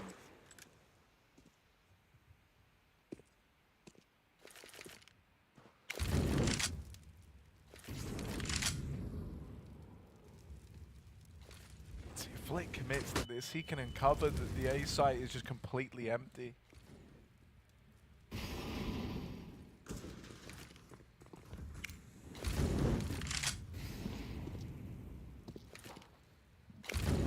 Oh, that molly from Yakinda, that's just gone a little, gone to go clear the corner. Oh, so this player at the pillar is allowed to just keep hanging out there. And Alzheimer's tapped one out of the round. Oh, it's super weird right now. Flick can still get the info that A is clear. Oh, Yakinda clean. okay. Might not ever need to go back, even though they are. They're taking the bomb into the A site. Yakinda's got the ball. Yeah. And he's ready for heap up on the boost. When you've seen that many in B, you are fully anticipating it. Wow, those are super nice shots for Yakinda. Even getting swung by that close pillar player while he's aiming car. Lined up perfectly. 23 and 10. He is beasting right now. And Outsiders are trying to pull this game back, right? It wasn't looking super favorable after Dignitas won that first half 8-7 and even took a pistol and converted. James got an AWP, getting boosted on ramp for a pick. Hausuk has his on catwalk, but flashed out early will give the middle. It's Flit alone working it.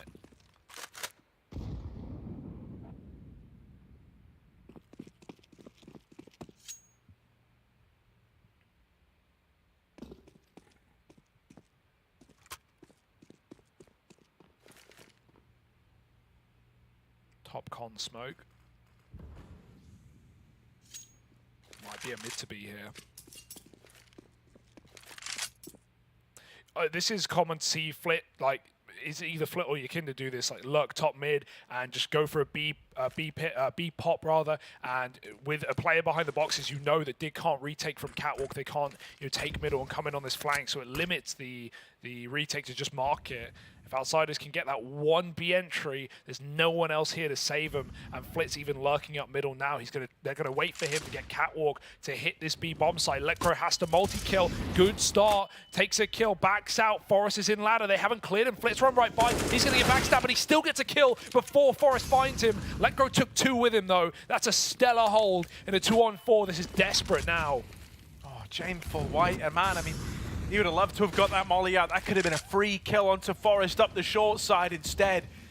Desperate times, calling for desperate measures, trying to get that bomb planted now.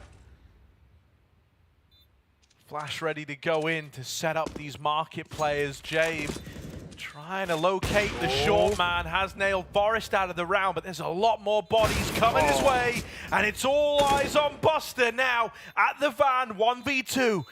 Tucking himself in, stealing himself away, up, over, head off of Halzern, and Heap, swings him close and does win the 1v1. It still comes down to the wire.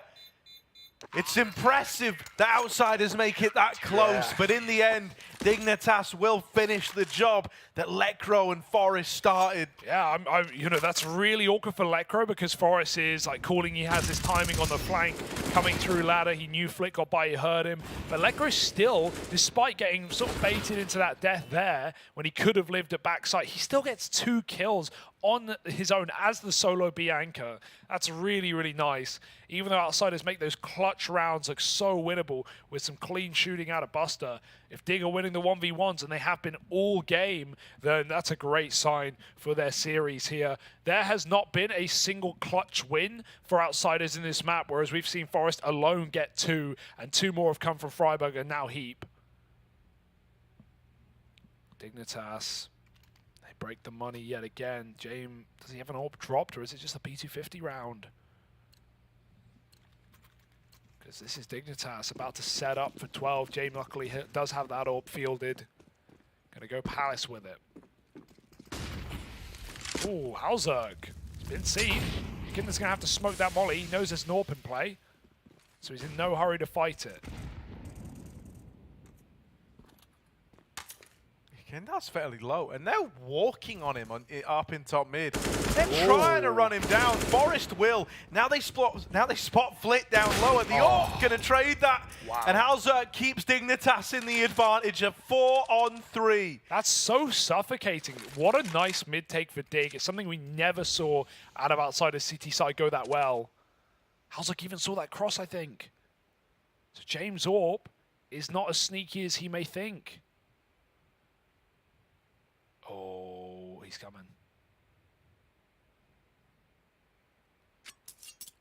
A stalemate. And no hurry for Dig. A 4v3 in their favor. No way. Freiburg just cleans out Buster. And yeah, this isn't even a 2v4 like last round where they've got the bomb in their favor. They have position. Outsiders are in T-spawn. That's all they've got. Yeah, no real estate, nowhere to go. No sight loves them. James creeping up. But as he rears around the corner, Halzerk's already here. He'll take Kicker out instead as he takes a bullet for James. And then James will run for the hills, looking to hold on to this AWP. Dignitas up onto 12. Still, this lead, accruing even more of a gap between them and outsiders. You're very happy with this as a Dig fan.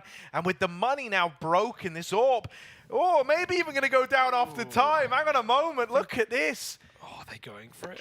They want to try and take it away. No. But just a little too far gone. Freiburg not quite able to get there in time. That is a classic, Freiburg, the fearless play. Just running it through through Palace, full sending it to hunt down that AWP. But you can't stop James on the save, man. This guy knows what he's doing. He's saved more than you've played. Still, the mid-take wins around for Dig. It puts him in a really nice 4-on-3 that they close out on the A-bomb site. And another broken eco for outsiders. James got the AWP. He's going to get run boosted, or con peak rather. Oh, Halzerk. Haha! Caught with a nade. That's how James does it. He's now offered up an AWP, but we've seen Dig be pretty keen at taking those weapons back. Not the best smoke. He did bounce on the corner. And so Flit's going to try and grab that AWP. Ooh, is it still here? Where'd it go? It disappeared. Did the nade that Halzerk drop blow it out of the way? Oh my God, I think it would have done. Maybe someone can find it. That's kind of crazy. Yeah, God knows where that AWP's gone. Could have been blowing down lower. Yeah. There it is. The smoke actually covered it and concealed it from them. James still in with a kill. No. And now a second AWP being fielded as they recover the one from mid. Heap at CT. Brings us back into a slightly better spot for Dignitas, but it's not plain sailing yet. This A1S, more and more success by the second. James fumbles the window jump and now makes noise in middle. So now Dignitas are considering it. This had a lot of legs on it for outsiders. Had a real good chance to make it weird. As we end up in this 3-on-3, Dig is starting to really restrict their freedom of movement inside of this A-bomb site. Forest is going to peek Cat. Forest might win this whole round right now. No one's even considering. They're open on triple. He's throwing a Molotov, though, and just in case. James has turned around for a second. That molly gives him info, but it also forces his hand out of connector. Lekro can cut it off with the smoke. He's done so. One player's locked out of this round. Kicker's cleaned up. It's really just down to Yakinda. This fight might not even matter unless Yakinda goes off, and he's found one. James dead. It's only Yakinda now. It's just this one AWP. Oh, with the swing, Heap's gonna nail him. And there's the defuse. It's gonna be close, but Dignitas have got it. 13 on the board. They leave it down at the smallest of margins to launch that retake, and it works wonders. That's so awkward for Yakinda, right? Clock's in his favor, didn't need to peek. I think part of it is just scared the bomb's going to get smoked. Heap had molly, smoke, double flash. There was definitely a way for him to win the round against that AWP, but just takes a straight up fight, and one missed shot for Yakinda, aim punched out of the round. Very, very scary, though. That was a one AWP save into an eco, and James got an AWP dropped. That's beautiful. Halzerk picking Kick It with a wide swing out mid, and no AWP to trade it. It's on ramp instead.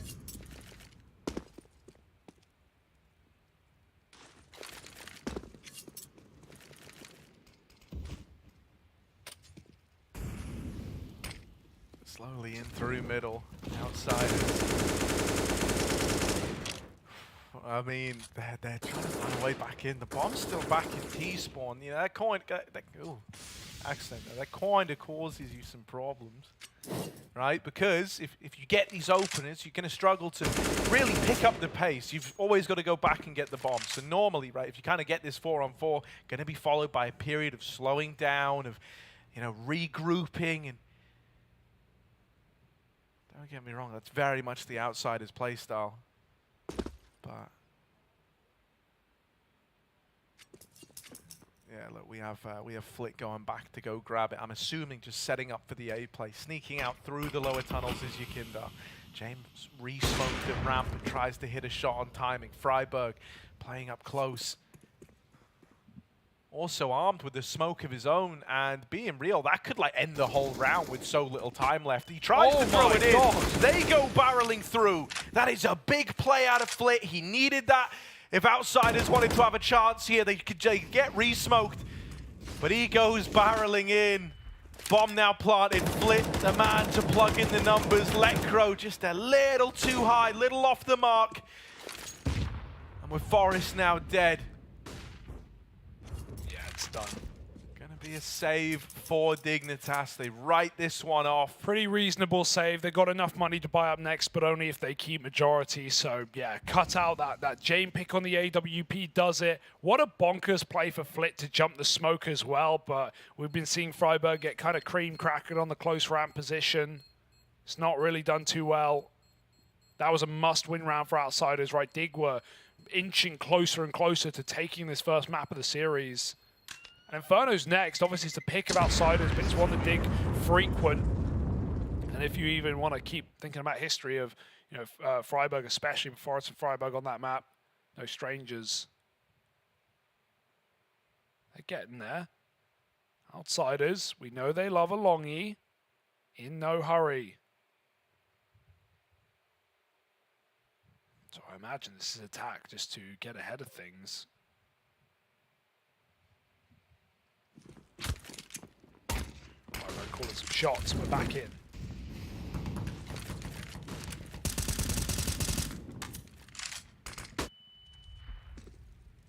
Yeah, once again, they want to try and take some of this mid area away early. Jane posted. Now one from Dignitas, super keen on fighting this. Smoke in towards window, lobbed out from Yakinda all the way at T-spawn. He went back just to do it.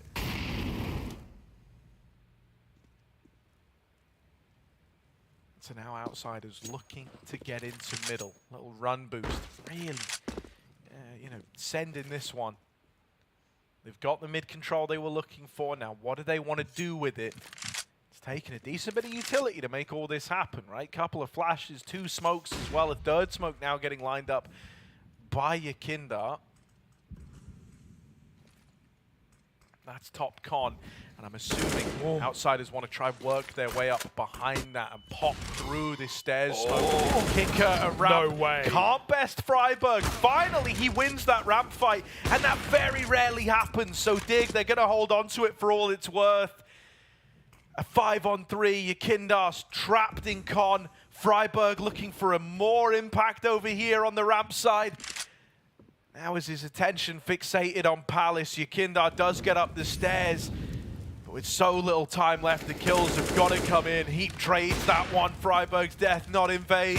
Jame with a missed shot, and that there was the only chance to save the round.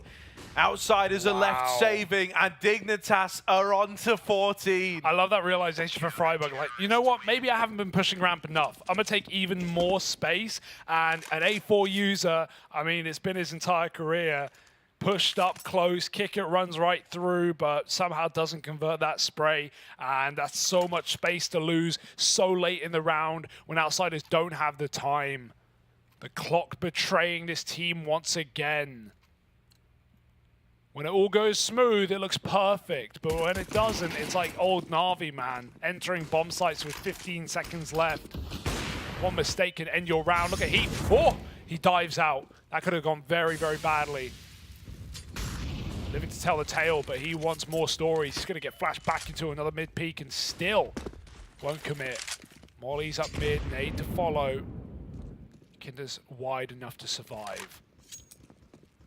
James here with the AWP. We need something big out of the in-game leader, not just in terms of calls, but in terms of kills. He's been coming in with maybe one AWP kill around in these rifles, but that hasn't been enough most of the time. This could be it though. An opening kill presents itself. Heap is in jungle. Jane moves up. Dignitas leaning B. Halzak's going to reset spawn. Heap, a peek. It's exactly what Jane wants. He jiggles, and he even gets a smoke out there while missing the shot, while dodging death. Forest mollies up on the short side, buying a few more seconds to confirm the play here. He's going to get mollied himself. That will actually slow his rotate really nicely as Outsiders set up for a B play. They're still smoked off. Maybe they have to do something else. They drop back into middle. They're going to go and look for this A pick instead. It will still end B, but they want to try and throw a spanner in the works first. Nice shot from Halzer, catching Buster towards that B bomb site. Jane waits for the trade, but it's not presented. It's Heap re-peeking, Flit with a flick, and somehow this round on its head, Letgo's going to hold B again, but Halzak's followed up. Is there any hope? Halzak won't stop. He's on a tear right now, and James just walking into B is dead with no save, no AWP, no money, and no chances. 5 rounds to win, and Dignitas are poised to take their map. This is absolutely unreal, man. Like, this is a pretty dominant fashion as well for a game versus the Outsiders, a team where, you know, resilience, long in a game out, that's like their bread and butter, that's their middle name, and you're making them look easy here as we head towards the end. Yeah. Looking like just a fast A-pop to close. Yeah, they're not waiting. Not even a flash. Kicker just runs out dry, and it's Heap to pick him up with Freiburg offering some sauce. Alzerk scoped on Yakinda. This is the bomb. If he gets this kill on balcony, this could be such a problem. They're waiting on Jane right now. Not often the guy you see con-splitting with an A or with a Galil here, but you've not got a lot of options right now. Jane might get caught. Alzerk is on one. He is hitting banger after banger. 3 kills last round. He might not even need that many this time because Freiburg's anchoring down with a double, and this map is as good as done. Yakinda's done all he can in this T side, but it is still not enough. 2 to close for Halzak as Dignitas take a concise victory on their map pick. Yeah, man, they like barely broke a sweat once we got into that second half. That's the wild part. And man, you know, Forest might have had this incredible first half, getting clutch after clutch, past the Outsiders guys, you know, looking just incredible. But as we get into that second half, Halzak came alive, and he's very much an AWPer, you know, isn't like the most consistent face within this team, but the level at which he just played, like if he can bring that in the remainder of the series, oh my God, Dignitas are in like in a dream position, which is just insane to me. You know, Outsiders, everyone's looking at this squad, so they have to make it to the major, and they could be about to go out 1-3, eliminated by Dig. Yeah, and even dominantly at that, right? Halzak's hitting flicks that will make Jame turn his nose up at. It didn't feel like we had either the impact on the T side from Jame with the AWP, nor the calls. Like, they were very dry. They were getting away with a couple of, you know, typical con splits for Outsiders, but like you said, there's clutches coming through for Forest. No clutches won today in this map for Outsiders from anyone involved, and that's despite Yakinda from the beginning of the map looking really, really solid here. 2.0 KD, 10 rounds in, 100 ADR, ends 25 and 15, something like that, 16, yeah. And it just, none of it mattered. It didn't make a damn difference, Harry. It's Dignitas surviving one more step. And now we go to Inferno, a classic map, a pick of Outsiders, yes, but I'm not full of faith right now. No, dude, I mean, look at this, right? This is another reason why it's sick to have Halzak as the man of the match. Like, the dude's just straight fire. Like, there's absolutely no denying it. I don't know. I think I'm falling for him. Like, seriously, this was such a You saw him in the bathrobe on Twitter. Exactly, yeah, the bathrobe came out. Like, man, such a sick game out of Halzak. Forest as well. Bro, I feel like I've typed into this, like, I've walked into this, like, hyperbolic time chamber. Like, time's just dilating around me. Forest dominating guys all over again. Bro, I don't know. I don't think I was mentally cut out for what we're getting in this series. And I mean, what a kind of wild ride we're about to embark upon with Inferno coming up next. I'm very excited. No hyperbole here, Harry. Forest is smashing Outsiders, and they might even 2-0 this series if things keep up. Will they? You'll have to wait and see. Will Outsiders long out of BO3 like they're often known to do, or is it going to be Dignitas going 2-2? Stick with us.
Let's go. Battle is on. Burst RMR views with a double bonus. Get insurance for single and combo bets, both up to 20 euros. Fire up with GGBet. GGBet, this is real.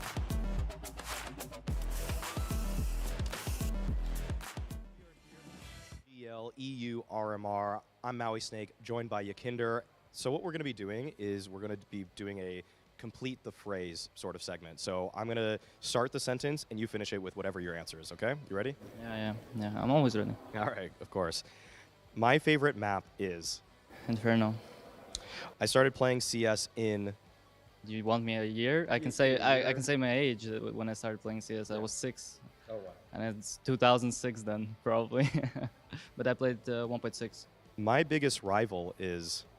Maybe my inner self is my biggest rival about motivation and pushing yourself to the limits more and more. What I like about Kickert most is? He's a big game guy. If you remember the Stockholm Major, he was winning insane rounds against FaZe. He's always there when he's needed the most. I spend my prize winnings on? I bought an apartment. Okay, nice. My favorite position on any map is? Probably say like Mirage Con and Short are like fun. The proudest moment in my career was? I think maybe walking out on stage on the Major with the Latvian flag. Maybe that was the proudest, but I'm not sure. Mixed emotions, so. Okay. If I could delete one map from CSGO, it would be? I hate Vertigo, I hate Mirage. And not in a way that I don't like to play them, it's just out of all these 7 maps, I hate them the most. I don't count Nuke because I don't play Nuke, but out of those 6 maps, Mirage and Vertigo, I hate the most. When I'm not playing CS, I love to? I'm an outgoing guy, extrovert, so I like to hang out with my friends. I like clubbing, I like partying, so that's my go-to. YouTube loves showing me videos about? Dota 2. I play sometimes Dota 2, that's why maybe it's showing me, but I usually watch them when I eat, so it's pretty cool. Well, thanks a lot for joining me. Really appreciate it. Good luck for the rest of the tournament. Yeah, thank you for the rest of one match. joke, guys. We are here at the PGL RMR for the EU region. I've got Freiburg, Forest of Dignitas. You guys are long-time teammates, some on and off there, but if anybody should know their teammates, it should be you two. So we're going to test that knowledge. We're going to give you guys 7 questions each about each other, and we'll see who's able to do better, and hopefully we have some laughs too. So start with Forrest. These are going to be about Freiburg, all right? Okay. So is he a city or a country person? City person. Yeah, I am. Okay, easy. Would he rather, after a loss, read Twitch chat or the Reddit comments? I think Twitch chat is more his game, but I don't know after a game. But he likes Twitch chat a lot. He laughs a lot about Twitch chat, so I'm gonna say Twitch. Yeah, correct. What's your favorite emote? Pause champ. Okay, not bad. Pause champs in the chat. All right, what is one of his hobbies outside of gaming? I mean, he tends to go. He likes to fish during the summer, I believe. Other than that, I really don't barbecuing. He likes to barbecue and cook food. I think that is a hobby as well. So one of those two. I'm gonna go with fishing. Okay. He knows me better than what I think. Does he like to travel most by car, plane, or train? It's a rough one. We actually had this discussion earlier. Yeah. I'm gonna go if it's a solid distance. I'm gonna say plane. But I also believe that train is suitable or fine. Car is a no-go. Oh, okay. Yeah, that's correct. If he could live anywhere else in the world, where would he live? Oh, interesting. America. Yeah, I might. I'll give you a point for it though. What is his spirit animal? Cat. Probably, yeah. Okay, last question for you then. Does he prefer most deathmatching, retake servers, or execute servers? Deathmatch. Correct. Okay. All right, Freiburg. Let's see how well you know Forrest. Some of these might be a little difficult, but I think you'll do just fine. I really believe in you. So, what is his favorite type of food? I would say it's either barbecue or Asian food, I'd say. But I think I'll go with barbecue. We have summer coming up, and he's also a barbecue person. Likes to be outside in the sun, cooking a few steaks or burgers on the grill. So I'll say barbecue. My top tier food is ramen. Whoa. Actually, that is my absolute delight. I love eating ramen. But barbecue is a solid 2, even a 1 on the summer. So half a point maybe. Okay. I did win with the Asian. That's. I mean, I was nice, but you might not be. I don't know. I could give you half a point. That's it. That's as far as I can start because ramen is my. Okay. What kind of music does he deathmatch to? Ooh, heavy metal. Definitely easy. Yeah, that is 100% correct. Nice, clean. Okay, on a half buy, what is his favorite purchase? 9 out of 10 times he do buy a Deagle armor with no nades. Okay, no nades. But if I tell him to buy nades, it's a C set. So it's either those two. He hits the Tech 9 and 5.7. So Deagle most of the times, but he could go, if you need nades, he'll go for the C set. I mean, he's correct. He knows me too well in game, I guess. Okay, how about this? What's his favorite movie? It's something within. Do I get a point if I say Marvel? If it's something related to Marvel, or do I need to nail it? We'll give it a half point. Okay, I'll say Marvel, MCU. Oh, I have 2 movies. I can't decide between those 2, but it's Matrix, and then we have Evil Dead 2. Okay. All right. Next one is: does he watch anime? Yes, he does. Definitely. Yes, I do. Guilty. Does he sing in the shower? No, I wouldn't say so. Yes, I do. Yes, I do. Last one. Does he have a driver's license? He do. I do. You're almost faking him out there. Yeah, I faked him out. No, I do. I've had it for quite some time. Yeah. Okay, well, I didn't keep track of the score, but I know that Forrest won. Either way, guys, thanks a lot for being great sports. Really appreciate it. Great answers, and good luck at the event. And that's been another Getting to Know Your Teammate at the PGL RMR. Thanks for tuning in.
Well, we're going to get ready now to head to Inferno.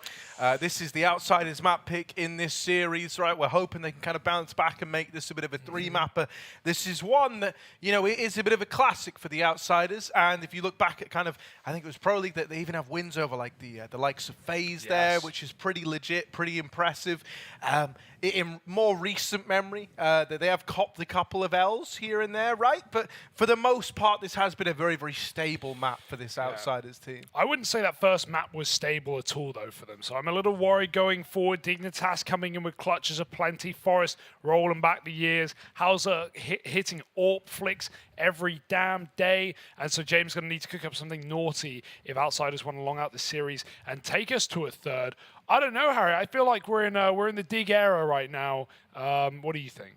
Dig era.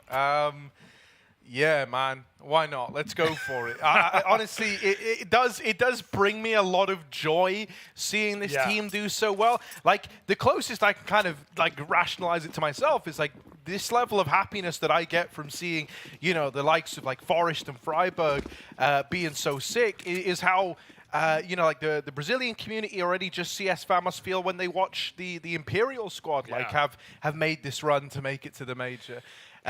You know, it is just a real kind of vibe that everyone can get behind when you have these legends of the game, where, you know, like we were talking about on Mirage, maybe they disappeared for a little bit, right? But now they're still here, trying to make it to a major, trying to make that happen. Mutierrez is even like the Portuguese version of that.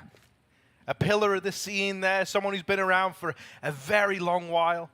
I mean, pretty much everyone in that team has. But here we go, into the pistol. Dignitas, little walking through the apartments, an A-side exec and a triple B lean for the Outsiders. No, the other way around, mate. That's what I mean, the other way around. Digger CT, don't get your eyes confused. It's Outsiders popping. I don't know how I just did that. No, it's almost fine. impressive, isn't it? Yeah, it happens. You know, it's been a long day, Harry, but we're just getting started with this series, tucking into our first course. Outsiders. A BO3 is a BO3 for a reason.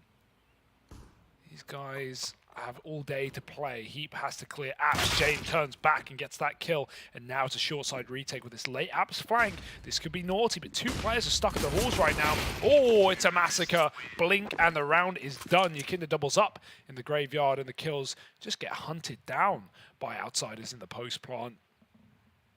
Far better.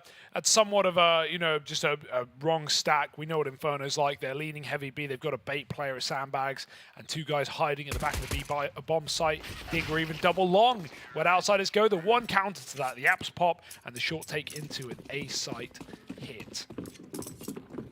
So we're going to have to force up. Outsiders 5 rifles. They want this round squeaky clean. Oh, he's going to uncrouch. He's going to look for the one tap. That was very close. Halzuk jiggled, likely dodging death with that repeak. Scout shown on A. Outsider's going to group for the B hit. And this smoke, do they respect it? Yes. Nice chunky gap. Buster looks to bite now. There is an exec being thrown in. They commit with it though. Throwing CT smokes on the fly can always be scary. They can leave big gaps if they bounce wrong. So it's only a fake out. Still 3 more smokes for Outsiders. They could even throw 1 more just to make sure Dig use all their util. 2 more of their own. 3 at B, and Dignitas are not panicking at all. They're on this quad mid stack right now. They're even smoking it. They could just welcome Outsiders into this play, but that smoke might send them back to Banana right now. 3rd smoke at B. Dig have dropped them all over to this solo heap hold. And he's really trying to fake out that there are more than one players in the bomb site, but Outsiders don't seem to care. They're going to go from it anyway. He's thrown 2 from spawn and 1 from the bomb site, and it might just be a flat-out save. If he doesn't spam kills here, maybe just give it up and go next. Flitz lurking mid. He's dead, and with a kit on Letgo, that's temptation. Oh, man, you would have loved Heap to have found a kill on the cross, right? Through that little gap. Still the 5-on-4. Chance of the retake for Dignitas. Now, not going to be easy. It was never meant to be easy. Can they trade their way to success? Yekindar. Unfortunate timing on the drop-off of the sandbags. That's a free kill. The Eagles over at the coffins. Gonna respond. Oh my goodness. It's only Buster left. Back in the site. First man down. Now needs to swap out to the USP. They're on the bomb. They're sticking it. And oh man, Dignitas steal it away. Nothing more than a couple of digs. A force buy. And they manage a 5-on-5 retake, admittedly, finding that freebie over in middle that spurs it all on, that spurs it all into play, helps send them on their way.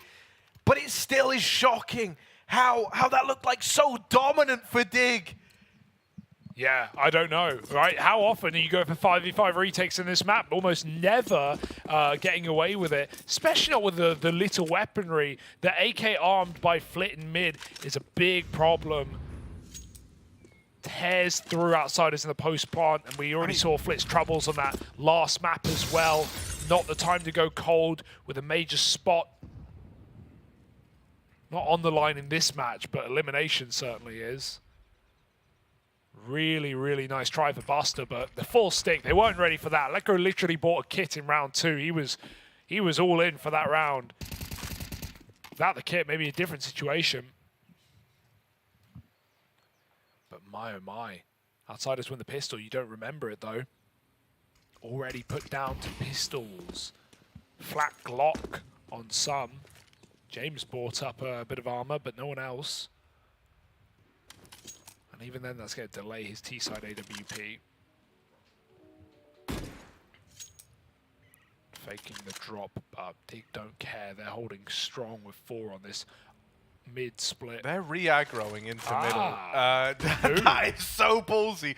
Okay, Halzok didn't see anything. That could actually be kind of helpful because now you're assuming, oh, they must be waiting to go banana. And they were. Here they are. Dear. He, with a bit of a mow down, finally bested after 3, but he's done his job. He's done his part in the round. See ya. Halzok doesn't want to throw it away. He's like, look, y'all still got 20 seconds left to play with. You can either go B or you can come back to me in middle.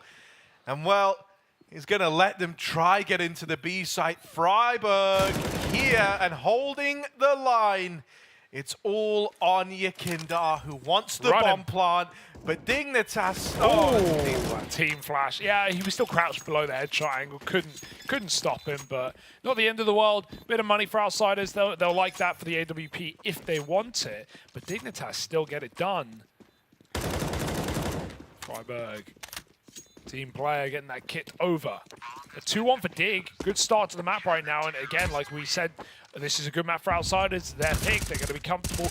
You're not going to catch Dig off guard. Also, one of those teams that are spamming online leagues, playing so many matches that, you know, they, even in recent times, have plenty of maps played here on Inferno.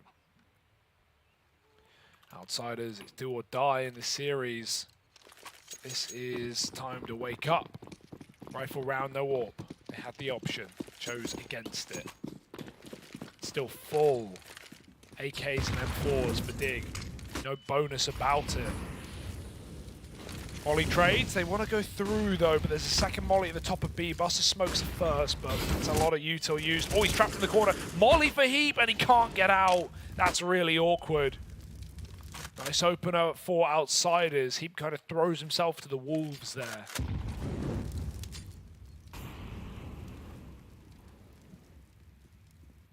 And 5-on-4 means outsiders going to settle back in T-spawn.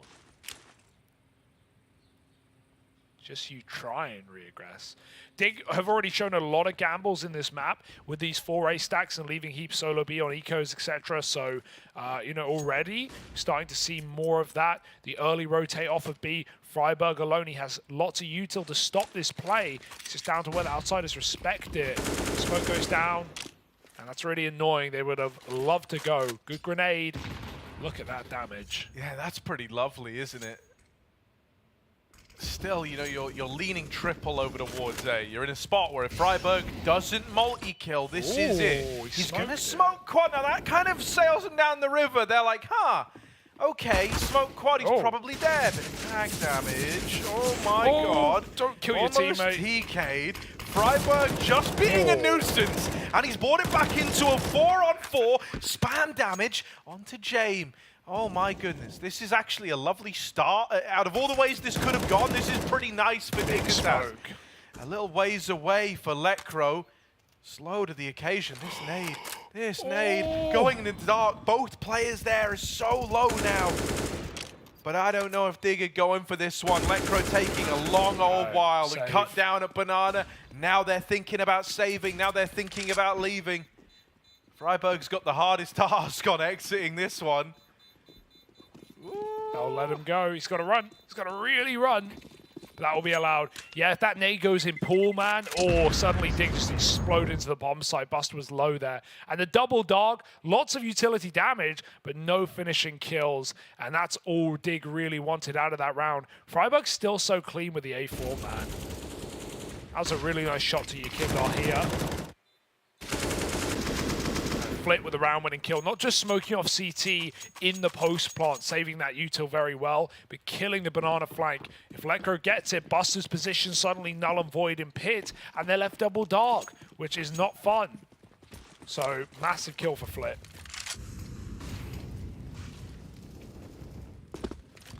More standard setup, 3-2.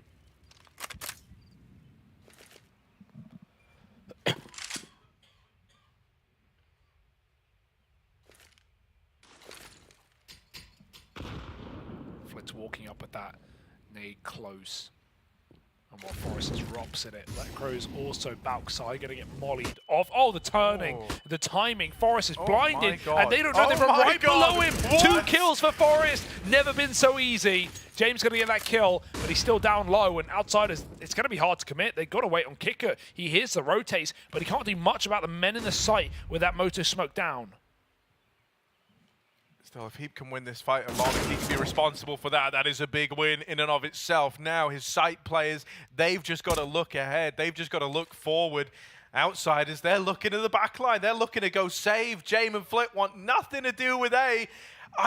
Dude, that is insane for Forrest. Like, full flash twice in a row. They were blind as well. And because they're a little bit blind and they get all the way out through mid without getting shot, they go, okay, it's fine. Like, we've got the space, we've got the territory. And so as they get underneath Porch, no one's thinking about looking up into the Rop spot, are they? Oh my goodness. Dude, like, even that kind of moment there, that's not like any kind of like huge outbrain from Forrest. It's just just don't shoot, don't panic, yeah. You know? Oh, man. Very calm. What a way to have a round just stolen away from you. Just straight up taken away on the back of that double. Dignitas continue to build up this lead.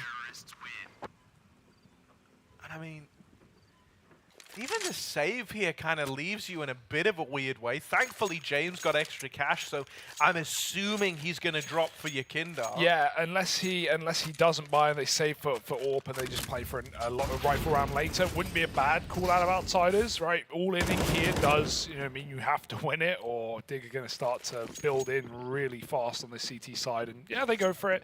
It's fine. 5 rifles, 2 Galils.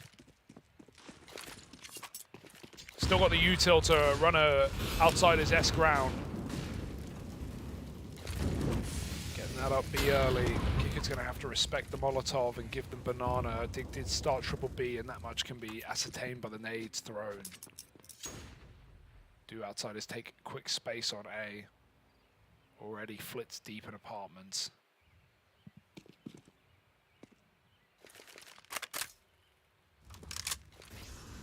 Outsiders take it back though. Dig do have the retake utility, and you can see Freiburg's lining it up. Top Banana smoke. Can molly as well if he wants, but he's very blind.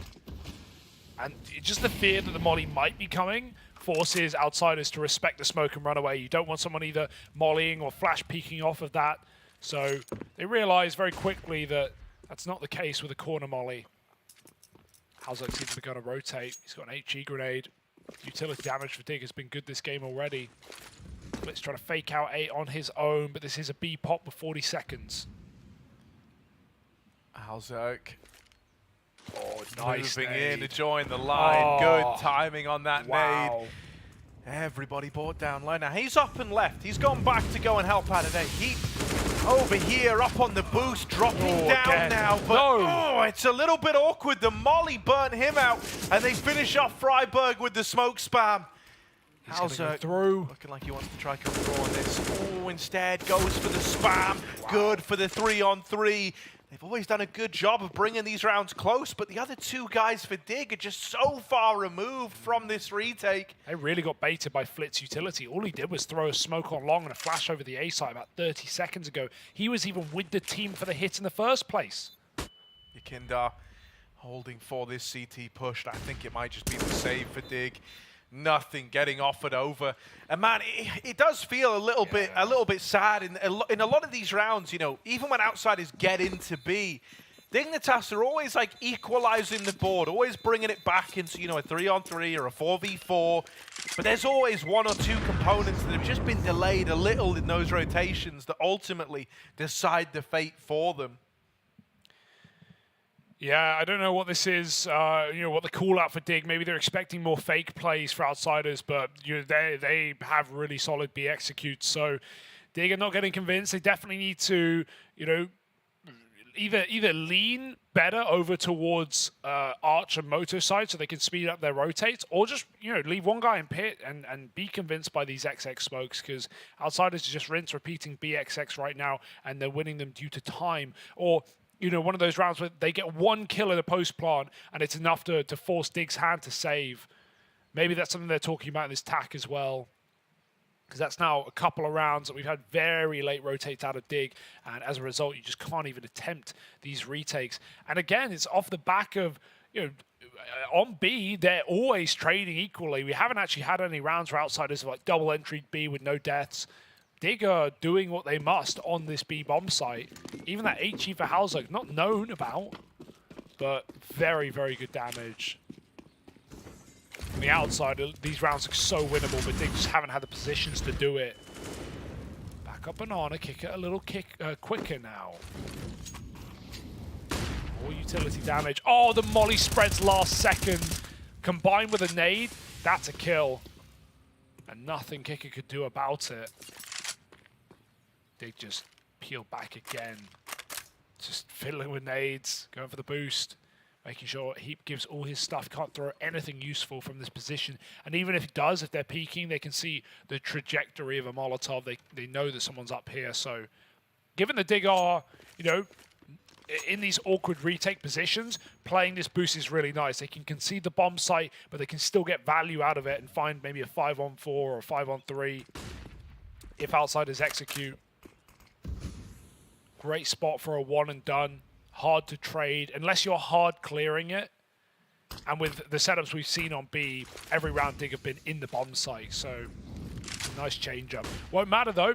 It's an A-pop. 40 seconds. Up mid they go.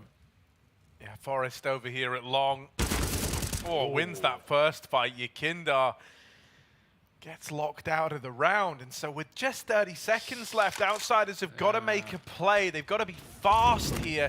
And with a remolly down on the short side, that's like a world of problems. Suddenly, the already limited time is now even more limited. Hauser gets himself tucked in. Even though they spot Lecro, they don't deal with the close man. And they're wrapped up the short side by Forrest to help close. Dignitas continue to keep themselves in the lead here. Wonderful little site setup. Very, very comfortable playing this down to the wire, down to the clock.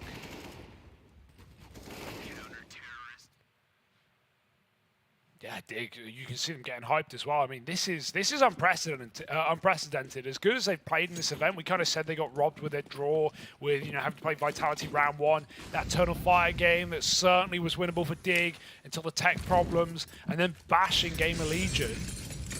Did feel like they were, you know, they were undervalued coming into this region, especially in the harder of the two European RMRs. Obviously, there's a lot of good teams in the next one as well, but I'd say I think this one's pretty cut and dry, more competitive. More surprises, perhaps. Outsiders, just this hero AK right now. Got to step up. It's Jabe Molly's down in middle, and Lekker's gone through the smoke. Very keen. Heap committed down B with Freiburg jumping. Last thing they're going to clear. And Lekker's going for him at full send. Right down mid. Buster gets picked up. That's fine. It's only a pistol gone. And the Taker would love to trade, but the Molly keeps him contained. Bomb is still back in T-spawn. Outsiders are nowhere near a commitment in this round. And now with the smoke down, Heap can escape as well. He even spams Yakinda retreating to go get that bomb. Now they don't have it. Now they just got it all in, and they're dead to a pistol. James trades on 10 health. He's going to go for save, and I think that's a good call at this point. The bomb is too far away to win this round. However, if they try save, Heap is aggressing. Oh, yeah. That part's super awkward, right? Like, James written this one off. Still, this guy knows where to go if you want to find safety in the saves. He'll get away with the AWP. And the AK retrieval for Flit. Also going to be able to take that out of the round. Heap is hunting for them, but shouldn't be able to locate these guys. He's coming up. Ooh, no! James dead. Not many people can beat him in the save, and that's after time as well. Oh, that's going to sting. That'll leave a mark. That's going to hurt. Yeah, James got to be in his head a little bit here, right? Like this is a team that made top 8 last major, and they might not even, go through to even the challenger stage. This is crazy. Broken. Saves denied. A map down. Clutches lost. These are not outsiders rounds. These are not what we expect to see from this team, and Halzak just pushed the B smoke for an opening kill. Audacious even. He was getting pretty wired towards the end of Mirage as well on that CT half. Yakinda, maybe an entry round for him. He's running amok. Buster throwing smokes blind. Yeah, Lecker hits it. He eats the smoke, but they back out. Triple CT setup here already. That nade is a problem, but it actually falls short, hits the wall, or might have to do it instead. Halzak hits it on the jiggle as an Apps player holding his re-swing, but Freiburg looks aware, and he's got the info. Buster's been able to grab that AK. The bomb's going back down through middle, but still, like, they're starting to crunch these guys on short. Lekro lines up a double, and it's only James left standing. He's even doubting his own ability to save, so he's going to try and give this one a look in. Nullified at every turn, and there's the closer, 6-3. Dignitas still building up, still trending upwards. I love this idea that, for guys like Forest and Freiburg, they've transcended across generations of Counter-Strike that's been played. This isn't the first time they've played versus a team that likes to play around with the clock. Even some of their biggest Swedish rivals back with Pronax's led Fnatic back in the day. Very, very slow team. Zeus's Navis of old. Now, they've seen this style of play before, and CS, the meta as a whole might have changed a lot, but the pacing still feels all too similar to these guys. Yeah, we just saw Halzak getting loud, shouting around. Heap had a cheeky little smile on his face. Forest and Freiburg, calm and concise as ever. And, this would be first major for these two in the young'uns of Halzak and Heap. What a way to do it. Obviously, they still have to win their 2-2 game if they manage to take down outsiders here and now. This is only to dodge elimination, but really, sky's the limit right now. Proving to not be ruffled when the stakes are high. Halzak hits a leg. Nade could be naughty. Flit will eat it. Freiburg comes in off a block and they're running him down. They might have an AWP here. Something to give James. They're baiting each other. Someone needs to make this call. Oh, into the Glock.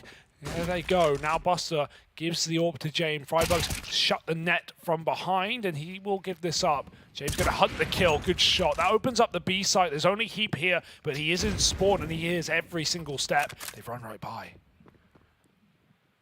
Oh, that's the bomb. Now dropped. James even been spotted. And he's just not going to give you the fight. He's just going to hide himself away. Yeah. Oh, no, you can't do that. On the roof. There we go. It's on the roof. And now James fighting with the Glock. He got the AWP. He got the AWP back again. It's like a boomerang. Can't get rid of it. And there there he is, finished off by Forest, who will go on to save that AWP. Dig aren't just winning these rounds, but they're stopping James' economy manipulation every single time. Yeah, no saves. Dig have put up the barriers. They've put up the fences around the edge of the map. They've made those roofs so vertical that the guns are sliding off the top. They've lubricated the ceiling, Harry. There's no throwing these AWPs out. Whether you like it or not, James, it will come back to your hands and we will take it out. That was Halzok's AWP in the first place, and it rests back in the palms of Dignitas. Nice kill for James at the end, but you can see 10 seconds running there. Even if Forest isn't there, James can't plant. There is simply no time. Forest is pushed down mid now, and Halzok supporting with an opening kill from the B side. James will be waiting in T-spawn to receive, but Lekro gets a 1-for-1 and gets out. A 1 for none, rather. No punishment yet. Maybe Flick can deliver it here in middle, but does he hard clear the corner?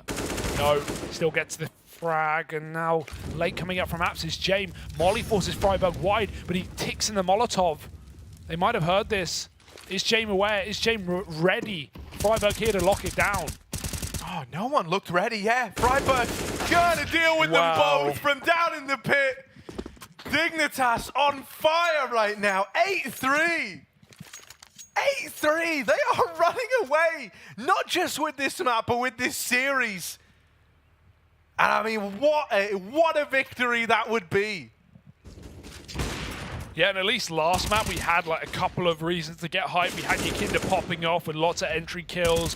Really good KD, was coming in with impactful rounds, but right now there's no one saving Outsiders. They're getting desperate. Some of the opening players of, you know, Buster 0-2, Flit 0-3 in these opening fights. Yakinda doesn't have one either. Outsiders, this is a bit of a stale day for them. And Dignitas are capitalizing completely. They're flowing. You see them. Halzok's pushing through smokes. Lekro and Forest are running down mid.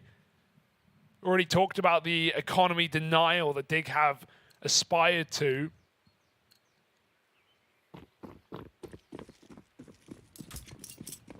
Halzok's back to A. He's got a lovely spawn for it as well. Not going too wide. The flash is good. He's going to bound out of the angle.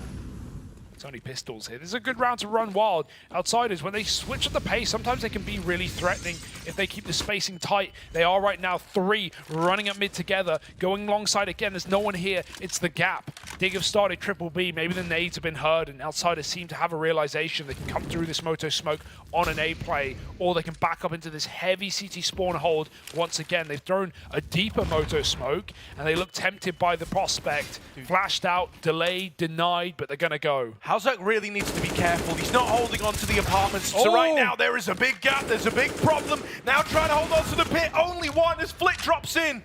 The double hold. The double hold's been overwhelmed. Flit now armed with the AWP, trying to get anything that isn't that AWP. Smoke's going to fade, and Freiburg's out in the open. Flit's traded. They do deal with the pitman. For Lekro and Heap, it's a weird decision. In this 2-on-3, do they want to go for it? Do they want to try and break through? They're getting wrapped on long. They're not considering it. A turn for Lekro, but he's still cut down. And Heap now all alone up into the graveyard.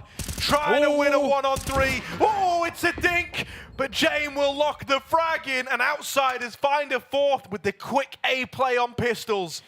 Oh, it felt like when we see Outsiders do this, like when they're doing best and they're able to switch up the pace, they're able to run these really slow, meticulous rounds, and then every now and then throw in a really speedy one. That's when they really keep you, like catch you by surprise rather, because you want to save your util till late. You don't want to be throwing spawn mollies every time in middle, and then Outsiders start rushing you, and you're just caught with either nades out or you never get to use them.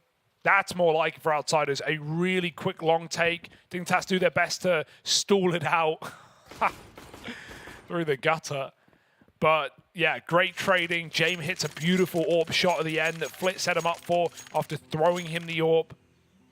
And Halzok only getting 1 in the entire A defense. No one else gets any kill. It was pretty cooked for Dignitas. Maybe that's a way back in. Maybe there's a route here for Outsiders to get a good T-side. 6 would do. Got money, they've got an AWP. Have they got the round? Halzok, he keeps trying to take this fight. They're running up B again. God, these nades. Triple HE. God, just a volley of util from either side, up and down banana. Flashing through. Freiburg, bit of damage. Bodies for him to spam through this smoke. But ultimately, he's the one left looking worse for wear. He playing with fire, via playing with smokes. Well, to eventually lean away, you'd like to think. He's done so much damage this round. They're just tickling them. They're just down towards about our little tickles. Outsiders aren't laughing, mate. They are stone cold, stern-faced, and they might get caught. Oh, he even got one. James, good trade, but I don't know how Heap even gets a kill there. Are they going to run one of their BXX? Because they did look good early in the game. It was retakes for Dig that they were winning ultimately. But the early couple of rounds the Outsiders do have in their pocket would be execute. The Dignitas were too slow to rotate on. And Harry, if there were any round for that to be the case, it would be the double pit setup. This is a fake, though. They're going back into A. I think it's kind of wild. It's like Freiburg started this round over at B. He's in pit with Forest. They've put Forest and Freiburg together. Mollied out. Forest takes one of the grave with him. They're going back in a B, but that push from Lekro has given a kill over. Halzerk now has to fill the void. He's the only guy with health. Got the AWP, but dead, swinging, and Buster secures the B play. That is so devastating. That is an overstep from Lekro, trying to hound them down, thinking that after they're spotted up short with only 30 seconds left, that means it's the A play, and it's like all of a sudden you forgot who you were up against. They also faked it out. James fired an AWP shot through the smoke. That was very purposeful, right? They threw a BXX, then they showed A in hoping that B looked like a fake, but B was always the objective. Flit dies immediately, but James firing a shot, Flit getting spotted. That seemed enough for Dig to activate a flank. And Outsiders, they bring it down to the last few seconds of the round, where they do their best work. Nice round out of James and Buster with the entries into B. And it's left saving in the pit for Forest and Freiburg. Very awkward for Lekro. Caught jumping. If he wasn't in the air, maybe he even gets one. And then Halzerk, you know, he set up with a 1v1 on B. Or they have to wait for James to get all the way back from that mid position. Getting a bit stressful these rounds. As Outsiders keep Dig guessing, and we said 6 might do. They're on the border of it. No warp here for Halzerk. Money is kaput. If Outsiders win this round, they're even set up for 7. Buy one, get one free. Oh, flash peek. Everyone's blind. But James won't get that opener this time.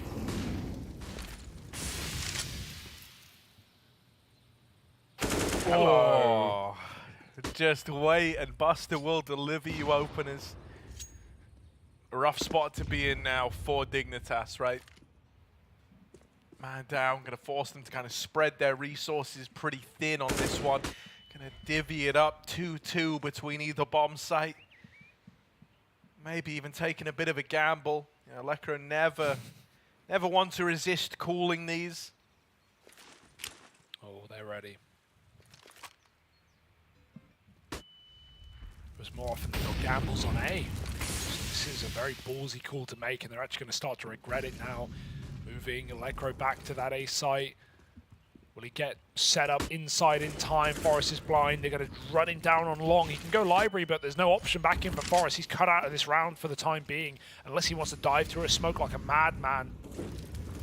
Just trying to clear it. That's the bomb. That's confirmation. Now they can start running rotates. Freiburg can even push Banana. He again is a long way away. Forest has gone through the smoke. Lekro is cleared out. That gives a plant. Surely they can get a smoke in, but Forest is very fast on the flank, and Flit is ready for it, hearing every single step. Halzerk in the open might want to wait for Freiburg, who's late, and James still sits in with an AWP, ready with Flit to peek off his contact. That's a beautiful shot.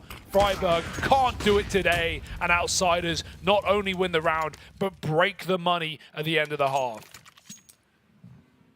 Yeah, man, that's a bit of a shame, right? Like, you're in such a good position. I think sometimes, you know, it's just a matter of kind of knowing when to slow it down. Forest, obviously, you know, he's already kind of netted a frag on the back of his aggression. He's trying to be this, like, savior of the round, but takes a big risk running it down short like he does. And it leaves his teammates, you know, split apart in a 2v2 in an even odds bout where Halzerk was just out on an island. Ooh. Very awkward. This round starts much the same as the last few have. Hidden in this smoke, there is Halzerk waiting. Oh, he's retrieved an M4. Now No he's coming way! in. It's a chance at something. No scope misses. But luckily enough, Buster's there to lend a helping hand again. In these B plays, him and Kicker instrumental as Outsiders chomp down on the B site. It's just Forest and Lekro. An orchestra death up in Banana. Almost a chance for that hidden smoke play for Halzerk.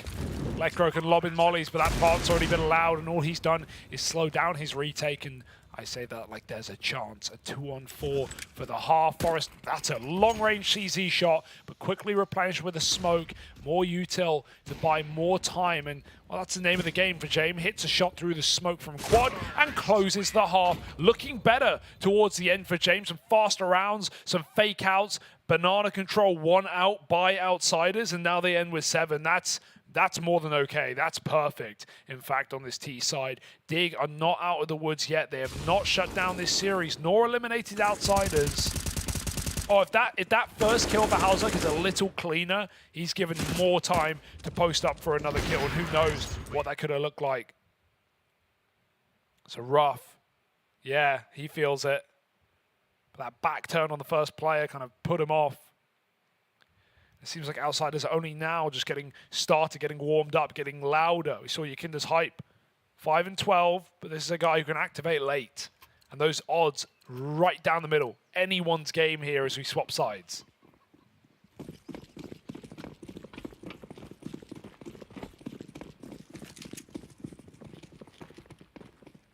Look at the aggro. Halzerk has actually missed these timings, doesn't know the full extent. Now here's the footsteps, but that's the only warning Dignitas got. Forest going down. Going down through the tunnel. Going to try and bop his way up, but he's just cancelled out right away. Lekro was going to do the same thing, and it didn't go so well for the last guy, so he's going to elect to get the hell out of there. Oh, returning quickly. Buster's come alive in these last few rounds. That's one hell of a pistol. Full disrespect, not Outsiders S, running down middle. It's like Pug strats, you know, play super safe on T, play super aggressive CT, just catching Dignitas by surprise. They can't get anything, any footing in that round, any control in mid. And Dig have insta-forced. They've done well at this in the series already in losing pistol, but picking up second round. Hey, they did it even in this first half. And that really put Outsiders on the back burner. Jame on an ump.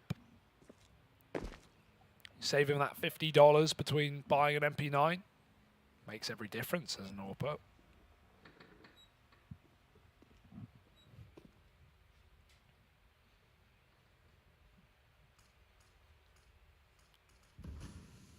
I mean, if there's one thing he's good at, it is money management, right?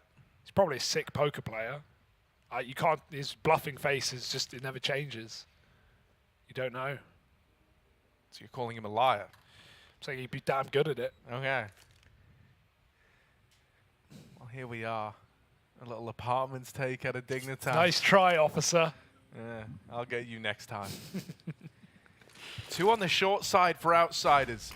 And long smokes in. Oh, it's a little awkward, man. Yum, yum, yum. Trying to get out into the double porch. Set up. Hang on a moment. Let's pump the brakes, because Forest and Halzerk have both come in with a killer piece. Flit tries his hands at the smoke spam. Don't know how he dealt with Lekro so easily. Plant now in. About to come in. Molly running through. Oh my goodness, they're running at the Forest. Misspray. Well, course correct. Bringing it back to the 1v2. However, up, over, and in his face, it's Yakindar there to get the better of him. Oh, he was so ready to swap sides, wasn't he? 5 kills at halftime, already up to 8 now in just 2 rounds, and that is so aggressive for Outsiders. They know their men up, and while Dig are just trying to get set up, try and plant the bomb, try and pick spots, they're getting chased through a smoke with a flash. I love that call for Outsiders. Something's changed, right? They've suddenly come in with a lot more hype, a lot faster pace near the end of that T side, and that has dragged over into the second half. They don't let Dig relax. Jame, even going apps with the MP9, should be spotted on that cross. So realization is there. Watch out for that alt mid play. It's only pistols here.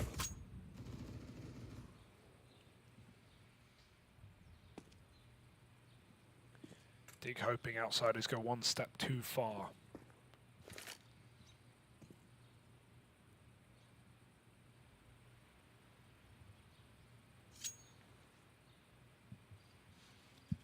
Bro, where's the Lecro Deagle? That's what I want to know.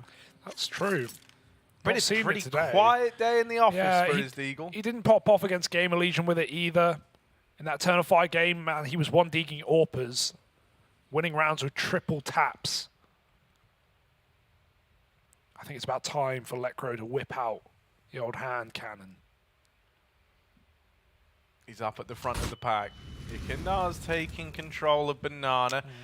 This is heard by the guys in middle, but there isn't really a lot they can do about it. Lecro would have loved that opener. They're going to go back. They're trying to chase Yakindar, who's in their spawn. Oh, it's so awkward. Halzerk dead. Lecro falls, and the man that went back hunting in Freiburg is cut down. Yeah, James also got out his money printing machine. These 2 rounds, he's got a double kill with SMGs, paying for themselves. Or themselves. And now he's got an AWP in the first gunny. So don't tell the SEC about James. Don't tell the IRS. No one needs to know. Big Green is out.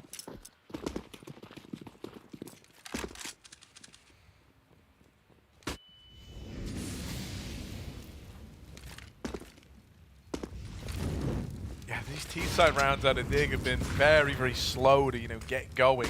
Not the case for the other side. Outsiders more than willing to fight over at Banana. God, they have really been throwing themselves at Dig It's all kind half. of sickening, right? Because it's not really the style you're too used to seeing out of outsiders. Like, yeah, they might throw in like 1 or 2 aggressive, more aggressive rounds in a game, but oftentimes it is this like slower, more methodical style, and it feels like their commitment to that started to hinder them, and then they went, okay, you know what? They want us to play a little faster. They want us to play, a little more loose. Fine, we'll do that. We'll meet them in the middle. That's like a halftime call, guys. We're just better than them. Let's prove it. Let's show that we're better. And Yakinda's like double his score in 4 rounds, so he's been at the forefront of it. He was the one running through the moto smoke in that retake. Dig have long down, but that smoke is not good, and it's fading anyway. Soon enough. Ooh. Oh, I don't know. It doesn't matter. He still wins the fight. He pushes another smoke. Buster, 1-for-1 is fine. He gets the forewarning that this is indeed an A play. Bomb dropped. Kicker goes up and over and puts Heap down. It's 11 to outsiders. This CT side has been phenomenal.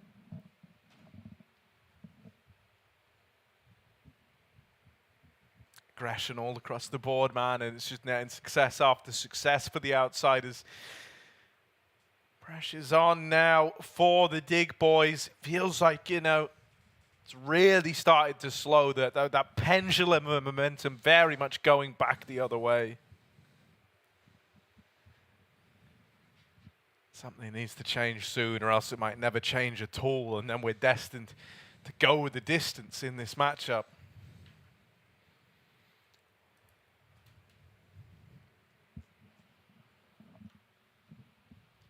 Of course, that third and final map waiting in the wings. Bit of overpass. Should outsiders send us there?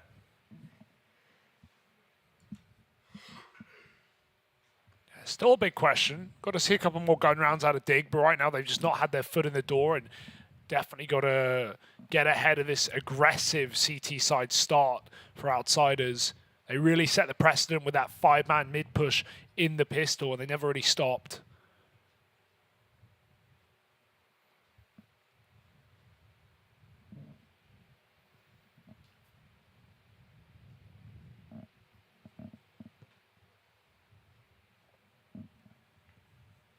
Focus faces.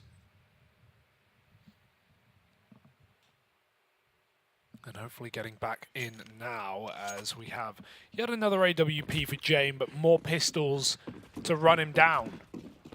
Triple B start, Dig, they're avoiding it, they're going alt mid. If they go quick, they could completely bypass this setup. Yeah, but that's the problem, man. Like, they haven't really gone fast at all on this T side. Like, so many of these rounds, even the low economy ones, have had the same kind of slow rambling around the map vibe to them. Outsiders, one of the things that we kind of have to give them credit for is on their T side, when the going did get tough, they weren't afraid to, especially in rounds like this one, take them a little more loose, a little more explosive. And it was all the better for it. Yeah, right? Dignitas have gotten themselves into the apartments. They silent boost to get there. Now they lob all this util over, trying to close the gap there. Molly, they're just going to go running through it. Smoke on top of it now, but the util continues to rain in. Flit's able to corral them back under control on the short side. And Outsiders, that is a flawless round, putting a stop to the A-rush. Sending themselves up on a 12. They're the ones. Now streaking rounds together. That's rough for Dig. They double nade Pit and they put Kick It on 4 health, but he just doesn't re-peek and he never dies. Meanwhile, James is Graveyard, and well, he makes a special tombstone just for Dig there. 3 kills with the AWP and Deagle. James loves the Deagle with the AWP. Meanwhile, FaZe, you can see in the top right, have 2-0 their series against Mouse, managing to go through to the major as legends. Getting that 3rd legend spot. There's still a 4th up for grabs. It's going to be the 4th place decider match for 3-1 teams.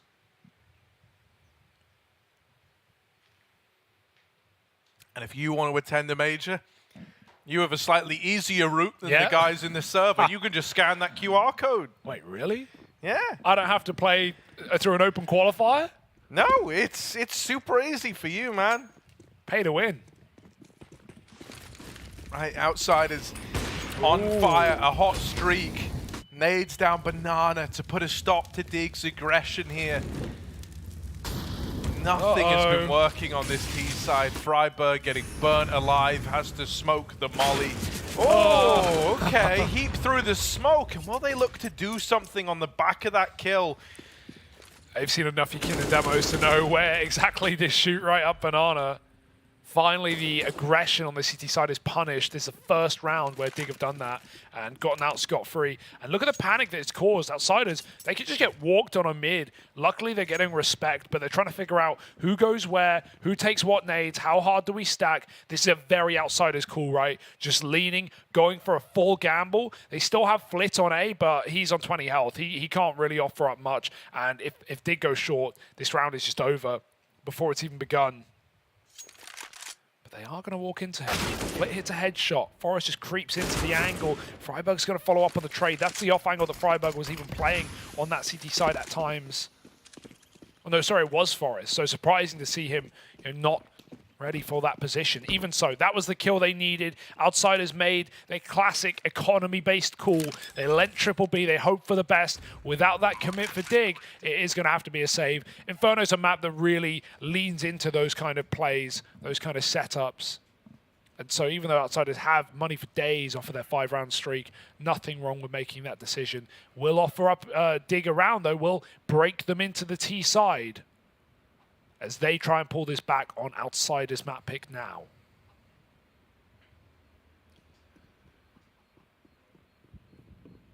Yeah, that's one step in the right direction, right? But you finally break this streak, and I mean, there was a point in time where this was an 8-3 scoreline, right? So, Outsiders had similar kind of odds stacked against them when they got there first, on their way to streaking together all these rounds on the board.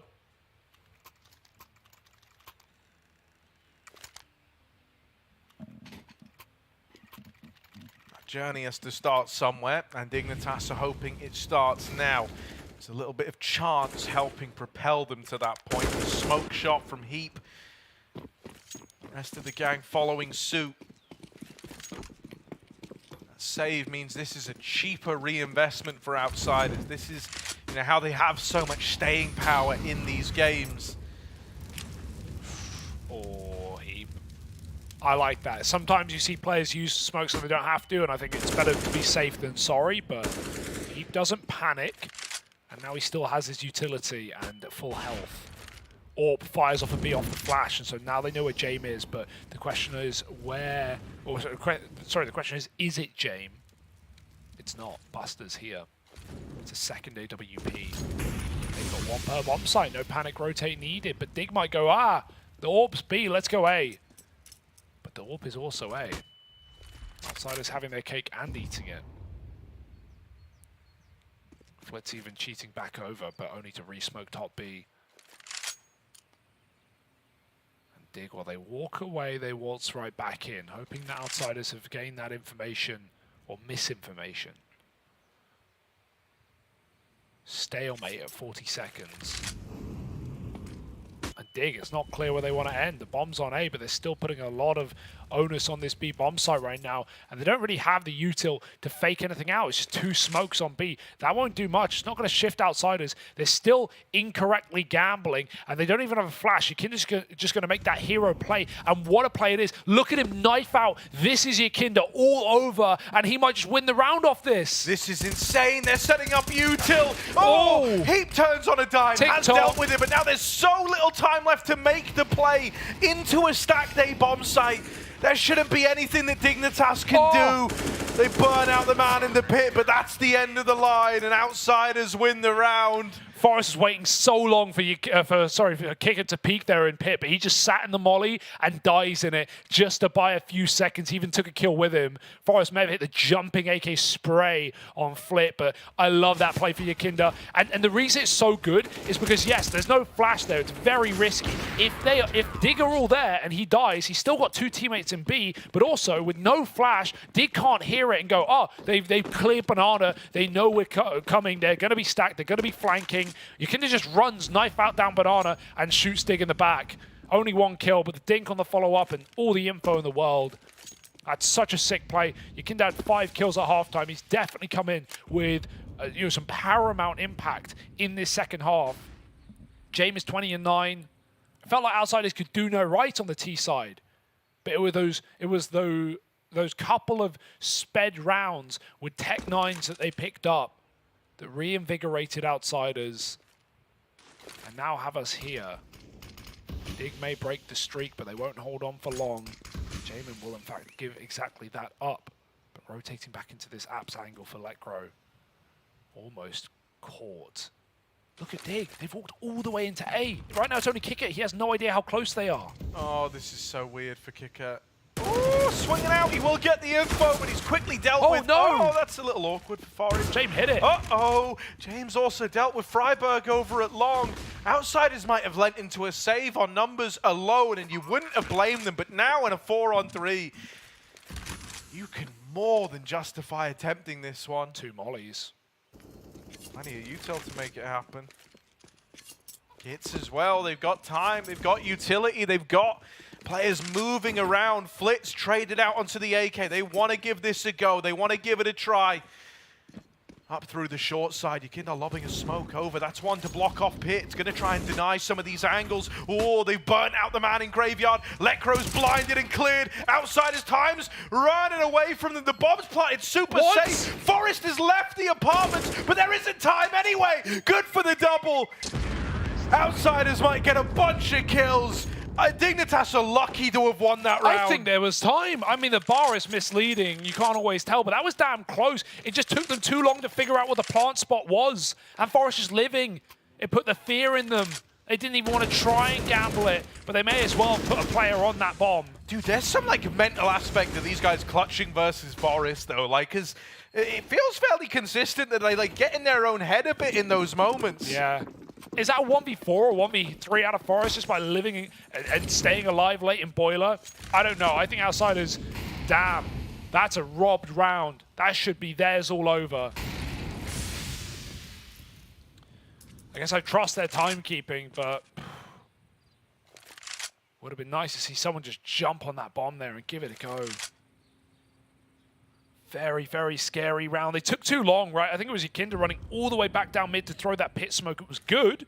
They had the right utility. They burnt out the players in the site, but they spent far too long setting up, and it will cost them. This time, Dig will not wait for anyone, especially not these CTs running in. Heap with a double. Freiburg helps Hauser on top. Kicker, he's got 1 kill, but he needs to buy more. There's a second hiding out in the pit. They run him down. Great trade for Hauser, leaving Buster's second AWP in a clutch. A 1v2. He is just going to walk right through, but then the second smoke comes in.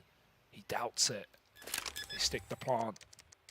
Hauser gets it. Both players in the bomb site. They don't know Buster's here. There's no confirmation. And if Buster isn't fed, maybe he's the one who stays hungry. Maybe he goes back to save, but that's not going to happen if Halzerk is here. This is huge, man. That's a freebie for Halzerk. Oh, my word. Dig. This is them starting to build back in. I mean, it felt like Outsiders were just going to kind of right their wrongs. We all forget about how close Inferno was in the beginning, how one-sided it was looking. They went on this huge streak, right? This huge streak of rounds. I think it was 10 in a row. 9. Yeah.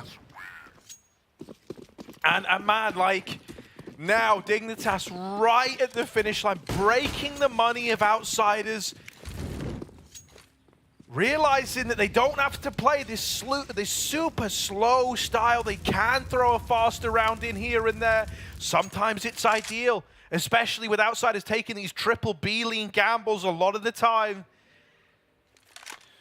Dear, oh dear. This is a Furia buy. This wasn't a saved orb. This is a... Oh my god, the nade is perfect. Jane bought this orb into a full eco. No Kevlar anywhere else. He's been dunked. And that's just a random nade from Forest, but again, the experience play has shown through today for this man. Winning all those clutches on Mirage, multiple 1v1s, winning one here now on Inferno. Now they are going B into the stack, but again, this is only pistols. Dark Molly's ready. It's going to really limit the positions available for Outsiders. A smoke spam. With one down, they have to go through. Yukinda's playing for a knife kill in the smoke. This might be his best bet. He is hiding out. Pistol now, looking for one free kill, and he's got it. Forest, easy frag. Gets the AK, but they're smoked off, and they shoot him right through it. They are looking for the gun, but they're quick to respond. They know your game plan here, James. Time. Just looking to get away with the AWP. And so Dignitas are up onto 12. They are trying to launch a comeback here versus one of the best comeback teams in Counter-Strike. Said that one weirdly, didn't I? Outsiders. Oh, the pressure is really on. This is their map pick. They had a huge turnaround here. They battled back against the Dignitas that looked so strong early on, to the point where, you know, it became such a recovery for Outsiders that you thought Dignitas were just getting beaten into the ground after a while. But they've still got fight left in them. They're still giving it all they've got. They've closed this gap up. This is where the pressure starts to get applied to Outsiders. They are the ones staring elimination in the face. If Dig lose this, there's still a third map waiting in the wings. There's still a chance for them. But if this is stolen away from Outsiders right at the end, something that they've dealt to countless teams over the years, it's them who have the major dreams stolen away. Fast up B, Dig, the pace change off the back of their pauses has been the way in, right? They've been just pummeling A-site executes with long wraps, with apps pops. They wanted a quick B, they don't commit to it. Going back for utility is Freiburg. Worth every penny. And what a win this would be again. You know, the talking point of the time is age in Counter-Strike is how old can you go? How old can you be when you're still peaking? Oh, a 30-year-old may as well retire. And, you know, rightly shot down by many of the Tier 1 players that we still have in the scene. Still winning trophies. Carrigan's the best talking point, but Forest, a year older, must be considered as well. This guy is sickeningly good still. Back to banana take. Buster throws that smoke. That will force Dig's hand out. They're going to boost over the logs, so if anyone does reaggress, they get that information. Don't need to worry yet with Heap over the top. Dig, they just want to do a flat B execute in this round. They're playing for nothing else. Flit has read it well. He's rotated. And there's enough util to stall this play. Dig could throw 2XX if they want, but there's only 20 seconds, so they've got to commit off the first. Oh yeah, this is actually kind of awkward with the triple setup here. Dig, this isn't as easy as you might think. The Molly's burning them as they come through. They've got to go in. They've got to get this bomb down now. They're giving a bit of room. The spam could win it. Yakinda, oh, it's just a little off the mark, and they're going to find him through the smoke. Outsiders 3 on 4. You know what they would normally do here. You know what they would normally call, and that's the save. Will they do it with the threat of Dignitas tying this game up at 13? Oh, yeah, they're out of there. They cannot justify giving this one a go. And so Dig, they do to Outsiders what Outsiders do best. One of these final second pushes, you know, really like the 10-second mark as they're coming through that smoke into a Molotov at Banana. And they managed to win the round. Now to tie it up at 13 all. They didn't just fight back against this slow style from the Outsiders, this methodical play in the first half. Now they're trying to do it back to them on their T side. Unbelievable. I mean, Heap as well. He is popping off right now. That's a double entry into B with 10 seconds. The smoke spam, the second clear. And we mentioned this earlier, but for Heap and Hauser, still really young players playing with the legends of Freiburg and Forest. Like these guys, they've never been to a major. This would be their first. Not off this game. Still got a 2-2 game to play for the winner of this matchup. But Dignitas, they have drawn this all the way back. They are favorites right now as far as I'm concerned. And winning one round right now, and a clean one at that, one where Outsiders can't save, would put their money in the dirt at 14-13. These saves are paramount. They were a necessity for Outsiders. But you can't save forever. Eventually, you've got to convert around. And that's 4 in a row. 5 out of 6 for Dig. After that 9-round streak you mentioned, Outsiders have gone silent. It was aggression that was getting them there, Harry. It was Yakinda running down Banana with his knife out. It was Jane pushing down mid. No longer. Outsiders have been tapered, neutered, rather. Timid. And at this point in the game, who isn't? No one wants to make that mistake. No one wants to be 4v5 in the first 20 seconds. Dig included. Trading utility from the safest of places. And Dig pops.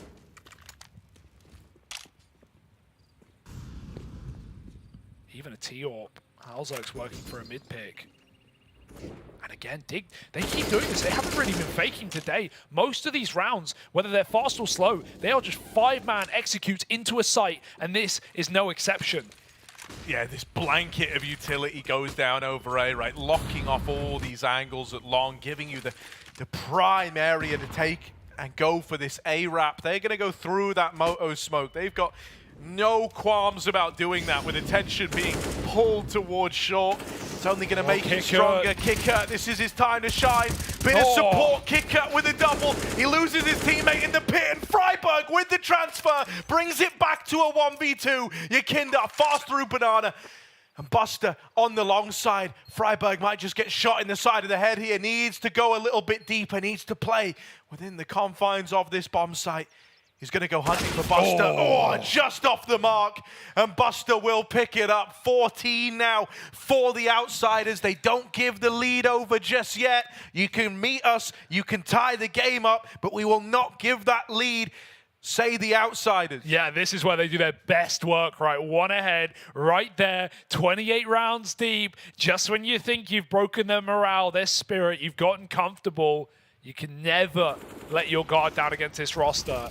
Flit and kick, a beautiful hole from them, 4 between the two, shutting down that short hit for Dig. Those flashes did nothing to get Kicked off balcony. And Dig call out their final tack timeout. Boy, oh boy. You just don't know who to bet on at this point. You don't know who to lean on. James had a really good map here as well. It felt like he definitely dropped the ball, not only for kills on Mirage, but also just the leading on that T side. There was nothing that was cracking in. They had a couple of nice con splits. They barely even went B. They couldn't get through Letcro when they did. Felt like it wasn't there. They've had the depth on this map. A solid 7-round T side, a massive comeback on the second half, and the lead now all to play for.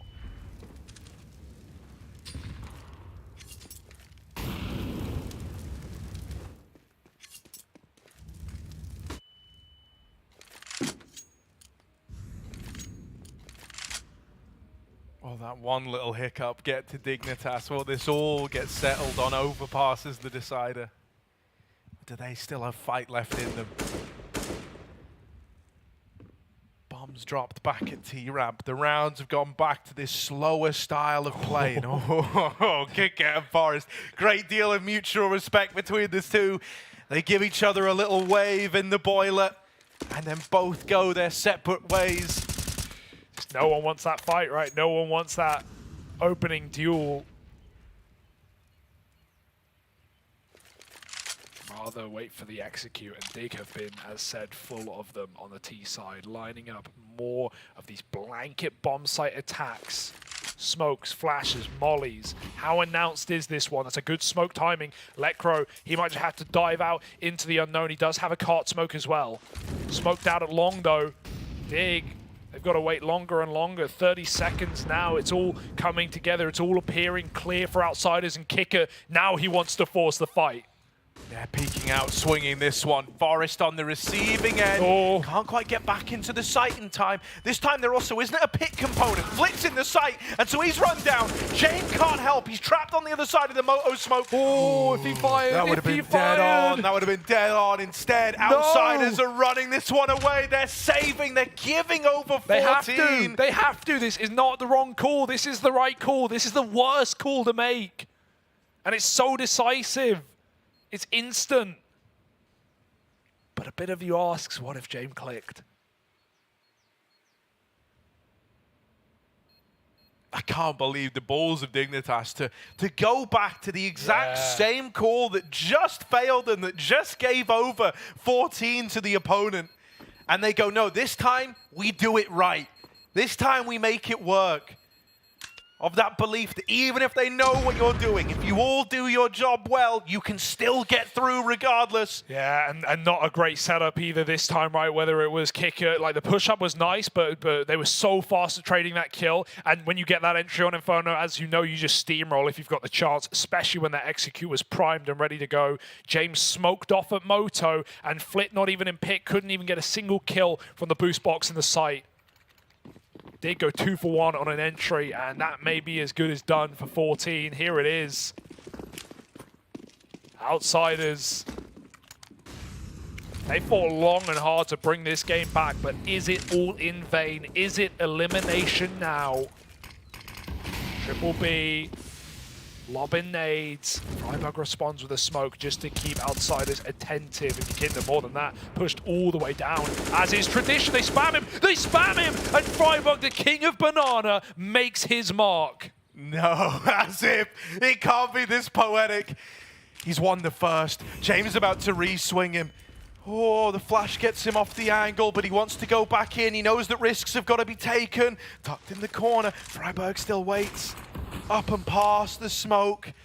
If he rolls back the years now, if he double entries B, I'll be lost for words. It's damage to James. He's got to run. He's got to get out of there. And Freiburg's giving chase. Halzerk's on the angle. This fight matters so much. And James going to hold on. Managing to retreat back into the B site, now calling for rotations. There were definitely chances there for Dig, but James threads the needle, toes that thin line between life and death, and has managed to make this a 4-on-4. 35 seconds. Dignitas, time is not their friend right now. Oh my god, it's a gamble. They're leaving James alone on B. Buster's even rotated off. They're so convinced because of all these A plays that Dig have done. Those have been the best bets. Those have been the best T rounds. Full executes, and they're going back for it. Harry, there's no time. 20 seconds, and look at what's been made for Outsiders. They've got this double pit bout setup. This has been perfection when they've done it before. 15 on the clock. Kicker runs at them, and he doubles up. Heap trades, all on Flit in the pit. He's going to get one, and there simply is no chance for Heap. They are running him down, and Outsiders find 15 first. B was free, but they will never know.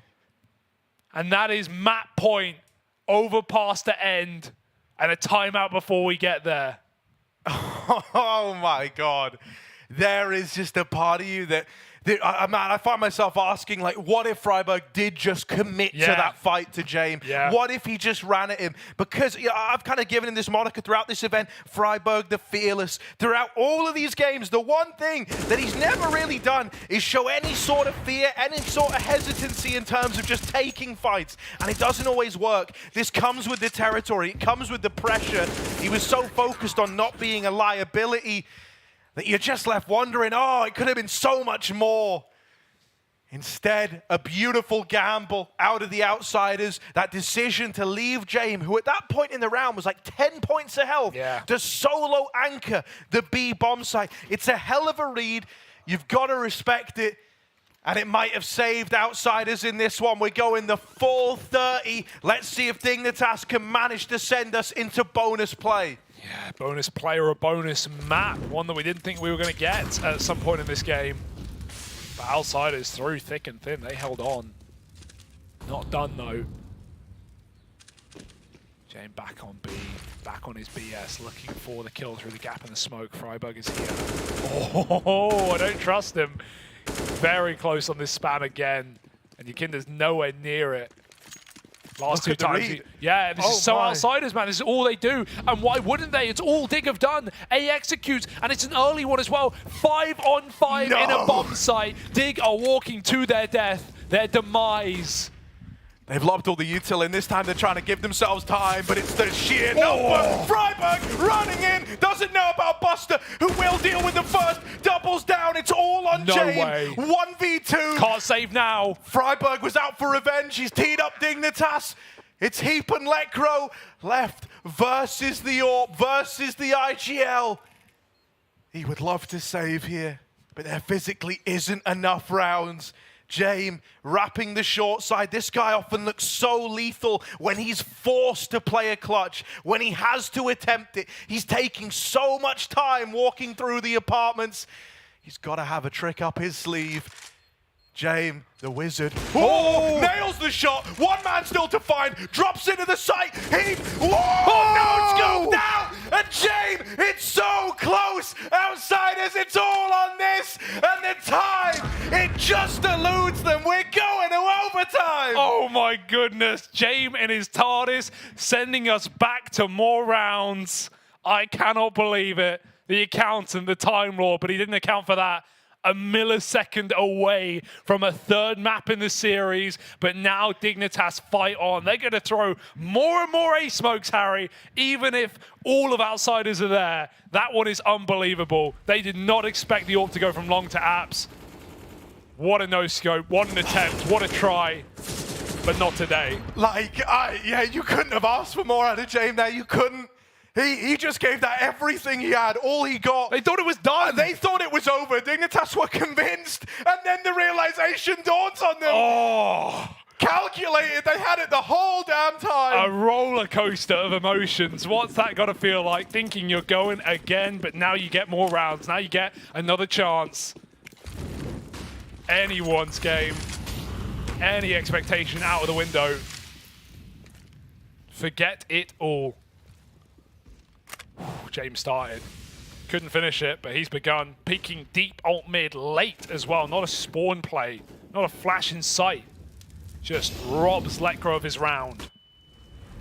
Back to B. Yukindar, that's a lovely opener. Makes it a double. Halzak will be there to trade, but still Yukindar's done his job here. Gone above and beyond. Into the overtime and outsiders. Now, I've always said this is very much a team. They age like a fine wine. The longer you keep them in the server, the more deadly they become. The better they look, the better they taste. Here's James on the short side, holding it down with the AWP. You don't often miss these. Gonna have a rough time if you're Dignitas getting past it. Oh, that decision to back up! Left him off the angle for just a moment.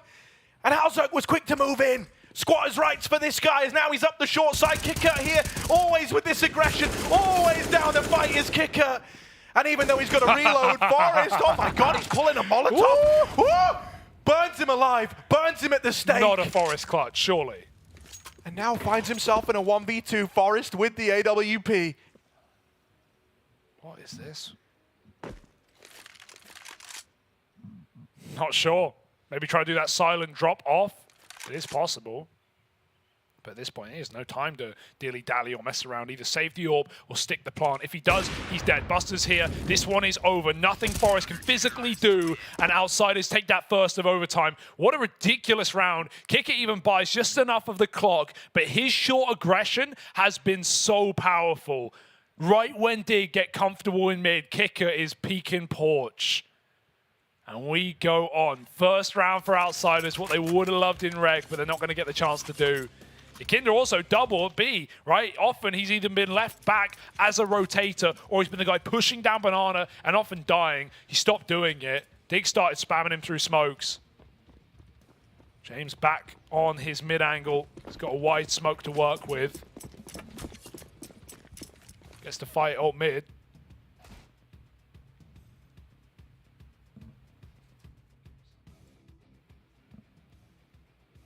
Stalemate again.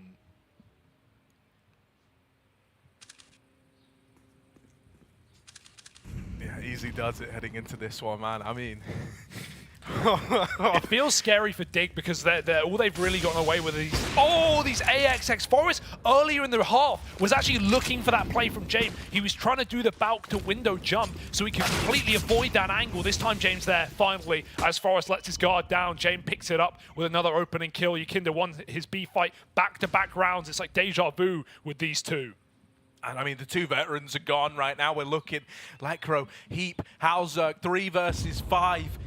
And they're getting pushed down through Banana. The aggression's coming out from Outsiders. We've gotten into OT, and they're trying to look better than ever. Jane with the AWP in top mid, nails 3. And Lekro can't get it done in the clutch.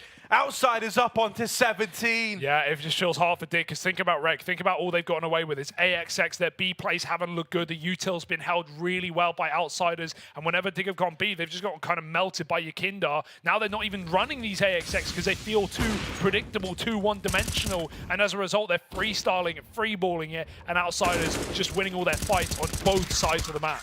If there ever was a time to go back to it, I guess it's now, right? Even though it feels so obvious, it's like it is the only thing that's really been working. I feel like one T-side route could even be enough to set up Dignitas still, right? If they go flawless on the side of Outsiders here, I think it's over. I think we're going to Overpass as the third map, as the decider. This fight between Freiburg and Yukinda, the king of Banana. That's what they used to say. Now he needs to show why he had that title, why that's how they referred to him. If he could deal with Yukinda here, that would cause a world of problems for Outsiders. Instead, he shows him respect, he backs off and looks to rejoin the rest of the squad. This is going to give Yukinda that timing again where he could look to flank. At a bare minimum, he's getting a boatload of info. Fade brings Freiburg down low. And this time, Outsiders, they start to pull a 4th man around so early. They've got the read. Kicker just whited James, careful there. Heap in the corner, jumping as Flit is spraying and praying he's going to get back with the Molotov. Needs a reload as well. But this is awkward timings. Re-aggression, this time not from Kicker, it's James. Posted on Boiler. Does he go one step further? Lekro's up in apps. He's going to have to come out on the balcony instead of Boiler in this one. Could throw in his cart smoke if he wants. James catches a corner and catches a kill. Forest trying to hunt it. Does trade with a CZ, and now he's got an AK for this long swing. For Buster has dropped the bomb at a paramount point, 20 seconds. Lekro needs a kill and hiding down the pit, willing to give away nothing is Kicker. Buster comes running and gunning through the smoke, and there simply might not be enough time for this clutch round from Forest and Freiburg. 10 on the clock. They still can't find Kicker. He won't peek. He finds one, and Forest has lost to the time itself. It's Flit through a smoke and 3 on CT side. You said that might be as good as GG. Yeah, it starts to get super awkward now, man. Dignitas, they kind of run out of steam on that T side. The playbook not going deep enough. Trying to go back to this A execute, even then, you know, it's a very different vibe about it. They didn't have too much in the way of weapons moving into that round there. Couple of players on pistols, and so they will fall short. Outsiders, gotta give them credit where credit is due. A phenomenal, flawless CT side out of them. Yeah. after losing that 1-on-2 as well. Would have been easy to just get kind of crunched mentally, but hey, they're still here in a big way. Good to have Halzuk back on the AWP. I didn't have it in that last round. Him and James are both 5-1 in opening duels right now. It has been these AWPs deciding a lot, especially once we hit OT for James when he was just peeking out mid, constantly finding these early kills while Yukinda won his B fights. It's been a long time since Outsiders were on the T side. What shade of Outsiders do we get? Triple B beginning. It was faster near the end of regulation. That's what was able to put this big 4-round streak on the end of Outsiders T side. Flit, he doesn't seem too hesitant either. They're both blind. Keep somehow wins that. Banana is taken back. That keeps a assured AAA hold right now. Halzuk's AWP on long will see nothing but James on a late mid fight because he's flashing his team out Balk. Yeah, lobbing it over. Lekro here. Needs a couple, right? He does have support down in the pit. First for Lekro. Damage done. Forest not swinging out yet. Tries to bide his time and now drops the bomb out in the open. Halzuk is suddenly, though, the only guy left standing here. Ooh, sees the elbow. Can't win the fight. Jane with a missed shot as well, and Halzuk's good the second time around. Wow. Nails both. And so Dignitas, they do take the first when we get into this second half of OT. Their CT side, 1 out of 3 needed to send us to a double overtime. This is unbelievable. Dig, who thought the game was already lost in that clutch, are now still here. 2 more for 2 OTs. Outsiders experiencing the same problem that Dig just had, not knowing where the solution is found. Think about B, Harry. We haven't seen B in like 10 rounds. No one's even gone near there. Yukinda was shutting it down CT. Now we have that opener for Heap as well. Halzuk throws himself down into ult mid. There's not even a mid Molotov. He just assumes the respect, and it is given to him. No one swings mid. But he also misses the timing to Flit, who gets up in apps. This is the default that Outsiders were putting together on their T side. The 4B take with Flit lurking A, it caused such late rotations out of Dignitas that they had to save in so many winnable 3v3s. Oh, that flash misses. Team flash. Luckily enough, not punished for it. Freiburg trying to trade that. It's an important 4v4, right? It denies Outsiders just spilling into a B play, just overrunning the bomb site. That fight from Halzuk is ballsy. And he's taken the advantage back for Dignitas now. Outsiders are getting desperate. They're going to start to look towards B. There's a gap. Oh, trying to wrap. Halzuk out through middle. Shoots him in the back. Yukinda's dead on his attempt to find timings. And so now James and Buster need to dig deep. A 2 versus 4. Rough spot to be in. No denying it. And they could have, to them, what happened to Dignitas in that first half. The money ran dry, if you remember. They brought some pistols into the final round of OT. The Outsiders might face that same fate. They don't get a bomb plant here. James up the short side, trying to entry with this AWP.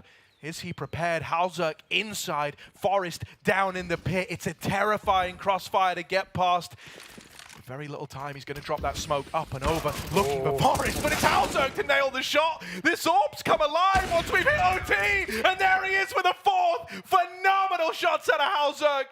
2 out of 3 rounds needed for another overtime. And now we head into the final round of this first half of OT. Every time one AWPer has picked it up and set the bar, the other has exceeded it. It was James dominating CT. Now Halzuk's just styling, re-aggro mid, anchoring A, pushing apps. This guy's all over the place. Where does he begin his last round? It's B, off of a spawn, might take a deep peek.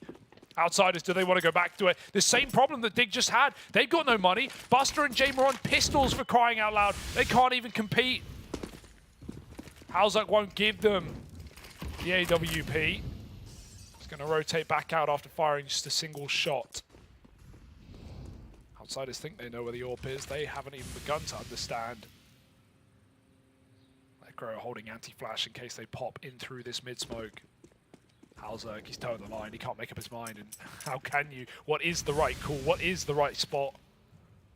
Where will Outsiders go? Unbeknownst to them still. Nades into top banana this time, not doing as much damage as last. And I mean, Sorry, Dignitas have tried to read this. They've gone, okay, they've tried A so many times and to such bad results. Ooh. Surely this is the B play. A third man inside of B, but the bomb on the back of Outsiders is ready to head in towards A. Right now, only 2 players here to defend it. Dignitas with a double setup at B, getting pulled away now. Freiburg shouldn't get here in time. If Outsiders are quick, they've got a 4-on-2 inside of this A site. They're trying to get double pit so they can play off of one another. Lekro and Forest here. Freiburg making noise in the library. Bit of a tag to Yakindar. Bomb coming up short. Very little time. Freiburg runs at them. And now Lekro down here in the pit. Flicks up. Can't find it. Forest has got to be the man to deliver.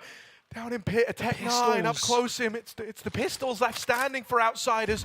James going up into the graveyard. Forest's got no idea. James finds him, and it ends Orp versus Orpa. Halzerk versus James.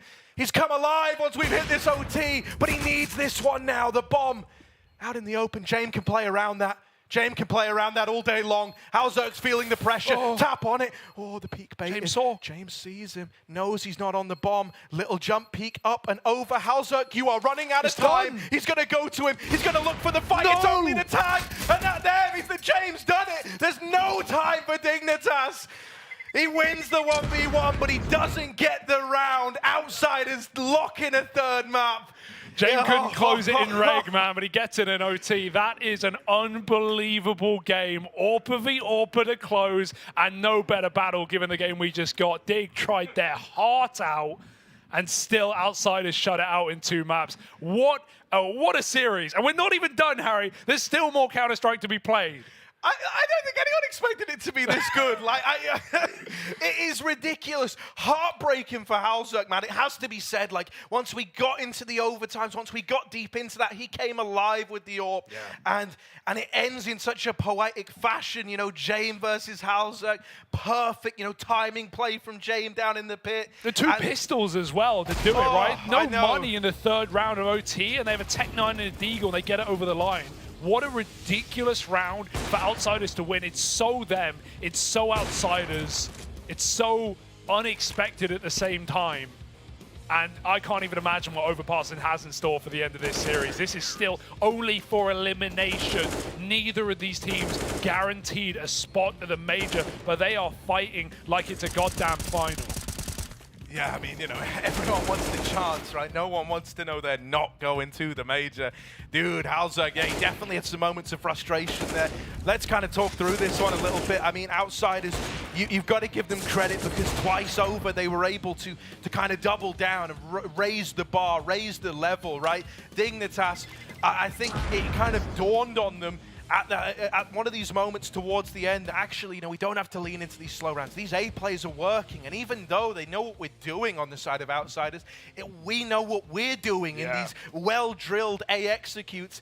They were able to power through this Outsiders squad into an OT. Yeah. And now we run it back. Now we go to a 3rd map. I think exhaustion surely got to be setting in. This has been a long old series, and it's still going. There's still so much more to give. Yeah, but this is how Outsiders love to win, right? They love to wear down their opponents, be that through overtimes, be that through 30 rounders, be that through 3 maps with all of the above. It's definitely where Outsiders are used to playing. And we often talk about, the more experienced team comes out on top in overtime. And you look at players like Forest and Freiburg and you say, well, they've been here a million times. Well, Outsiders have been here 1,000,001, Harry. This is nothing new to these boys. So we're going to see who holds their nerve and holds their steel for the 3rd map, and elimination on the line between Outsiders and Dignitas. If that map was anything to go by, you don't want to miss it. So make sure you tune in for the last.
To succeed in this game, you need to invest in yourself. Be daring. Innovate. Calculate. Never hesitate. Follow your instincts. Don't follow the crowd. Back yourself. Bank your wealth. Analyze, strategize, and galvanize. Now is the time. Take your shot. Let's go. Battle is on. Burst RMR views with a double bonus. Get insurance for single and combo bets, both up to 20 euros. Fire up with GGBet. GGBet, this is real.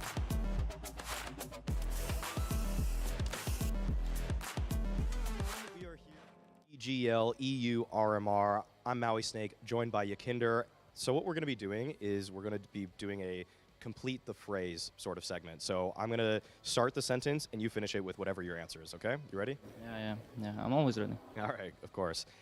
My favorite map is? Inferno. I started playing CS in... Do you want me a year? I can say my age when I started playing CS. I was 6. Oh, wow. And it's 2006 then, probably. But I played 1.6. My biggest rival is? Maybe my inner self is my biggest rival about motivation and pushing yourself to the limits more and more. What I like about Kickert most is? He's a big game guy. If you remember the Stockholm Major, he was winning insane rounds against FaZe. He's always there when he's needed the most. I spend my prize winnings on? I bought an apartment. Okay, nice. My favorite position on any map is? Probably say like Mirage Con and Short are like fun. The proudest moment in my career was? I think maybe walking out on stage on the Major with the Latvian flag. Maybe that was the proudest, but I'm not sure. Mixed emotions, so. Okay. If I could delete one map from CSGO, it would be? I hate Vertigo, I hate Mirage. And not in a way that I don't like to play them, it's just out of all these 7 maps, I hate them the most. I don't count Nuke because I don't play Nuke, but out of those 6 maps, Mirage and Vertigo, I hate the most. When I'm not playing CS, I love to? I'm an outgoing guy, extrovert, so I like to hang out with my friends. I like clubbing, I like partying, so that's my go-to. YouTube loves showing me videos about? Dota 2. I play sometimes Dota 2, that's why maybe it's showing me, but I usually watch them when I eat, so it's pretty cool. Well, thanks a lot for joining me. Really appreciate it. Good luck for the rest of the tournament. Yeah, thank you for the rest of one match. joke, guys.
Well, this Dignitas taking on Outsiders series is proving to be a mental one. Yeah. We so nearly entered double OT on Inferno.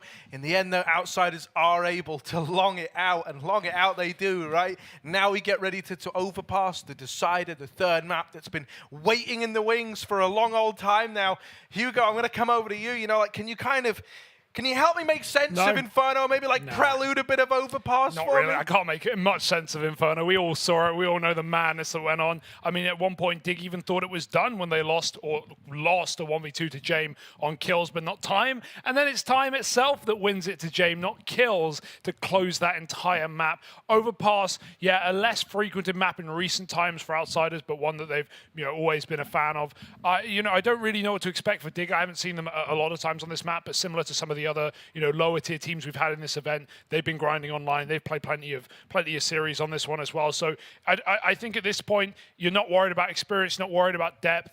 One thing that's clear for Dig is they really have spent a lot of time in the private server dry running these strats. The one thing that worked on Inferno T side were just these back-to-back A executes where they were throwing like 2 or 3 smokes, 2 or 3 mollies, combo flashes for Lekro coming out of halls. Like, they'd really done the homework there. And now we go to a map where that also is going to work on like a B site of Overpass if you want to be running really well studied, well prepped executes. So we'll see if much of that applies. For Outsiders, they are the equivalent to the physical form of it's not a sprint, it's a marathon. They are not going to be running out of energy. They are only getting started. I just hope the same of Dig. I want another competitive map. Jame and Halzerk, the top 2 performers of the series right now, plus 20 on Jane, or plus 13 on Jane, plus 20 on Halzerk. So eyes up on the AWPers on Overpass. Here's that BX sector we're talking about. It's quick, it's in the face, and it's Buster on short getting left on the sidelines. Ooh. Nice kill for Halzerk, almost looked like a pre-fire, and a 4v3. They just need to plant. Yeah. Bomb now going down, right? Kicker and the rest of the gang trying to swing the CT angle. They're actually tiptoeing away. Are they leaving this one? They're going heaven? They're going heaven. James going heaven. They're saving. They're saving. Okay, sometimes it's hard to tell with this Outsiders squad, but yeah, it is just the save call. They're saving 1 smoke and 2 bits of armor. Kickit is dinked, so I imagine he's still 100 on the Kev, so he can upgrade it. Half the time we see these saves, they don't even upgrade it, because like Jane buys a scout round 2 or something, and so the armor, you have the armor, but it doesn't really matter that it's 100. Yeah, I mean, it was unwinnable. Safe bet, no kit, smoke was there, but it's not really the end of the world. It's not anything to be surprised about when you have Outsiders here, but that's Dig getting their fist bumps in as they feel good to start. I like a B play, because too often in pistols you'll see just maybe a smoke on default and 1 flash. Dig have a double smoke, they have a double flash. They really have everything prepped for that rush, and Outsiders get left lacking. Jane doesn't upgrade the helmet, neither does Kicker. They drop over some this and that. Ikinda even gets given a FAMAS, I imagine, by Kicker. And the Deagle back with the armor. So it's a pretty good second round for Outsiders, right? They're playing to win the Force instead. Dig have full Galils, and they're running a long. FAMAS beats 1, but not 2, and it's James Scout that bites Halzerk back, the head-to-head that we've all been waiting for. James, if that was 1 more, then that's as good as a 1-round setup. Forest wants a second chance. Ooh, James, a very rare miss shot again. This guy's usually super accurate. Not quite the Lao Scout, but it will do. 4 on 3, and they back to the bomb sites. 2-2 split.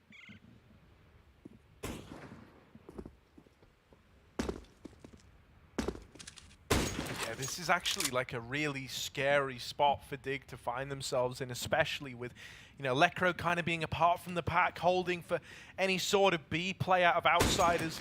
If they do just group, they can maybe trade their way into a bomb site, but it's like if you trade evenly, you're still in a 1v2. It's still really rough. You kind of need like a clean opener, and that kill, that's going to help you so much on your way. The fact that Flit just throws himself at you over towards long, you're rubbing your hands together. Now, he does get info, right? He does get the info that the bomb was here. And so we have players starting to rotate up now for Outsiders. This could be a lost with 20 seconds. They're going to have to go through that. It's re-smoked by Buster. Forrest walks it, and he just turns. Oh my god, he's out of ammo. Having to tap him with the P250. James finishes him with the scout. Uh-oh, they haven't planted. Oh my god, they run James down and they get it back under control.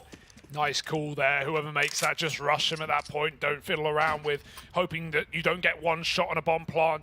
Thank God it's Heap sticking that bomb on full health. He goes down to 30. Oh, that was very, very scary there indeed. Bus is not looking at the ground, right? Trying to dodge a flashbang when Forrest walks through. That's an Outsiders forced by victory. NT for James Scout. Not today, though. Nades out. Maybe a mid-lob here for Outsiders, or playing to deny a bomb plant. Set up in Monster. They're expecting the B-rush, and they're damn right. Yeah, those nades are in the right place at the right time. A good bit of damage done. The USPs start to farm up the weakened dig players. Nade in response, but USPs still killing, still headshotted, and now Yakinda trying his best down in water to regain control. Taps out another. And can't quite get it over the line. That is so close, but the ace from Halzerg has saved the day. Halzerg, the hero right now. I cannot believe he double nades him as much as they double nade Monster. Those were some crispy USP shots, some very close kills, but Halzerg rises above it all. That is beautiful. Yakinda almost converted it, man. No health left. I can't believe that. The 5B stack is perfection for Outsiders, but still Dig win it. But it's all about softening up the money. It's all about the long game, as we've already said with Outsiders. And that is one step on a long road. Talking along, it's where Dig end up. Yakinda, no flash. Oh, there was one in front of him from Dig. Luckily, we'll just avoid it. Spotted and runs away with that toilet smoke down. He trades with Jame. This is not a pixel peek for Jame. He can nail this shot, and there it is. He easy does it. Nothing new. I love that trade of players. They see the rifle, they want to run it down, and instead they find the scope.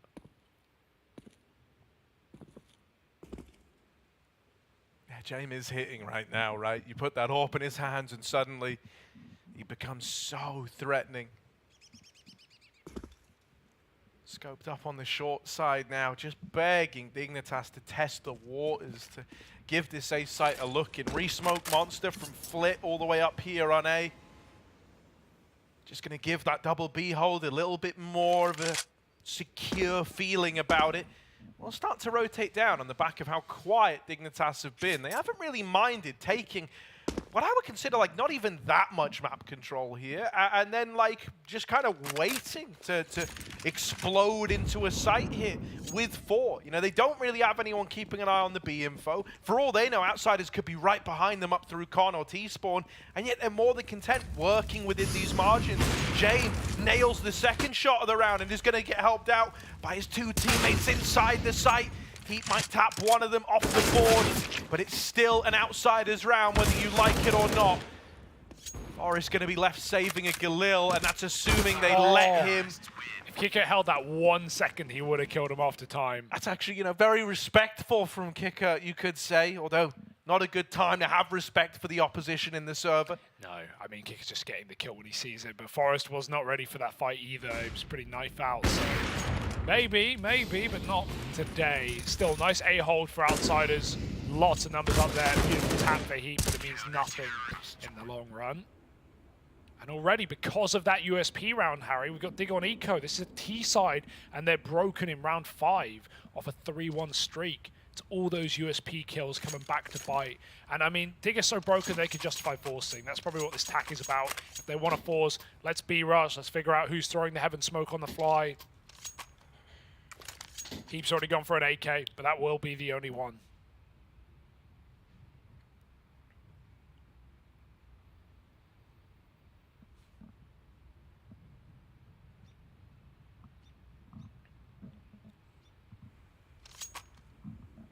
Yeah, now other than the USP stack down there in round 3, Outsiders haven't had to really contest with too much going on down towards this B bomb site. So might be a time for Dignitas to test the waters instead, though. Just going to go back into middle, smoking that deep molly.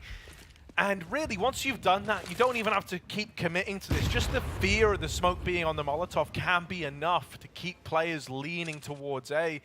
They want to fight. Halzerk had an angle onto Yakindar there if he hung around.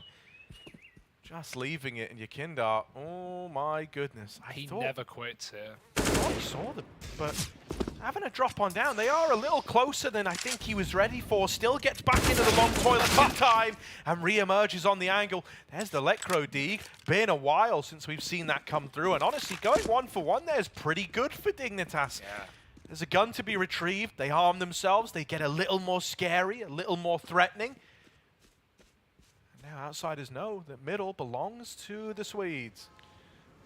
Yeah, 2 AKs now. We just need to grab it. That's the fear. Forest is going to clear long toilets first before they go in for that AK-47.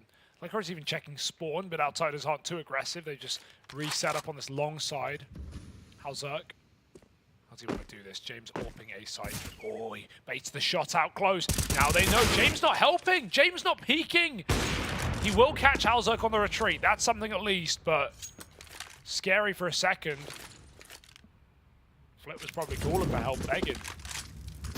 Nice molly at backside, forces James back. Oh, could have been a shot off. Instead, Buster goes through the smoke. They called it, but everyone's blind. No one knows where anyone is except Buster peeks out and finds that double. Nice shooting. James low, 10 seconds. Forrest needs to hunt this kill, but he can't get it in time. It's Buster on the top, and outsiders take 2 to tango. Trying to level this one out. But Dig, full eco, should be simple. Yeah, a little pause called in now. This one looking like it's of a technical nature. It's got a replay of the Lecro Deagle. Definitely adds some legs on that round there, but James come into this one, you know, looking for revenge, looking to keep that level up he was showing towards the end of Inferno. And I think, you know, having it come full circle for his clutch failing in round 30, try as he might, like, it was phenomenal. Milliseconds being the difference there between that being a 16-14 and going to overtime. But then winning it in very similar circumstances on the opposite side, right, in a clutch to close it out, that's pumped him up. Buster's delivering as well now. You're starting to have this real supporting cast appear. James peeking mid, taking fights here early, and working connector is Yakindar. Heap with a Glock. Should not win this fight.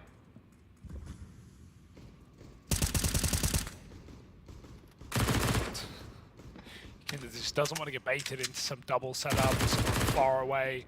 Now he knows Heap's escaped. Oh, he just gets out of the ladder, but I mean, this is of little value. Oh, James holding for the jump. Yakindar trying to walk close middle, and they get mauled, mop mode. 2 kills. James going to back up. He wants a distance between the AWP and the pistols, and Buster will secure the round. Only this con player, this toilets player, and he's no problem. 3-3 always was meant to be. Dig coming back with a rifle round. Definitely need to see something leaning B right for Dig out of the gate, even if it's not an execute, just getting that short water control, having a bit more real estate in the early round. Right now we've seen whoever has that mid spawn for outsiders take it, whether it's Yakindar pushing party or James taking AWP shots. Right now, it's the former. Yakindar's going back for it, solo A to start. Lean 4B, they're expecting the execute for Dig. Dig are trying to feign it, trying to fake it, throwing in all this util, a pre-molly and smoke to take short for Lecro. There's a boost up, it's delayed. How long does he hold? Oh, he got it. He did just get it. Just nabbed that one, and at the same time, Freiburg spammed out a short player. Sick. That is beautiful, right? A 4-man B stack reduced down to 2 in the opening seconds of the round starting. Rewarded for holding the boost. And a spam from Freiburg going a very long way.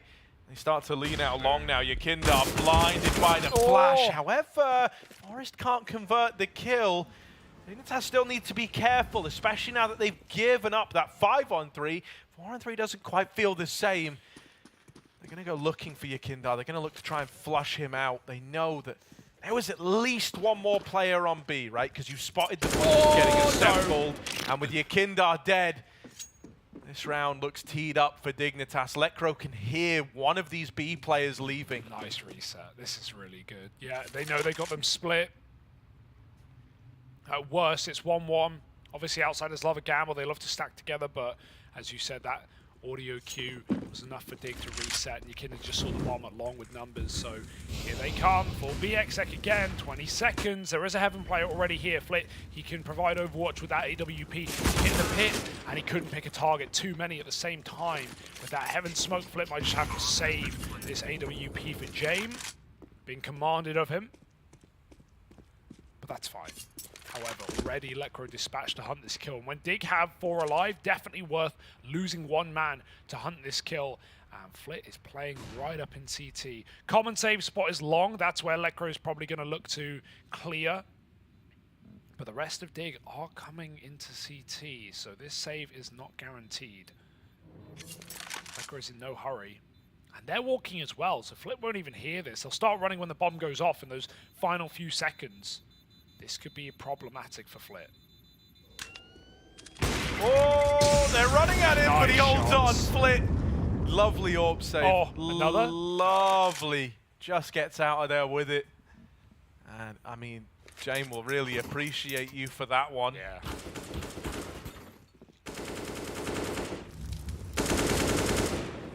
I love how mobile Dignitas were there. You know, like they get the double opener down B, they lose Forest over at Long. What do? They completely leave B apart from Lekro. Everyone else goes towards Long. Is able to like 3v1 Yakindar there. Then they go back to join Lekro at B. It's just, it's so all over the place, and you keep seeing the majority of players wherever you're fighting them. That I think that's the exactly commit. right. Like, and that's exactly what it was like on the other map of Inferno just moments ago. You know, it was like, oh, they're fighting us at A. They're probably coming A. And so Dig, you know, kind of using that conditioning to their advantage, always just roaming as a pack. That is so awkward in middle. Dear. I don't know how much time James thought he had, or if Yakindar was still watching. Oh, that's awkward. It's one awkward thing after another. Yakindar seemingly at the center of it all, good for that double. They didn't look at him. Just assumed the close corner was clear. Buster and Crouches, he has great timing, and there it is. Wow, couldn't have been better. Catches Heap walking up the stairs. That's why you knocked the door off. He saw him, but Buster's so fast. And yeah, the value of that door getting blown off, we've been seeing more and more as of late. We've been seeing, you know, these double setups where you can boost in con for B water, you can boost on B for con. Really supporting each other. I'm sure Outsiders will pull that out later. Just the kind of team that would do it. Freiburg fakes that death cam, but he comes back down con. Doesn't matter, Outsiders are here, 2 of them at the top. Freiburg spotted from Monster, and it's a 4-4 score. It's even odds. No one's running away. James waits for his disciples to double fist bump, and so they shall.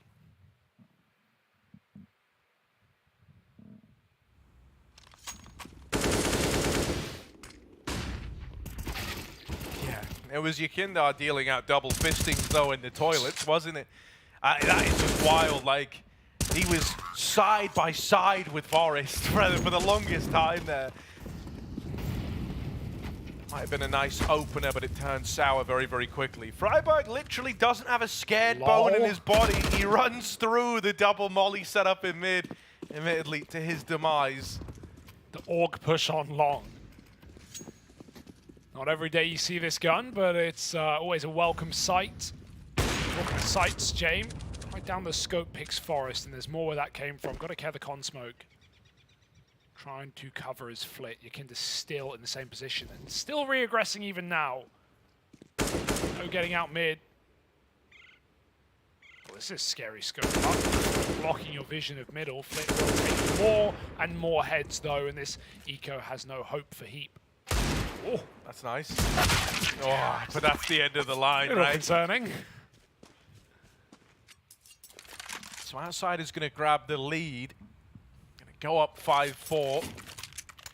I want to see more from Dig over towards B again. You know, I really think like that round where they went there, dude, just had nothing but successes come rolling through. They've been waiting for a gun round. Yeah, I know. I hope they go back now that the guns are in play. Because also, I think when you go B, if you do find any successes, it normally triggers a bit of a response from someone like Yakindar over here on A. And that's pretty, you know, lovely pick for Jade. Like, that's a pretty safe bet, so it's a nice way. Jeez, he went back in for more. This guy double dipping every damn time. That's not like even Super Jame how he went about that there. You know, normally would it just been content, 5-on-4, cool, get out, fall back. Mean, we saw that first shot. He's feeling it right now. That much is clear, especially after, you know, those shots on Inferno, even the lost clutch, but just in general, some of the openers he was able to give us on those CT side OT rounds. Jame was just not waiting, and this is a Jame to be terrified of. Even when we had Slacks from Sprout on our Pro League cast, we asked him who was the hardest AWPer to face, and you know, not necessarily in head-to-head, but just in terms of AWPer beating his team, he was like, yeah, Jame was the most annoying player. He was the most annoying AWPer, and that's what many say. Can be such a frustrating guy. Kinder's coming back through Recon, but he's so deep this won't be expected if he stays here. Freiburg walking down, and it's Kinder to force it. Heap now. Good luck. With an AWP in the tunnel, and he stepped.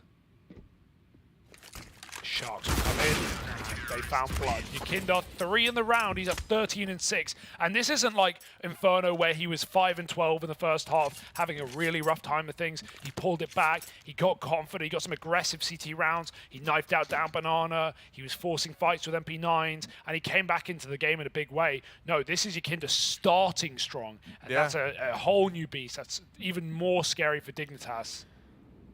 Yeah, dude, I mean, it's kind of wild, right? Because first map Mirage, which feels like an eternity ago now, was a really good start from Yakinder, but there just wasn't anyone there around him. Then Inferno, it's like the polar opposite of that. It felt like everyone else was kind of looking good, but Yakinder was falling a little bit quiet. Now I think we've hit this like golden streak where, you know, you're getting these phenomenal moments out of Jame. Yakinder's been fantastic. Buster has been such a safe pair of hands if they end up coming his way, right? If those first 2 players go out and don't find success, don't find riches, well, then you've had Buster to fall back on. So, yeah, Outsiders, I think this is them, like, really bringing their A game. For Dignitas, what was needed to try and cancel out Yakinder back on Mirage was a very, very strong game from Forest, and it was helped out by Hauser looking impeccable. And right now, they're both struggling a little. We need that to change. Those Outsiders could run away with this. He's going to open up, runs Jame down. Yakinder trying to fill this void, but he's overwhelmed as well. The Heap Tech 9 onto a double. Flick gives up the site. Tries to play retake, tries to lean into this one, but a util getting lobbed in. It's a good nade, and Hauzerk's removed. Bomb loose. Hands a Heap. Bomb out in the open. Lekro's got a plant. Freiburg close to the smoke, but they've come through. He flicks back around, and in the meantime, Lekro's Deagle deals with the bank rotate for Buster. Just Kicker left standing. No way he saves this. It looks like it. I mean, they got money. This is winnable. This is worth Kicker to try and at least get these guns out of their hand and give it a go. Freiburg keeps missing these timings, and Kicker gives it up. I'm a bit surprised by that one. Knowing that their eco should be temptation to even just get damage. But Outsiders playing for the late game, as is often the case. Their money's not a worry yet, but it could be. And Kicker's trying to stop that from ever happening.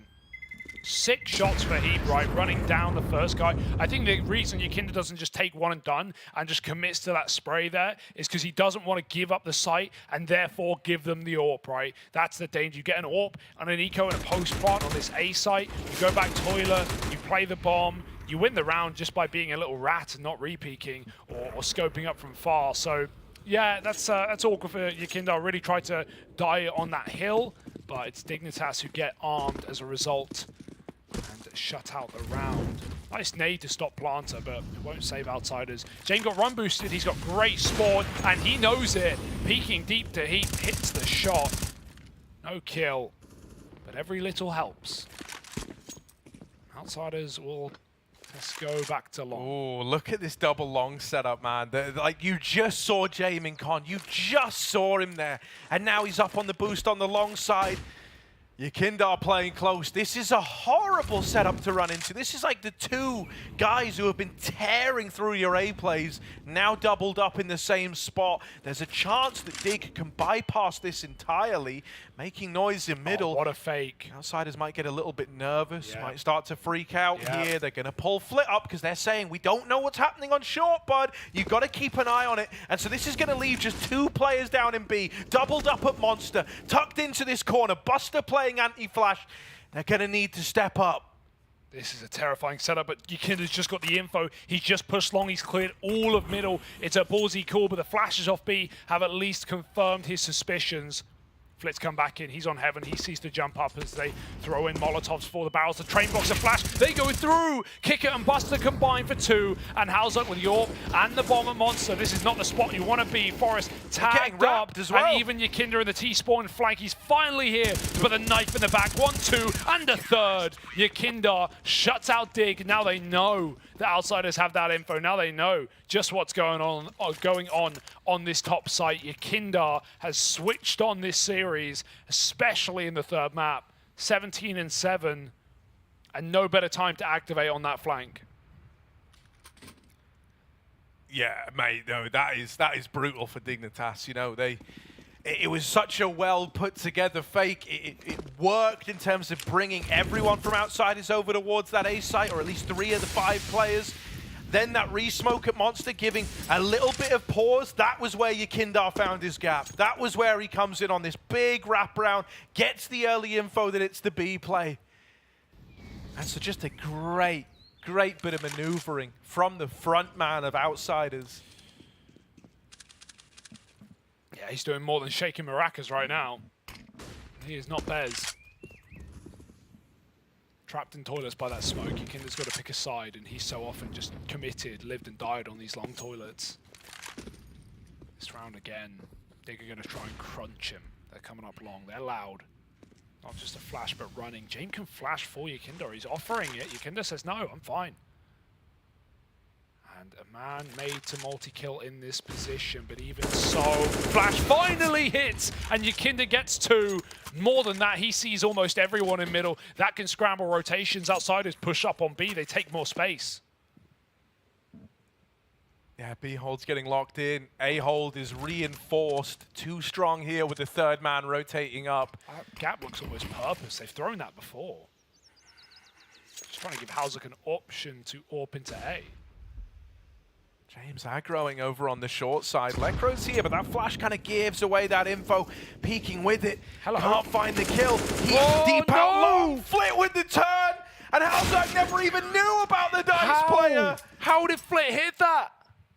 Insanity. Outsiders have arrived.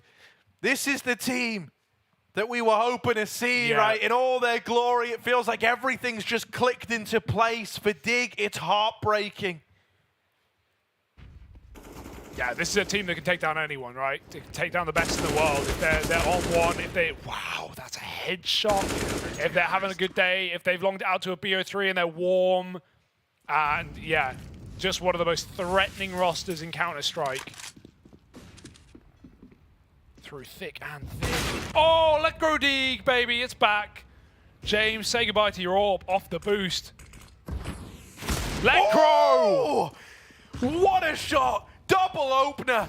And I mean, that might be the red carpet rolled out into a B play. Still, they're not rushing it. They're not getting ahead of themselves. Now they show their head down here at Monster. Flash sends Yekinda out through Con. Tries to get stuck in, but instead he's been dealt with. Nade stack down into water, and it's only Flit left. 1v4. Dignitas is still committing. They're still moving in. He's not without hope. They're going to start to go back now. Dignitas, they don't want to outbrain themselves. They group up over on the short side.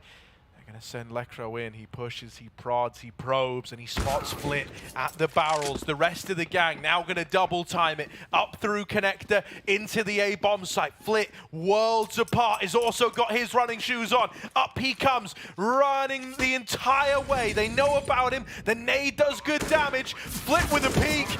And he will get silenced by Freiburg. Dignitas onto a 6th on the back of that partial investment. That's 5 HE grenades and every single one of them lands. Every single one of them does damage. What an artillery strike into water from Outmonster off the back of the double D entry from Lekro. These are phenomenal. Flit eats 2 nades here at Dumpster. He does not get given the respect.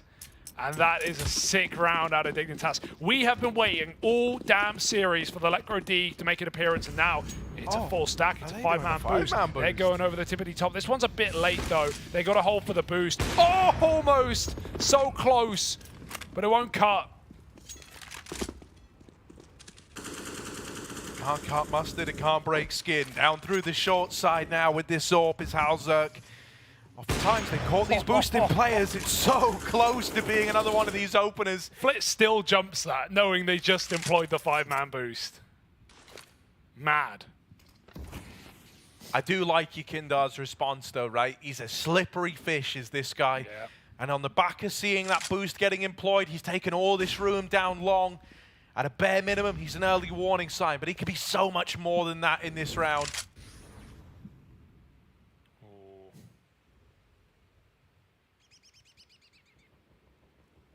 This one's free. He's seen it.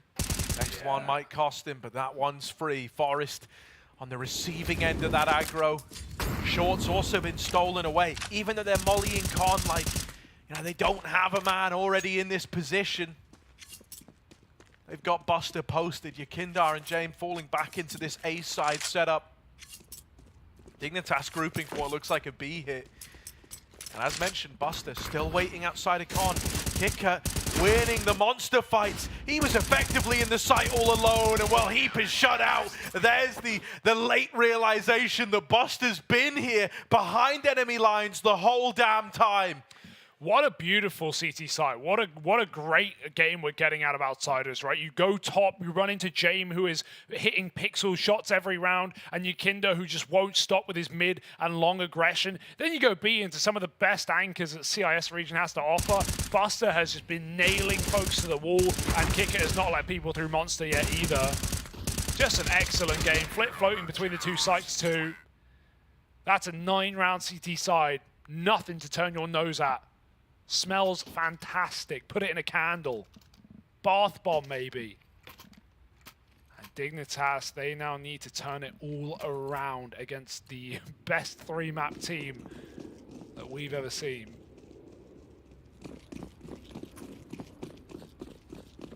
All right, what we got? Outsiders, a pistol would push them well and truly up in control of this game. Heap's got the Julies. All right, that's a pick. Oh, that's a pick. James just jiggles and doubles. Sickening. That is disgusting, James. Oh my goodness. They never even saw him. Look at him go.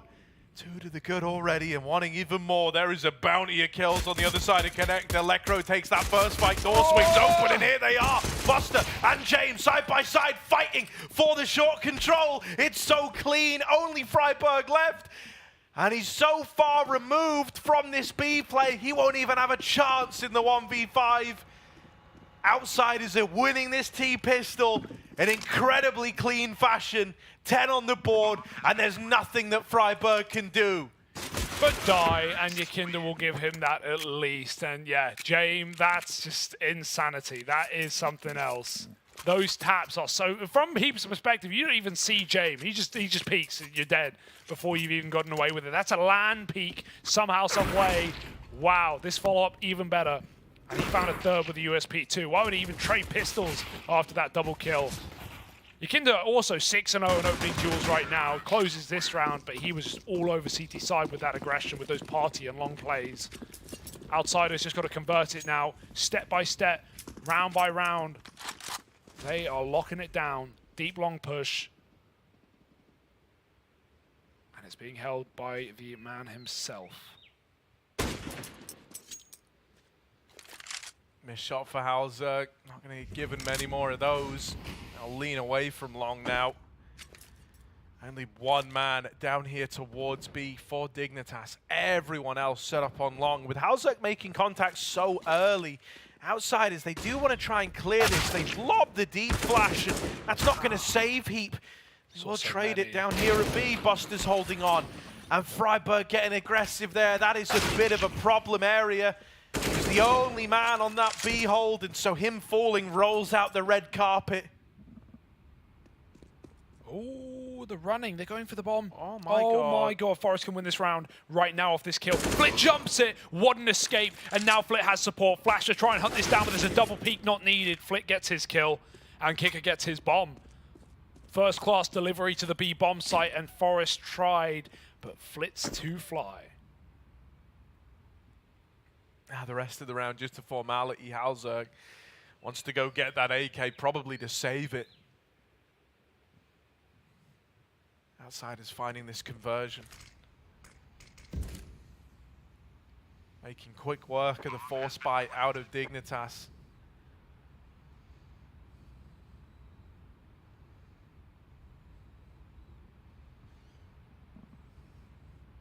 And this will be them up onto 11. Now, this is, we're hitting such a pivotal time frame within this game if Dignitas do want to turn it around, right?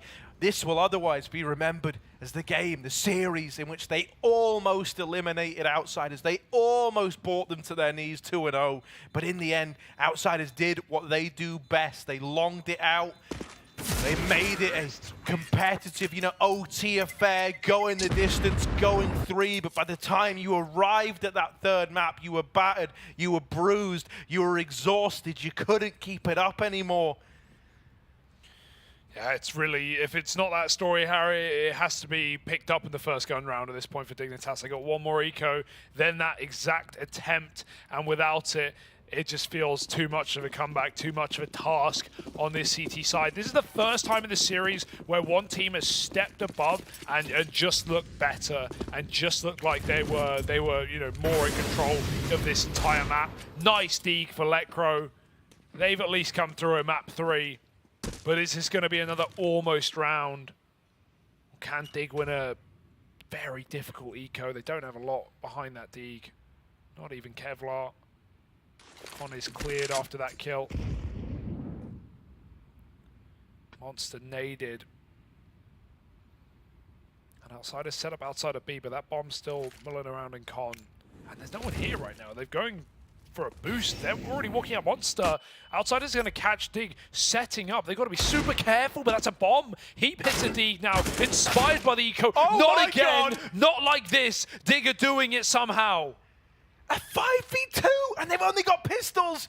There was a team flash in that round. There was a team flash on the guy walking up through Monster. He would have uncovered the boost. That kill would have never happened.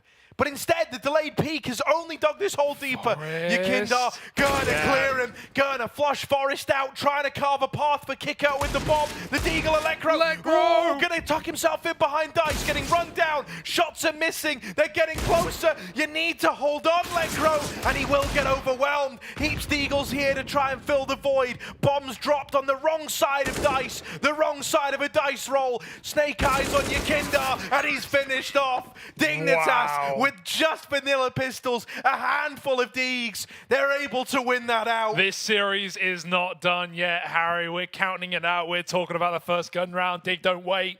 They don't have time to wait. Business first. And an eco win. Double D from Heat, and Lekro helps out too. That is excellent. I can't believe it. They even triple chase Yakinda, not giving this guy room to get weird, get that bomb, get a couple of crispy headshots. Now it's served cold for Outsiders. A reality check, and now an AWP. Nade's up for the boost, Lekro. Ooh. Jumping at the other side, he's okay.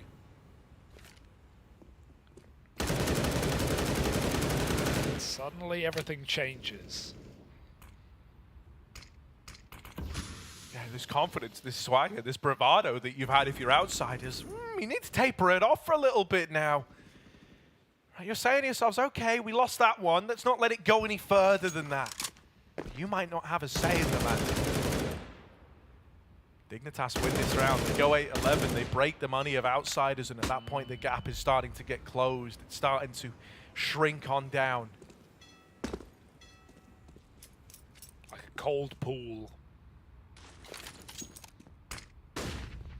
Who's going to drown first, though? Freiburg. Dodging the flash as a monster. Outsiders are grouping up for B as we speak. This AWP of Halzak is getting very curious. But there's nothing you can do about this. It is going to be relying on the triple B hold. Heap is also committed to long. Outsiders have done nothing to signal this play, but it's about to be all too obvious, all too assaulting at the same time. Letgrow, pinpoint headshot, sprays down two. The flashes do nothing, and he's in the middle of the bomb site. Outsiders, 2-on-4, and there's no getting in. Yeah, trap. Iced out on short. Forest, so much damage. Flip peaked at the very end. It's Freiburg and Forest to find 8 for Dignitas. Oh my goodness. They are trying to grind their way back in again. And hell, I mean, dude, if this series is anything to go by, the usual tricks of Outsiders, their ability to long out these games.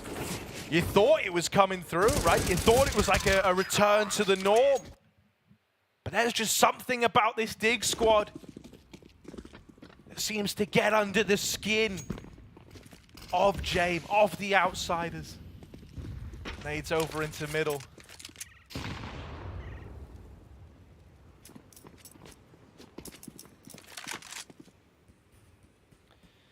Yeah, it's attack timeout essentially this round, right? 4 Glocks, nothing to do but chat it out. Waste their time. Buster's having a drink, mate. Round's live, doesn't even matter. No stress here. Get some nades out of Dignitas, waste a few pennies.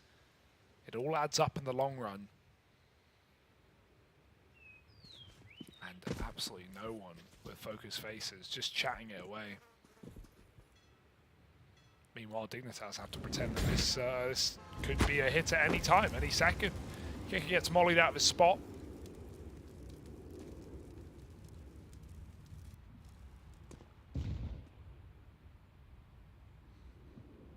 Outsiders, they've taken a lot of space considering nothing has been done all the way up on toilets, but that's by design. We still have this heavy setup, 2 jumping players on the bomb site trying to get this early warning. They see a long player, a bit of info that will keep Letgrow up on rotation. He's in heaven, ready to move at a moment's notice. And eventually, Outsiders will just run it. 20 seconds, don't want to die off the time, you better go now. May as well run into the molly. They're going to try and go. Letgrow moving up for the rotate. Probably isn't even needed. He just holding the line. And one kill out of Flit. You know, just Glocks invested. Need to go grab the big green, and they will get it. Phew. But, you know, go getting one out of a round like that is all well and good. Outsiders, 2 rounds, all that separates them and Dignitas. Dig. They've still got a lot of fight left in them after all. This is not one-sided. This really isn't. Like, it felt like it with that dominant CT side with a converted pistol. Or rather, you know, a rifle round off the back of, you know, Dig. Converted pistol, then Dig with an eco. It should have been up to first rifle. It should have been like 12-6. Never got there. Now 2 rounds of difference. Now essentially a gun round in between these 2 teams. Someone's going home. Who's it going to be?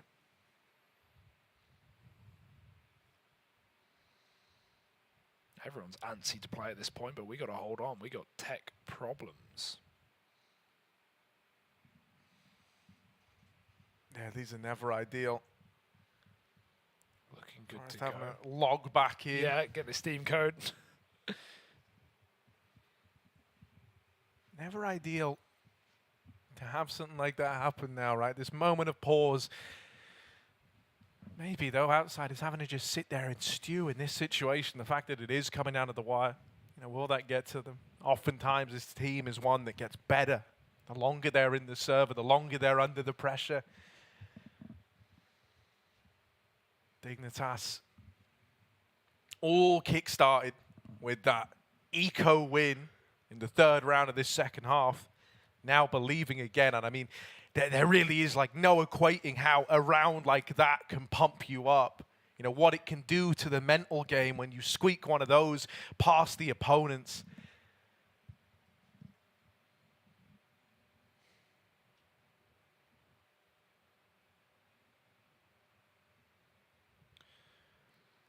We're back live. Guns getting swapped over. Orb on Halzerk. And James has his 2.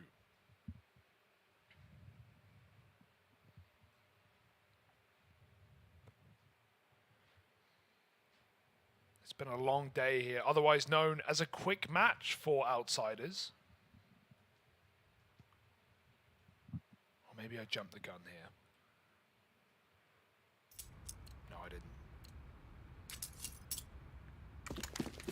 Yeah, Yakinda's still freakishly good right now. 23 and 13, still flawless on his opening fight. 6 multi-kills. No clutches yet for Outsiders, but once we hit crunch time, maybe. What? Wait. Halzerk hit that, runs through short, fires a blind shot through the smoke and brings Kickert down so low. Now he's going to start rotating, just shifting his position up with this AWP. They just saw it at B.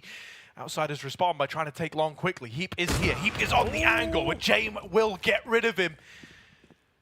Man, advantage taken. Suddenly that tag feels inconsequential. Halzerk is going to go seek his fortunes in middle, pushing up the short side, trying to make a bit of a play. He knows that someone needs to be that hero, someone needs to be the guy, and he's hoping it can be him. Buster sneaking himself into this long corner. It's a very nice position to have for later in the round. He'll go unaccounted for if anyone goes swinging that for Dig. Freiburg's taken short away, down towards the B bomb site. Halzerk been here for a while, flashed off the angle, does manage to get out, but his teammate is now dead, and Halzerk is all alone, calling for rotations. He needs support, he needs help, and they run him down, they run at him. Buster follows up with a kill into the site, and it's only Freiburg left. Outsiders, they might have taken a tag early, they might have sponged some bullets here and there, but that is a very well put together A offensive. Starts with James getting the pick at long. Beautiful reflash into the short side. A gorgeous reaction onto that setup between Halzerk and his site player. They knew what they were facing, they knew what they were up against. And that's how they're going to find 12. A flawless round, 5 alive as well at this point in the game. That's going to prove to matter a hell of a lot. Yeah, it just adds into what we were talking about. How about how Outsiders are so good at just holding on in these moments of pause, poising well, not panicking, not freaking out. This may have been getting like a scary game, but they take 2 minutes out and they come back in looking fresh-faced with 5 alive, and James continuing to knock on the door of death. More 5-on-4s, more 5-on-3s even, as James continues. And Dignitas, can they dig deep with another gun round, or will their money be the first to fall? At this point in the game, it wouldn't matter as much for Outsiders. It would just level the playing field. If Dig lose their cash, they are in worry. Outsiders, 1 man at B, Kicker doing his defaulting. Rest of Outsiders going in from mid. We've got a fast contake for Flit. James flashed off the angle. Halzerk attempted to take that opening kill, but you hear a shot rally through and you give it up. Heavy B lean for Dig. And Halzerk hopefully playing a little safer this round in the bomb site. Not committed to that open divider position where Outsiders were able to just chase him down. This time they want to BX. This is an early round play for Outsiders as far as they're concerned. Minute 15 and they're about to rush. These B holds always get weird, man. The util's got to be flawless. Out of the Outsiders, Kickat's already in deep. Oh, he's able to flick back round. Don't know, he had no business winning that first fight on a Freiburg. Oh, Forrest is so blind, having to just tuck himself in, steal himself away. He does have this AWP on Halzerk to try and help him out. Swinging is Forrest, 1 for 1, but the trade's going back and forth. Flit up the short side. Oh, try to fight Halzerk. Instead, taps out Lekro back in CT. They haven't been able to deal with the AWP yet. Flit's trying to make it happen, but will get silenced. And there's Halzerk to close. Dignitas onto double digits. They repel the B play. They did not want to play plant. They wanted to play every single kill, but that rotate down for Heap was not accounted for there for Flit. He just goes wide for the fight on the pit player, thinking he has an AWP isolated. That's not the case. Quick rotate down for Heap, and Dignitas, who were favored in every trade all along the way, go on and close out a B hold, a massive round. We haven't had anything out of this T side like that for Outsiders since they lost to the Eco, just charging out B in the early round and getting shredded. And that's on the back of an opening kill, untraded kicker, like you said, with a ridiculous flick to kill that Monster Peak player. Dignitas still do it, though. And as said, Outsiders can sustain an L here, but no more. No loss bonus on either team.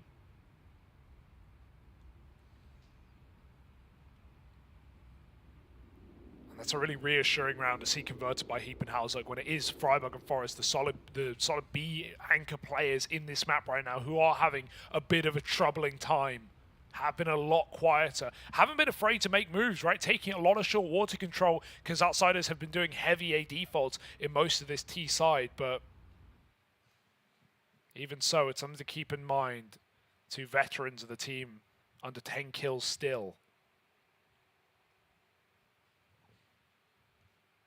I mean, you've got to admire, you know, regardless of even how this ends up panning out, at bare minimum, just how Dignitas, you know, this is a team that aren't really at all like these kind of big tier 1 events, right? And even when they are, you know, very rarely able to make these deep runs happen, versus Outsiders, a team who, like just I want to say a month and a half, 2 months ago now, are in the playoffs of Katowice, you know, able to flex a hell of a lot there, admittedly falling off when they kind of hit the big stage, but even prior to that, you know, able to make a run at the last PGL major.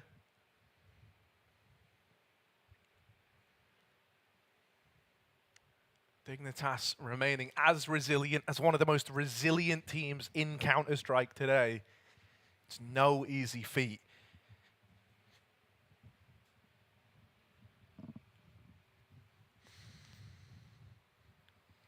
Victim of first blood 7 times for Freiburg, similar to what we've been seeing, you know, throughout the tournament. You called them the fearless, never afraid to go in first, to try and get space. Carrigan-esque at times, often traded.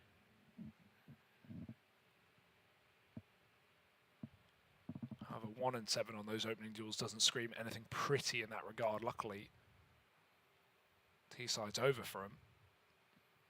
Time to sit back and relax. God, these tech issues aren't making things any easier for anyone involved, even not Outsiders at this point. They just want to get on with the game and go play. We are so late into the series, and still so undecided as to our victors and elimination. Whoever loses is going to feel horrible after playing this match. It has been a grind. Yeah, I mean, 100% right. That's always the nature, though, of, I mean, any. Losing's not fun, Harry. Yeah, losing sucks, not fun, bro. But, you know, especially when you are, like, in one of these series that's so dragged out, so back and forth. You know, you've put hours into this, hours just in the server. That's before you take into account all the prep work that goes into this. Especially with Dig, who have actually had a chance to close this thing, right? They could have won this game. They could have 2-0'd. I guess in some sense it's relieving, not relieving, but they never had a match point. It was 15 first for Outsiders, and 18 first as well. That time they did close. Is it back to a B play for the Outsiders? That would be kind of surprising, honestly. They got shredded in this last attempt at the B hold. Oh, hello. Over in mid. Oh, that's a lovely little opener for Buster. On the receiving end of that is Heap. Now looking to fill the void. Misinfo. That little check on Monster might sail you down the river with 50 seconds left. And a mid player down, you're starting to get paranoid that this is the A play. Freiburg, they're up and past him, and it's a double opener for Kicker. Suddenly, Lekro back at the site, over here in mid. Halzerk will best Buster, but that's a very small victory amidst the sea of losses in this round for Dig. Lekro's tucked himself in, hidden away at Graffiti. Util going out. Outsiders starting to move over towards upper. The bomb is They're out delaying in the B. pawn to hunt the kills. They're trying to play the money game. The accountants pull back his typical tricks. What they don't know is Lekro never left this bomb site. This could get weird. There's always a chance of something odd happening. Halzerk just tucking himself in. Flit's got no idea. At this point, they might anticipate some sort of bank save. Oh, they're starting to get close to Halzerk, trying to remove this AWP. Lekro still just waiting at Graffiti. It feels inevitable that Halzerk was in trouble. But now they go looking for Lekro, who's been here the entire time. Just Jakindar inside of the site. Just him waiting. Lekro might get away with this M4 after all. Jakindar, yeah, walks to his demise. And so Lekro is out of there, able to get away after all. Oh, no, James! The save denier hunts him down! That's so big. That is so massive, Harry. It is nothing worse than giving up a round to save and not saving. You get nothing. You don't even get the attempt, the 1 in a million chance of winning a 2v4 on a retake. It's gone. Lekro could have sat in the corner. He would have lived. Jane comes down in heaven and shuts out the round.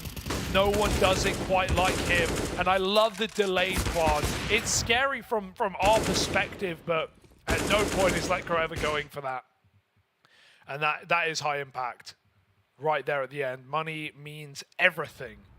And Dignitas even call attack, because whatever they have planned for this one is in the bin. Look at the cash. They might have to force. They have no cash. They have 1,400. No loss either. It's 1 round. It's not 2 in a row. It's not even built. It's just been trading for the last 4. And so Dig, they are in, I mean, this is hell on earth. This is the worst place to be in. You're forcing to give them 14. Yes, sure, we've had these crazy rounds out of Dig. Dig are believing in this round. They bought a kit on Forest. They want to win it, but they just know how out of their hand it might be. He jiggles mid, tries his hand at it. Boost up over here towards short. And right now, Dignitas at least know that no one's B-wood bound for the outsiders. Keep holding. Right now, the only man over here in this A-bomb site. And if he falls, if he goes down without getting anything done, Dig might have to lean into a 4-man save. His Deagle was the thing that helped him find success in round 3 of this second half.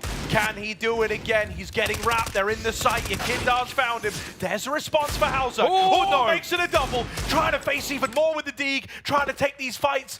Outsiders might look to go back. They might look to reconsider. This is where Dignitas need to calm just for a moment. Now swinging. Halzerk, that was the chance. That was the opportunity. Back into a 3-on-3. Forest with another swing. And they're getting punished across the board now. Where the Deags are working, where the aggression was giving results. Now it's dug them a shallow grave. Lekro and Freiburg in the 2-on-3. Lekro a long way away. Freiburg tagged. If they finish him, they're in this A site. They're overrunning it. 30 seconds with the bomb dropped on shore, and now Freiburg dead. It's all on Lekro. There's a world where maybe he finds this timing up Con. Maybe he stops this bomb plant, running the rotate, making noise. They still haven't heard him. They still don't know. Is it default? They risk it. Out with the swing, but silenced by Kicker. The response is there for outsiders. And man, that one is going to haunt Halzerk, who gets this phenomenal double D play to keep them out of the sight, then tries to swing short. And on a player that's running away, he misses a golden opportunity. Yeah, those back of the head hitboxes, man, they fight back. James just running, and, you know, he doesn't have any cover. Thank God the swing comes out for the bomb site to just save his life and his round, because he goes on to pick more players out of it. Outsiders hold on, they go passive in that 3-on-4, and Dignitas just peak 1 by 1 and lose their lives. It's getting to them, it's getting stressful, Harry. They are playing for overtime, it's their only option. That was, you know, clear after they forced last round, but they had to. Eco wouldn't have meant to buy here either, it would have meant 3,800, and yeah, you can play A1S with Kevlar if you want, but they don't. They want everything. The AWP, the nades, the kits, the options for Dignitas, but that will require giving up elimination point here at the RMR. It's such a brutal call, isn't it? Like to play for the OT, essentially. to play for 5 in a row.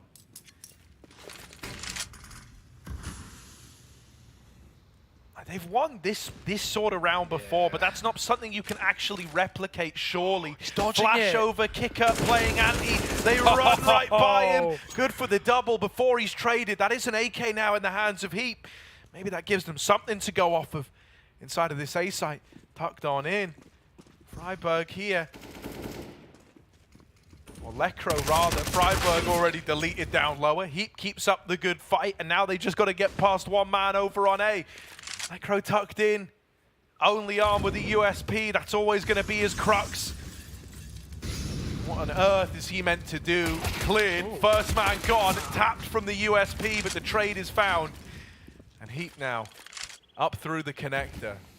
He's buying next round anyway. He's got this timing on a bit of a short ramp, but bomb plant's already in. He spots one going to truck, taps out Yakinda. Now just James left to beat. Oh, he swings it immediately, takes that fight. There's a certain level of respect you're anticipating there from James, thinking he's going to maybe try and long it out in the 1v1. But once again, it's James clutching to try and win Outsiders the series. 15 to their name now. I love that for James as well. The reason he goes for that peak, firstly, it's so unlike him, but secondly, he knows with all this distance from Heap, all Heap's doing is mashing W. He is trying to get as close as he can, as quick as he can, and James just eviscerates him immediately. No hesitation, no time to counter strafe, no saving that eco. A damn nice try for Dig. A one-on-one. But they've brought so many close pistol rounds, and at this point, they mean nothing. This is one more for Outsiders. That's all it's going to take. Dastan called a timeout. Made sure game faces were on. And everyone's on the same page for what needs to just be one round. Why make it harder for yourself? Dude, that's always the sad thing, you know. If you cop an L to Outsiders, if you end up losing, you know, if you're rooting for the team that loses to them, your heroes, they always die tired in this instance. You know, they always die at the end of a long old series where they play their heart out. And Dignitas look like they could become culprits of that. 10 to 15, they need 5 in a row. Oh, smoke walk. Yeah, smoke walk for Yakinda. Not gonna serve him well. That's a step in the right direction, but it's a marathon, not a sprint here for Dig. Slow and steady. Good grenade. Freiburg's put on 14 by Flit. Mid's taken. James still AWPing it, and if any reaggression comes from Halzuk, it will be punished. Flash peek on long and on B at the same time. Halzuk wins that fight. He goes into James, who drops out of mid with the bomb and loses it in no man's land. No man here. Flit may as well just try and frag out at the B bomb site, try and get a pick here. But no one's offering up much. He's got to go for it himself. Freiburg saves Lekro's life up in heaven. 2 low players. There's a weird timing here. Halzuk, oh, he misses that. Buster, does he check close? He's seen him, and Buster's got a double. The bomb's on the way. It's running amok. Molly misses, it goes very deep. Lekro can pop his head out of the top. There's no one here to cover. Deep in bank, and Buster's backstabbing in a 2-on-5 to knock Dig out of this competition. 2v2 in the blink of an eye. This was 2v5, as you say, and Buster has done it all. Holding this angle now. He will get rewarded for his patience. Right now, Freiburg cannot move a muscle. Everything is hinging on Forest coming up through middle. In this fight versus Kicker, he's shut down, and Buster's there to close it. 2 versus 5. And that's how Outsiders send Dig out of the runnings to make it to the major. That's exactly what Dig did yesterday. That's how they closed their series. A taste of their own medicine. And Outsiders long it out. Opportunities to close in a 2-0 for Dig. And commiserations. They put up more than a fight. More of a fight than I think anyone was expecting. But Outsiders, they don't lose in 3. Yeah, I mean, you can't help but feel kind of divided on this one, right? Because on one hand, Outsiders, they do what they do best. They long out this long back and forth game, and you've got to respect their ability to do it time and time again. For Dignitas, this was so much more than I think anyone was anticipating. They played their hearts out. Forest was rolling back the years for the first couple of maps. Then we had guys like Heap, Lekro, both phenomenal pistol players, always giving you an edge, always giving you a bite in those low economy rounds. Halzerk, a real character in this team, and definitely kind of lived up to the hype in this head-to-head versus James. Dude, it was such a treat getting to watch this mesh of new and old, but unfortunately, that's the end of the road for Dignitas. Yeah, As I said, you know, your heroes, they will die tired when they face outsiders, and that's exactly what happens in this series. Yeah, this is a team that went top 8 of the last major, Harry. I think all expectations are still on them to make it despite everything, right? And, you know, maybe they started slow to this competition. Maybe we were worried for them. Definitely in this series, there were times where it felt like they were done, but outsiders, they just never give up. They never give in, and they never go down without a fight. I can't wait to see what's going on moving forward, who they're going to be facing, and what their final match is going to be like to try and get through to the Antwerp Major. This is such a scary team when they're hitting, and Yukinda, who started so slow in the day. Well, actually, no, sorry, he played great on Mirage. He went slow in the first half of Inferno. He went up and down as a roller coaster, but the Yukinda that we know and love stepped up again today, and James, who definitely didn't have a good Mirage, man, he's the MVP for that, surely. Yeah, dude, I mean, also, like, I want to talk about Buster because it was him who really spearheaded that final, like, 2v5 push to win that. Dude, it felt like he'd been on, like, a slow simmer all day, but by this third map, oh, he just roared to life, you know, started coming into his own, became this backbone of the team alongside, you know, Yukinda that was just popping off. And, dude, on the other side of things, I will never not be heartbroken for Dignitas over the result of this one, man. The fact that on Inferno, they push it into this overtime affair. There was a world where it could have been a 2-0 for Dig, and we wouldn't have batted our eyelids. But outsiders, they managed to long it out. They managed to take it 3. And they managed to eliminate Dig from the runnings to the major. All in all, what a day, Harry. What a series with Eternal Fire versus Fnatic going the distance earlier on today with Fnatic, another legendary organization knocked out of the running. Now Dig are the same story. And luckily enough for you folks, if you want to find out what games are going on tomorrow, who's playing who's making it through, our analysts have been hanging around all damn day waiting for the results of this one. So we'll chuck it back to them to close it out.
battle is on. Burst RMR views with a double bonus. Get insurance for single and combo bets, both up to 20 euros. Fire up with GGBet. GGBet, this is real.